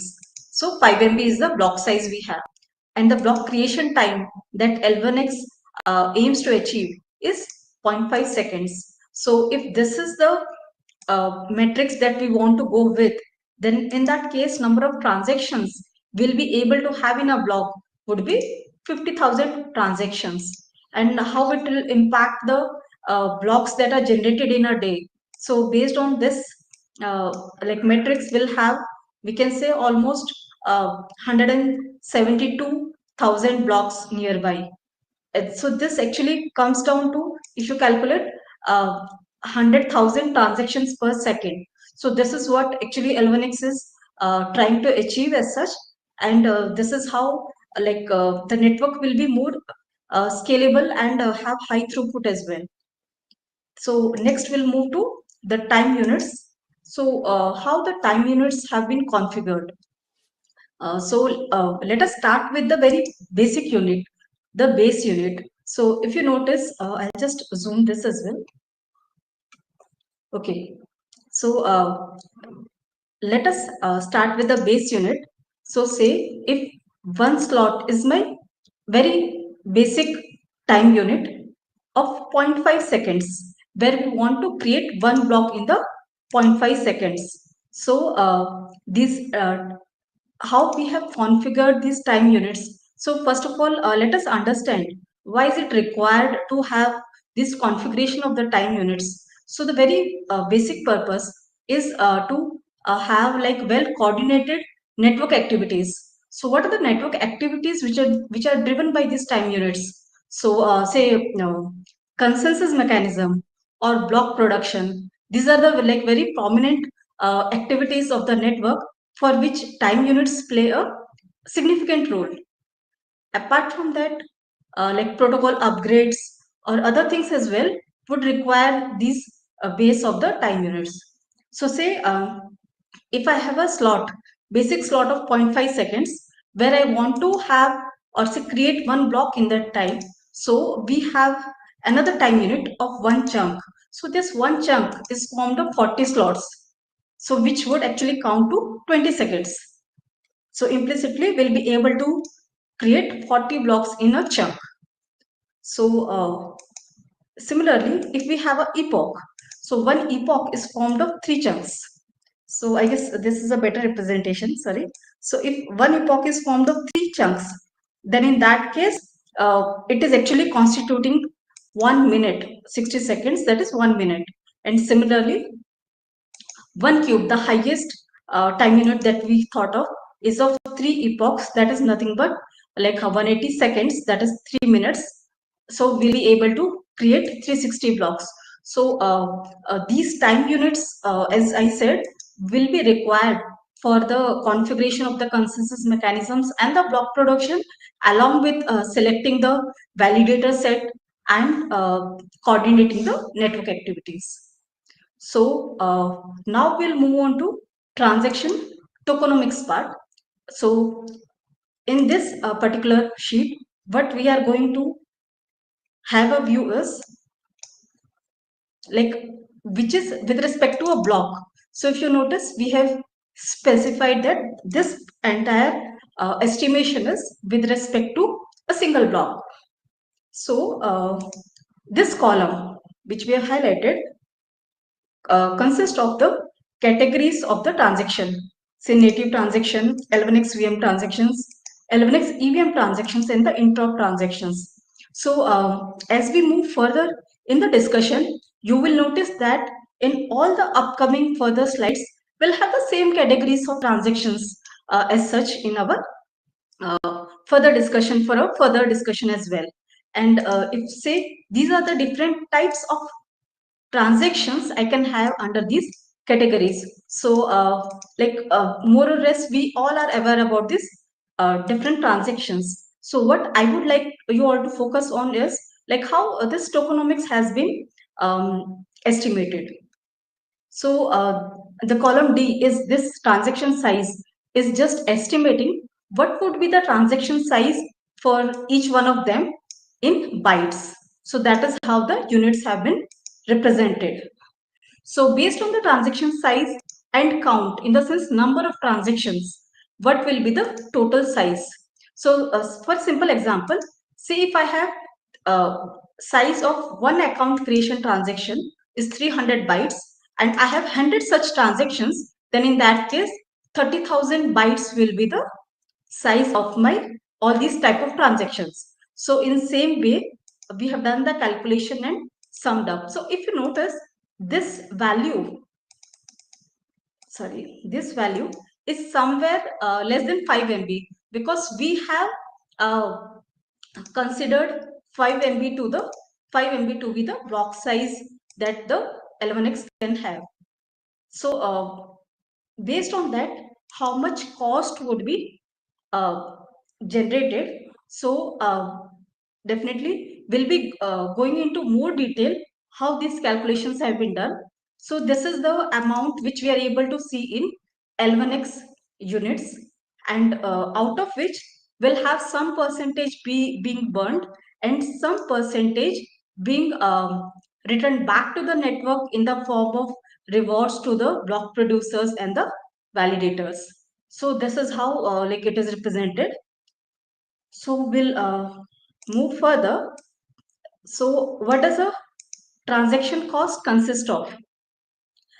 So we have this validation cost, invocation cost, computation, storage, address, and cost. So if you notice, out of this, validation cost and invocation cost have been burned, whereas the resources which have been consumed of the validator or the block producer, as such, computation, storage, address, and memory.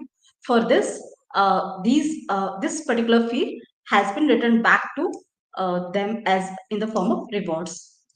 So how is this done? So for that, we'll move on to the next sheet, which is related to the transaction fees. Now, as I said earlier, definitely we have the same categories of the transaction and the different transaction types. So what is not noticeable in this particular sheet is actually two things. First of all, what is one L1X? So one L1X is going to be equal to this 10⁹ NL1X.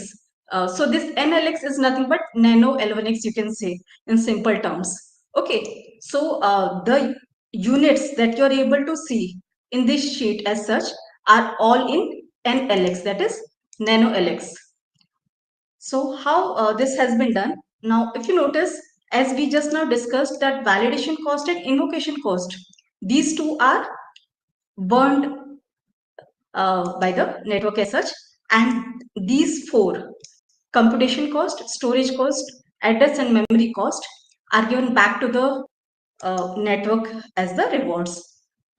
So the thing to note is that we'll have a base fee. Say if we have it as 1 NLX, so based on that, these calculations will be done, and we can represent the same in L1X as well. So the final cost that you were able to see here was in L1X units as such.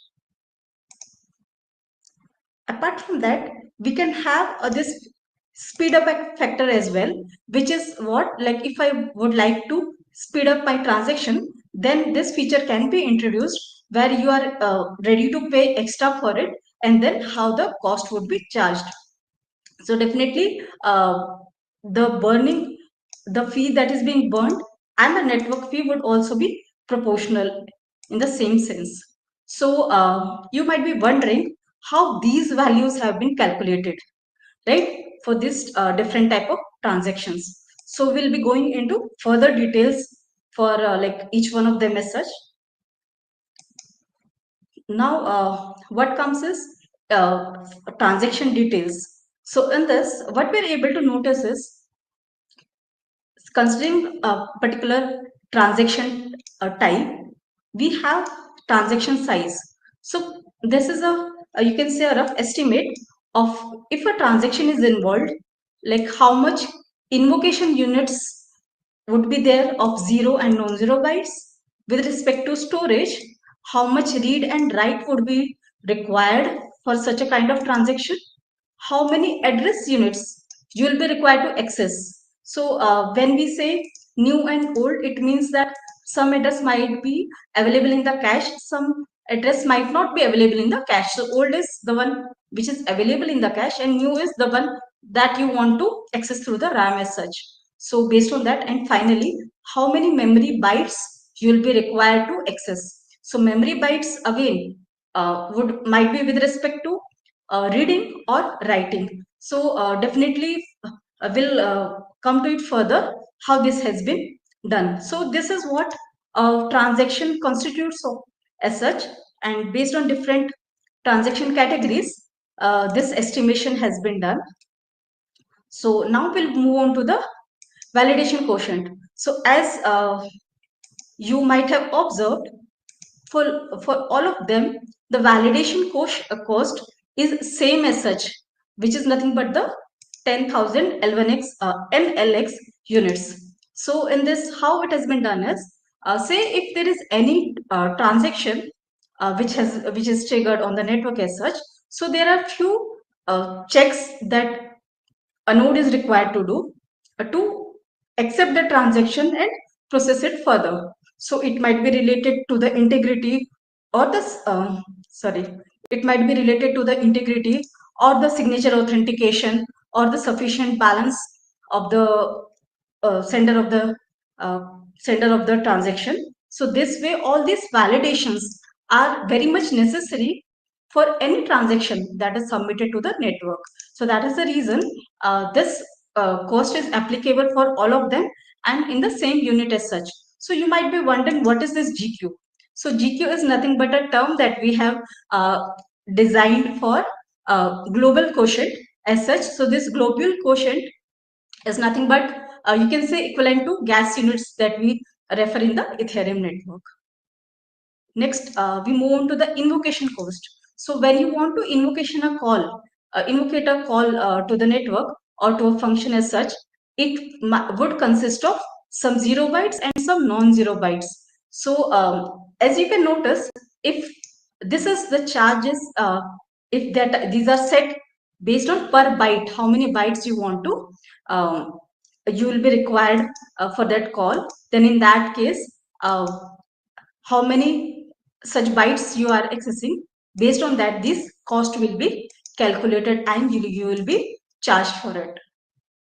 So as we had seen, this validation and the invocation quotient, these costs will be like burnt as such. Next comes as computation cost. So based on the type of transaction that you would like to initiate, different GQ units would be charged.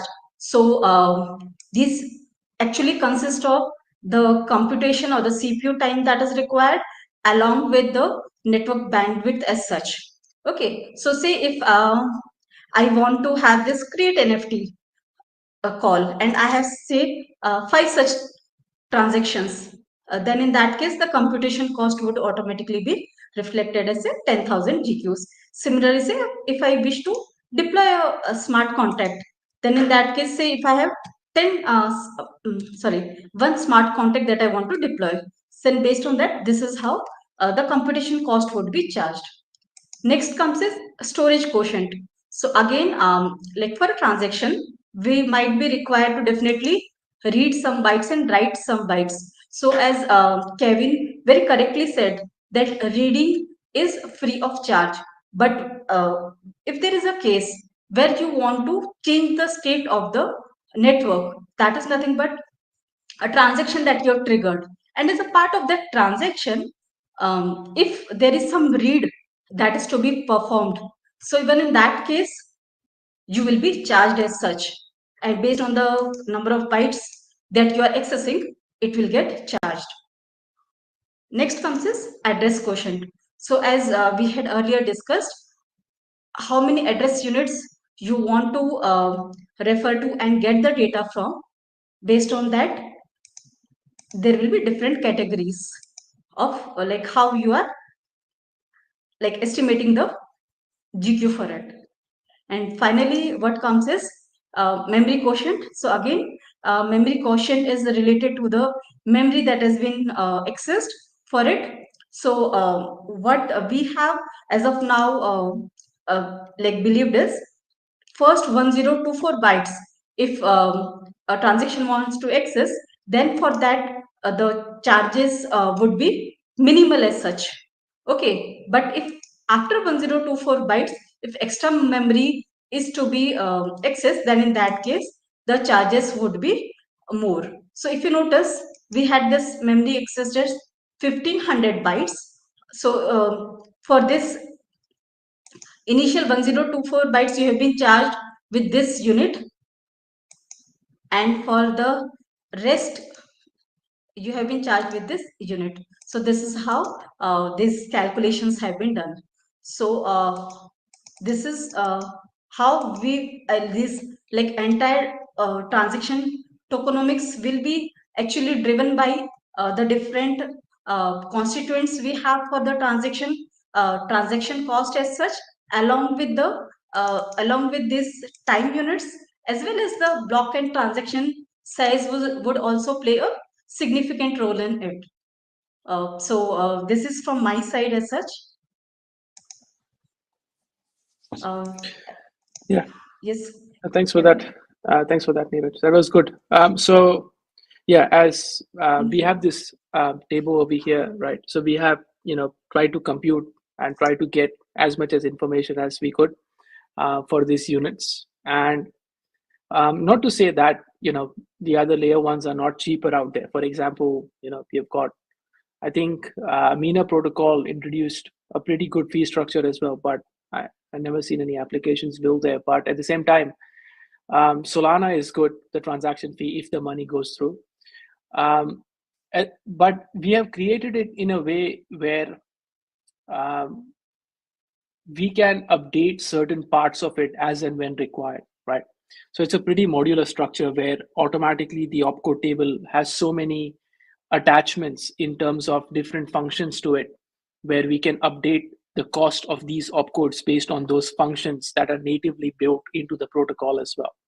So definitely, the applications that are building with us can benefit from this structure as well.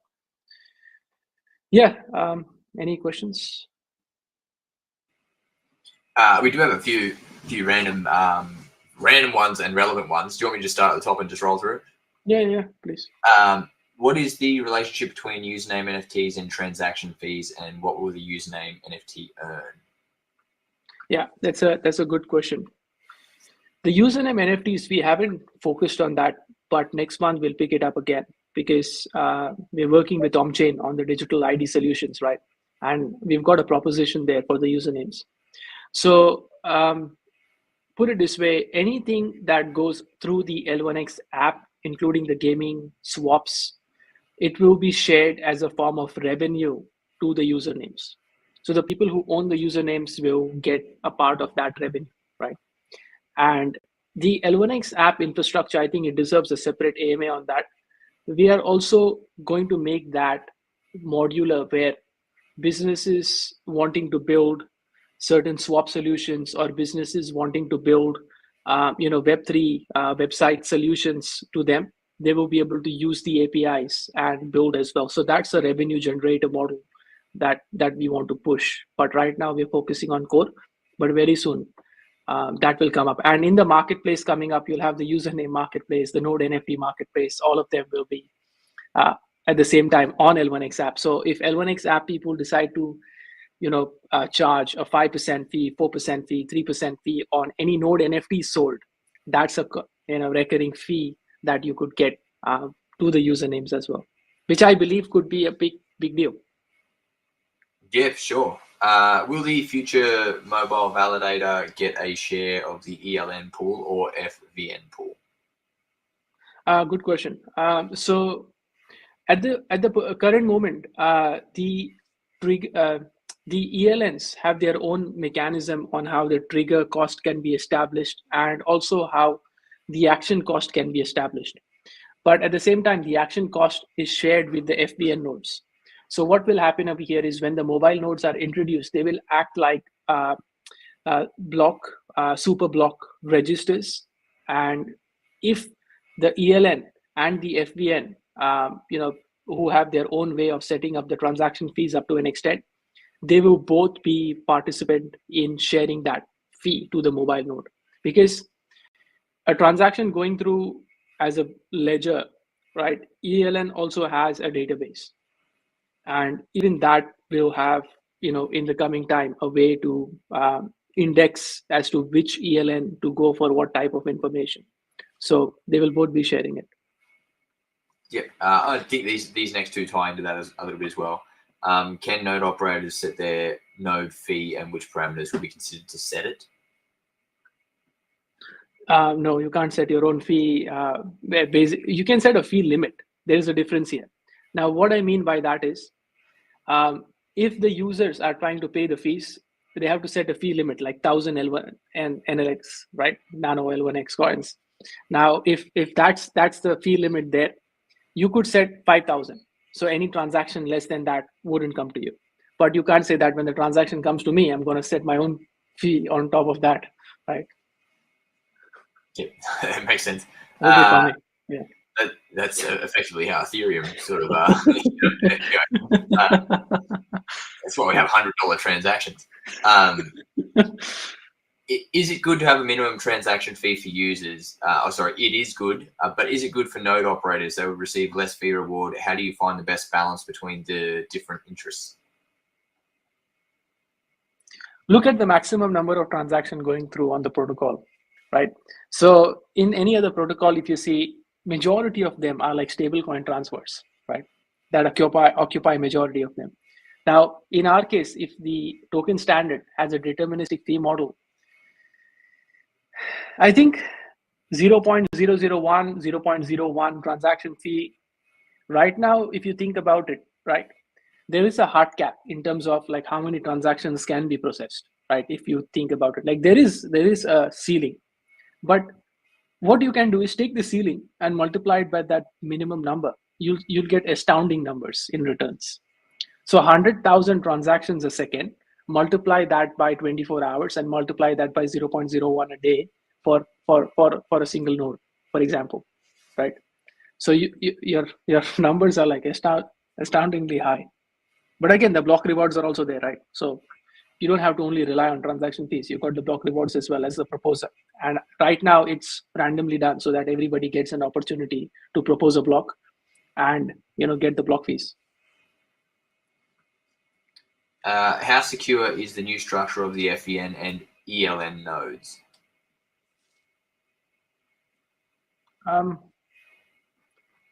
When you say structure, there are like various pointers, or security. There are like various pointers. For example, state changing behaviors, like can someone fork it and go and produce their own blocks, or the connection between ELN to FVN structures.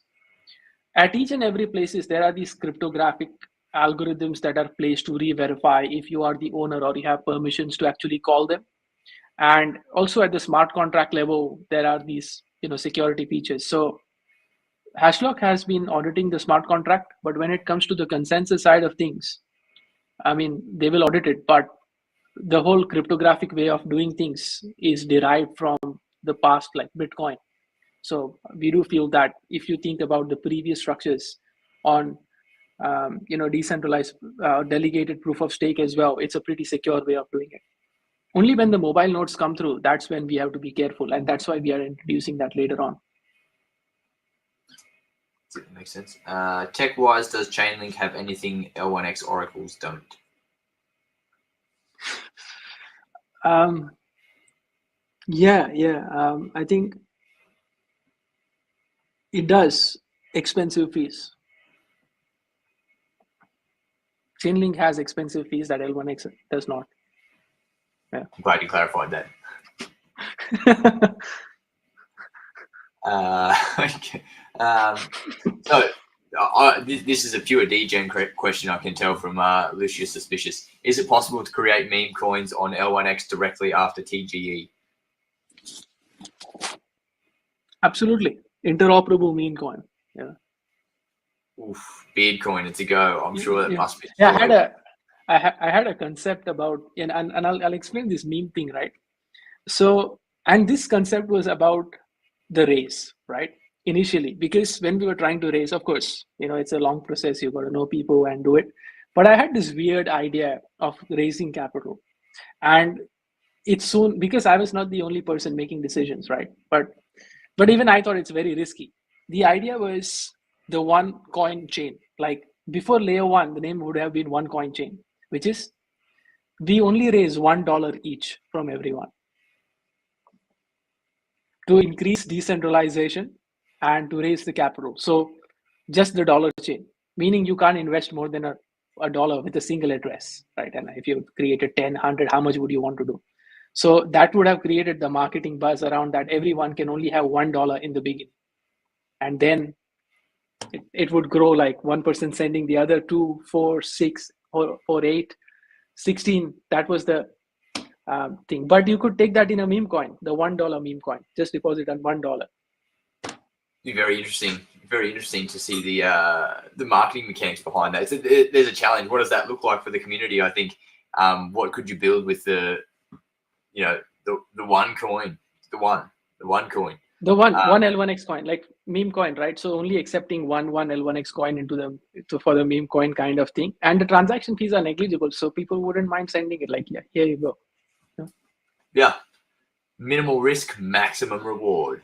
It's what every DGM wants. How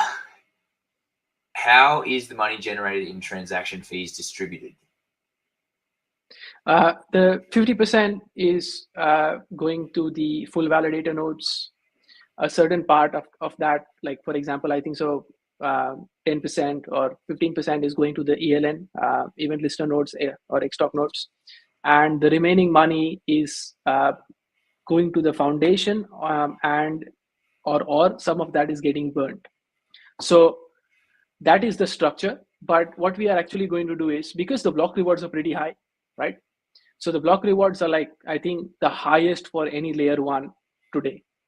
I have not seen any layer 1 with that block rewards initially, but we will increase the transaction fees towards the full validator and event listener nodes and reduce the block validator nodes after some time.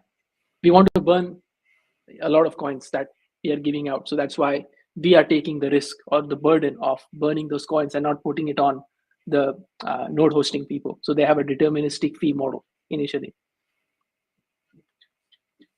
Let me just see if I've got this right. To create a token on L1X, what are the major criteria and benefits one gets in terms of node sustainability? What do we expect from L1X in a few months, 2 to 3 months coming on nodes running any features to add? Initially, you have your hosting, right? So you'll be hosting your full validator node and event listener node. The full validator node, again, automatically decides in the coming time, will be able to feature shard it and automatically decides, right? On the ELN side, you will be able to configure pricing based on who wants to register what kind of information with you, right? So if someone has an internal database and API wants to send it across to the chain, they have to use the L1X infrastructure because we are not compatible with Chainlink, or we could be, but or layer 0, but it could be, but we don't want to go that route. So that feature of fee modification can come through. But apart from that, I think I don't think the node operators itself need to worry too much about changing things. We have gone towards a self-managed model, but less operational involvement required from you. Yeah.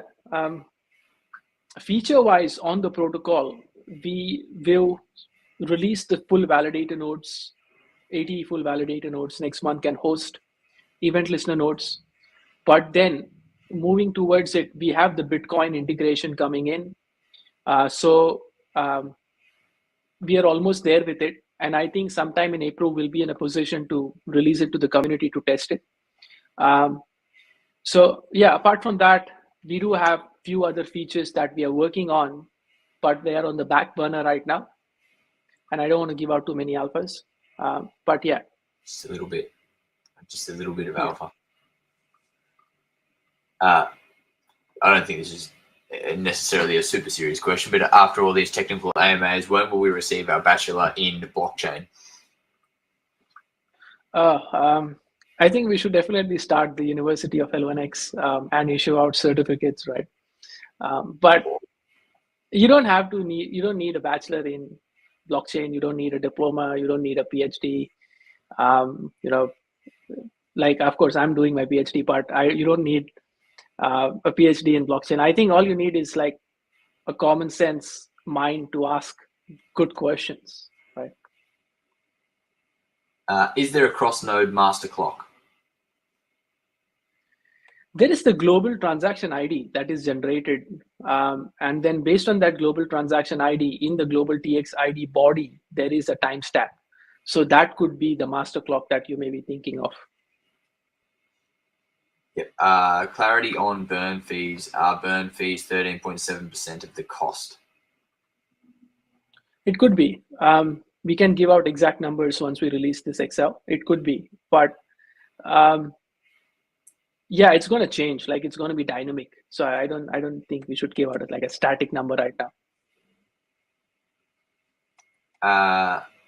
This one's got a couple of parts to it, so let me just roll through it. Could you explain why there are different gas fees on Ethereum? I went through that one. Oh, yeah. I went through that. That's a very interesting question.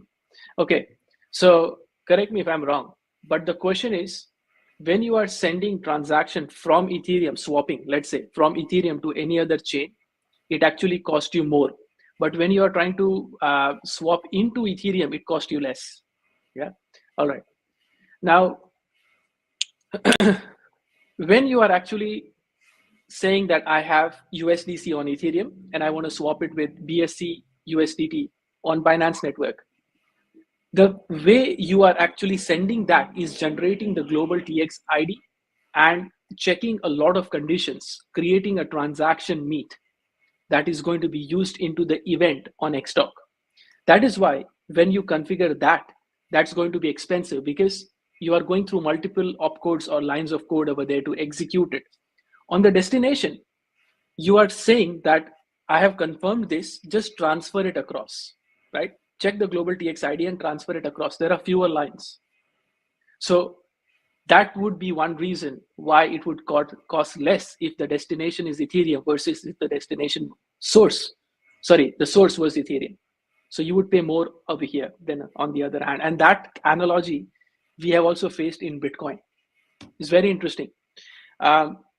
In our case with Bitcoin, that does not apply, but we would have faced that if we use contemporary ways of swapping Bitcoin with other chains. Like right now, you can swap into Bitcoin, you can swap from Bitcoin into 7 EVM chains and Solana. So we have done that.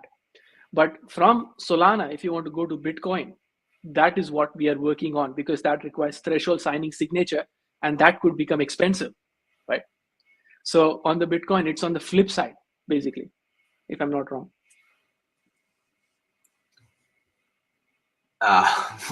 Why is it an NLX and not a Kev? We'll have to ask Neeraj for that. That would be amazing. I think we've answered this one earlier, but I'll just recap. Are L1X app NFTs holders going to get part of the transaction fees in L1X app? How L1X app NFT holders can earn from app after launch? Please explain briefly. I think we touched on that. Gonna get part of the transaction fees in L1X app. How L1X app holders gonna earn from app? Yeah, as I mentioned, right?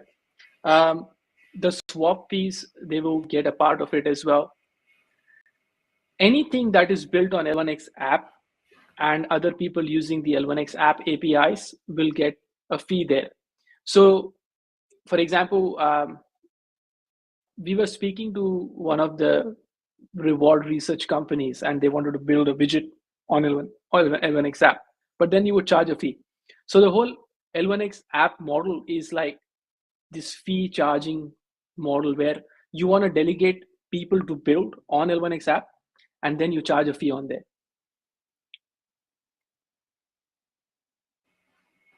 Excellent. I think that's it for all the questions from top down. If there's anything I've missed or you feel like I haven't got anything in there, just please throw in the comments now. In the short term, let's head for your wrap-up statements. Dr. Niraj or Kev, who would like to go first? Oh, actually, one more question would be going over the node reward details. I think last time we went through it, so please look at the last one. We did an AMA on that specifically. So we have talked about the node rewards over there as well. And just go to l1xapp.com. l1xapp.com, go to the node NFT section, and on the left hand side, the second tab is the calculator. So there you will be able to find information based on the node reward. So just put in the numbers over there, play around with it, and you'll get it. It's like around 40% block rewards. And one from Sleazy, you said previously dynamic fees equals expensive to build. Can you elaborate why that is? You say dynamic fees expensive to build. I don't understand that question. You said previously dynamic fees expensive to build. Oh, okay. Maybe this is more about, okay, I think the constant fee model that I was talking about. All right. So the dynamic fees, you take it this way, right? Let's say you've got a business that sells popcorns to a movie theater, right? You go into the movie theater and you buy the popcorn, and the movie theater guy outside with the ticket gives you a free popcorn coupon, and you give the coupon and you get your popcorn. You want to buy another popcorn, you got to pay him the money. Now, in this particular case, there are like multiple contracts that will have to be built to register the fee of the ticket fee, the popcorn thing, and extra, right? Now, let's say 2 smart contracts you have built are deterministic. The third one, to get the popcorn, to buy the popcorn from the other model, you have to pay a heftier fee because the transaction fees can fluctuate. So how do you build a business model concerning that one popcorn is for free, the other one is not, and I got to buy it from 2 different places while still maintaining the average value of that particular product? So there are these like many use cases that will come up in the future, and their constant fees are always preferred over dynamic fees. Consensus mechanism video question mark. We did a third one, so I think you must have missed that. So if you go to the Tech 2 or 3, or if you have any specific questions on consensus, happy to answer that as well. Okay, we take this last one. Someone asked in the Discord about possibly having an AMA to explain about how you think the L1X coin is going to derive value from partnership, earning tokens per transaction, etc., and hence at the end appreciate in price. I mean, the simple answer to that is more demand of L1X coins, because people require for the transaction fees and all those stuff, right? But again, I think this is a long-term play, right? So I don't know. I mean, apart from the fact that the whole tokenomics had changed to make sure that the price remains healthy, and I'm not okay. I have been, into a company before their share prices were a thing, but I am not behind appreciating the value of L1X coins price. That's not my job. Like, that's not what I am here to do. All I can do is increase the utility of the protocol and make sure people use it. If the prices have to increase because of that, it may happen. If it doesn't increase, it may not happen. But I can't control the market.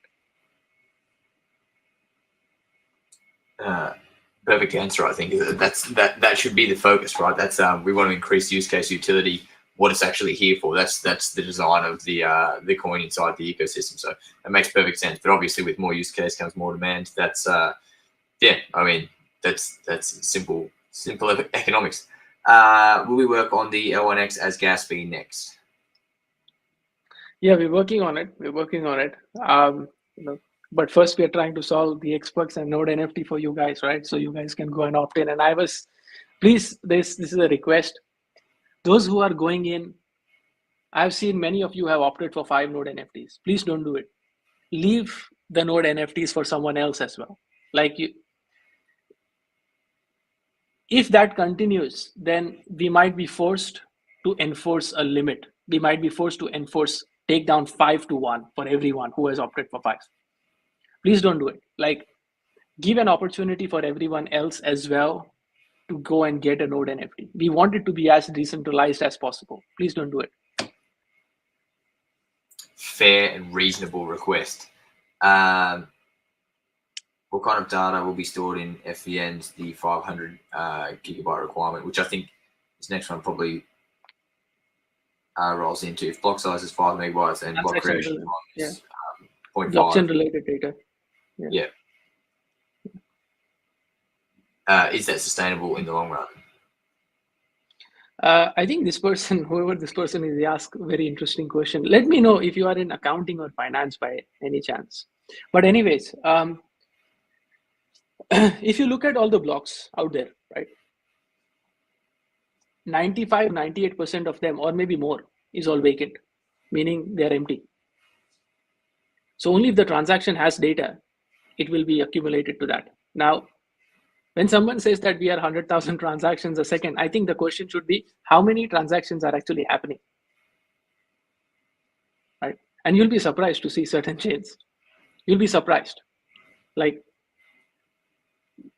when they give you the block information, they are saying how many transactions are actually possible. They're not showing you how many transactions are done. That's why you see 10 million, 100 million transactions. But one contract call can be 10 transactions, internal cross-contract transactions, right? So is that 10 transactions? So many times what you see over there and you do the numbers, it doesn't add up, right? So don't believe how many transactions are there, is it possible or not? Just see how many valid transactions are going through. And that you will get to know by looking at smart contract logs, if you want to actually go and deep dive into it. It's homework between now and the next AMAs. Everybody needs to do a quick audit of some smart because contract. It's amazing. Once I had I was on a call with one product, and I was like, okay, we are thinking to build on X. I said, not on Y. They said, why? I said, because they can do 125,000 transactions a second, and this does 110. I said, whoa. So it's funny because he necessarily he's not done his homework. He's heard somewhere about it and he's made up his mind because of that. So I think it's important to go and ask, what constitutes this transaction? Are you talking about a cross-contract call? Are you talking about pure state-changing transaction? What part is it? Because just by writing transaction, that doesn't mean that these are unique state-changing call transactions. Devil in the details, so to speak. I think that's we've covered off on the questions I can see here. So yeah, let's roll closing statements. Dr. Niraj, would you like to go first? Yes, thanks, Joe. So, like as we have seen today, the different constituents where the computational resources of the nodes are consumed, for which will actually constitute the cost of a transaction as such. And based on that, like how much a validator or say you can say a block producer, how much they'll be able to earn. So based on a single block, like having a size of say 5 MB max in L1X network, how many transactions they'll be able to include and how much L1X coins they'll be able to generate. So I guess we have got a fair idea related to the transaction and the block size related fees and rewards as such. So that is from my side. Yeah. No, first of all, I would like to thank the community and especially to those people who are awake. I think, of course, the timing thing, but I went on this AMA and we did another one live stream at, I think, 3 a.m. AWST. But so a lot of people, like 100 people jumped in. And I was explaining about the Xperk and the node sales program.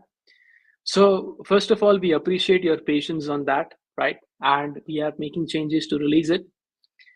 And the next ones, we will focus upon the hosting of the node, which is very important. Nodes have to be there to take up the traffic, because once we go on this spree of onboarding projects with the updated developer docs, we need the nodes infrastructure up. And just, be a bit patient. We are getting there, that we're trying to do as much as we can. We reduced our sleeping time.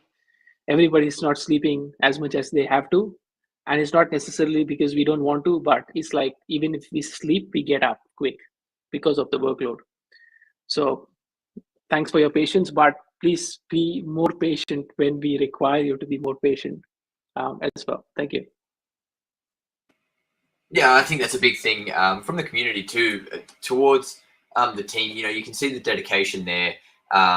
It's to be awake at 3 a.m. Perth time, and then to in that state where you're dealing crisis wise and everything as well, trying to get things done, and still taking the time to jump on an AMA, open AMA with the community in Discord. That shows proper dedication to not only the protocol and obviously getting things done and getting them done right for everybody, but also shows care for the community and everybody inside of it. Obviously, not an ideal situation, but that's part of the growth. It's part of the teething. It's part of the place of where we are, I think, in the journey. And it's only forward from here, right? And we definitely appreciate, I think from all ends, we can appreciate all you degens that stayed up for 2 days in a row.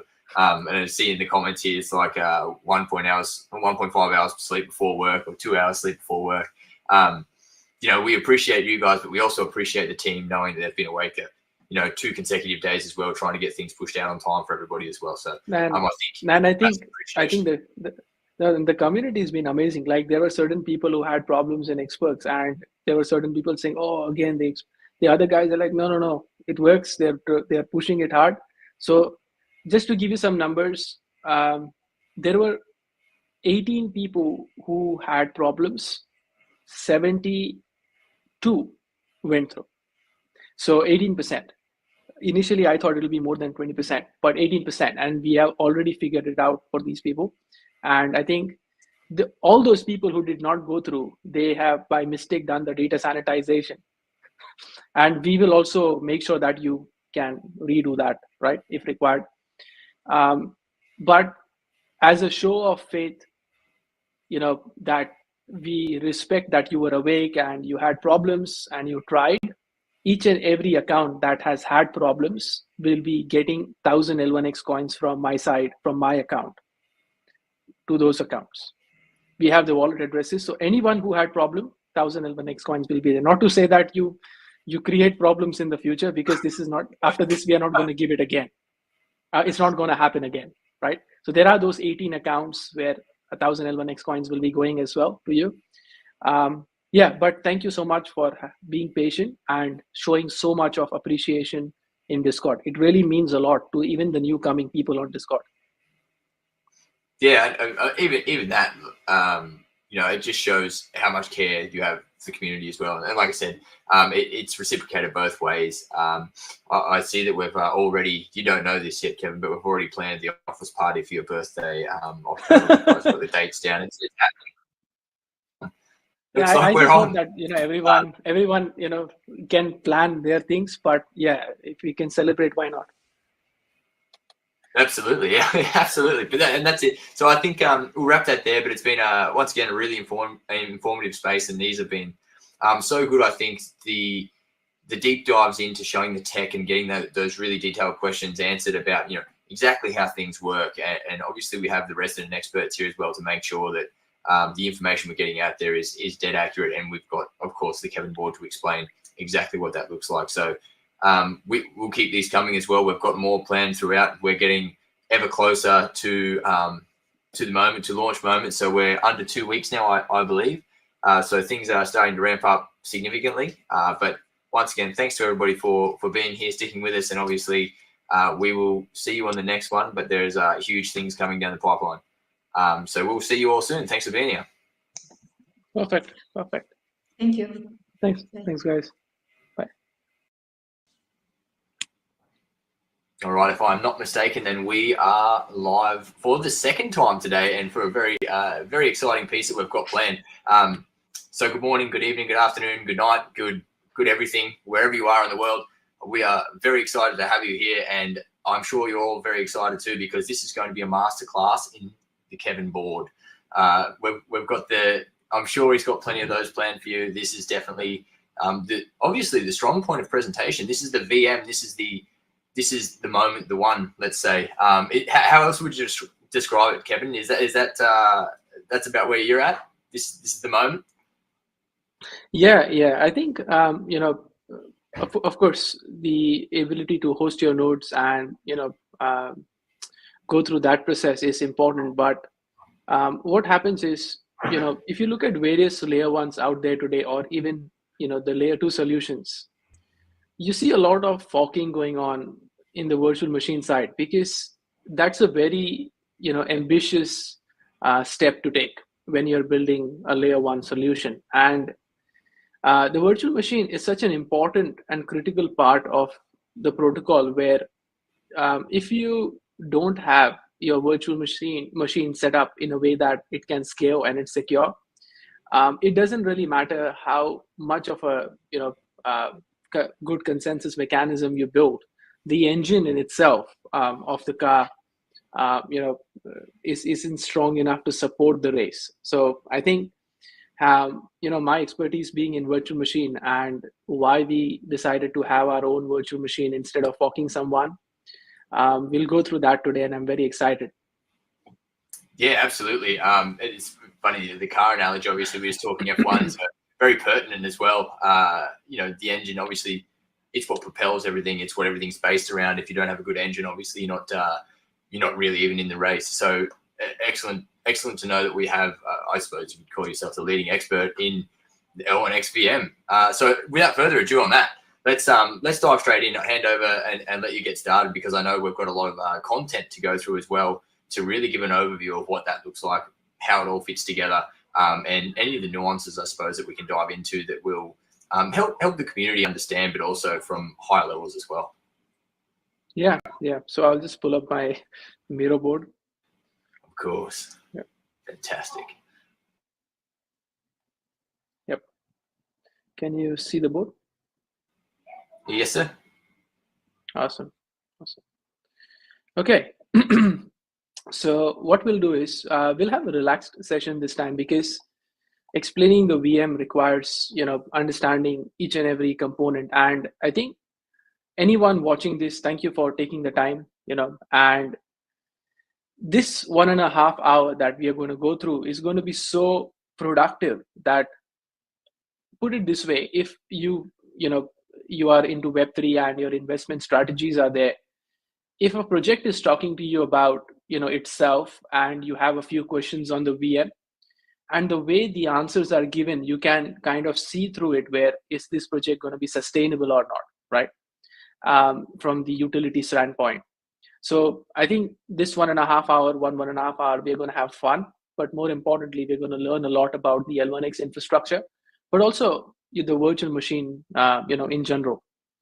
So what we'll do is we'll go through the recap, basically on the node framework and the contract types that we have. I'll try to keep it as less technical as possible, but at places it will get technical, right?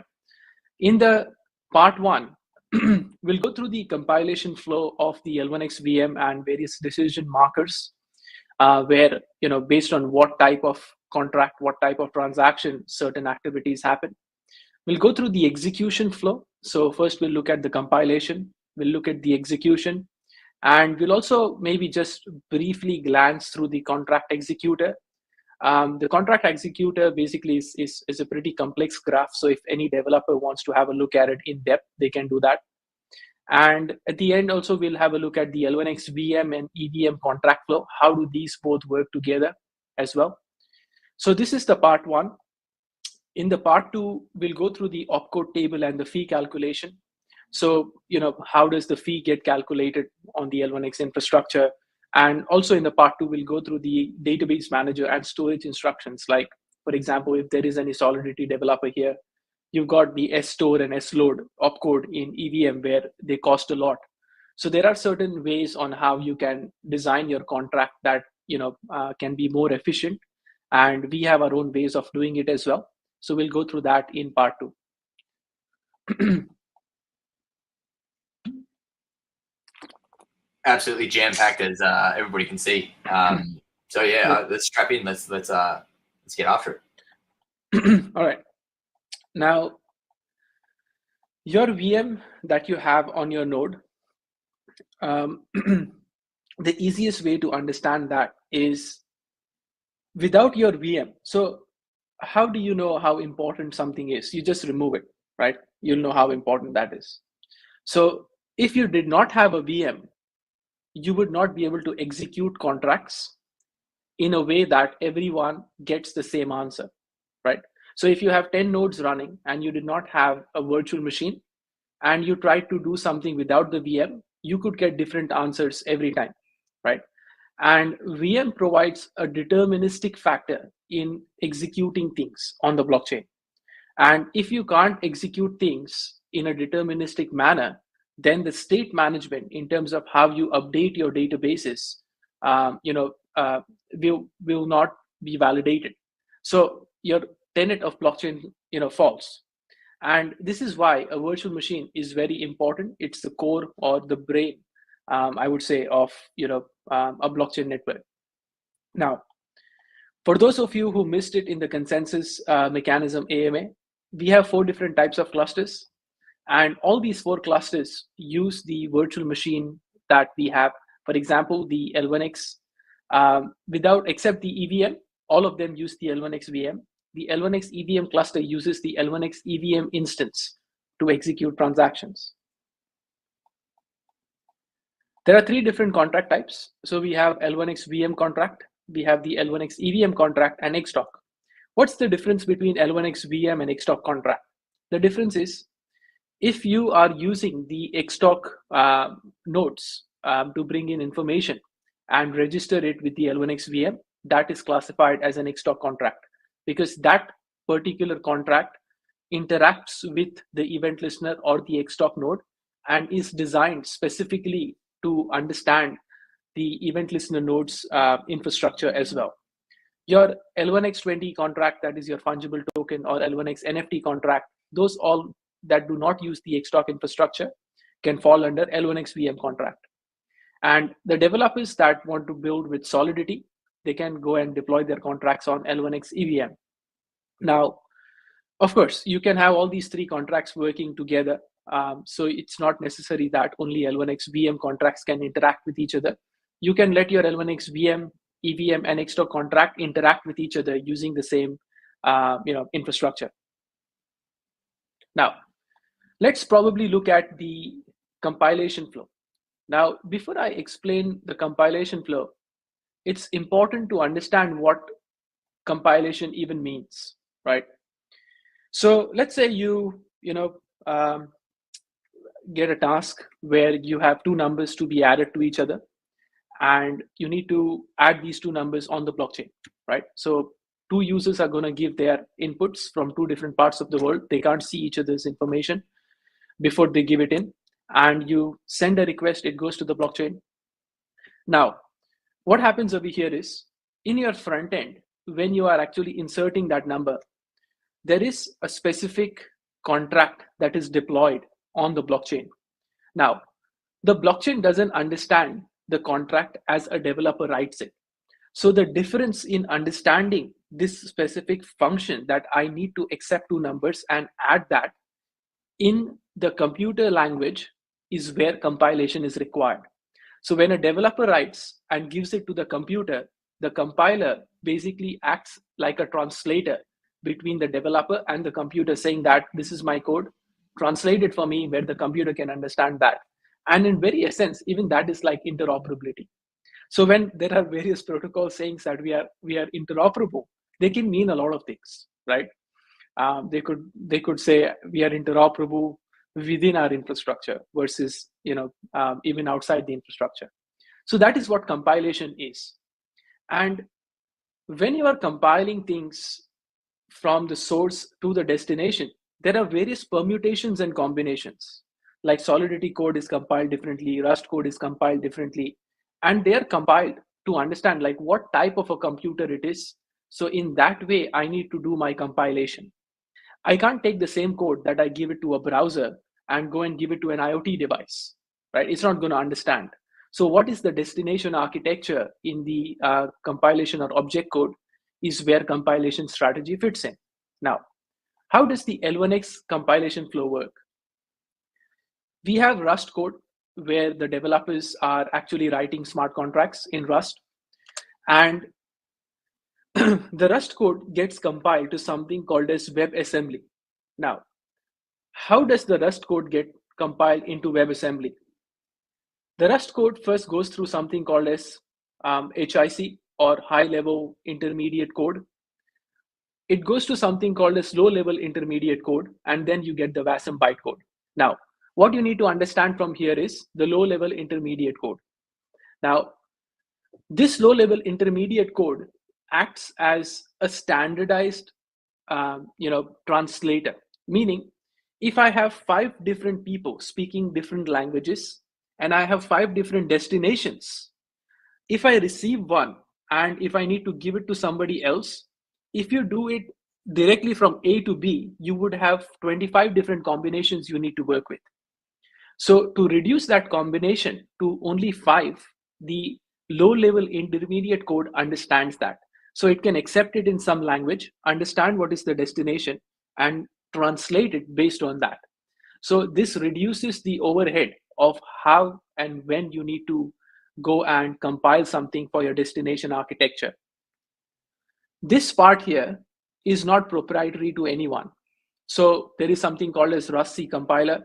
Your Rust code directly compiles into WebAssembly. So all the blockchains that use these kind of compilers, they have not done anything proprietary. They've gone and tweaked around a few things. They've forked it, basically. Now, what is the benefit of this code and what is this code, right? WASM code is portable, right? It is, it's basically built for the browser environment as well. So if you are actually executing things on the browser, you may use JavaScript. But certain programming languages like C and Rust cannot be executed directly on the browser. And this is where WASM comes in. The WebAssembly code can be executed on the browser. Now, what is the difference between executing JavaScript versus WebAssembly on the browser for everyday people?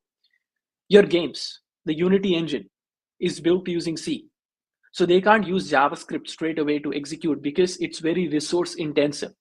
So whenever you think about resource intensiveness and security, that is where WASM is used as a leader to JavaScript. If you just want to build a simple website, you don't do it in C language. You can do it, using Node.js or JavaScript. So this is where we need it to be portable. So it's very portable. It can be ported across various web browsers, and you can use it as well.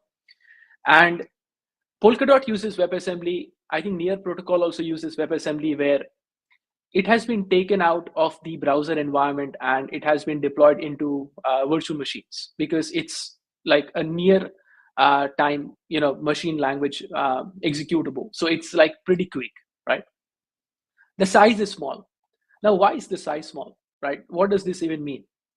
Now, when you have something where your computer tries to execute that bytecode, it has to understand that if I am going and trying to execute these things line by line, I need to know the location in the storage. So when I need to know the location in the storage, there are 2 ways to do it. One is ahead of time compilation, where you do it before you give it to the computer. And one is just in time, that you do it right on the computer straight away. If it is reduced in size, you don't have the location for that initially. But later on, when you are doing it just in time, you need to have that location. So WASM code does not have the location. That makes the size smaller. If you want to understand an analogy behind this, say, for example, you are planning a trip from point A to point B. It's 100 kilometers. And at every 10 kilometers, you need to write down a certain code, right?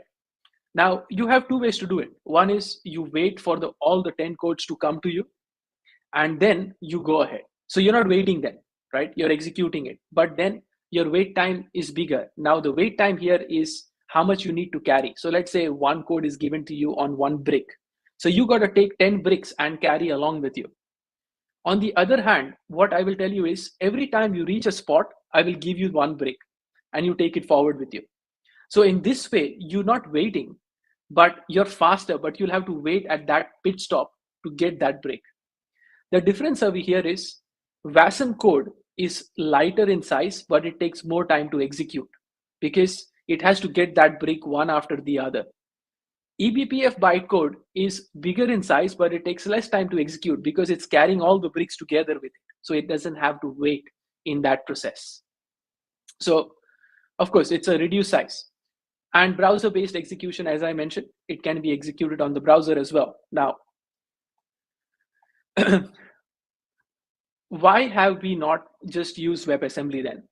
If Polkadot is using it, Near Protocol is using it, and this excites me because this is where I can throw in the visionary aspect of things. I believe that we are in this cycle of overloading or delegating execution responsibilities, where before a single computer was executing it, now 10 different decentralized nodes are executing that. But let's just take two examples, AI and IoT. A lot of the computation has to happen on the device, right?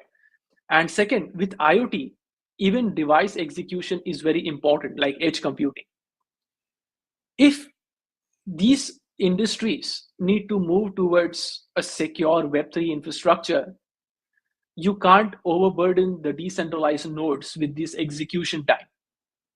It has to come back to these IoT devices, let's say mobile devices, refrigerators, your web browser. Now, the problem is these devices don't understand WebAssembly, right? And if you want WebAssembly to be used because it's the next big thing in terms of adoption, then we also have to consider the fact that WebAssembly cannot be used in edge computing devices. And this is where we need to take the WebAssembly bytecode and make it eBPF compatible. Now, if you see, we have the LLVM code here. So how is this different to this particular code? It's different because when you build a smart contract and deploy it, that same smart contract in its same security fundamentals have to be executed even on those devices. So if I go back and try to compile the same smart contract into another format, maybe there are security challenges that may happen. And this is why we decided to build a compiler that takes a WebAssembly bytecode and compiles it into eBPF bytecode. So this process of going from WebAssembly to eBPF, we have to handle one thing, which is we have to take the WASM bytecode that was generated using the Rust smart contract and build it into LLVM IR. This LLVM IR is the same as this one over here, in essence. But when we take the WebAssembly bytecode, we have to translate and compile that same information in a deterministic manner into LLVM IR. And why LLVM IR? Because if I am executing a smart contract on the browser, this is like future version 1.1. If future version 1.2 is with IoT devices, then future version 1.1 has to carry forward the same smart contract onwards. And this is where LLVM IR compilation allows us to go and, based on the destination architecture, recompile that code into that format. So if you wanted to compile it into eBPF, you could do that. If you wanted to compile it into low-level language code directly, you could do that as well straight away. This allows us to provide scalability because you don't have to maintain multiple versions of the contract for multiple types of devices. This helps us to even take into consideration, maybe this is the only chain that IoT and interoperability can work together. So when you take a concept like I am executing a certain smart contract on the node, but I am also delegating responsibility to an IoT device for this smart contract to execute, but the IoT device depends on external data coming in from manufacturers, then to achieve this security and scalability, this compiler that translates WebAssembly into LLVM IR is very important. And I'm glad to say that we have been, the contract has been, audited by Hashlock, and we have found no high level, errors there. It's all code restructuring and commenting. And Monday we have an AMA with them to go through that as well. So it allows us three important things.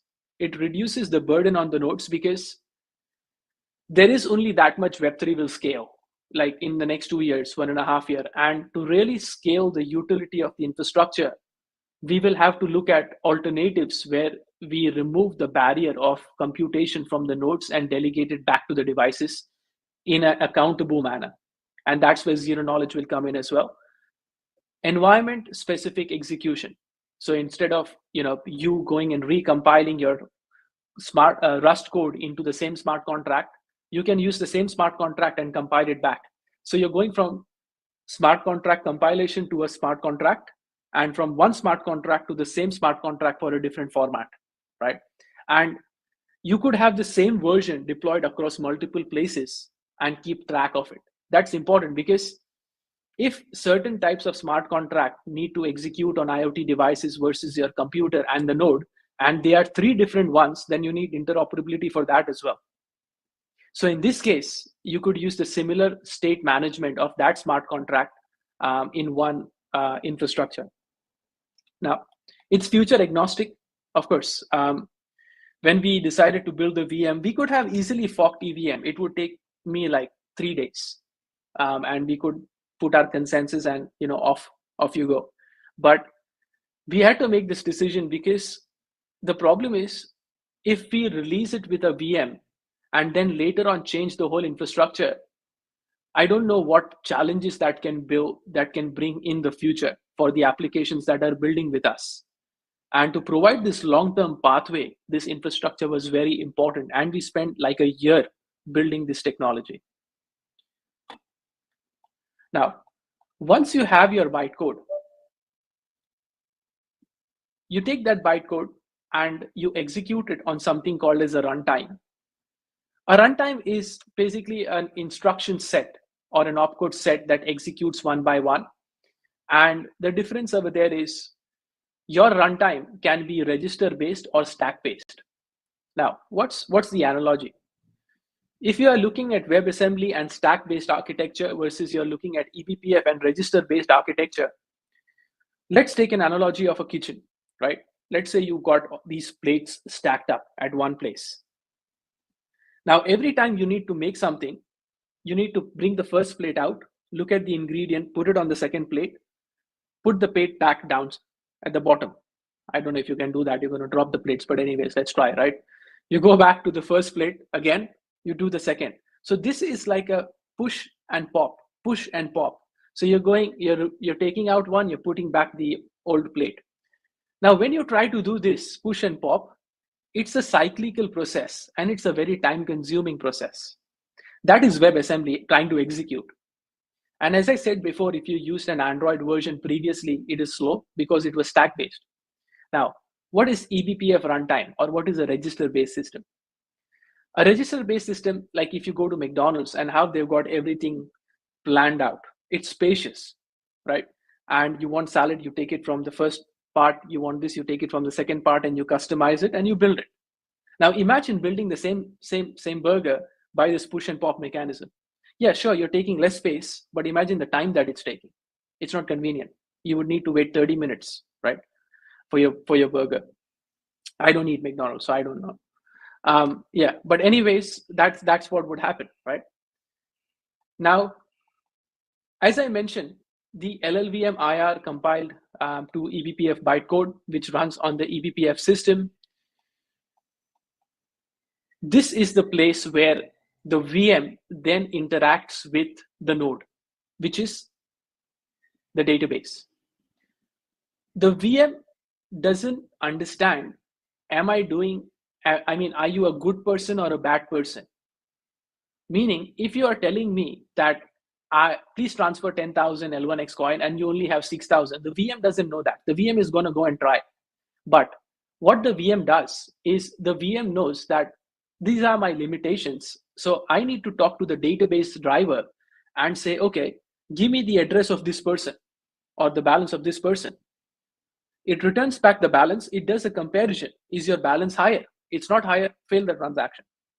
So the VM is responsible and relies on the state management to make secure transactions. So the database driver and the on-chain tree is on the L1X node, and that is where the VM remains with. So that's the compilation flow of the VM. So what do you think, Joe? Do you have any questions so far? I mean, I don't have any personal questions, but there are a couple that come through from the community that might be worth touching on. One just around, I'll just scroll back up here. There's one from Fur, of course. Can we say that L1X VM is a polyglot? Oh, well, I think based on the infrastructure, if you think about it, like the division of responsibility for an infrastructure makes sense, right? And that is why the ability of the VM, where it understands the destination results that you are seeking and adapt to it, I think is important. So maybe it is. I don't know. So maybe it is. You had all the good questions today, Fur. Since L1X is very new and unique tech than others till date, is the hash lock audit enough? That's a great question. That's a great question. Okay, good. So if you think about it, the Rust compilation to WebAssembly and LLVM IR compilation to eBPF, this is tried and tested. This is already done in the space. What is not done is the WASM to LLVM IR. Now, this is deterministic, so it's easy to check if something goes wrong, right? In the audit, when you do a translation, you are doing a translation of each and every opcode or stack, if you may want to call it. And the way it's done is you first analyze the code you want to actually translate, you parse it, and then you build an asymmetric tree, right? And when you build this, at each and every step, you know that my WebAssembly executed versus my eBPF executed is giving me the same result or not. And we have done extensive testing over this translation, and it has not failed us even once while we are using it. Like until now, the most, I mean, I'm not saying it because I built it, but until now, the most successful part of the protocol is the WebAssembly to LLVM IR compilation. It has worked since day one. That's excellent news. And a question from DD always brings the heat on the more dev-heavy sections, I find. This sounds beyond Web 3. Could this be applied onto Web 2?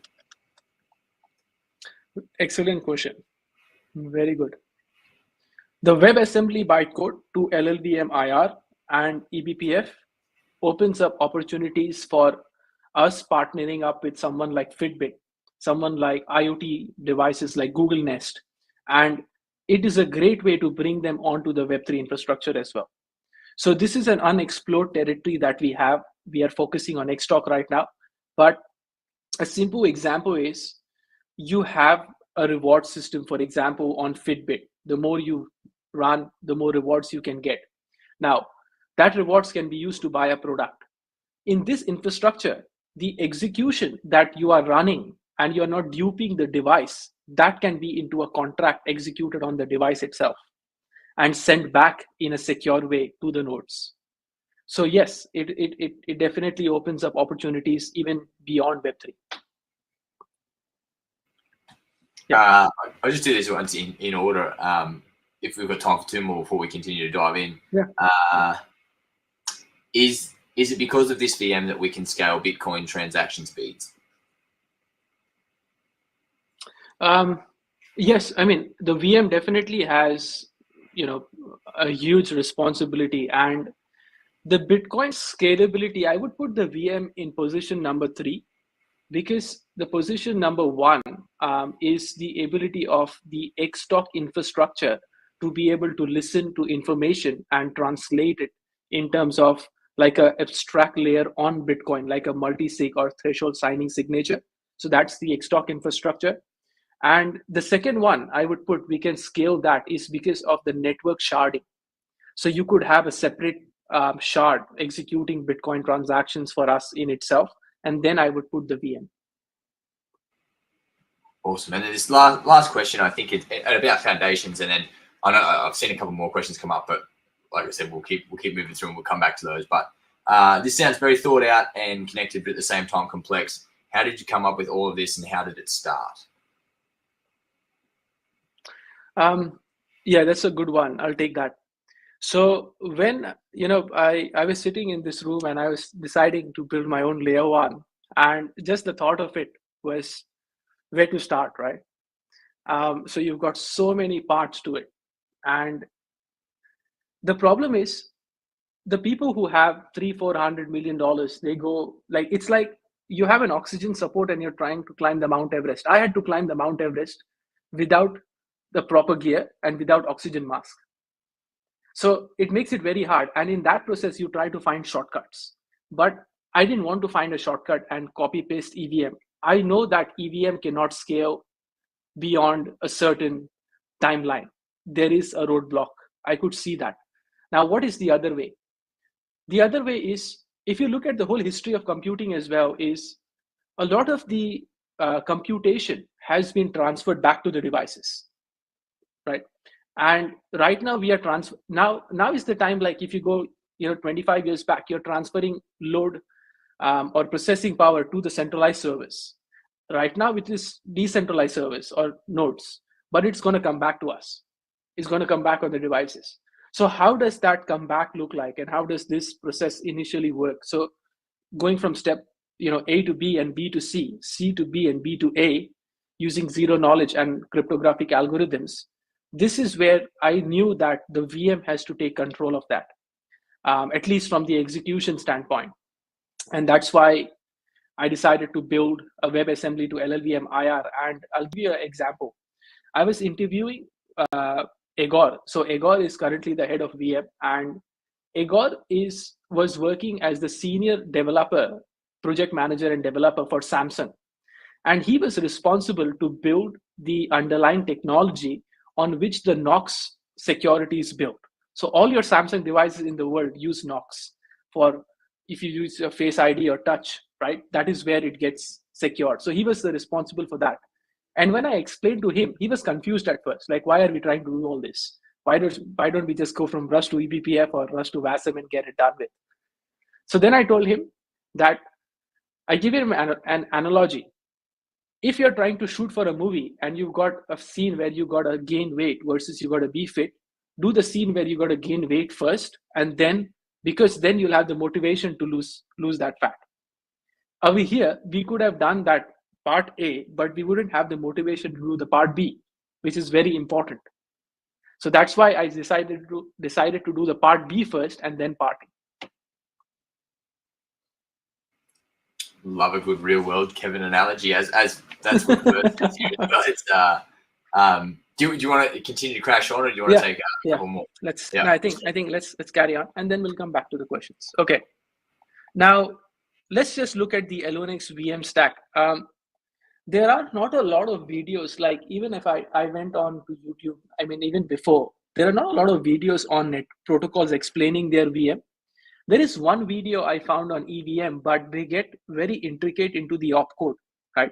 So this video or this section is going to explain to you the execution flow of a contract. How does that work from development to execution? Right? So first, a developer builds a contract, and when the developer needs to build a contract, he or she uses something called as a L1X SDK. Now, what is this SDK, right? The SDK is like your kitchen, where you got everything ready, your ingredients ready. You need to get the meat, and then you can start preparing. Now, imagine if you got to go and get ingredients one by one from the grocery store as you need them, right? So the SDK helps you to write the code, and it also helps you to basically compile this code. Now, this SDK allows a developer to understand what are the limitations of the smart contract. Like, you can't have infinite loops, you can't have certain floating variables. So this SDK provides the utility and the restrictions around how do you build a contract. Now, how does the SDK leverage or who helps the SDK. We have something called as an SDK macro. Now, what does this macro do, right? It's like a template. So let's say there are certain low-level calls you got to make to the computer. Like I want to read, I want to write into the blockchain network. Now, these low-level calls, imagine if the developer had to write them into a contract. So what we do is, a developer may say, over here may say, print. This print means that from the macro, it's giving out a low-level information, see out, it can be, and the whole line. So a macro helps the SDK to be user-friendly and provides these templates where you don't have to go and write them again. Because when you write print, you will have like 5 lines of complex code behind it. The macro has the 5 levels of complex code. The SDK only has one word called print. That is where the macro helps templating certain things. And when you compile it, right, we use something called as Rusty, as I went through the compilation process already. I won't go into that again. When you compile it and send it to the blockchain, there are system level calls that you make. Now I'll come to what is a system level call, but this is the compilation process. Now this is where the node comes in, where it goes and deploys this contract on the chain first. I say, all right, let's go and deploy it. Now, once the contract is deployed, right, you can make a smart contract call. The user can make a smart contract call here. But if you want to execute the contract, you got to send it to the VM. The VM picks it up, and this is the interpretation or RBPF. Or the difference between eBPF and RBPF is eBPF is the type of bytecode saying that, you know, I am a nice person is eBPF. RBPF is I bought $10 worth of products for a homeless person. That's executing and showing I am a nice person. That's RBPF, right? Now, what is ELF relocation? When, as I mentioned previously, those bricks that you carry along is like a storage. It's saying that, okay, I have the information I need. So if you're saying, go and change the balance of Kevin at address, but where is this address, right? Where is it stored in the blockchain? That is ELF object or relocation. So once you execute this particular contract in the VM, after you deploy it, the RBPF infrastructure talks to the on-chain tree and execution context. We saw there where the eBPF bytecode is connected to the database. This is that same connection where your VM, which is trying to execute the bytecode one by one, is trying to talk to the on-chain tree. Now, I'll explain as well in point-wise what this means. But from a flow perspective, you use the SDK to build the contracts. The developer doesn't have to worry about SDK macro and sys level calls. Once you compile the code, you deploy the code onto the node. Once you deploy the node and you want to execute it, the VM picks it up. And when the VM picks it up, the on-chain tree that we have currently and the execution context understands what type of a contract this is and goes and executes that. Now, if you see from the RBPF interpretation, we have one process going towards the on-chain tree, one going towards the execution result. And the difference is this. If you have ever built a smart contract on Solidity, you know that storing is expensive. So what is the other way? Emit an event. Just emit. Emit is cheaper. So if you emit an event, it will be like 80% less cost, right, than storing it. If you just emit an event straight away through a message as well, you can emit the execution result, like what is my result as a message. But if you want to store it at the same time, you use the on-chain tree over here. So this helps us understand that in the compilation process, in the node and in the VM, there are these 3 steps that are followed from the time the contract is compiled and deployed, from the execution, and from the execution until the state management, or you are trying to emit a result through the message. Now, let's look at this a little bit in depth, right? I went through the surface level, but what does it actually do? When the code will be released, there will be SDK crates that will be available to the developers that they will be able to see, the system level, the macros, and the SDK. So we'll go through the sys and the macro, but what is the SDK? The SDK also has 2 types of things: higher level system calls and on-chain collections. Now, higher level system calls can mean storing, retrieving from storage. It can mean printing. It can be events. On-chain collection, again, it's like utility functions. So how do you store? How to load this address from the VM, from the state? All these are on-chain collections that we also have, like primitives. Certain variables are already given to you, like integer, float, the character. You have various methods that are already existing in the SDK. So on-chain collections are templates that are already available for you to use. High-level system calls are what can be used to use these on-chain collections as well, if you from the surface level. Now, what is sys? This is not a sister, but the sys is basically 4 types. Think of a scenario where your processor and the developer, it would be amazing if I just sit in front of my processor and tell it what to do, right? And it does it, but it doesn't. So how does the developer or the computer now, let's say, talk to the processor? There are 4 ways to do that. Now, the first way is the register API. Second is the storage. Third is the context. And fourth is miscellaneous APIs. In the developer world, when we don't have a name for something, it's miscellaneous. Okay, so what is the register API and what does it do? Okay, now let's say when you're executing a contract, at that point in time, you are trying to send someone certain coins. When you try to send someone certain coins, we load the information from the database onto the register first, saying that Kevin has X balance, this person has Y balance. When this is loaded up in that specific register, it's an abstraction, saying that I am trying to abstract the storage. And the VM does not need to go back and forth between the storage. The register loads up the storage information and keeps it handy for the VM. I'll give you a small example. If you have ever used any apps on the phone, let's say you use, you're trying to read on Feedly, right? You open the app and you lock your phone from the home screen. You go back to the app, it opens up faster. The reason it opens up faster is because it's already loaded up in the register. Versus you close the app, force close it, and then you try to open it up again. It has to load from the memory and do it. So this is where the register APIs help the chain when the contract is getting executed to load information faster. We have the storage API. The storage API basically is saying that, I want to go and store this information onto the state.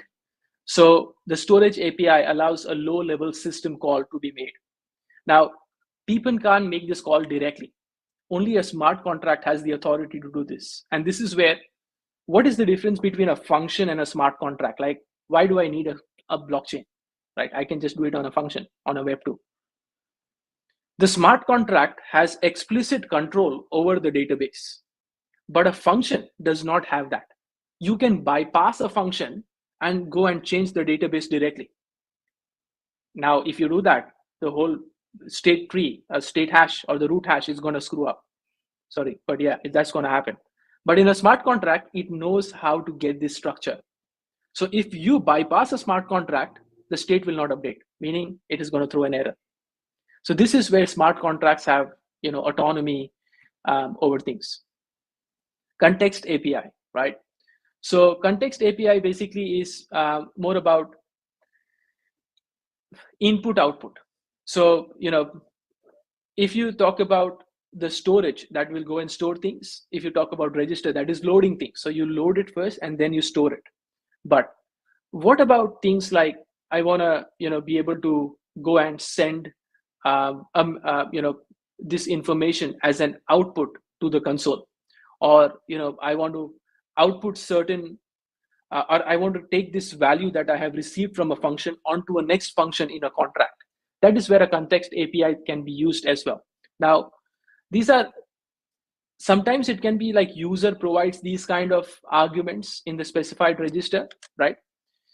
Now, what I mean by that is, if I say that you need to add 2 numbers and these 2 numbers to be added are using some low level calls that, from the storage. It has to retrieve it, it has to add it. Now the output of this is where context API comes from, saying that this is my output, go and store it. So the context API can be used with the storage API together to go and provide an output and store it into the database. What is miscellaneous APIs? Like we have Panic, for example.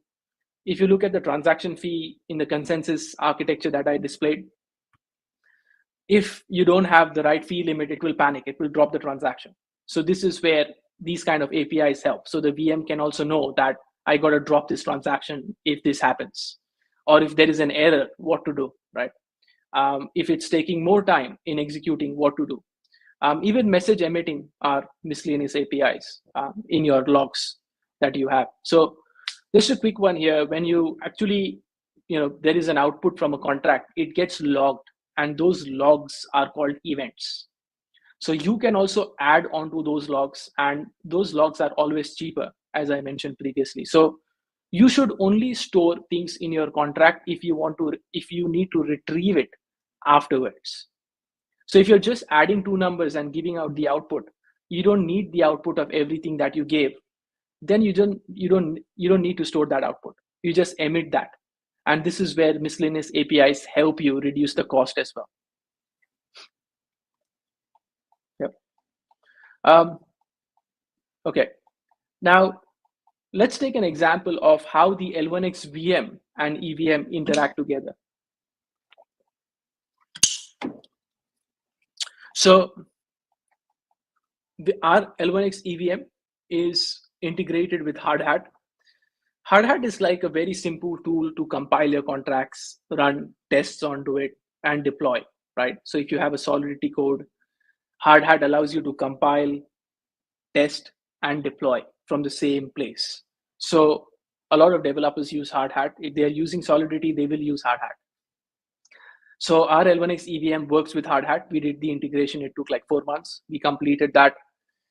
And we've got various RPC endpoints that are available that connect to the L1X EVM. So once you compile your contract or want to do a transaction on L1X EVM, use Hardhat. We have the RPC endpoints provided already, and you can interact with the L1X EVM. It's very straightforward.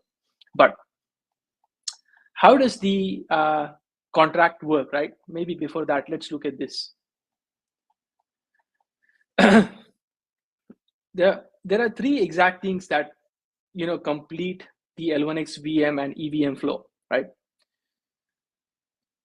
You have to understand that for the database to be updated, it has to be independent of the VM that is trying to update it. So if I've got L1X VM versus EVM trying to update the same database, it has to do it in a similar way. Now, for it to be done in a similar way, we need a manager. And this manager helps us understand if a contract is being deployed through VM versus EVM, if a function is executed through VM versus EVM, what is those steps that I need to take in order to go and update the state. So we have something called as contract executor trait. And as I mentioned, there are 4 different types. We've got contract deployment, initialization, function, and read-only. Similar traits exist in L1X EVM, which is contract deployment and contract call. The contract call in L1X EVM for initialization and reading are the same right now. Now, if you have gone to the balancer pool and you try to preview and it fetches you the LP tokens, usually that should be a read call. But we have taken that as a function call at this stage. But when we launch, we will also have a read-only EVM call. So you will not have to make a transaction to go and read that information. For now, we have done that because we are still understanding in terms of the challenges we may face if we have different read-only calls through various state updates. So we are pretty close to implementing EVM read-only calls. Technically, it's not challenging. It's just timing that we need to test the systems and know when to release this. And we also have the execute module, where okay, if you are going and deploying a contract, which contract is this now? Okay, if you're saying deploy or initialize or function call versus deploy or function call from EVM, I get it. Is it an XTOC contract? Is it an EVM contract? Or is it an L1X VM contract? So based on your function of the manager, you can decide which contract type this is. So when somebody is going and trying to deploy this, we understand this is EVM contract rate, execute EVM contract deployment. So when this function is called, it goes and calls the execute contract EVM contract type. So this is how the node knows, okay, I get it. All right. Somebody's trying to deploy with this RPC endpoint. This is the function that is called EVM contract type. So this way we can go and deploy the contracts across different VM infrastructures. Now, what is the flow, right? So let's say we have a mint event that's happening. And this one, of course, we have the L1X VM. We have the L1X EVM. And what we are doing over here is we are trying to mint an ERC20 token based on the listener node or the XTOC contract. If someone has sent through some information or some tokens on Ethereum, and based on that, you want to mint it on L1X EVM, or you want to mint an NFT on L1X EVM, it receives a mint event. So the XTOC infrastructure will receive a mint event. It serializes the ERC20 contract method name and arguments. Now, what is this? It was the same one over here, this one. The arguments, it serializes it. Now, what serialization means is it makes it sure that the EVM can understand this call, because the XTOC language of function execution versus the EVM is different. So it serializes it for EVM. And we also have gone through the code for this in the XTOC AMA. It calls the contract in the L1X SDK function. Now, this is where the SDK comes in. So if you are trying to do a cross-contract call from XTOC to EVM, we have all these methods available in the SDK. You can simply just do a cross-contract call by putting the EVM contract address. And the call contract returns the result once we get the result. So on the SDK, we have a call contract, ERC20 address, and arguments. It goes into the contract executor. The contract executor understands, okay, the next task that I have is execute contract EVM. It's that function with the arguments and executes it. Once EVM returns back the result, it gives it to the XTOC contract, and the XTOC contract can emit it. Now, there are two things to this. One is we are trying to control the flow of the EVM emission of the events through the L1X VM, but you can directly execute EVM and return the result. So there's nothing blocking you. The reason we have not done this directly as an event over here and we are passing it back is because if you execute this and the event fails, this contract does not know what to do next. So if the result comes back and you want to carry forward that information and emit it out, you have a completed transaction, because this is still one transaction, right?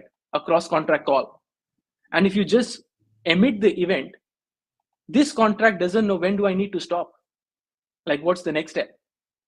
So our model is not having multiple controllers on multiple contracts. Our model is one controller contract and multiple sub-module contracts, meaning there is one contract always in control of what is happening, and the other contracts are responsible to do those things.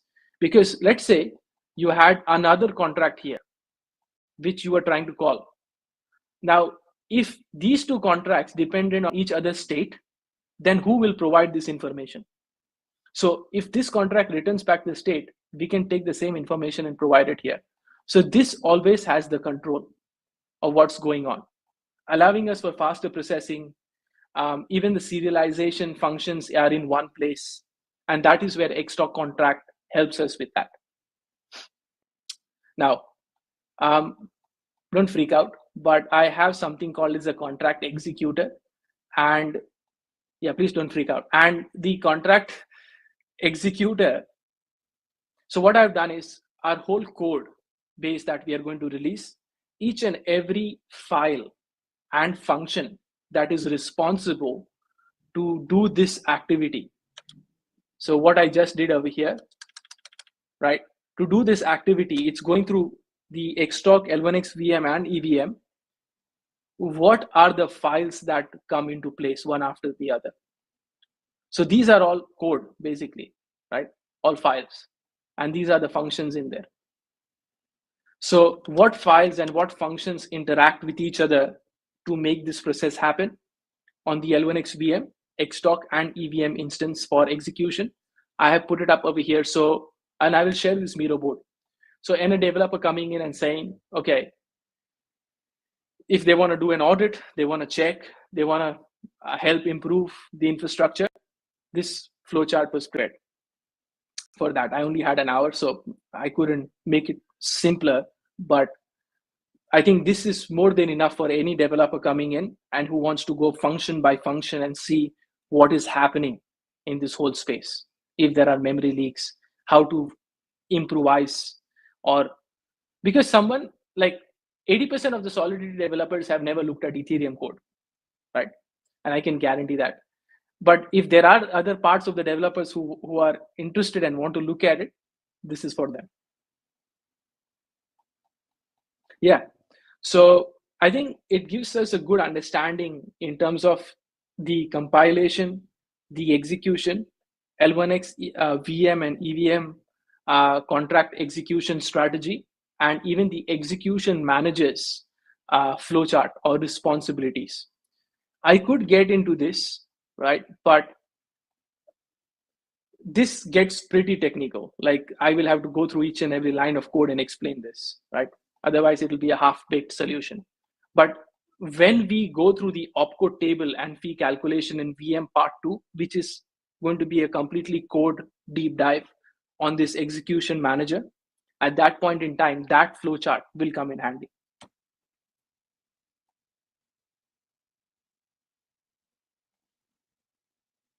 Yeah. That's fantastic. I suppose the question is, are there any questions? I know we've got a couple more that have come through as well. So I'll just, of course, Fer has a couple of really good questions, as he does. I'll just start up here and we can work backwards from top here. The VM is quite comprehensive and already has the capacity to decipher complex information into simple, efficient, and secure manner. Could the future version of VM also take over the EVM, or do the Solidity translations still need to happen at the EVM? This has possibly already been answered, but he would love a Kevin real-world analogy. Yeah. So the question over here is that, when we have L1X VM and L1X EVM, can we remove the EVM and can L1X VM handle Solidity execution? Okay, two situations, right?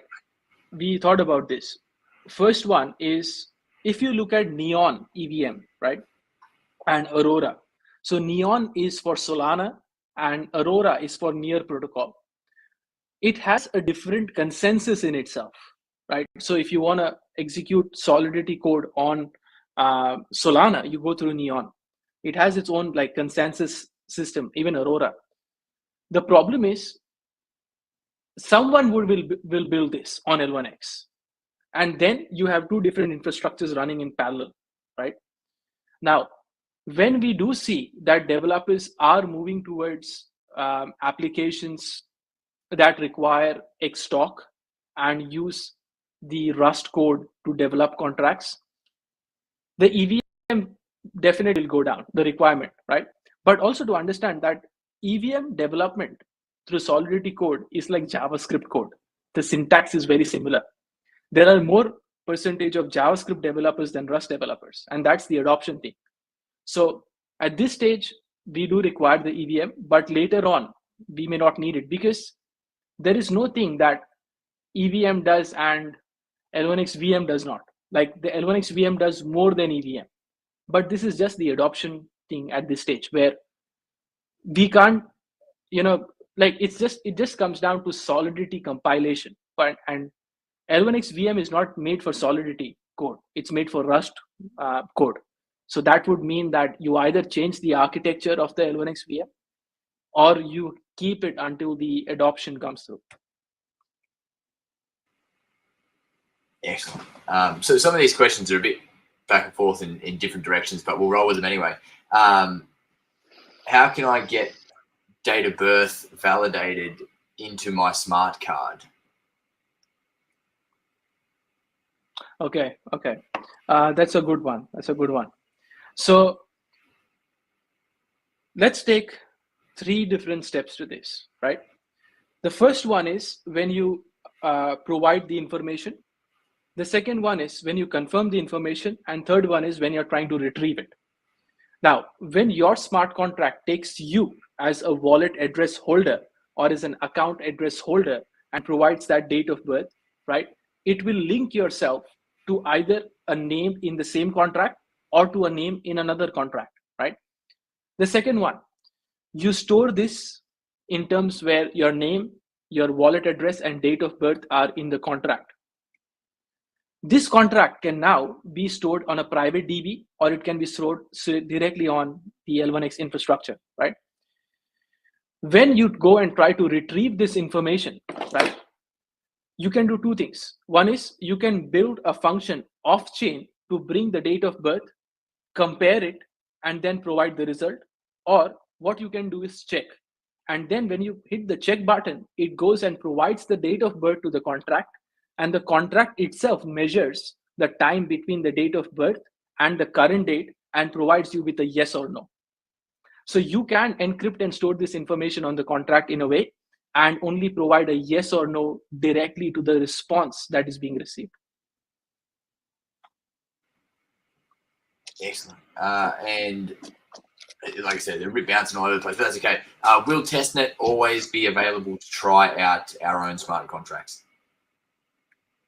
Yes, definitely. And we'll do another AMA on the dev. So I'll personally be showing the development side of it as well. We have simplified it, completely. So there are 3 environments. One is your local net, one is the dev net, and one is the main net. So your local net basically is your computer. Your dev net will allow you to simulate the main net. Now, what is the difference between main net to dev net and local net to dev net? The difference is that, of course, you don't pay for actual L1X coins in the dev net between the main net and dev net. And between the local net and dev net, you can test it with multiple nodes. So we did a testing with multiple nodes across various regions, and we threw in tens of thousands of transactions, not to check the speed, but to check the accuracy. It worked. And according to the speed, when we have only L1X VM contracts being executed, we went to more than, I think, 80 or 90,000 transactions a second. But when L1X VM, XTOC, and EVM are in place at the moment, we can do probably around 1/3 of that. But that's very quick if you think about it. You're going from VM to VM. And I don't think there is any other chain that has shown results of 2 VMs interacting with each other at that pace, even if you take Aurora and Near or Neon and Solana. And can you elaborate on mechanisms in place to prevent double spending or other forms of fraud when conducting cross-chain transactions through the virtual machine? Yeah. So in the VMs, there are 2 ways this is prevented. If you look at stack-based architecture, you have an accounts model where when you do a transaction, it waits. Regardless of your account is in place or not, it waits. In Solana, they have something called a C level, which is if your transaction is not in the queue, they let you go, meaning your balance is not impacted with the available transactions in place. Ours is more like the EVM. We have a clean mempool structure. So until your transaction does not receive finality, you can't process the other one. But again, is it only a transfer? Is it a smart contract update for L1X VM, or is it a smart contract update for L1X EVM? Because these 3 are 3 different things. Because if a smart contract activity is happening, that has a different cluster versus only transactions having different cluster. So, and it's very experimental. The Solana thing is very experimental because it's just 20 lines of code if you think about it, right? But if something goes wrong over there, your state root hash can get damaged. And that's why I also think that Solana faces a lot of downtime because of this experimentation. But in terms of the speed, I think having different clusters, then changing the model of the account makes more sense. Can we build on Bitcoin through an L2 like Polygon, or is Xtalk limited to only dApps built on L1X similar to Zeta or Omni dApps? Yep, that's a good one. If someone comes and forks L1X VM, they can use Xtalk with that. So, and the beauty is you would be able to fork L1X EVM as well and use Xtalk with that. So in a way, you're building an interoperable EVM infrastructure only with your own consensus. So think about it. If tomorrow let's say Arbitrum, right? Arbitrum says that let's go interoperable. They integrate Xtalk and they can go interoperable, but they will have to change it to L1X VM. Now, if that happens, great, because still the Xtalk nodes are required, right? So event listener nodes are still required over there. How would you process it otherwise? All works out. What was the biggest challenge you faced while developing L1X? Where do I start? I think as I said previously, building a layer 1 is hard, but building an interoperable layer 1 out of Perth with the resources at hand, it's like an impossible task if you think about it. Like, it's so challenging. But look, I think the way I see things is it can be hard, but it's not. It can be impossible, but we don't know, right? And with layer 1, the hardest thing was the whole architecture of it, because it's good and bad at the same time. It's like an ecosystem built so much for each other, right? Even if you remove like a single piece out of it, you don't know what's going to change. But when it's together, it works seamlessly. It makes it hard to fork it. Yeah, sure, you can fork the VM and use Xtalk, but then what about the different database drivers, right? What about the different contract types? So everything is built for each other for the ground up. I think that architecture definitely was very complex, because when we built the white paper, I remember having like a stack of white papers I was going through and drawing it, rubbing it back, drawing it, rubbing it back for like 8 months. Yes, intensive work's gone into that, very obviously too, and I think Crypto Psycho can attest to that by trying to do a video series on debugging white paper, and I think he's still going. So it's still big going, shout yeah. out to him, though. It's a monumentous task, and I think you're crushing it. This is definitely a question I think a lot of people probably ears perked up for, and it's how did you manage to get the ex-head dev of Nox, Samsung, on board? Yeah, so when I had a call with him, he's from Ukraine, and sometimes it's very hard to have a conversation with these type of developers, because for them there is no such thing as gray area. Now it does make sense. I'm not going to do it, right? I explained to him so we were discussing about IoT devices taking over the responsibility of nodes in the future. We see a future where there are no nodes. It's just all decentralized everyday devices in place. And he thinks that is the future, but how to achieve that? So I kind of showed him some light on that. And this is what I think about it. So he wants to work where there is a future of complete decentralized infrastructures, and companies like he was working for Near as well. So he was also responsible to build the account abstraction strategy at Near. And he did not want to continue because of the way decentralization worked at Near. And that's how I kind of brought him in. Now, do I think that is possible? Yeah, I think it's possible, but it's not practical, right? But did I have to say him to bring him on board? Yes, I did. Awesome. And how will FVN data storage be different from boot nodes? If it's IPFS, like when does it mean it can be deleted if not maintained? Yeah, it's a good one. Okay, so we have a whole, one more AMA should be done on that. Access control, version control, data and retention contracts, and decentralized IPFS data storage nodes technology already is there at layer 1, right?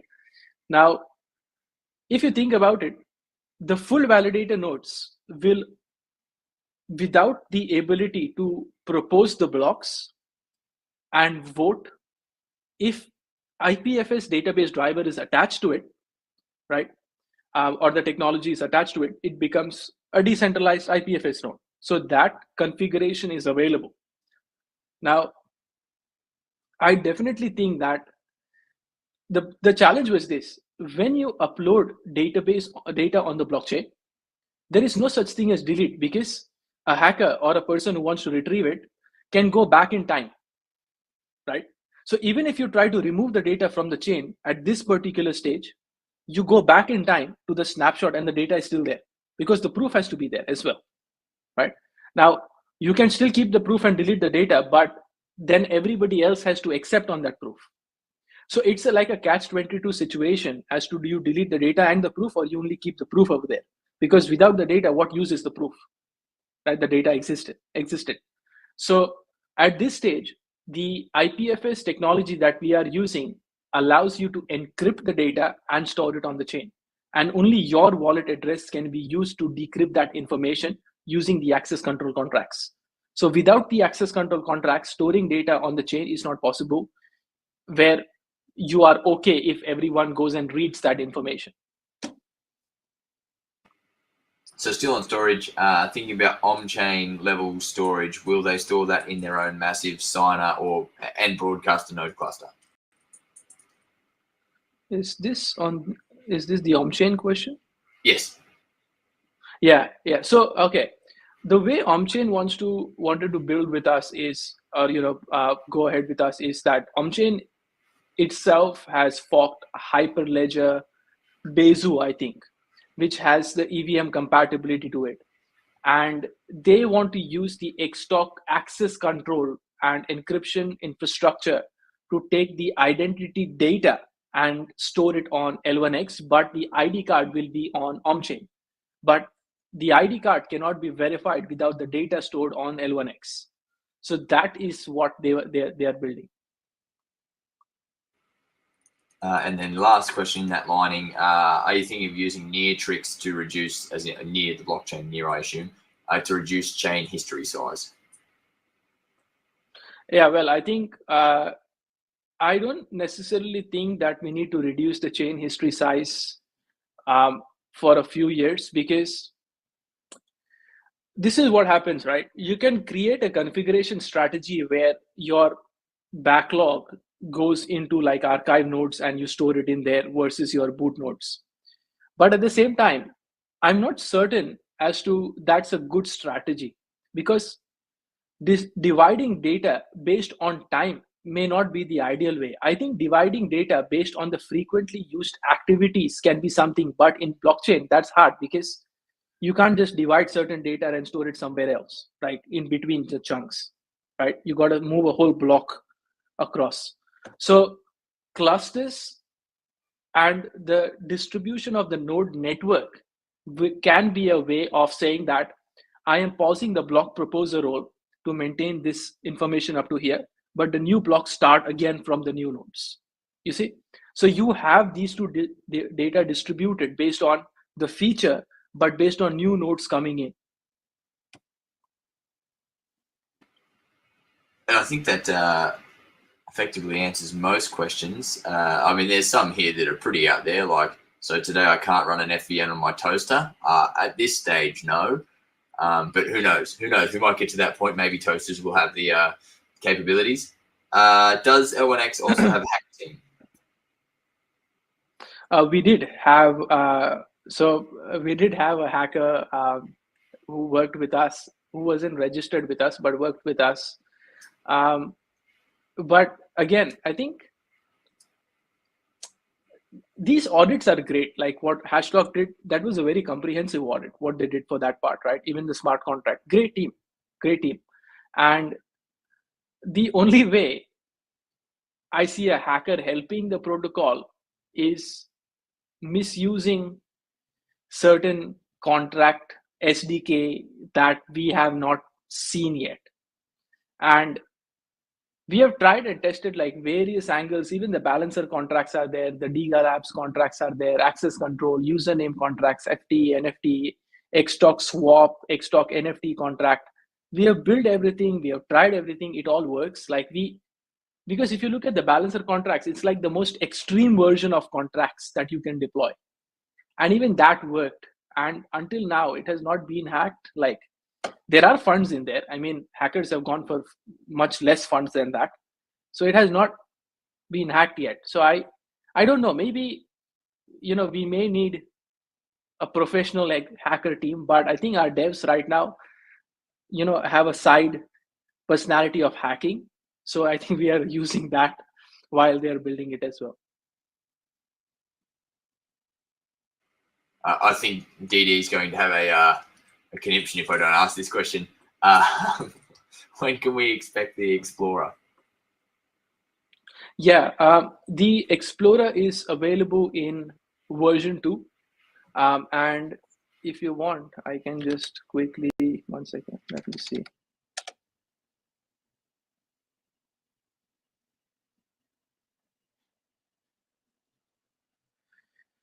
Okay, let me just share my screen pretty quickly.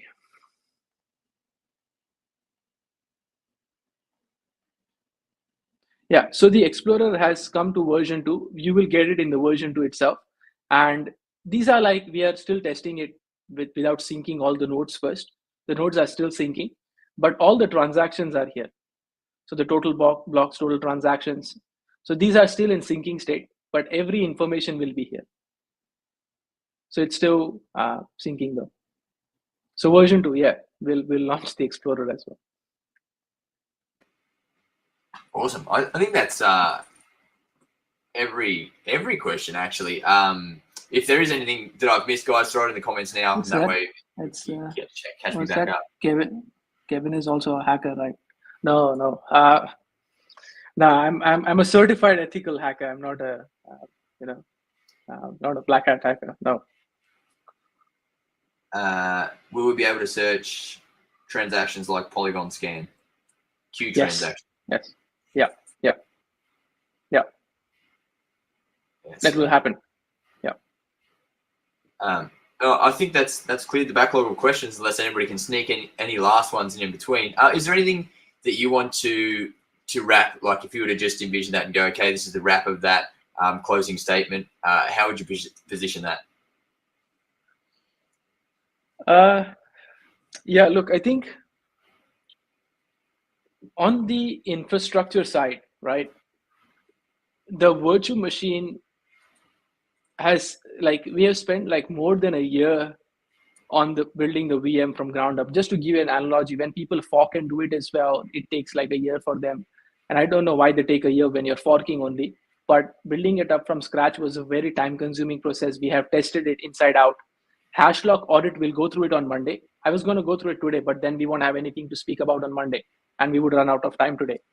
So the Hashlock audit also gives this out. We have the official report as well, which we will release it out to you with the version 2 update. You'll be able to go through the report as well. But more importantly, I think we have to understand that the network is being tested out right now. And the only thing I would say is that we need the nodes. Like I was saying this before as well. The VM is doing as it is. Like, the VM was never a concern for me starting with. I was never ever concerned about the VM because I knew I could build it. But the ability for people to host nodes, that is concerning to me. I know it will happen, but when I say concerning, meaning I want 100% results, right? Like, it should be perfect. So as long as the community and everyone else has the node hosting covered up, there is nothing to worry about from the technology standpoint. Like everything is working. Now, the only missing gap was the documentation. And in the next 10 days, we'll have that ready as well. And we'll do a separate AMA to show the developers how easy it's going to be to build with Xtalk and L1X. Awesome. And so just one question before we go, because I saw this one asked in the community earlier as well, which I think is really pertinent to a lot of people that want to be able to, for example, track their transactions, do their tax, but all the fun stuff from going from the degen crypto back to the real world. Can we download a CSV data from the Explorer? I can add that feature if you want, but what we are coming up with is a wallet profiler. So you just put in a wallet address and it will give you a whole profile of it. Balance, LP tokens, expert claims, nodes held by you, your transaction history for swaps, your transaction history for stake, balancer pool, gaming, any other application being built. So one single page for you. You may be able to export that. If you want that, drop down a comment. If you want to export your wallet profiler, I can build that in. Yeah, so just throw a yes in the comments if that's something that sounds interesting to everybody. Let's read this. Yes, please, CSV. Can I use the term fintech when referring to L1X? I would rather say that you can use the word account tech, because at the end of the day, it's ledger management in a multi-chain way. So you can use account tech. We are managing the ledgers for people. Yeah, but fintech, I don't think so, because, well, I mean, if you're looking at financial technology where you can navigate, explore, and transact digitally with Web3 for, just your financial aspect, but this is more than that. Like this is where I only have, I don't know how many more years to live, but I don't want to live under the assumption that technology is changing under the pretense of it. So I think this is more than just financial, right? This is like everyday thing. For example, what I did was to get an understanding on how the banking infrastructure works. I went and applied for loans to different banks just to test how it works. Every single bank is asking me for these documentation where I have an account with you for the last 4 years, and you still can't figure out, am I worthy of your credit or not? Like, you are going to tell me if I am worth the credit of my account, my money in your account. It just doesn't make sense to me. So of course it's triumphing that aspect of things, but also on a day-to-day basis, it's gonna be able to help people out on so many different things. I think the resounding answer for the CSV seemed to be yes, with the best comment being yes, make it a hamburger with the lot, Kev. Fair. Yeah. What is Kevin going to work on after L1X? I have not even thought about it yet, because to be honest, we haven't even started with L1X yet. Like now it's like we've got pole position. I think suspicious someone built that graphics of L1X in an F1 car. Great job. We are still in pole position, but the race is still to go, right? So I don't know. Once we get L1X, to where we wanted to, then we will see about the remaining things. Yeah, so the hot alpha there is we've just done the qualifying lap, everybody. Stay tuned. We are heaps more to go, heaps more. Yeah, I think that's pretty encompassing, and that's wrapped up a lot of stuff. Obviously, this is part 1 of 2 for the dive into the VM. So so many questions answered. I think once again, massive thanks from the community for taking that time to explain how everything works, what it looks like going through, what it looks like in the classic Kevin board. It helps, I think, from the front end of everything going on inside the community to understand, okay, how much more goes into this? How does it work? What does it look like from your perspective? And really help share the vision as well. So I think these have been excellent for helping press it out to the community. I suppose, yeah, one last question. Here we go. Is there any alpha for the community? Yes. There is going to be an airdrop. I won't give you a number, but the last time we did an airdrop for a higher ceiling number, it's going to be somewhere around that, and it's going to have the public sale vesting, 4 months vesting. So even if it is a 4-month vesting airdrop, it's going to be a higher number. And who is going to get that or how to participate in that, I think I'll let the marketing team say that, because otherwise they'll have no talking points on it. But yeah, that's one. And also, I will be making my public addresses in terms of the coins that are allocated to me public, so that, and you will be able to see, you will be able to verify the coins that I should be allocated, and the wallet addresses of mine will be all public. So you know when I sell and when I don't sell. So that complete transparency will also be there with you all. Awesome. Yeah, that's, I mean, ask for alpha, get some alpha. No, that's fantastic. And I think a great closing statement from Kevin before as well. We'll look to wrap that up, obviously, knowing that we've got a part 2. We don't want to squeeze all the juice out. We can't dive into the hash lock stuff. We're too early for that. It's only a few more days. So let's wrap that there. So once again, thanks everybody for coming. Massive thanks to the community. You guys have really turned out and showed up to our lives for the last several weeks. And it's really starting to show that traction. Obviously, we're leading in. We're down under 20 days now to launch. So, you know, things are starting to really ramp up, and it's really we're really about to kick off. So what I'm saying is thanks everybody for bearing with us for the time up until this point. But it's now go time, under 20 days, and it's we couldn't be any more excited. I think that's it. You can see on Kevin's face how much it means, obviously. And let's all get behind it and send it well to the moon, from Pole. Yeah. In the labs. L1X wouldn't be what it is without the community it has. So thank you everyone for making it who it is. And one great thing is, wherever I go in Perth now, people kind of recognize, and I have the community to thank for that. I was amazed. Like, I did not expect it, but people do recognize, right? Layer 1X, like everybody knows about Layer 1X in Perth at least. So there's this Indian guy who's done it, and when they see me, it's like, you're the L1X guy. I said, and I take pride in it. It's like the community has pushed it so hard that it's on the face now. You can start to see that people are getting to know about this now. You wait until we put the Kevin board on a board. Surely as a community team, we can make that happen. I'm sure that on launch day, that's something we can do, and I think that'll be hilarious. Anyway, we'll wrap that up. But once again, thanks everybody for coming, and we will see you on the next one. Have an amazing weekend, everybody, and good night, good morning, good afternoon, wherever it is, wherever you are. We're checking out. We'll see you very soon. Thanks, guys.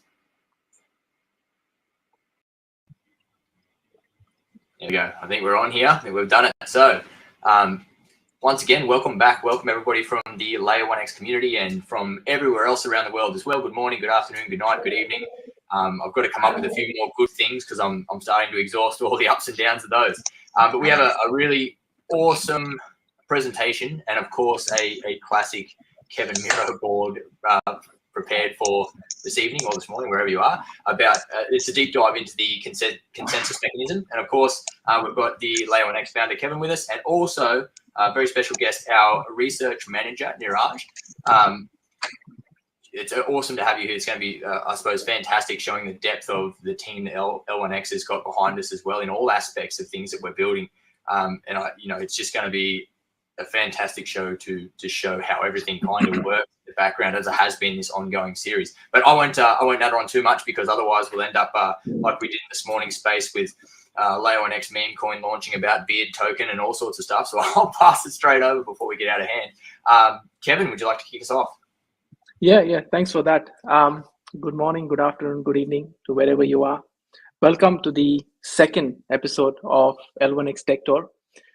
Today we'll probably dive into L1X consensus. But before I begin, Maybe Dr. Neeraj, if you want to introduce yourself and give us a little bit, give the community a little bit of background about yourself. Sure, Kevin. Thank you so much. Hello, everyone. My name is Neeraj Khairwal, and I have got an IT industry experience of more than 13 years in academic as well as of the industry as such. So I have been working on the blockchain technology since last more than 5 years, where I have been into research. I am happy and glad to share that we have also received Australian innovation patent on the blockchain interoperability patent that we had filed. Similarly, we are also looking for an Indian patent to get granted soon. So apart from that, we have many research papers published in the public domain as such. So that is about myself. Back to you, Kevin. Yeah, thanks for that. And Neeraj is a pretty humble person, just like me, Joe. She's a PhD in blockchain interoperability, and having her on board kind of helped me out, because when I drafted the version 1 of the white paper, we were at like 60 pages, and then Dr. Neeraj and Dr. Pony Clark, the head of blockchain at UWA, stepped in, and they are responsible for the version 2. They extended it from 60 pages to 120 pages. So it has been fun working with Neeraj, because a lot of discussions, when you start in interoperability, it's hard to find people that can carry the discussions at the same level. And when I started discussing with Neeraj, and it was a conversation where I was interviewing her and for the job, and it was supposed to last for like 30 minutes. It lasted for 2 hours, because she had already gone through the white paper and was already suggesting what we could do. So that was great. Okay. Without any further delay, let's jump into the whiteboard and let's look at what we have today. Yeah. Fantastic. Classic Kevin Miro board. Yeah. I think it's 100% needed.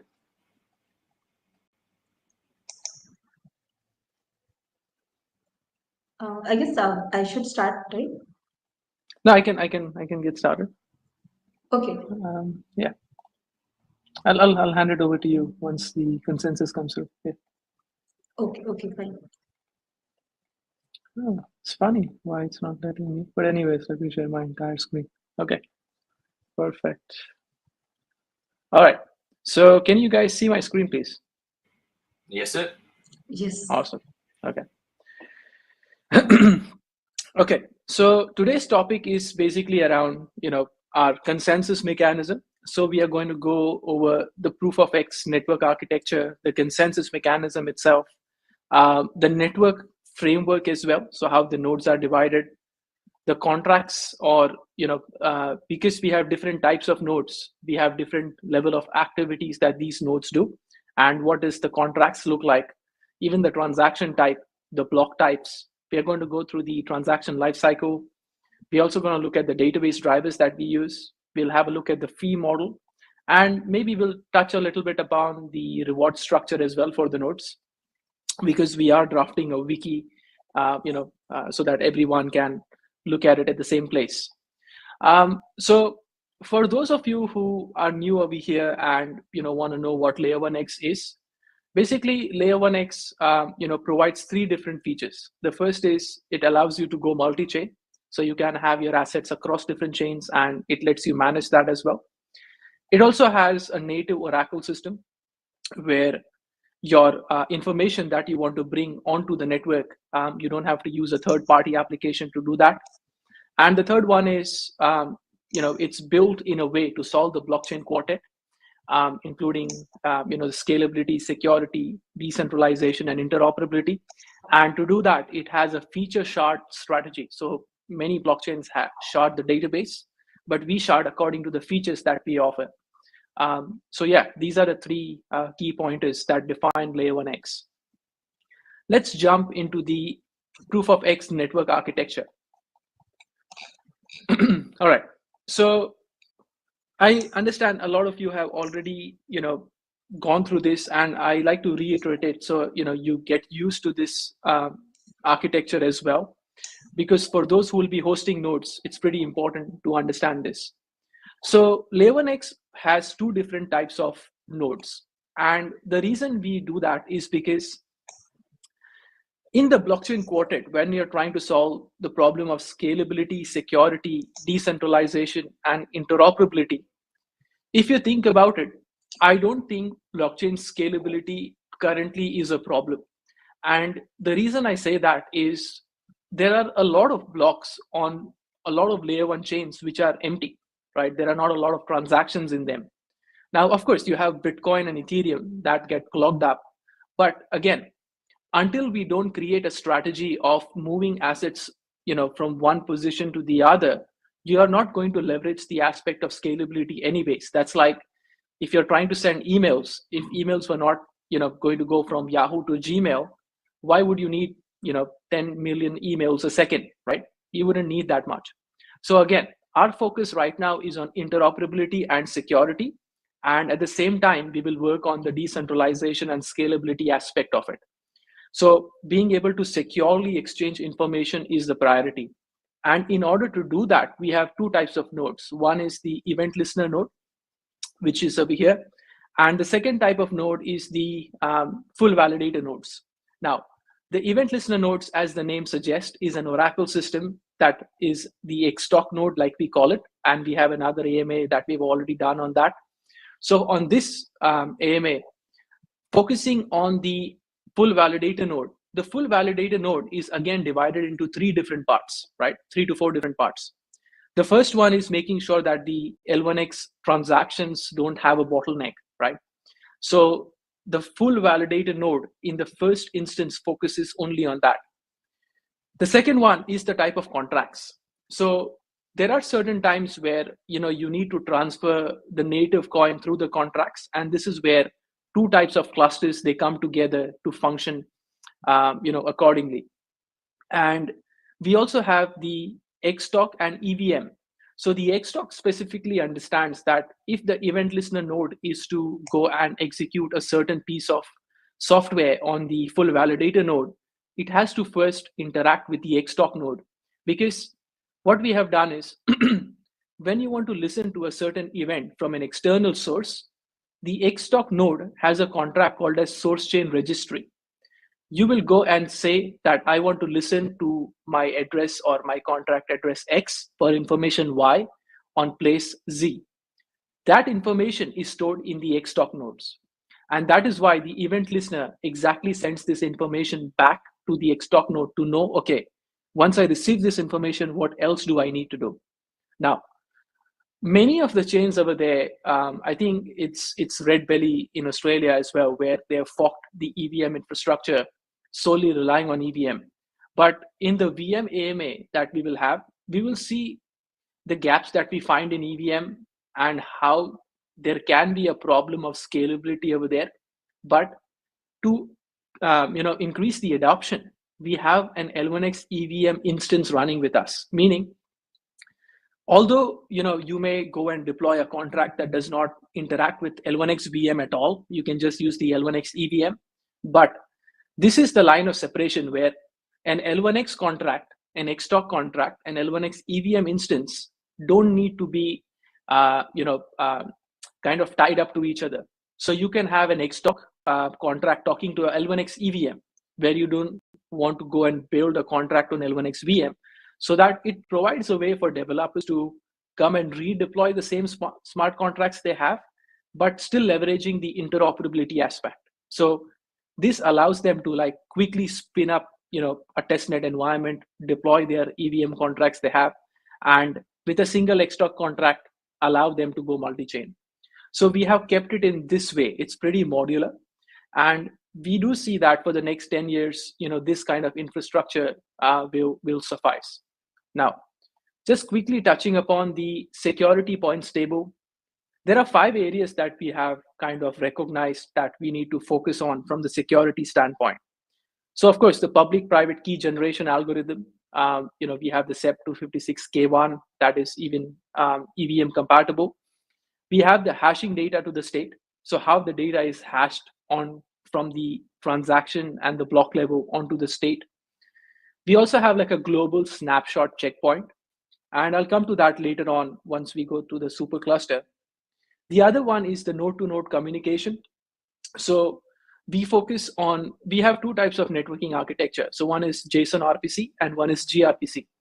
So gRPC uses something called as protobuf. What it means is it is easier, faster, and more secure to use gRPC when the nodes are trying to communicate with each other. But when a client, like, you send a transaction from a website to the node, that uses the JSON RPC. And of course, the block proposer verification. Neeraj will go into the POX consensus in depth, but we do have a randomization algorithm and a register where a node selected once will not be selected up to a certain point in time again for a certain epoch level. So this allows us, in terms of the consensus modularity, it allows us a great way of saying, if you don't want to use X, you can use Y and still achieve the same level of security, with us. Now, I understand that there will be a lot of developers looking at this video even right now and in the time to come. So don't freak out. I'm going to show you something, but that's mainly for the developers when we open source the code. So I've also created, I like to call it the hash wire, right? So I've also created a flowchart that shows each and every function, each and every calling that happens from one place to the other. And this flowchart is pretty complicated for everyday people, but this is only to be used when you want to go and analyze the whole consensus code. Like you want to deep dive into the code itself. This flowchart will help you to understand how the functions move from one place to the other. But anyways, we'll share this board across, so this will be there as well. Coming to the POX consensus phase, I'll let Neeraj go through this because she's the main person who has written this part of the paper, which has been approved by me, but it'll be best for her to go through this. Sure. Thanks, Kevin. I'll just share my screen.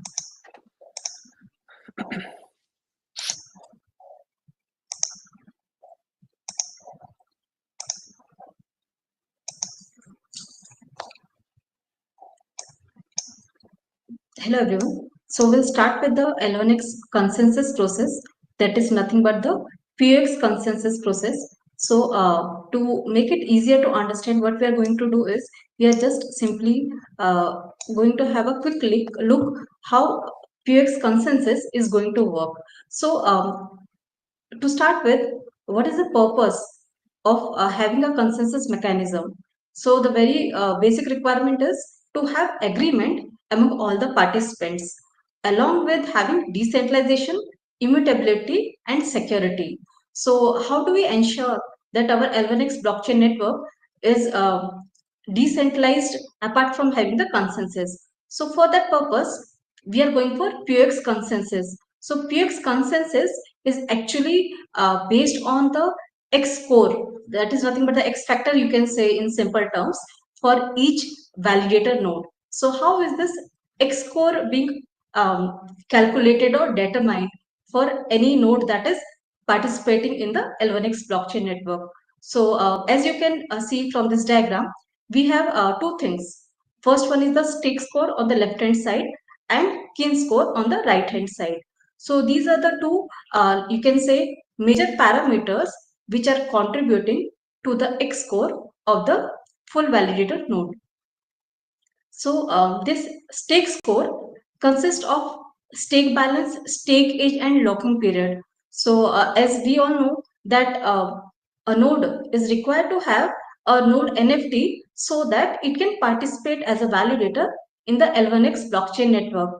But that is not the only factor which will contribute for the selection of the node as a block proposer. Apart from that, stake age and locking period would also get counted. So what does it mean? That apart from the stake, your commitment to the network would also be getting counted.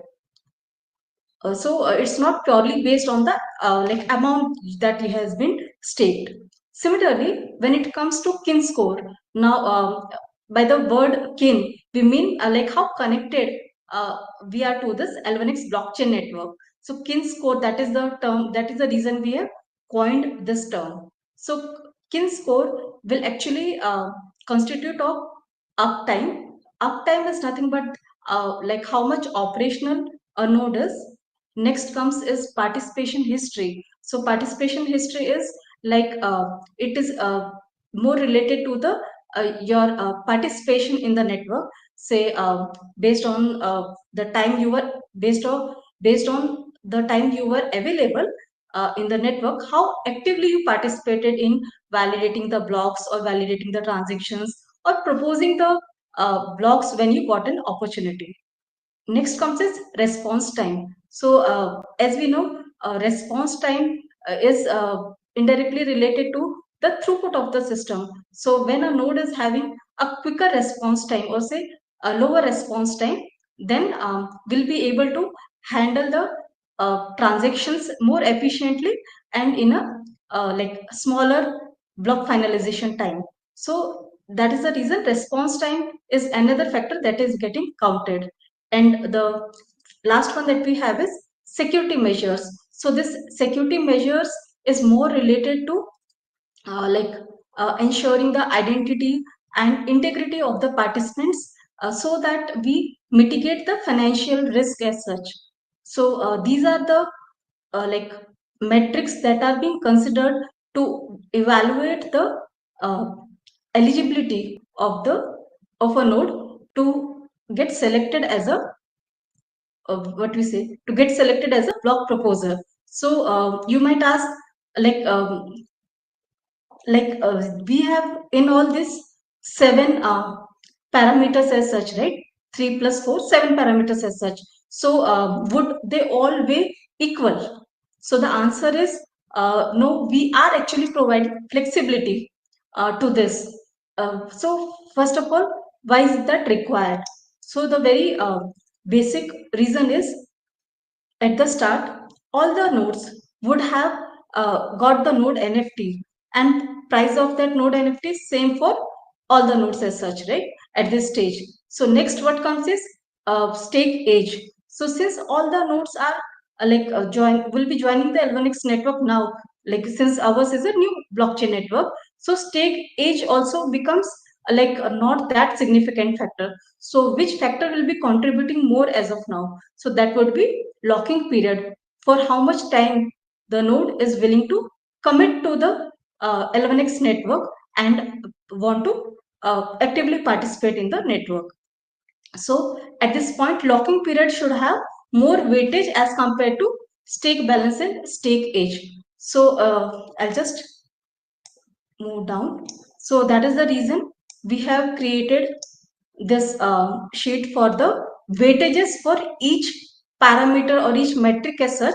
So say initial 6 months, stake balance and stake age is having comparatively less contribution for calculation of your stake score, and locking period is having more weightage. Over a period of time, this can be normalized. In the similar sense, in this initial stage, your response time will matter more as compared to your uptime as such, because initially definitely all nodes would be willing to be available most of the time as such. So that is the reason we have added these weightage factors, so that the PX consensus mechanism is flexible as per the network dynamics are changing. So it is flexible to adapt to that. So you might be wondering, okay, we have now calculated the, we have now have these metrics as well as their weightages. So how are we going to get this X score? So for this, what we are doing is we are actually using fuzzy logic mathematical model. So as you can see, these are just the mathematical formulas as such, where each metric is getting considered. So I won't go into the depth of this. This was just to give you a glance the how the proposed PX consensus is actually supported through the fuzzy logic min-max multi-objective model. So this flowchart will give us a quick review as to how would a node get selected as a block proposer. Yep. Just Yes, before you Kevin. carry on, just before you carry on, Neeraj, I just wanted to give you a bit of perspective on why the response time is so important to us, right? So you think about, let's take a situation, right? Let's say there are two different nodes and both of them have started producing the blocks and are syncing with each other. Now, let's say both of them have reached the block height of 100, right? So 100A and 100B. If, let's say, the B node drops, right? Let's say there is a network problem, the computer crashes. Now, the node A reaches 110, 120. Let's say the node reaches 120. When the node B comes back to life, if you look at, let's say, near protocol, the way the syncing works is it will get the most updated block, 120, and start syncing in a descending order, right? The problem is, if there is another block which will happen in a few seconds, the syncing stops, it gets again the block height and starts syncing it over there. So the ability of node B to sync with node A is in a way where node B has to be faster than node A, if you think about it. Now, this sometimes can result in an inefficient and lock condition. What we have done is we have reversed that process.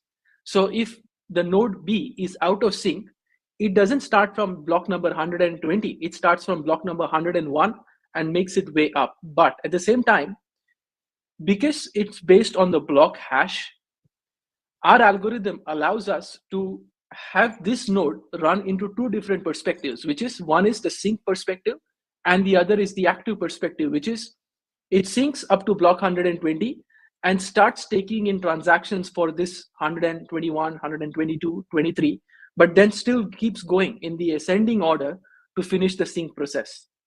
So instead of like this lockup mechanism where you're going in descending order and you're again trying to keep up with the whole flow, this is what we have changed. And that's why in the initial stages to test how efficient this is, the response time weightage is the higher. Yeah, carry on. Yeah, thanks, Kevin. Thanks for like giving more detail about this significance of the response time, why we have added the more weightage to it. So now we'll move on to this basic flow chart where we'll try to understand like on what basis or how a particular node is being selected as a is being like getting evaluated to be eligible to become a block proposer. So we'll have a list of active nodes in the L1X network. So initially we'll be checking whether they have the minimum stake, that is nothing but the node NFT as of now that they need to have. If a node doesn't have that, then node will be getting discarded from the list of eligible nodes to become a block proposer. Okay. If it has a node NFT, then in that case, the stake score will be calculated. So we have like just now been through the various metrics which are being contributing to the stake score. So as we all know now that these three metrics have they have weightage added to each one of them so that this stake score is calculated accordingly. Similarly, kin score is also calculated based on these four metrics that we have seen. Again, we have the weightages attached to each of these metrics and we calculate the kin score for the node. So based on this stake score and kin score, we get the X score of the node. Now, if you notice, again, stake score and kin score would have weightages added to each one of them so that the like X score for a particular full node can be calculated based on the like network requirements as such. So once this X score has been calculated, a threshold would be there that minimum this much X score should be there so that a node can participate or become eligible to be a block proposer. If that is not the case, say if some node doesn't have a good response time, then in that case, or they have very low participation history. So in that case, if they have got the X score which is less than the threshold, they would get discarded. So once this condition is satisfied, where your X score is greater than the set threshold, then in that case, the node will get added in the list of eligible nodes as such. So once we have this list of eligible nodes, then a homomorphic encryption will be applied on the X cores. So what's the rationale behind applying this homomorphic encryption is that this X core will be then, you can say in simple terms, private or confidential as such. So this will ensure fairness in selection of the node as a block proposer. So once this homomorphic encryption is applied, on top of that, randomization algorithm will be applied so that L1X blockchain network has a, you can say, true fairness in selecting the block proposer. So this is how a block proposer will be getting selected. So this is a simpler way, you can say, how PX consensus is going to work, where it is taking into consideration different factors and providing flexibility as well, along with fairness to ensure decentralization in the L1X blockchain network. Kevin, would you like to add something? No, I think that's good. That's good. Pretty clear to me. So now let us go through like transaction life cycle and try to get an idea how it is going to get executed in the L1X blockchain network. So I'll just quickly move on to yes. Yeah, maybe Neeraj. Before that, I can go through the network architecture so that it becomes more clear. Sure, what sure. do you think? Yeah. Definitely, that would be better. I'll just Okay. stop sharing. Yeah. Perfect. Thanks. Okay. So the next one is, we are going to look at why we have created this cluster-based mechanism, which is why are certain nodes responsible to do certain things, right? And before I explain further on that, let's take an analogy. Let's say, you're going to, I'm pretty sure, Joe, I don't know if you go and buy groceries or you order it online, but let's say you go and buy groceries, yeah? And let's take a situation where the moment you enter the supermarket, there is no tags available where things are, right? And everything is dumped in front of you. And now you got a grocery list that probably your wife has given you. And you got to find these things. If everything is dumped in front of you, right, and you got to find this items from the grocery list, the time taken is going to be enormously high. Maybe you may be able to do it, but by the time you finish it, the next grocery list will come up, right? So you're never going back home. The other analogy is when layer ones tell us that they are sharding databases. Now, what does that even mean, right? So what we have done over here, I mean, what database shard means is you go back to the same supermarket, and now all the products are divided in a sequence, right? But they're still not tagged. So if you want to buy, a bottle of milk versus a bread, it's still not tagged. You still don't know where to go, right? This will reduce your time, but it still does not solve, make it faster, right? Now the third one, which is what Layer 1X is doing, which is feature-based sharding. What I mean by that, you go to the grocery or the superstore, each and everything is tagged. So if you have your list, right, and you have it in a sequence, your list in a sequence is clubbed together based on which row you got to go to, so that you don't have to follow the sequence, but you club your products from a certain row, move on to the next one, right? And that's why the feature-based sharding helps us in a way to do transactions faster, right? That is the rationale behind it. Let me share my screen. Yeah. Got me living a perpetual nightmare of doing groceries. Yeah. I mean, we think about it, right? And sometimes like these things we take it for granted, but imagine if you reverse back the situation, what would happen, right? Okay. So the full validator node network framework, as I mentioned, we have 4 different types of clusters. A cluster is a group of nodes. So the difference between a cluster and a node is that multiple nodes together in a single category is a cluster, right? It's like a team. if you talk about it. Now, the L1X token cluster, it allows for the token transfer, the native coin transfer, right? So if you think about it, maybe around 7.5 to 10% of the transactions happening on a network will only be the native coin transfers. So these nodes are responsible to handle those kind of transactions. Then you have the L1X contract cluster. So if you have the BPT tokens, for example, the balancer pool spits out, right? Which is giving you 1% reward a day. Anyways, but the L1X contract cluster, anything relating to L1X based token, or you just have an NFT, or you have a certain logic you want to execute, like a voting system, it could be a game, right? Those kind of contracts are done by the other set of clusters. The X-Stock cluster only comes into effect when the event listener node comes in. So if the event listener node is coming in, it knows where to reach out, as we have seen previously. And at the end, we have the L1X EVM cluster, right? Now, imagine you could have a Bitcoin cluster in the future. You could have different private network clusters, right?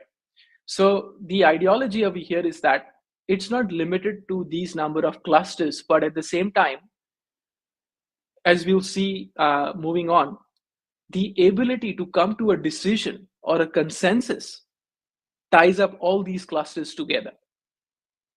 So our goal as a layer 1 is to provide interoperability and security. And that's how these cluster-based systems allow us to provide the interoperability, but at the same time, tying up the consensus mechanism provides a level of security attached to it. Now, just to give you a perspective here, and I like to give examples because you can kind of like relate back, right? The Ethereum 2.0 beacon chain, right? So it has a way to shard your database. So if you have 10,000 records, 1,000 records in one node, 2,000 to 3,000 in the other one. But how do these nodes keep a track on the most updated state? For example, if your record is on node 1 versus my record is on node 20, and we are trying to do a transaction, how does these two nodes know the most updated state, right? That is why the beacon chain acts as a checkpoint. Okay, so this is where we all are at. So this is a checkpoint. It's a node in itself. So beacon chain are beacon nodes where you have to host a beacon node to have a checkpoint. On the other hand, if you look at the Nightshade consensus that Near protocol provides, it follows a similar strategy, but the checkpoint is not a node. It's a register that each and every person maintains, right? And in our case, it leans towards the second strategy. So superclusters are not nodes in itself, but they are registers. And these registers hold the block headers that are available in the token cluster, contract, EVM, and X-Stock cluster. And that's why if you go back to the mathematical algorithm, the networking performance and the response time is high because we still need these guys to be able to perform well. Great.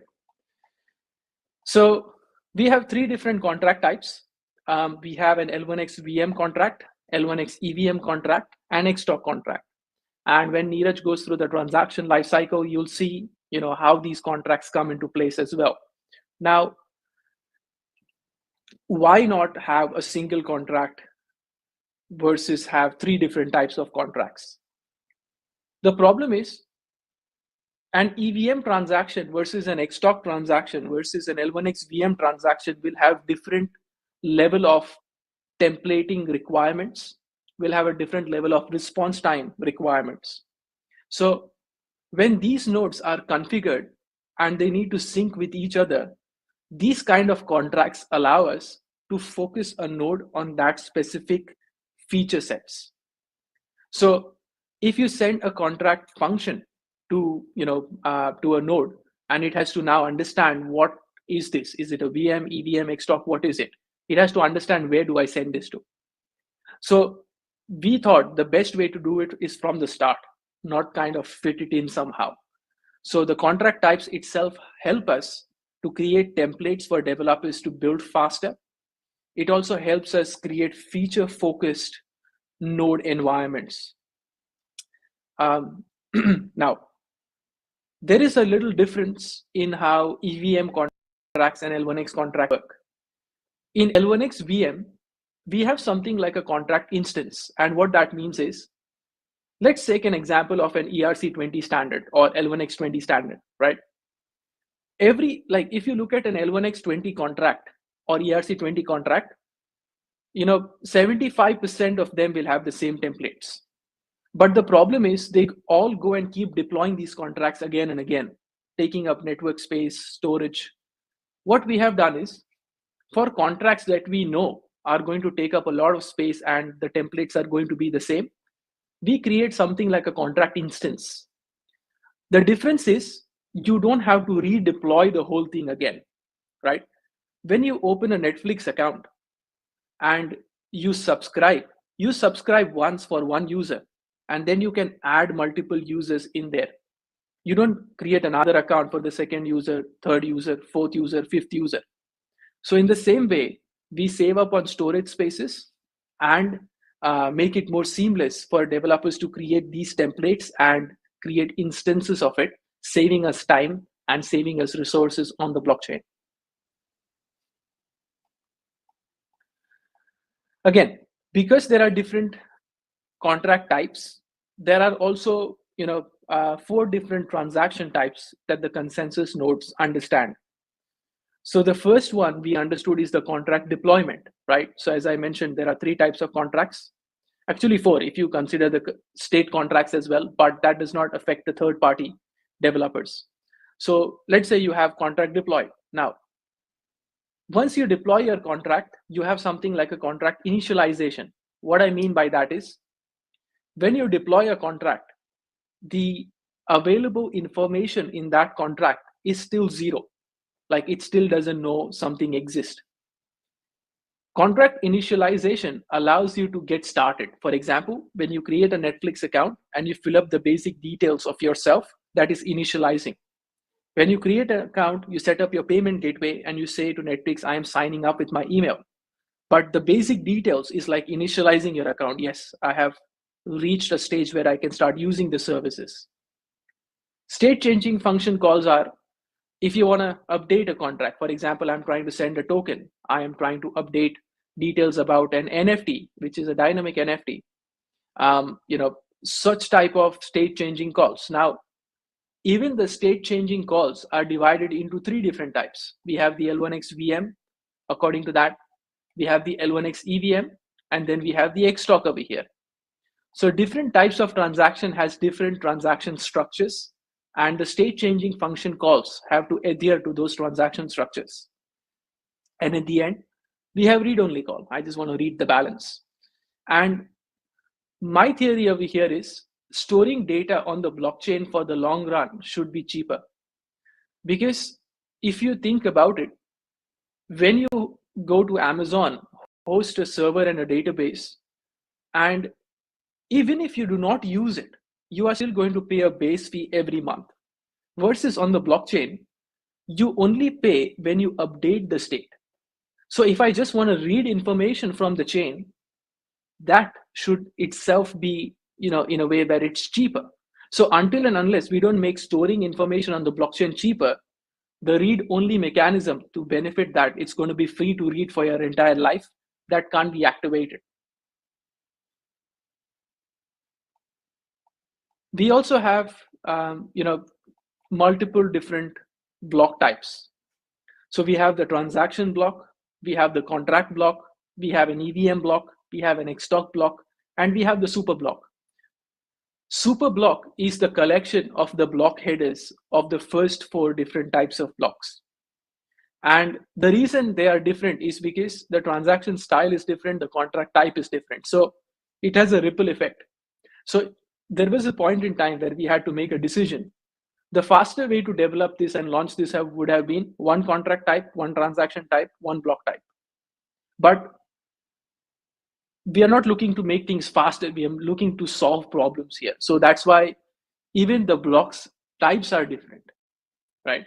And at the end of the day, when a super block syncs and holds all this information, it has to be readable by different nodes.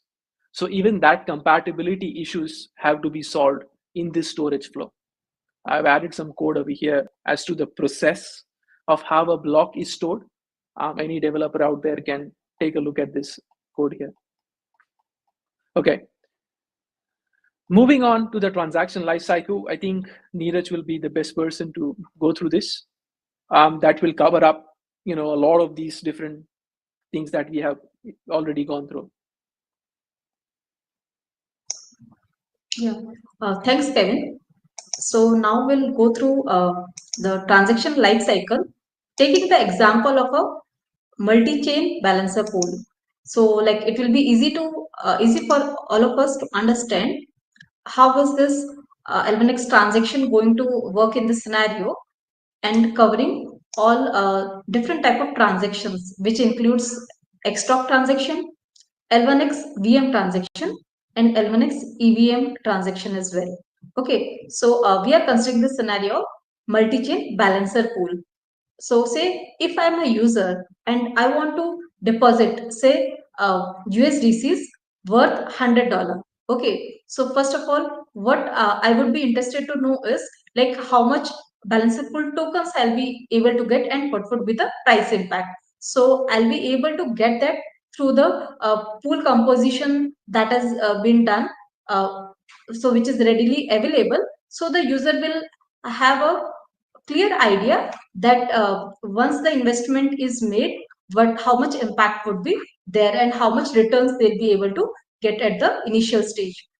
So based on that, the user can deposit this USDC to the Ethereum liquidity contract that has been deployed on the Ethereum network by the L1X. So this will help the user to add liquidity onto the client chain contract as such.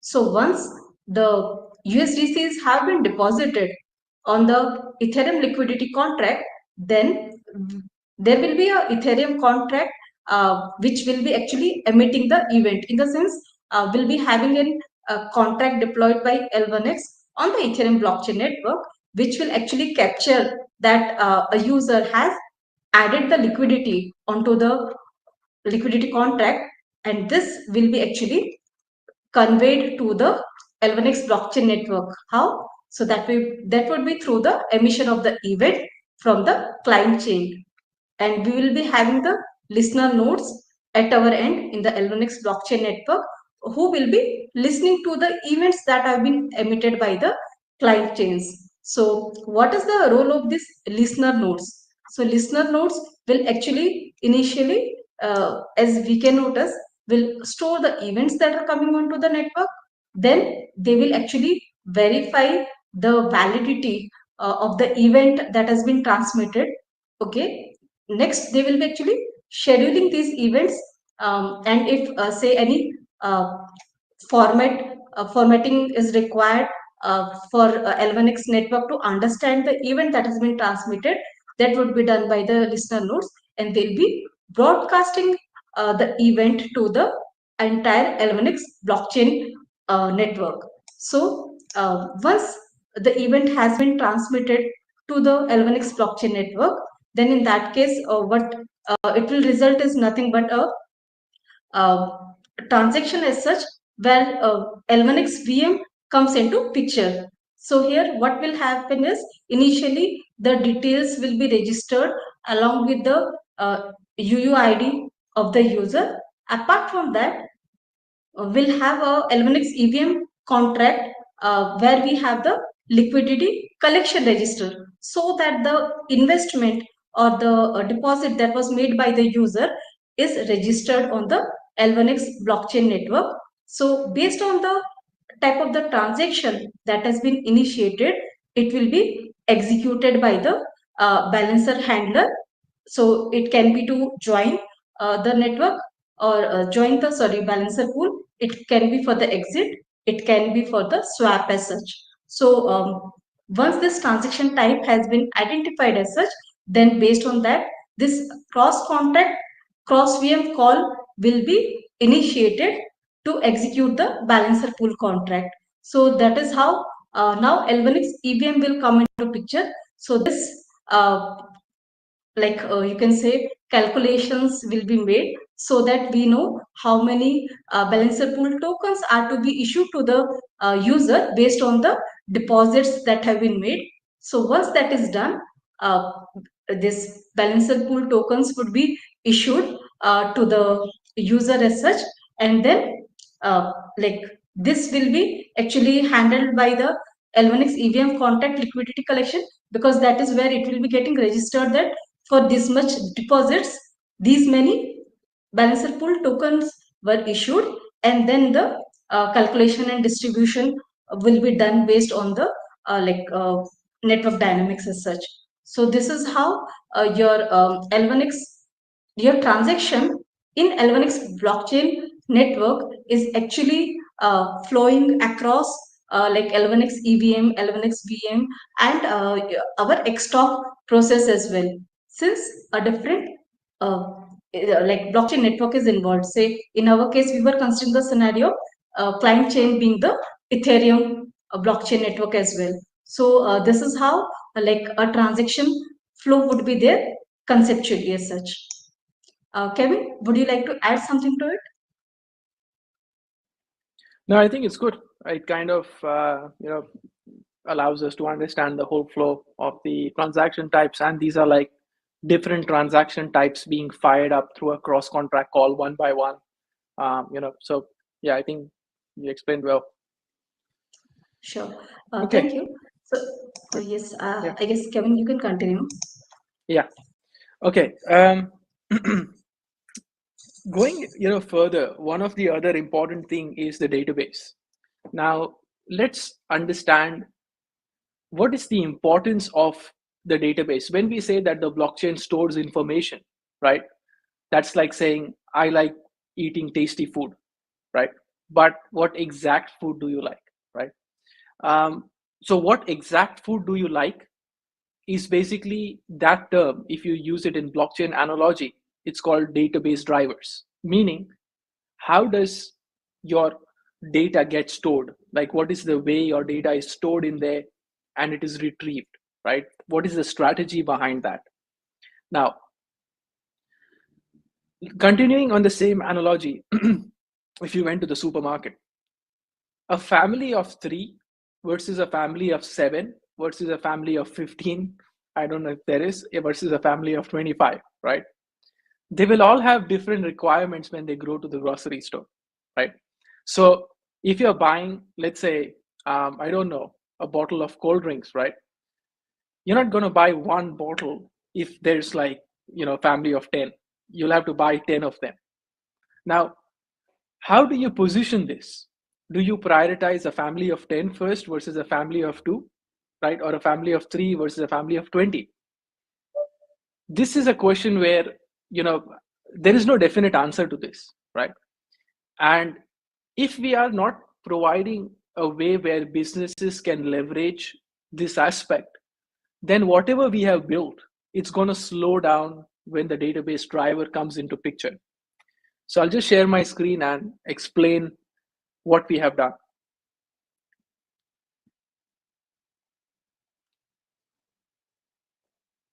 Yeah.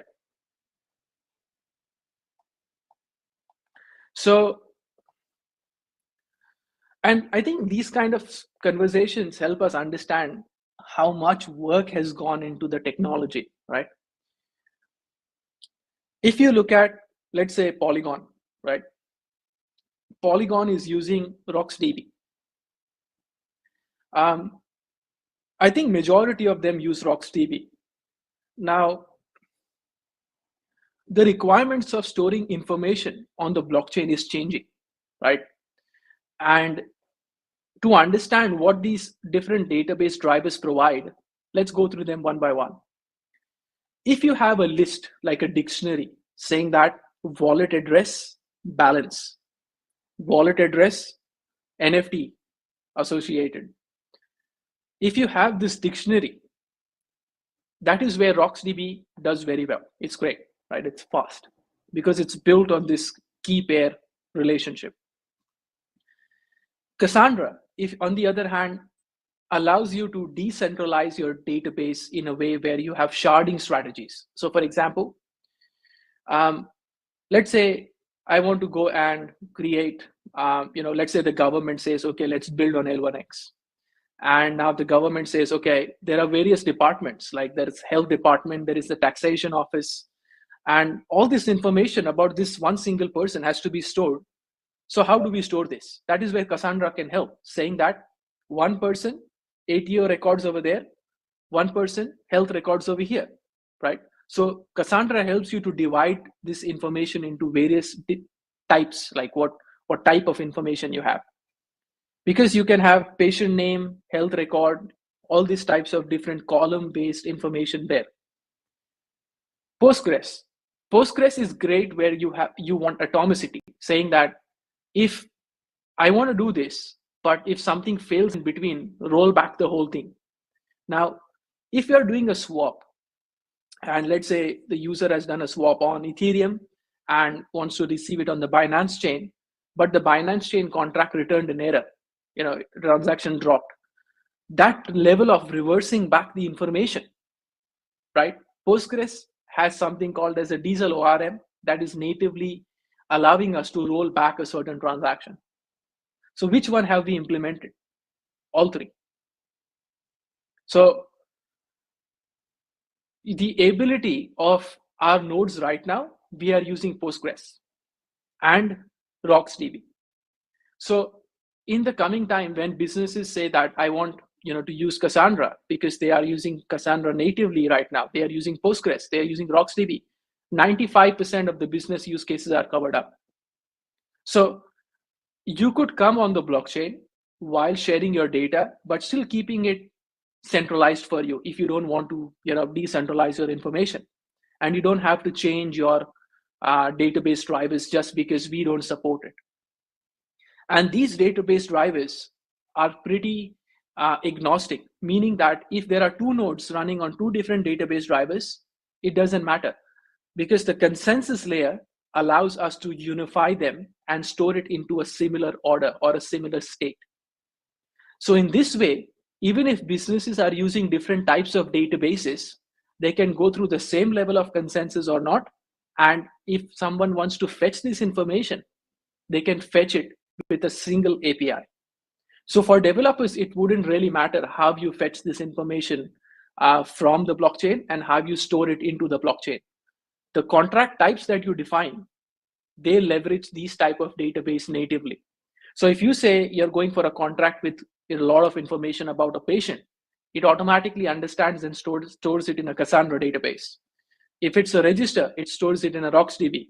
If it's you require atomicity, where you have got two different type of, so the destination has executed, the event listener again listens and says, okay, even on destination is done, now you need to update the state or reverse back. That time Postgres comes in. So our swap right now, they're using on the version 2 with the balancer pool, they're using Postgres. So this kind of infrastructure allows us the modularity even up to the database driver level. And it's very important because we are trying to service the Web3 space for the next 10, 20, 30, 40 years, right? And these kind of things, like if you build it later on, you got to rejig the whole thing. And that's why it's prepared to take on any kind of multi-chain project we get, right? It's not trying to fit it in somehow. How do you build this on Web3? It directly makes sense. Now, going at the fee structure, right? So this is the fee structure in terms of the blockchain in itself. The more important thing to understand over here is we have unified the fee structure regardless of the contract types. So if you're doing an L1X VM, Xtalk, or EVM, you pay a single fee, right? So in this way, if you're transferring, deploying a contract, initializing a contract, creating some kind of a staking pool, or staking or unstaking, it is considered as a single transaction. After that, we verify the signature and the transaction, right? It takes the processing time. Now, this is where the fee limit is mentioned. Like you can query the chain and say, okay, what is the fee I require for this? And at this point in time, your fee limit is checked. Do you even have that much? If you do not have, the transaction will drop. It will not even go ahead. If you have it, it will charge that fee from your account. So once this fee is charged from your account, it depends, again, what are you trying to do?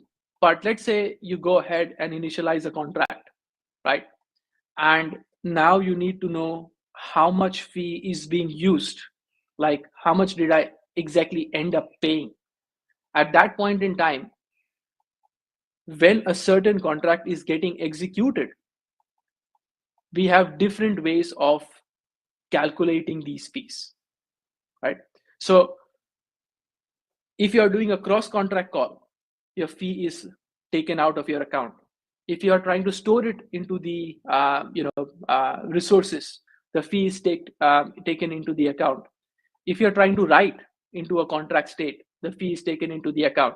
So each and every cross contract call, the fee is reduced out. And we have the EVM gasometer integrated, but the fees that we have for EVM, I think the last time I did was like 0.000 or 402 L1X. That's like 2 cent. I mean, 100 of a cent or something like that, right? For an EVM based transaction.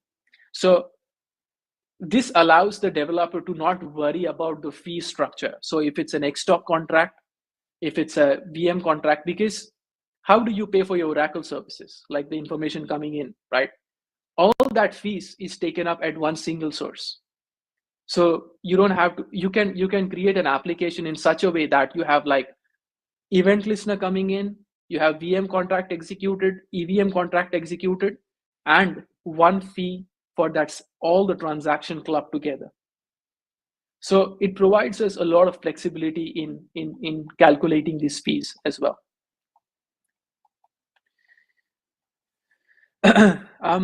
Before we go to the nodes reward, right?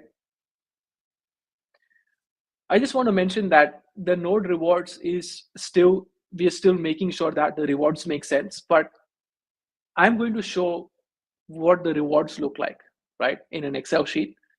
We have a front end being built where you will be able to calculate by yourself as well, if it makes sense for you, right? Let me share my screen.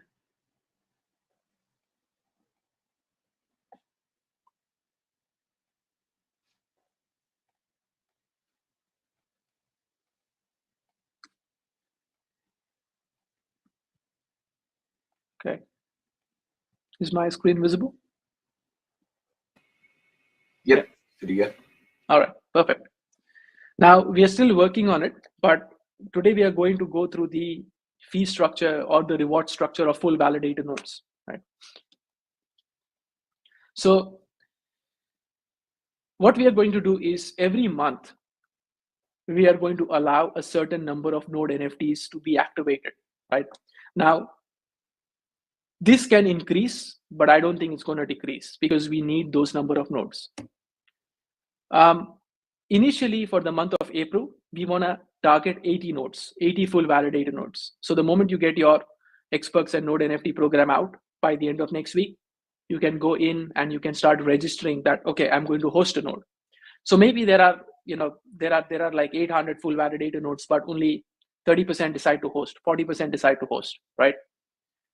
So considering that we have 80 nodes in this month, the block rewards for that month are going to be 3.33%, right? And that's like a 40% APR. That's huge with the coins trading. Now, if you think there are 80 nodes, we have reduced the number of L1X coins required to host a full validator nodes from 50,000 to 25,000. So made it half, right? And if you look at the total number of coins staked through the node NFT, that would be around 2 million coins with 80 nodes. The rewards that we get on that 2 million coins with 3.33% is around 66,000, right? Now, if all the nodes are taken up, then that single node in that point in that month is going to get around 833 L1X coins as rewards. But let's say, not a lot of nodes are taken up, not a lot of nodes are hosted. If I reduce this down to, let's say, 50, the rewards are still going to be higher because there are set number of rewards allocated for that block. So the faster you host, the better it is for you to get these rewards. Now, the other angle to this is the number of coins that people are going to stake into the nodes, right? And what we have done over here is we have taken a simple probability. So let's say there is a probability of 60% of the people go and host into the nodes, right? It's always higher. At that point in time, in this month, there will be 10 million coins in circulation. 60% of the people wanting to host, stake into the nodes, that's 6 million coins.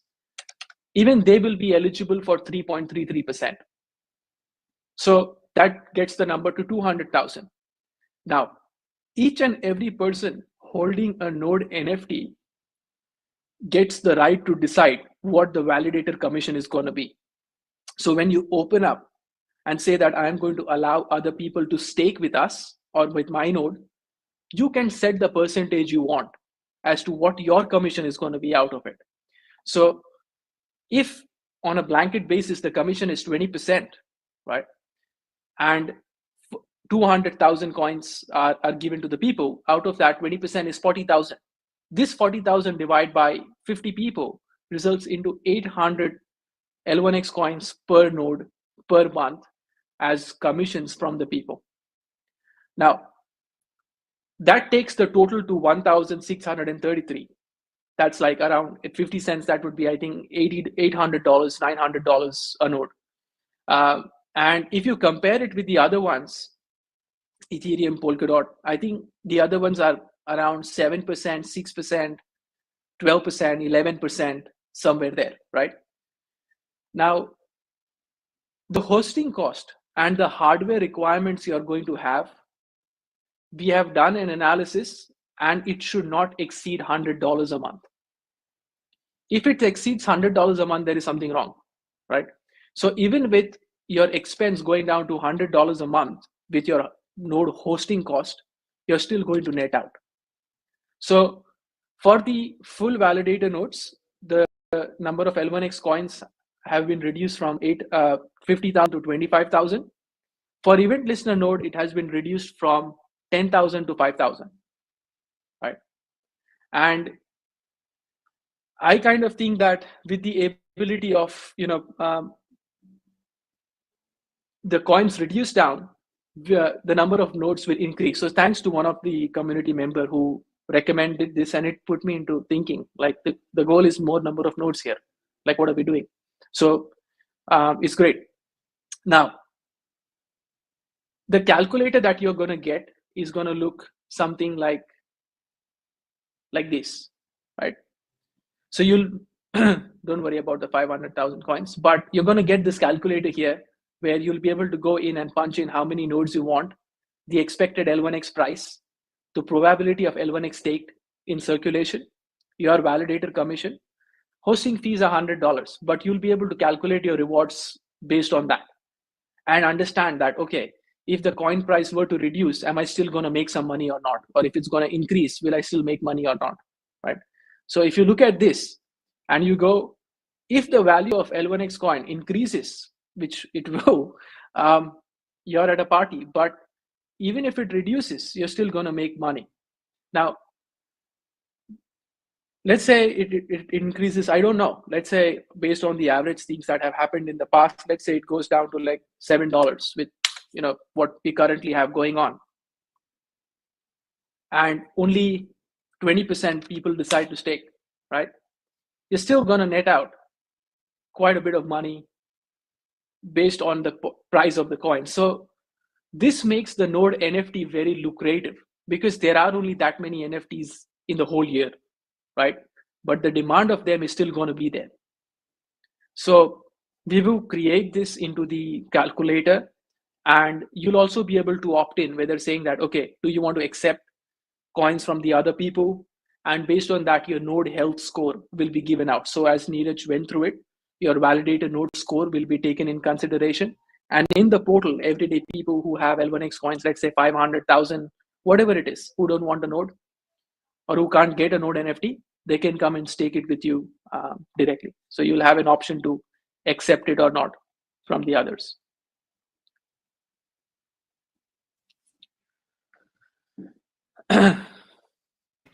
Little bit of sneaky node alpha there. Yeah, it's pretty lucrative, because if you go to like stakingrewards.com and you look at the pricing, right? I was playing around with it. I went through Celo blockchain. I went through like many other types of chains. If the price of the coin drops by 15%, this is what I've seen on an average, you make a loss if you factor in the hardware cost, right? So we are trying to make the node hosting lucrative by all the node hosting providers who are everywhere else, right, to come and host with us so that the network is more secure. Yeah.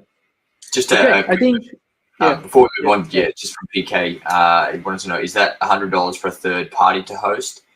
And if not, can we get a third party to host? Yeah. So what's going to happen over here is you can host a node in two different ways. One is you can use your laptop and host a node, right? And the other way is you use a cloud provider. So if you use a cloud provider like Amazon, we'll have detailed instructions for that, and you'll be able to host it with clicks. That's what we want to do. And that's $100 there. On your laptop, I mean, I've got a M3 Max, it's more powerful than the servers. So I could host a node up here, and we have tested it. Node hosted on developer's laptop, not a cloud provider, and it still works. Fantastic. There's one more thing. So with the event listener nodes, what we are aiming to do there is so the event listener nodes are the Xtalk nodes that have to secure the multi-chain environment. And we are going to accept three types of assets on the event listener nodes to be able to stake. The first one is L1X coins. So you can stake with L1X coins. The second one is native coins of other chains like Ethereum, Avalanche, Polygon, BSC. So you can go and start staking those amounts in the nodes directly to earn a reward. And these tokens will be used for cross-chain transfers. So it's securing the node, and it is going to be used for cross-chain transfers at the same time. And the third one is taking the LP tokens from your balancer pool, or even from a single staking pool, and going and depositing in your event listener node. So if you deposited, in the USDC, USDT, or whatever L1X USDC pool, balancer pool, those LP tokens will be used to go and deposit on the event listener node, and you'll be earning a bonus rewards from there as well. But there are only that many people who can host the event listener node. Now there are like 800 event listener nodes that will start accepting native coins, L1X coins, and the receipt token to secure that node infrastructure. Right. And I think it's important because you need liquidity. So we had to find an innovative way that provides liquidity and secures the network at the same time.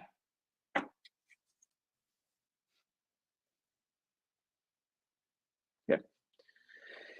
Any questions? A few from the community. I think you just answered that one. Can we use the LBP for the node? That's a short answer, yes. Access to the spreadsheet.